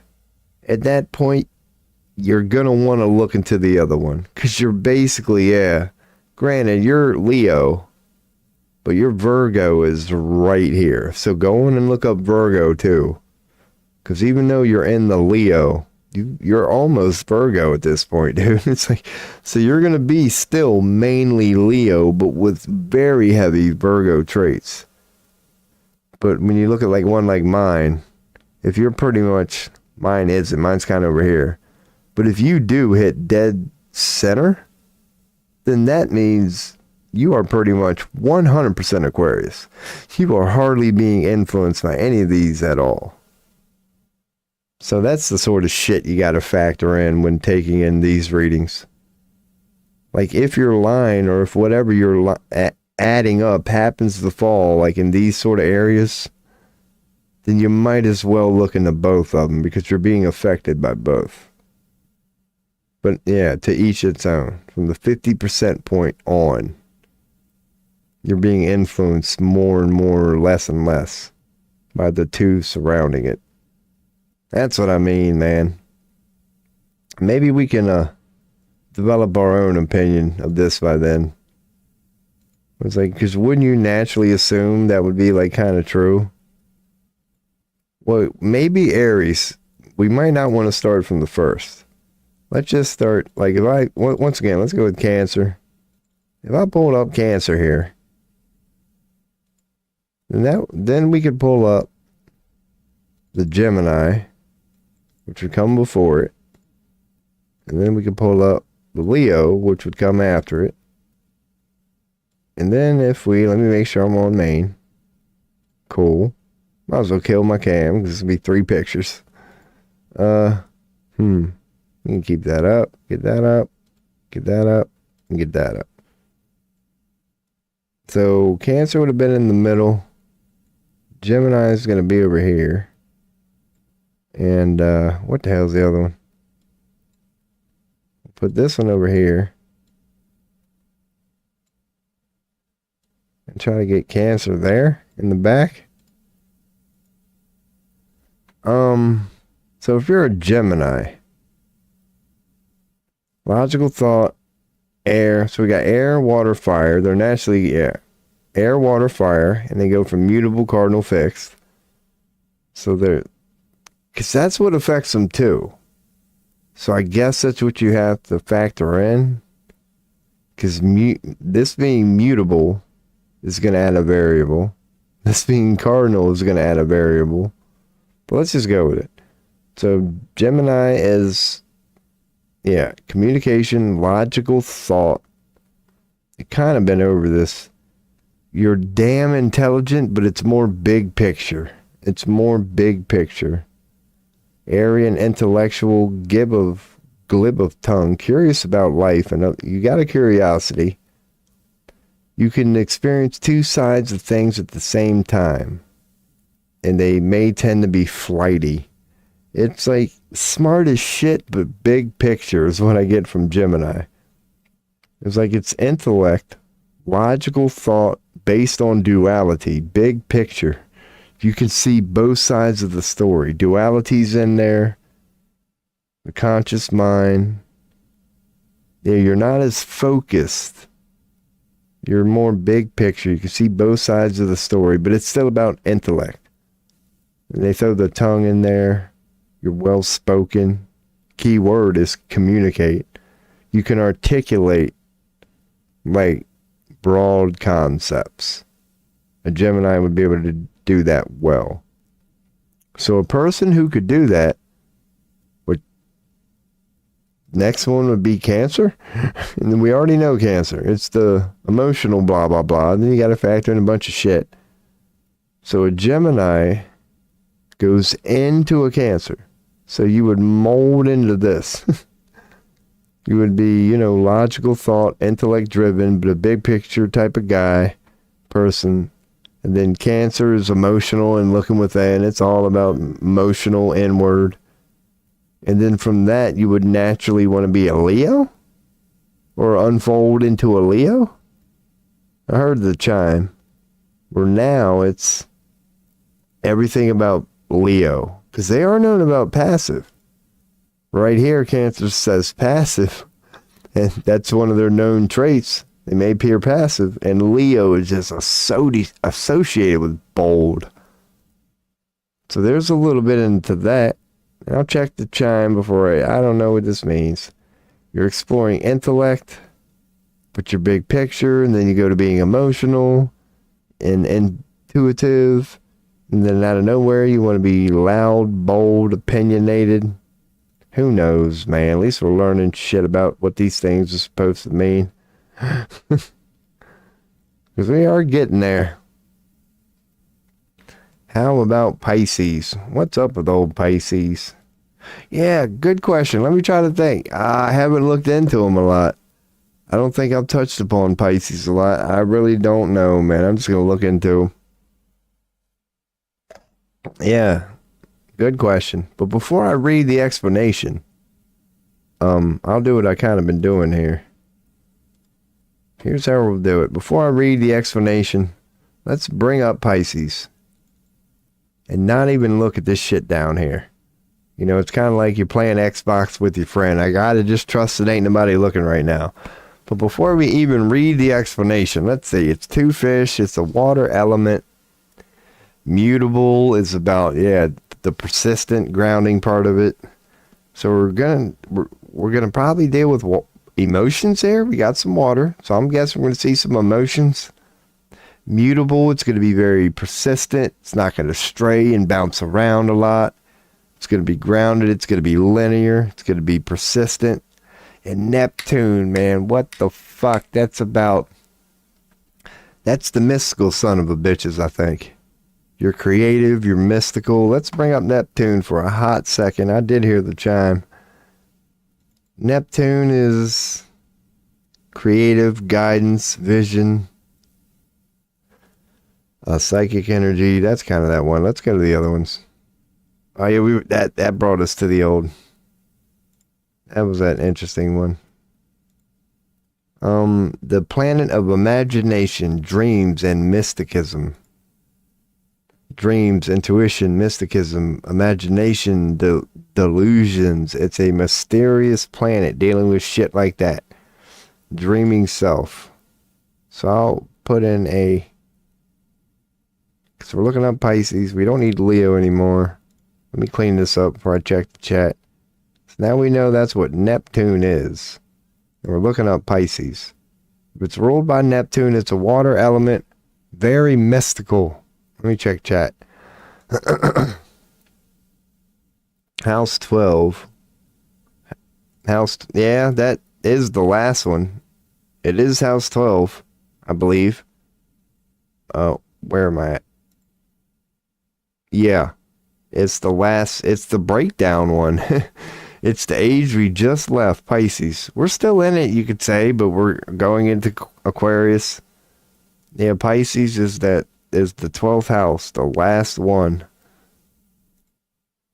And that is Pisces. So we got Neptune, water, mystical, illusion, emotional. I'm thinking it's about to say Pisces people are very emotional, mystic, man. Let's just go with that. Concerned with the subtle emotions and secret mystical depths. Well, you tell where they got it from. They are friendly and likable. Okay. I don't know where they got that from, but yeah, why not? They can be very moody. That's going to be the water thing coming in hot. And introspective as well. Pisceans are not entirely at home in this world. A little bit of a black sheep. And are dreamy and full of imagination. That's Neptune coming in hot. Emotionally sensitive, there's the water. And easily influenced by their environment. Easily influenced. Not necessarily a bad thing, it can be, but yeah, they're very sponge-like. They absorb.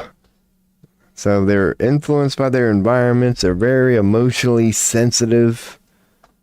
Because it's Neptune rolling their ass. So it's like, it's not the Cancer. Because Cancer, ruled by, it's all emotional. Ruled by the moon, which is about illusions. Well, I don't know. In astrology, it's not. It's like that opposite part of you. It's your soul part. It's not the sun. It's part of your big three. Yeah, because Cancer is water, right? Let me double check that. Yeah, Cancer's water. So just to bring it up. Yeah, Cancer's got water too. But it's now ruled by the moon. So you bring up Pisces, which is ruled by the water. But yeah, now Neptune is influencing that. It's their version. It's like, okay, let me pee in this water and I'll show you a thing or two. So you put that touch on it. So you're dealing with emotions again, subtle emotions, and secret mystical depth. So they are very inward. Like I would assume Pisces, anything is influenced by Neptune, psychics, sort of like, extrasensory people, mystical. They're friendly and likable, and yet can be very moody and introspective. Yeah, they can be a little moody because they're playing with emotions. So when they're happy, they're happy. When they're time to get mad, they don't mind getting mad. A little bit of a black sheep, not entirely home in this world. They can be dreamy and full of imagination. It's okay. That's what we're learning about Pisces, man. They really are. They're like very mystical. Because you got the mystic combined with the water. So does Neptune rule any other one? I doubt it. Let's see. Cardinal, what do we got? Earth, Mercury, Sun, Mercury, Venus, Pluto, and Mars. Nope. The only one Neptune messes with is Pisces. From what I'm seeing here. Okay.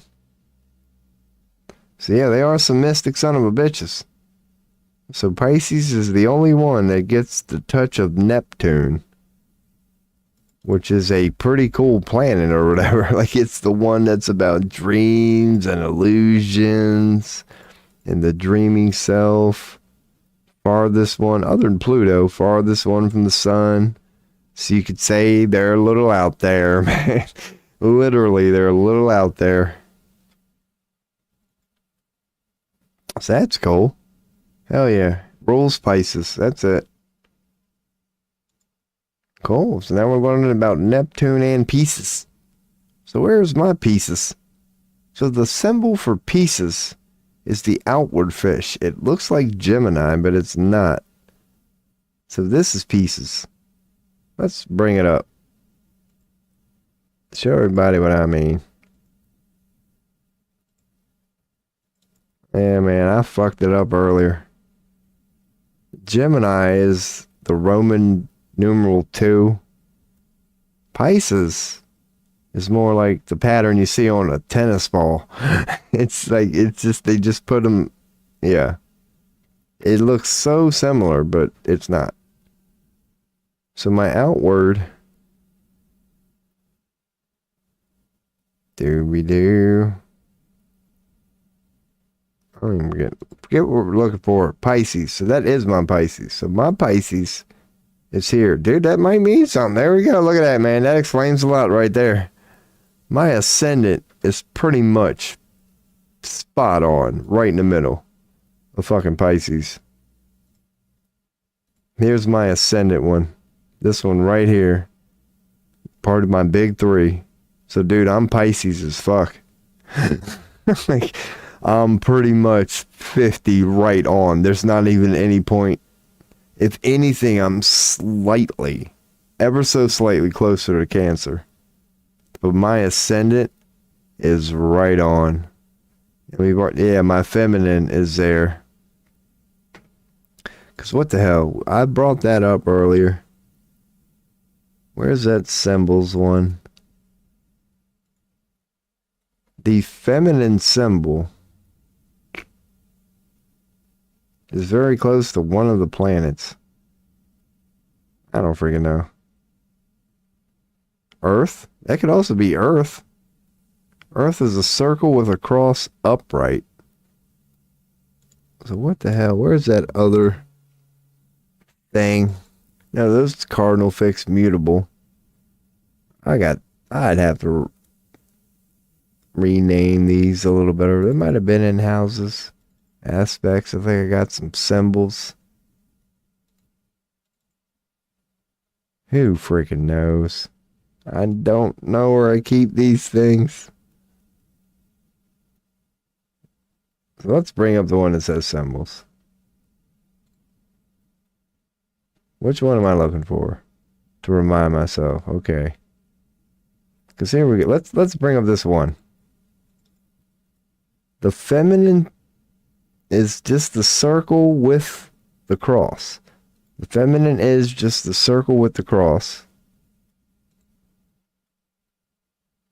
which is also Venus. So Venus, I guess it depends on orientation at that point. But the feminine symbol is the same as Venus.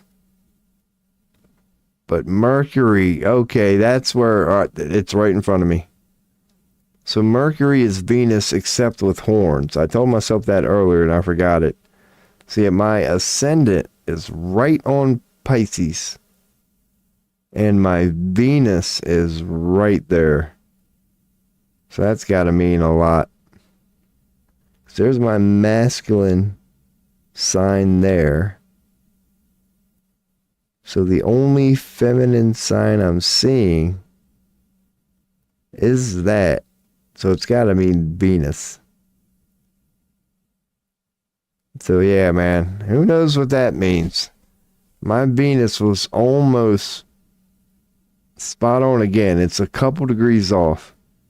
But I almost got a damn accurate Venus right on my Pisces ascendants.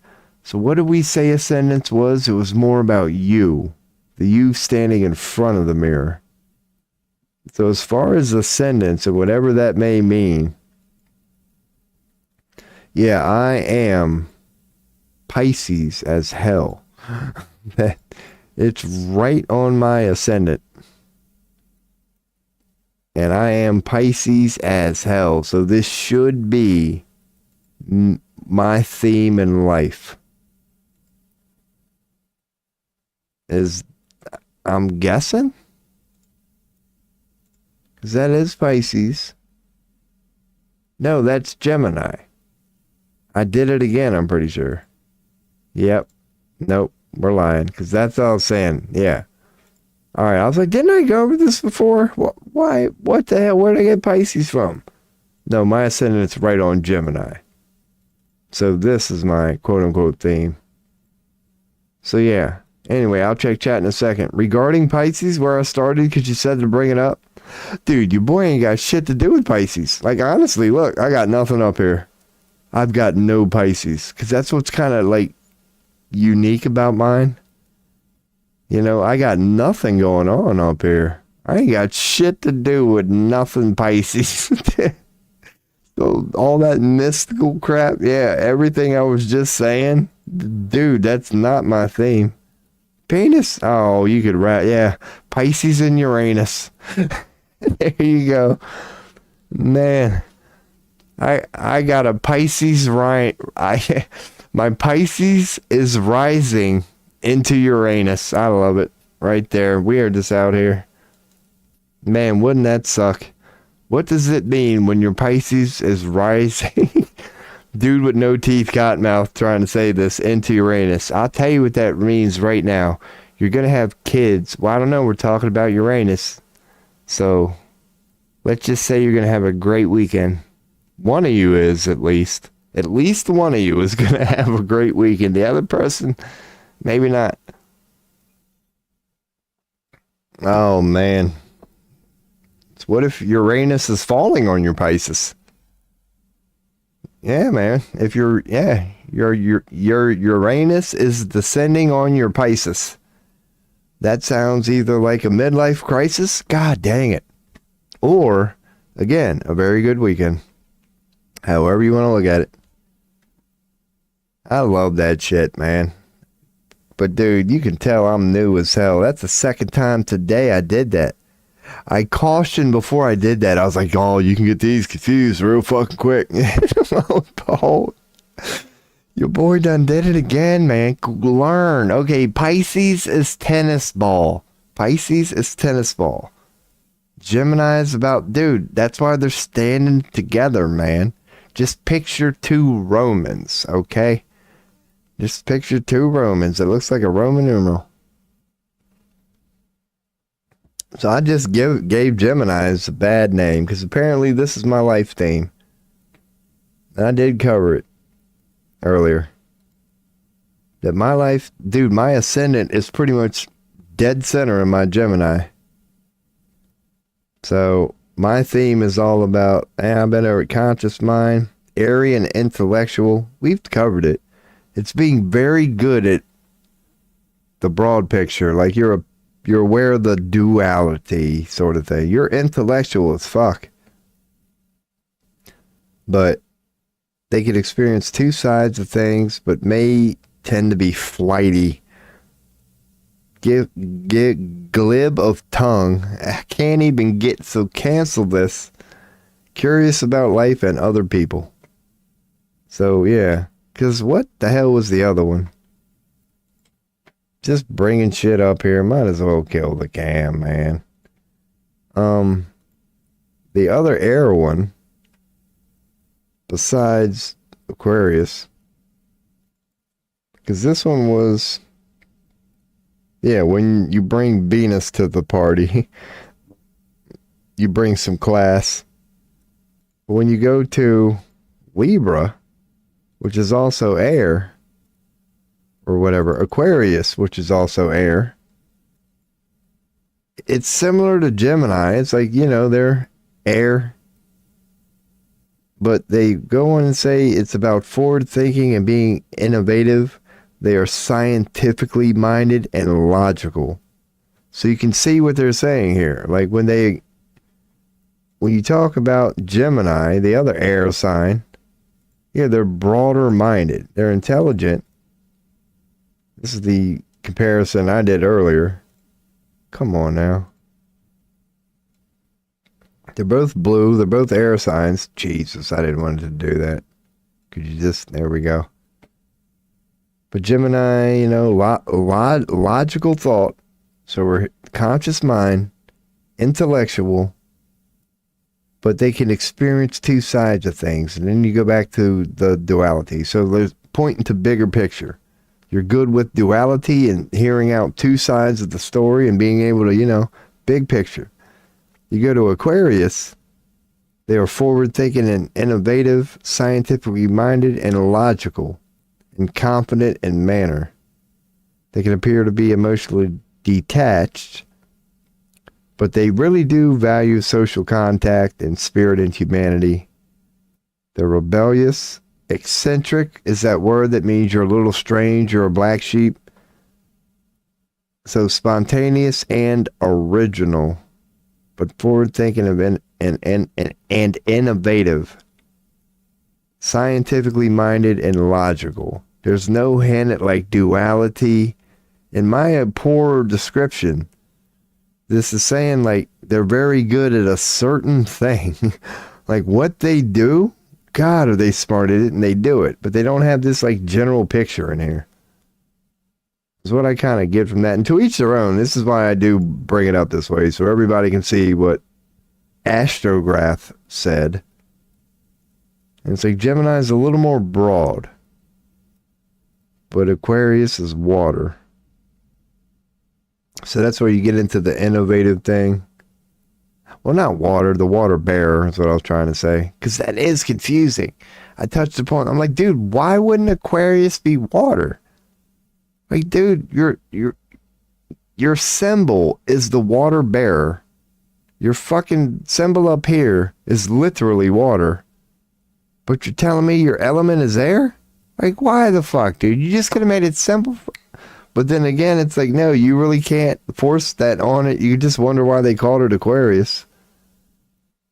But it's like, yeah, when you add air to watery type shit, I don't know what the fuck. But a rebellious nature, black sheep, spontaneous, original. That's an Aquarius. That's what we're moving into, so we can go on and touch upon that. We're moving into the age of Aquarius. So on some level, we're all about to be a little more rebellious, black sheepish, spontaneous, and original. We're going back to less hive mind. It's going to be more about that. We're going into the age of Aquarius. Forward thinking and innovative. Scientifically minded and logical. That's a little scary. I was hoping I don't know. You can't hate on science. Confident in manner. Emotionally detached. Ooh, that ain't good. Yet they truly value social contact and the spirit of humanity. So that's good. We're going to appear like, we're some assholes, but we actually mean well. Dude, humanity as a whole is an Aquarius. Like, we're some dicks. We appear emotionally detached. But okay. So they value social contact and the spirit of humanity. So we're just learning here, man. Picking her apart. But apparently my ascendant is in Gemini. Like a son of a bitch. That's how you slowly start to pick these things apart. So the MC is indeed... So your descendant is going to be your MC. XMC down here. That's my descendant. And they're telling me it's in... Right? No, that's my south node. Never mind. I lied. Because it's in Aquarius. So my XMC is right there. Well, there's my MC. So it's whatever the hell that means. I don't know how to fucking decode this shit. It's not my north mode. Because my ISC is in here. Okay, you can see how this says MC? Mine's in Aquarius. My AS, that's your ascension. So is your MC always there? What does MC? That's your mid. Let's see. I know I have. Let's bring up an image. I still have the cam off. That's cool. Let's bring up an image to see. Oh, good. Now, here we go. I know it's one of these. Maybe this one? Yeah, your MC is your medium Goele, which is your midheaven. It should be at the top. So my MC is my midheaven. Mine's a little off. Man, I guess that's with the math. There's my midheaven, which isn't like this fucking picture. I guess the equation. Because that lines up with my ascendant. There's my AS. Just without the C. But my midheaven, my MC, is right here in my Aquarius. That's why it's pointing there. I guess it's based on equation? That's where it had to be. That's somehow this shit worked out my midheaven. And mine's in Aquarius. So your midheaven is your MC. And they call the other one ASC. That's your ascension. Okay. That's my AS. That's my MS. So your IC and descendant would be pretty obvious. I don't think they have a explanation for descendant. It's like once you know where your AS is, you just go to the opposite, and there's no like marking of it. I guess it's the same for the IC, the Emum Kolai. That once you know where your MC is, yep, it will tell you where your Kolai is. So what the fuck is that? Let's look up a... We'll see what that is real quick. Let me look up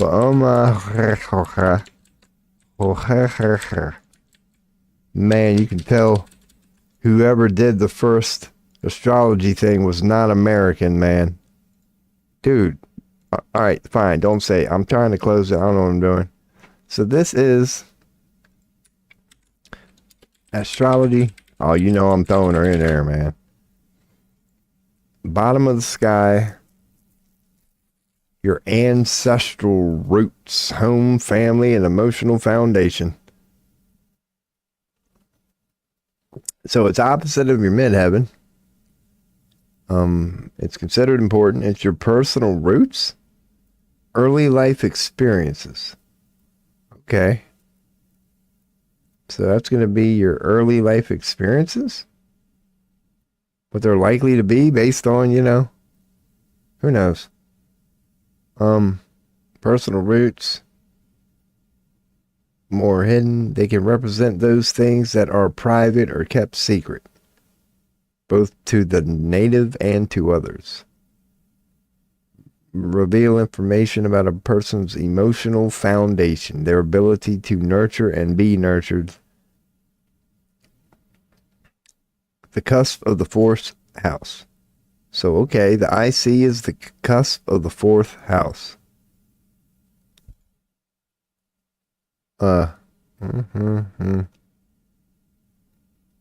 Really? Oh, cusp. So you'd have to really get into it. I don't know. The cusp of the fourth house. Because the Roman numerals represent the houses all the time. So that's 6, 5, 4. They weren't lying. It's always on the cusp of the fourth house. So that's how it determines the midheaven. Maybe? Yeah, maybe that's where the midheaven comes from. Like if your IC always has to be, let's see. Let's look up midheaven now. Because this is what came first, the chicken or the egg? I typed that wrong, but is this always stuck in the house? Is a point on the top of your birth chart at the 12 o'clock position. So yeah, mine ain't at no 12 o'clock position. So what, is my birth chart wrong? Maybe I'll get another one from another site. Because what the hell? Let's see, astrology birth chart readings. Let's just look up images and just see if we can pull some up that have already been done. No, because you can see here. I mean, it's poor, but that ain't no 12 o'clock. It doesn't always have to be 12 o'clock. Here's a reading. Who knows, man? This is day one stupid shit.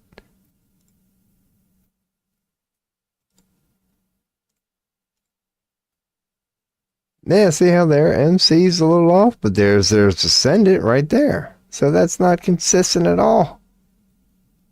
Your midheaven does not have to be 12 o'clock.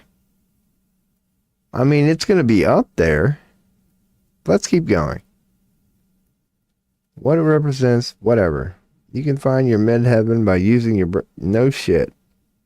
That's beautiful. So that really doesn't tell us nothing. Okay. I don't know, man. We know what it means. It's the MC, the midheaven. But I'm thinking it's birthed from this. It's considered the cusp of the fourth house. Where did they get that from? Let's check it out. Bam. Let's actually click a link. What the fuck? As you might have guessed, is the family room. What are we looking up? And then the cool eye. IC? They have IC? Let's look up Coeli. Whatever that word is. Coeli. There's two of them. Where? Here? The fourth house is fascinating because it's one of four, whatever. The cusp of your fourth house is marked by something called the, yeah. That's like, you know, according to Cosmopolitan, the fourth house tells a story about your roots. That's where they got that from. So this was according to N Style. It's the cusp of the fourth house. Okay, so what else did they say? They would say the midheaven is the cusp of the 10th house. So this is, okay, the cusp of the 10th house is your midheaven. That would make sense, because that's what? That's, yeah, that's the 10th house. That would be X. So from that description, it makes sense. It's the cup, okay. So now we're getting somewhere. So that's consistency right there. Okay, your midheaven is always going to be the cusp of your 10th house, and your IC is always going to be the cusp of your 4th house. Cool. So, okay, now we know. It's just weird the way they put it, you know? It's like, oh no, the midheaven is at the 12 o'clock. No. Let's stop this 12 o'clock bullshit, whatever that was. Your midheaven is at the cusp of your 10th house, and your fucking IC, that the opposite of it. Yeah. Medium Quali and MM Quali. It's a word. We're slowly getting there, man. It's not as difficult as trying to decode whatever the hell Greeks did with their damn thing. But man, sometimes, yeah, when you're freaking day one don't know a damn thing, oh man, they don't make it easy sometimes. Fuck, AI ain't perfect. I like it, but yeah, there are times. Shit. Oh, fuck. Is that Robin coming in hot? What? Let me see here. Let me hit test. Yeah. Okay. I don't know when Robin typed that. Kick's being a butt today, apparently. So I might have to... I'm not getting notifications on Kick. Oh, God. Why'd they fucking fail me? I mean, it ain't Kick's fault. OBS has been known to do this. Hold on. This might be... I should just mute you all. That way you don't get blasted. Okay, there we go. Whew. Chat. Pop out chat. I'm gonna need... I have not had to do this in a while. Properties. All. Bam. We're gonna have to bring up Kick Chat this way. You can tell I haven't had to do this in a while. Man. So done Robin done come in hot. That's horrible. I would have to fix that. I don't think any of it would really help. Maybe that. Okay, so now I know that Kick is bugging out today. Good to know. Good to know. It's old Robin, man. I don't know when he came in hot. Normally I hear the chimes on Kick. Ain't getting them today. Is Twitch still working? Hi. I'm pretty sure that's the only one working at this point. Even YouTube. You already know how that goes. Oh man, Streamlabs. What the hell? Did Donald Trump take over Streamlabs? It's just getting worse every day. So I'm not going to have to keep an eye on Kick. Yeah, I was chimed out for a while, man. If Robin is still here, what is going on? You ain't missing nothing. This is me trying. This has been the whole stream. You know how it goes when we're just starting off, whether it's Greek mythology, tarot, or whatever. Them first couple days are failure. We are getting there, man. Just looking for inconsistencies. Still messing around with my birth chart. Trying to find out what the hell all this shit means. Like, this webpage doesn't seem like to be very helpful.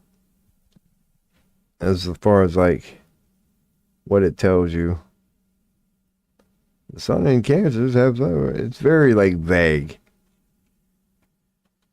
It's okay, man. But I hope you are well.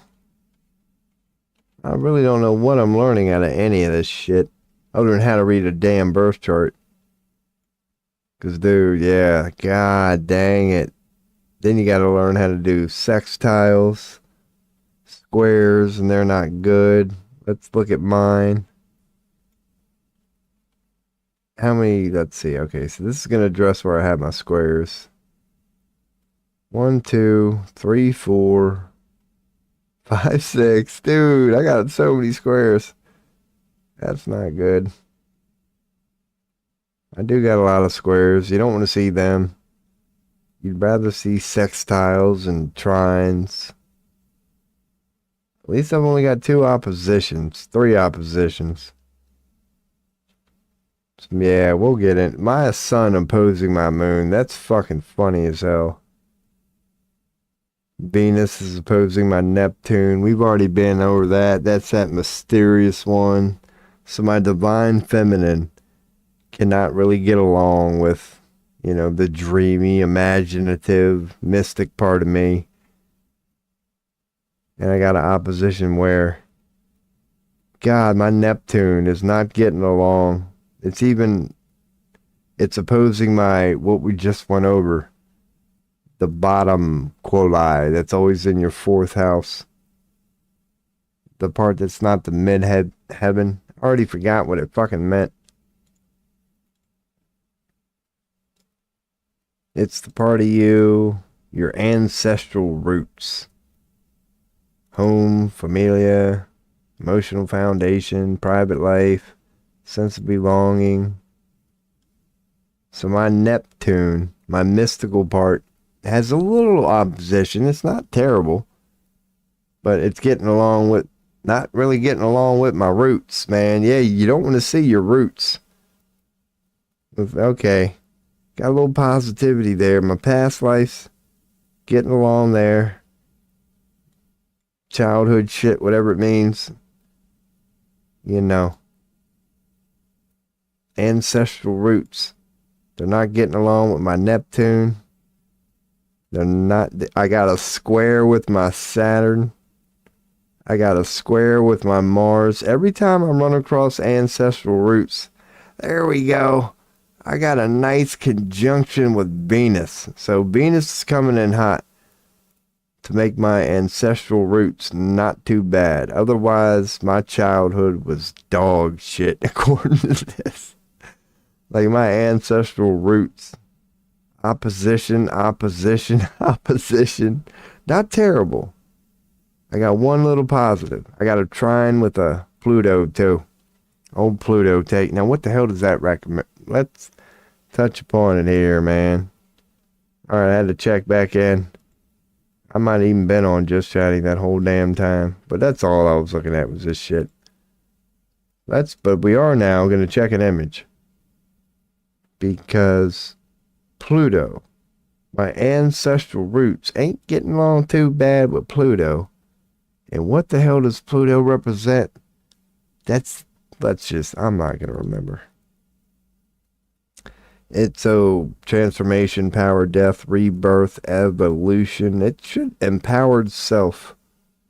Changes, rebirth, renewal, death, transformation. Makes sense. It's the outer one. So outer they don't even know whether to count it. So it's going to be, death, transformation, karma, secrets, sex, afterlife. It's a weird one. Weird one to describe. Empowered self. Transformation, power, death, rebirth, evolution. And it was the Roman god of death. So hell yeah. Kind of like Hades. So that's Pluto, huh? It's all about that shit. Okay. So that part is, kind of getting along with my damn past. So, alright, man. Hell yeah. In my mid-heavens. Sum that up one more time. Mid-heavens are career path, public image, reputation, how you are perceived in the world, your aspirations and ambitions. Your fate, you could say. Walk that hall you will.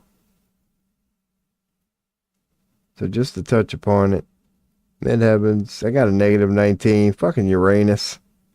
Messing with my damn destiny. Most of them are positive. I don't see anything drastic sticking out on my mid-heavens.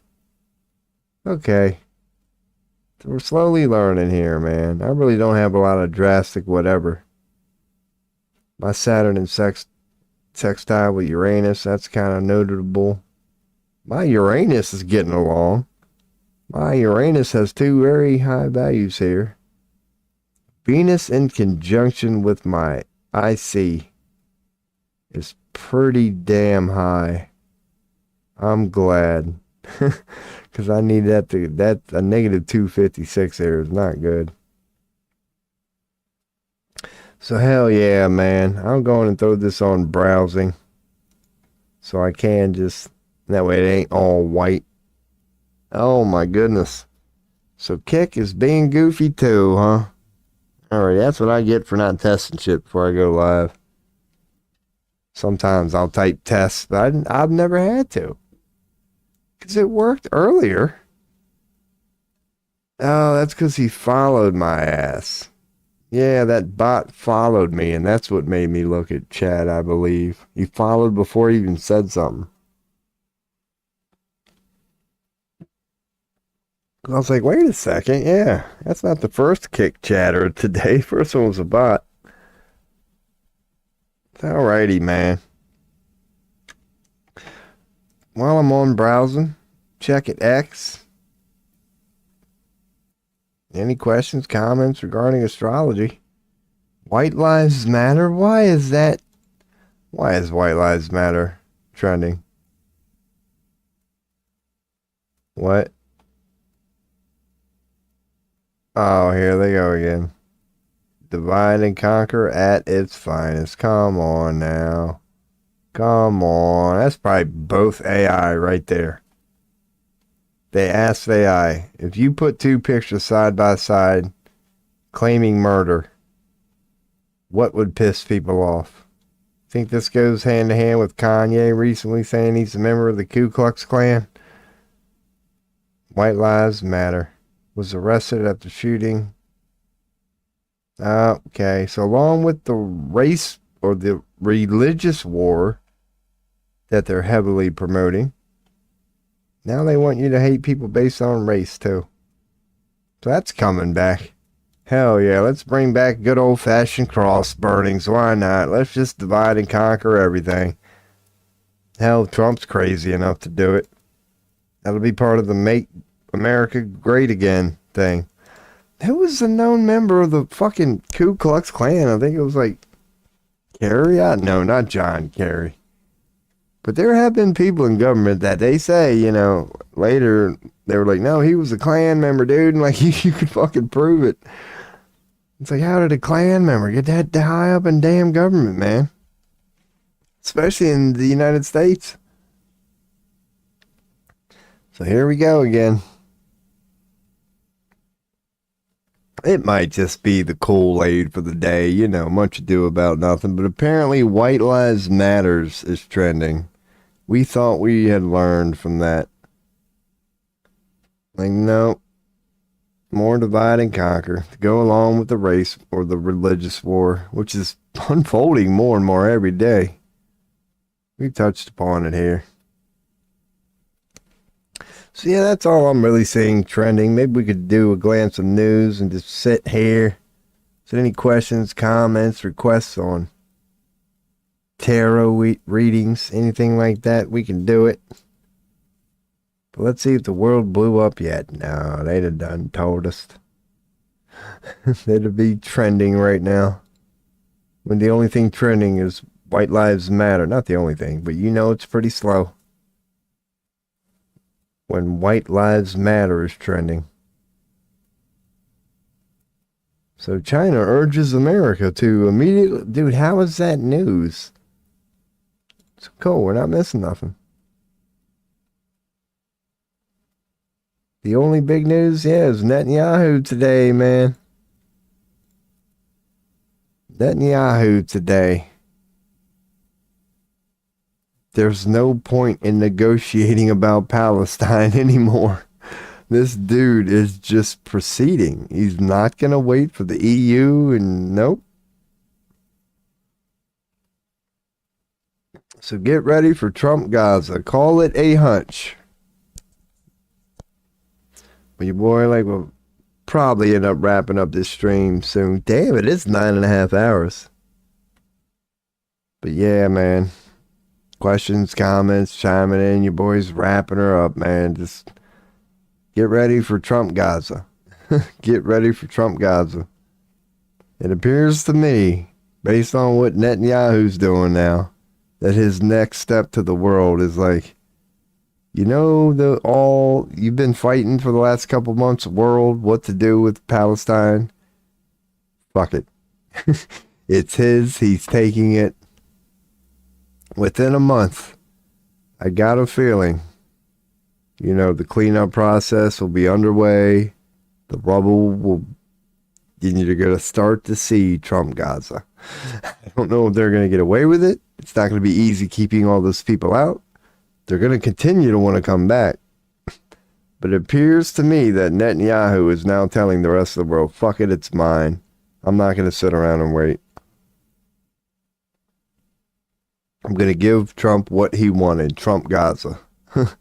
So how long would it take to get there? I don't know.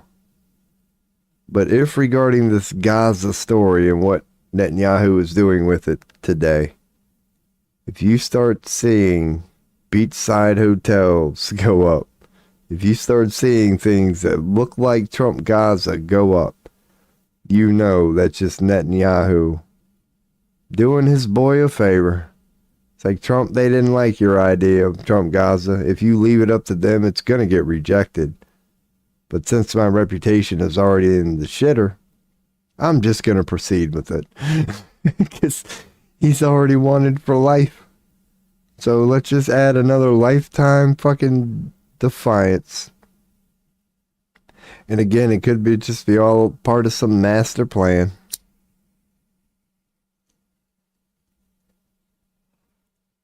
Another way to make it appear to seem like we had a choice. At some point, it seemed like the world's opinion mattered. What did we want to do with Palestine? Never mind how we fucking got there. It was a problem we didn't even see coming. But yeah, even regarding how to clean it up, they don't want to hear anybody's opinion. Not even each other's.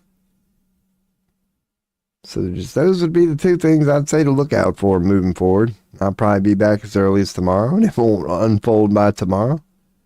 But let's keep an eye on what Netanyahu's doing with Gaza, man. I got a feeling he just don't give a fuck anymore. He's starting the Trump Gaza thing today. It was him telling the world it ends today. Stop your negotiating. It's time to clean this bitch up.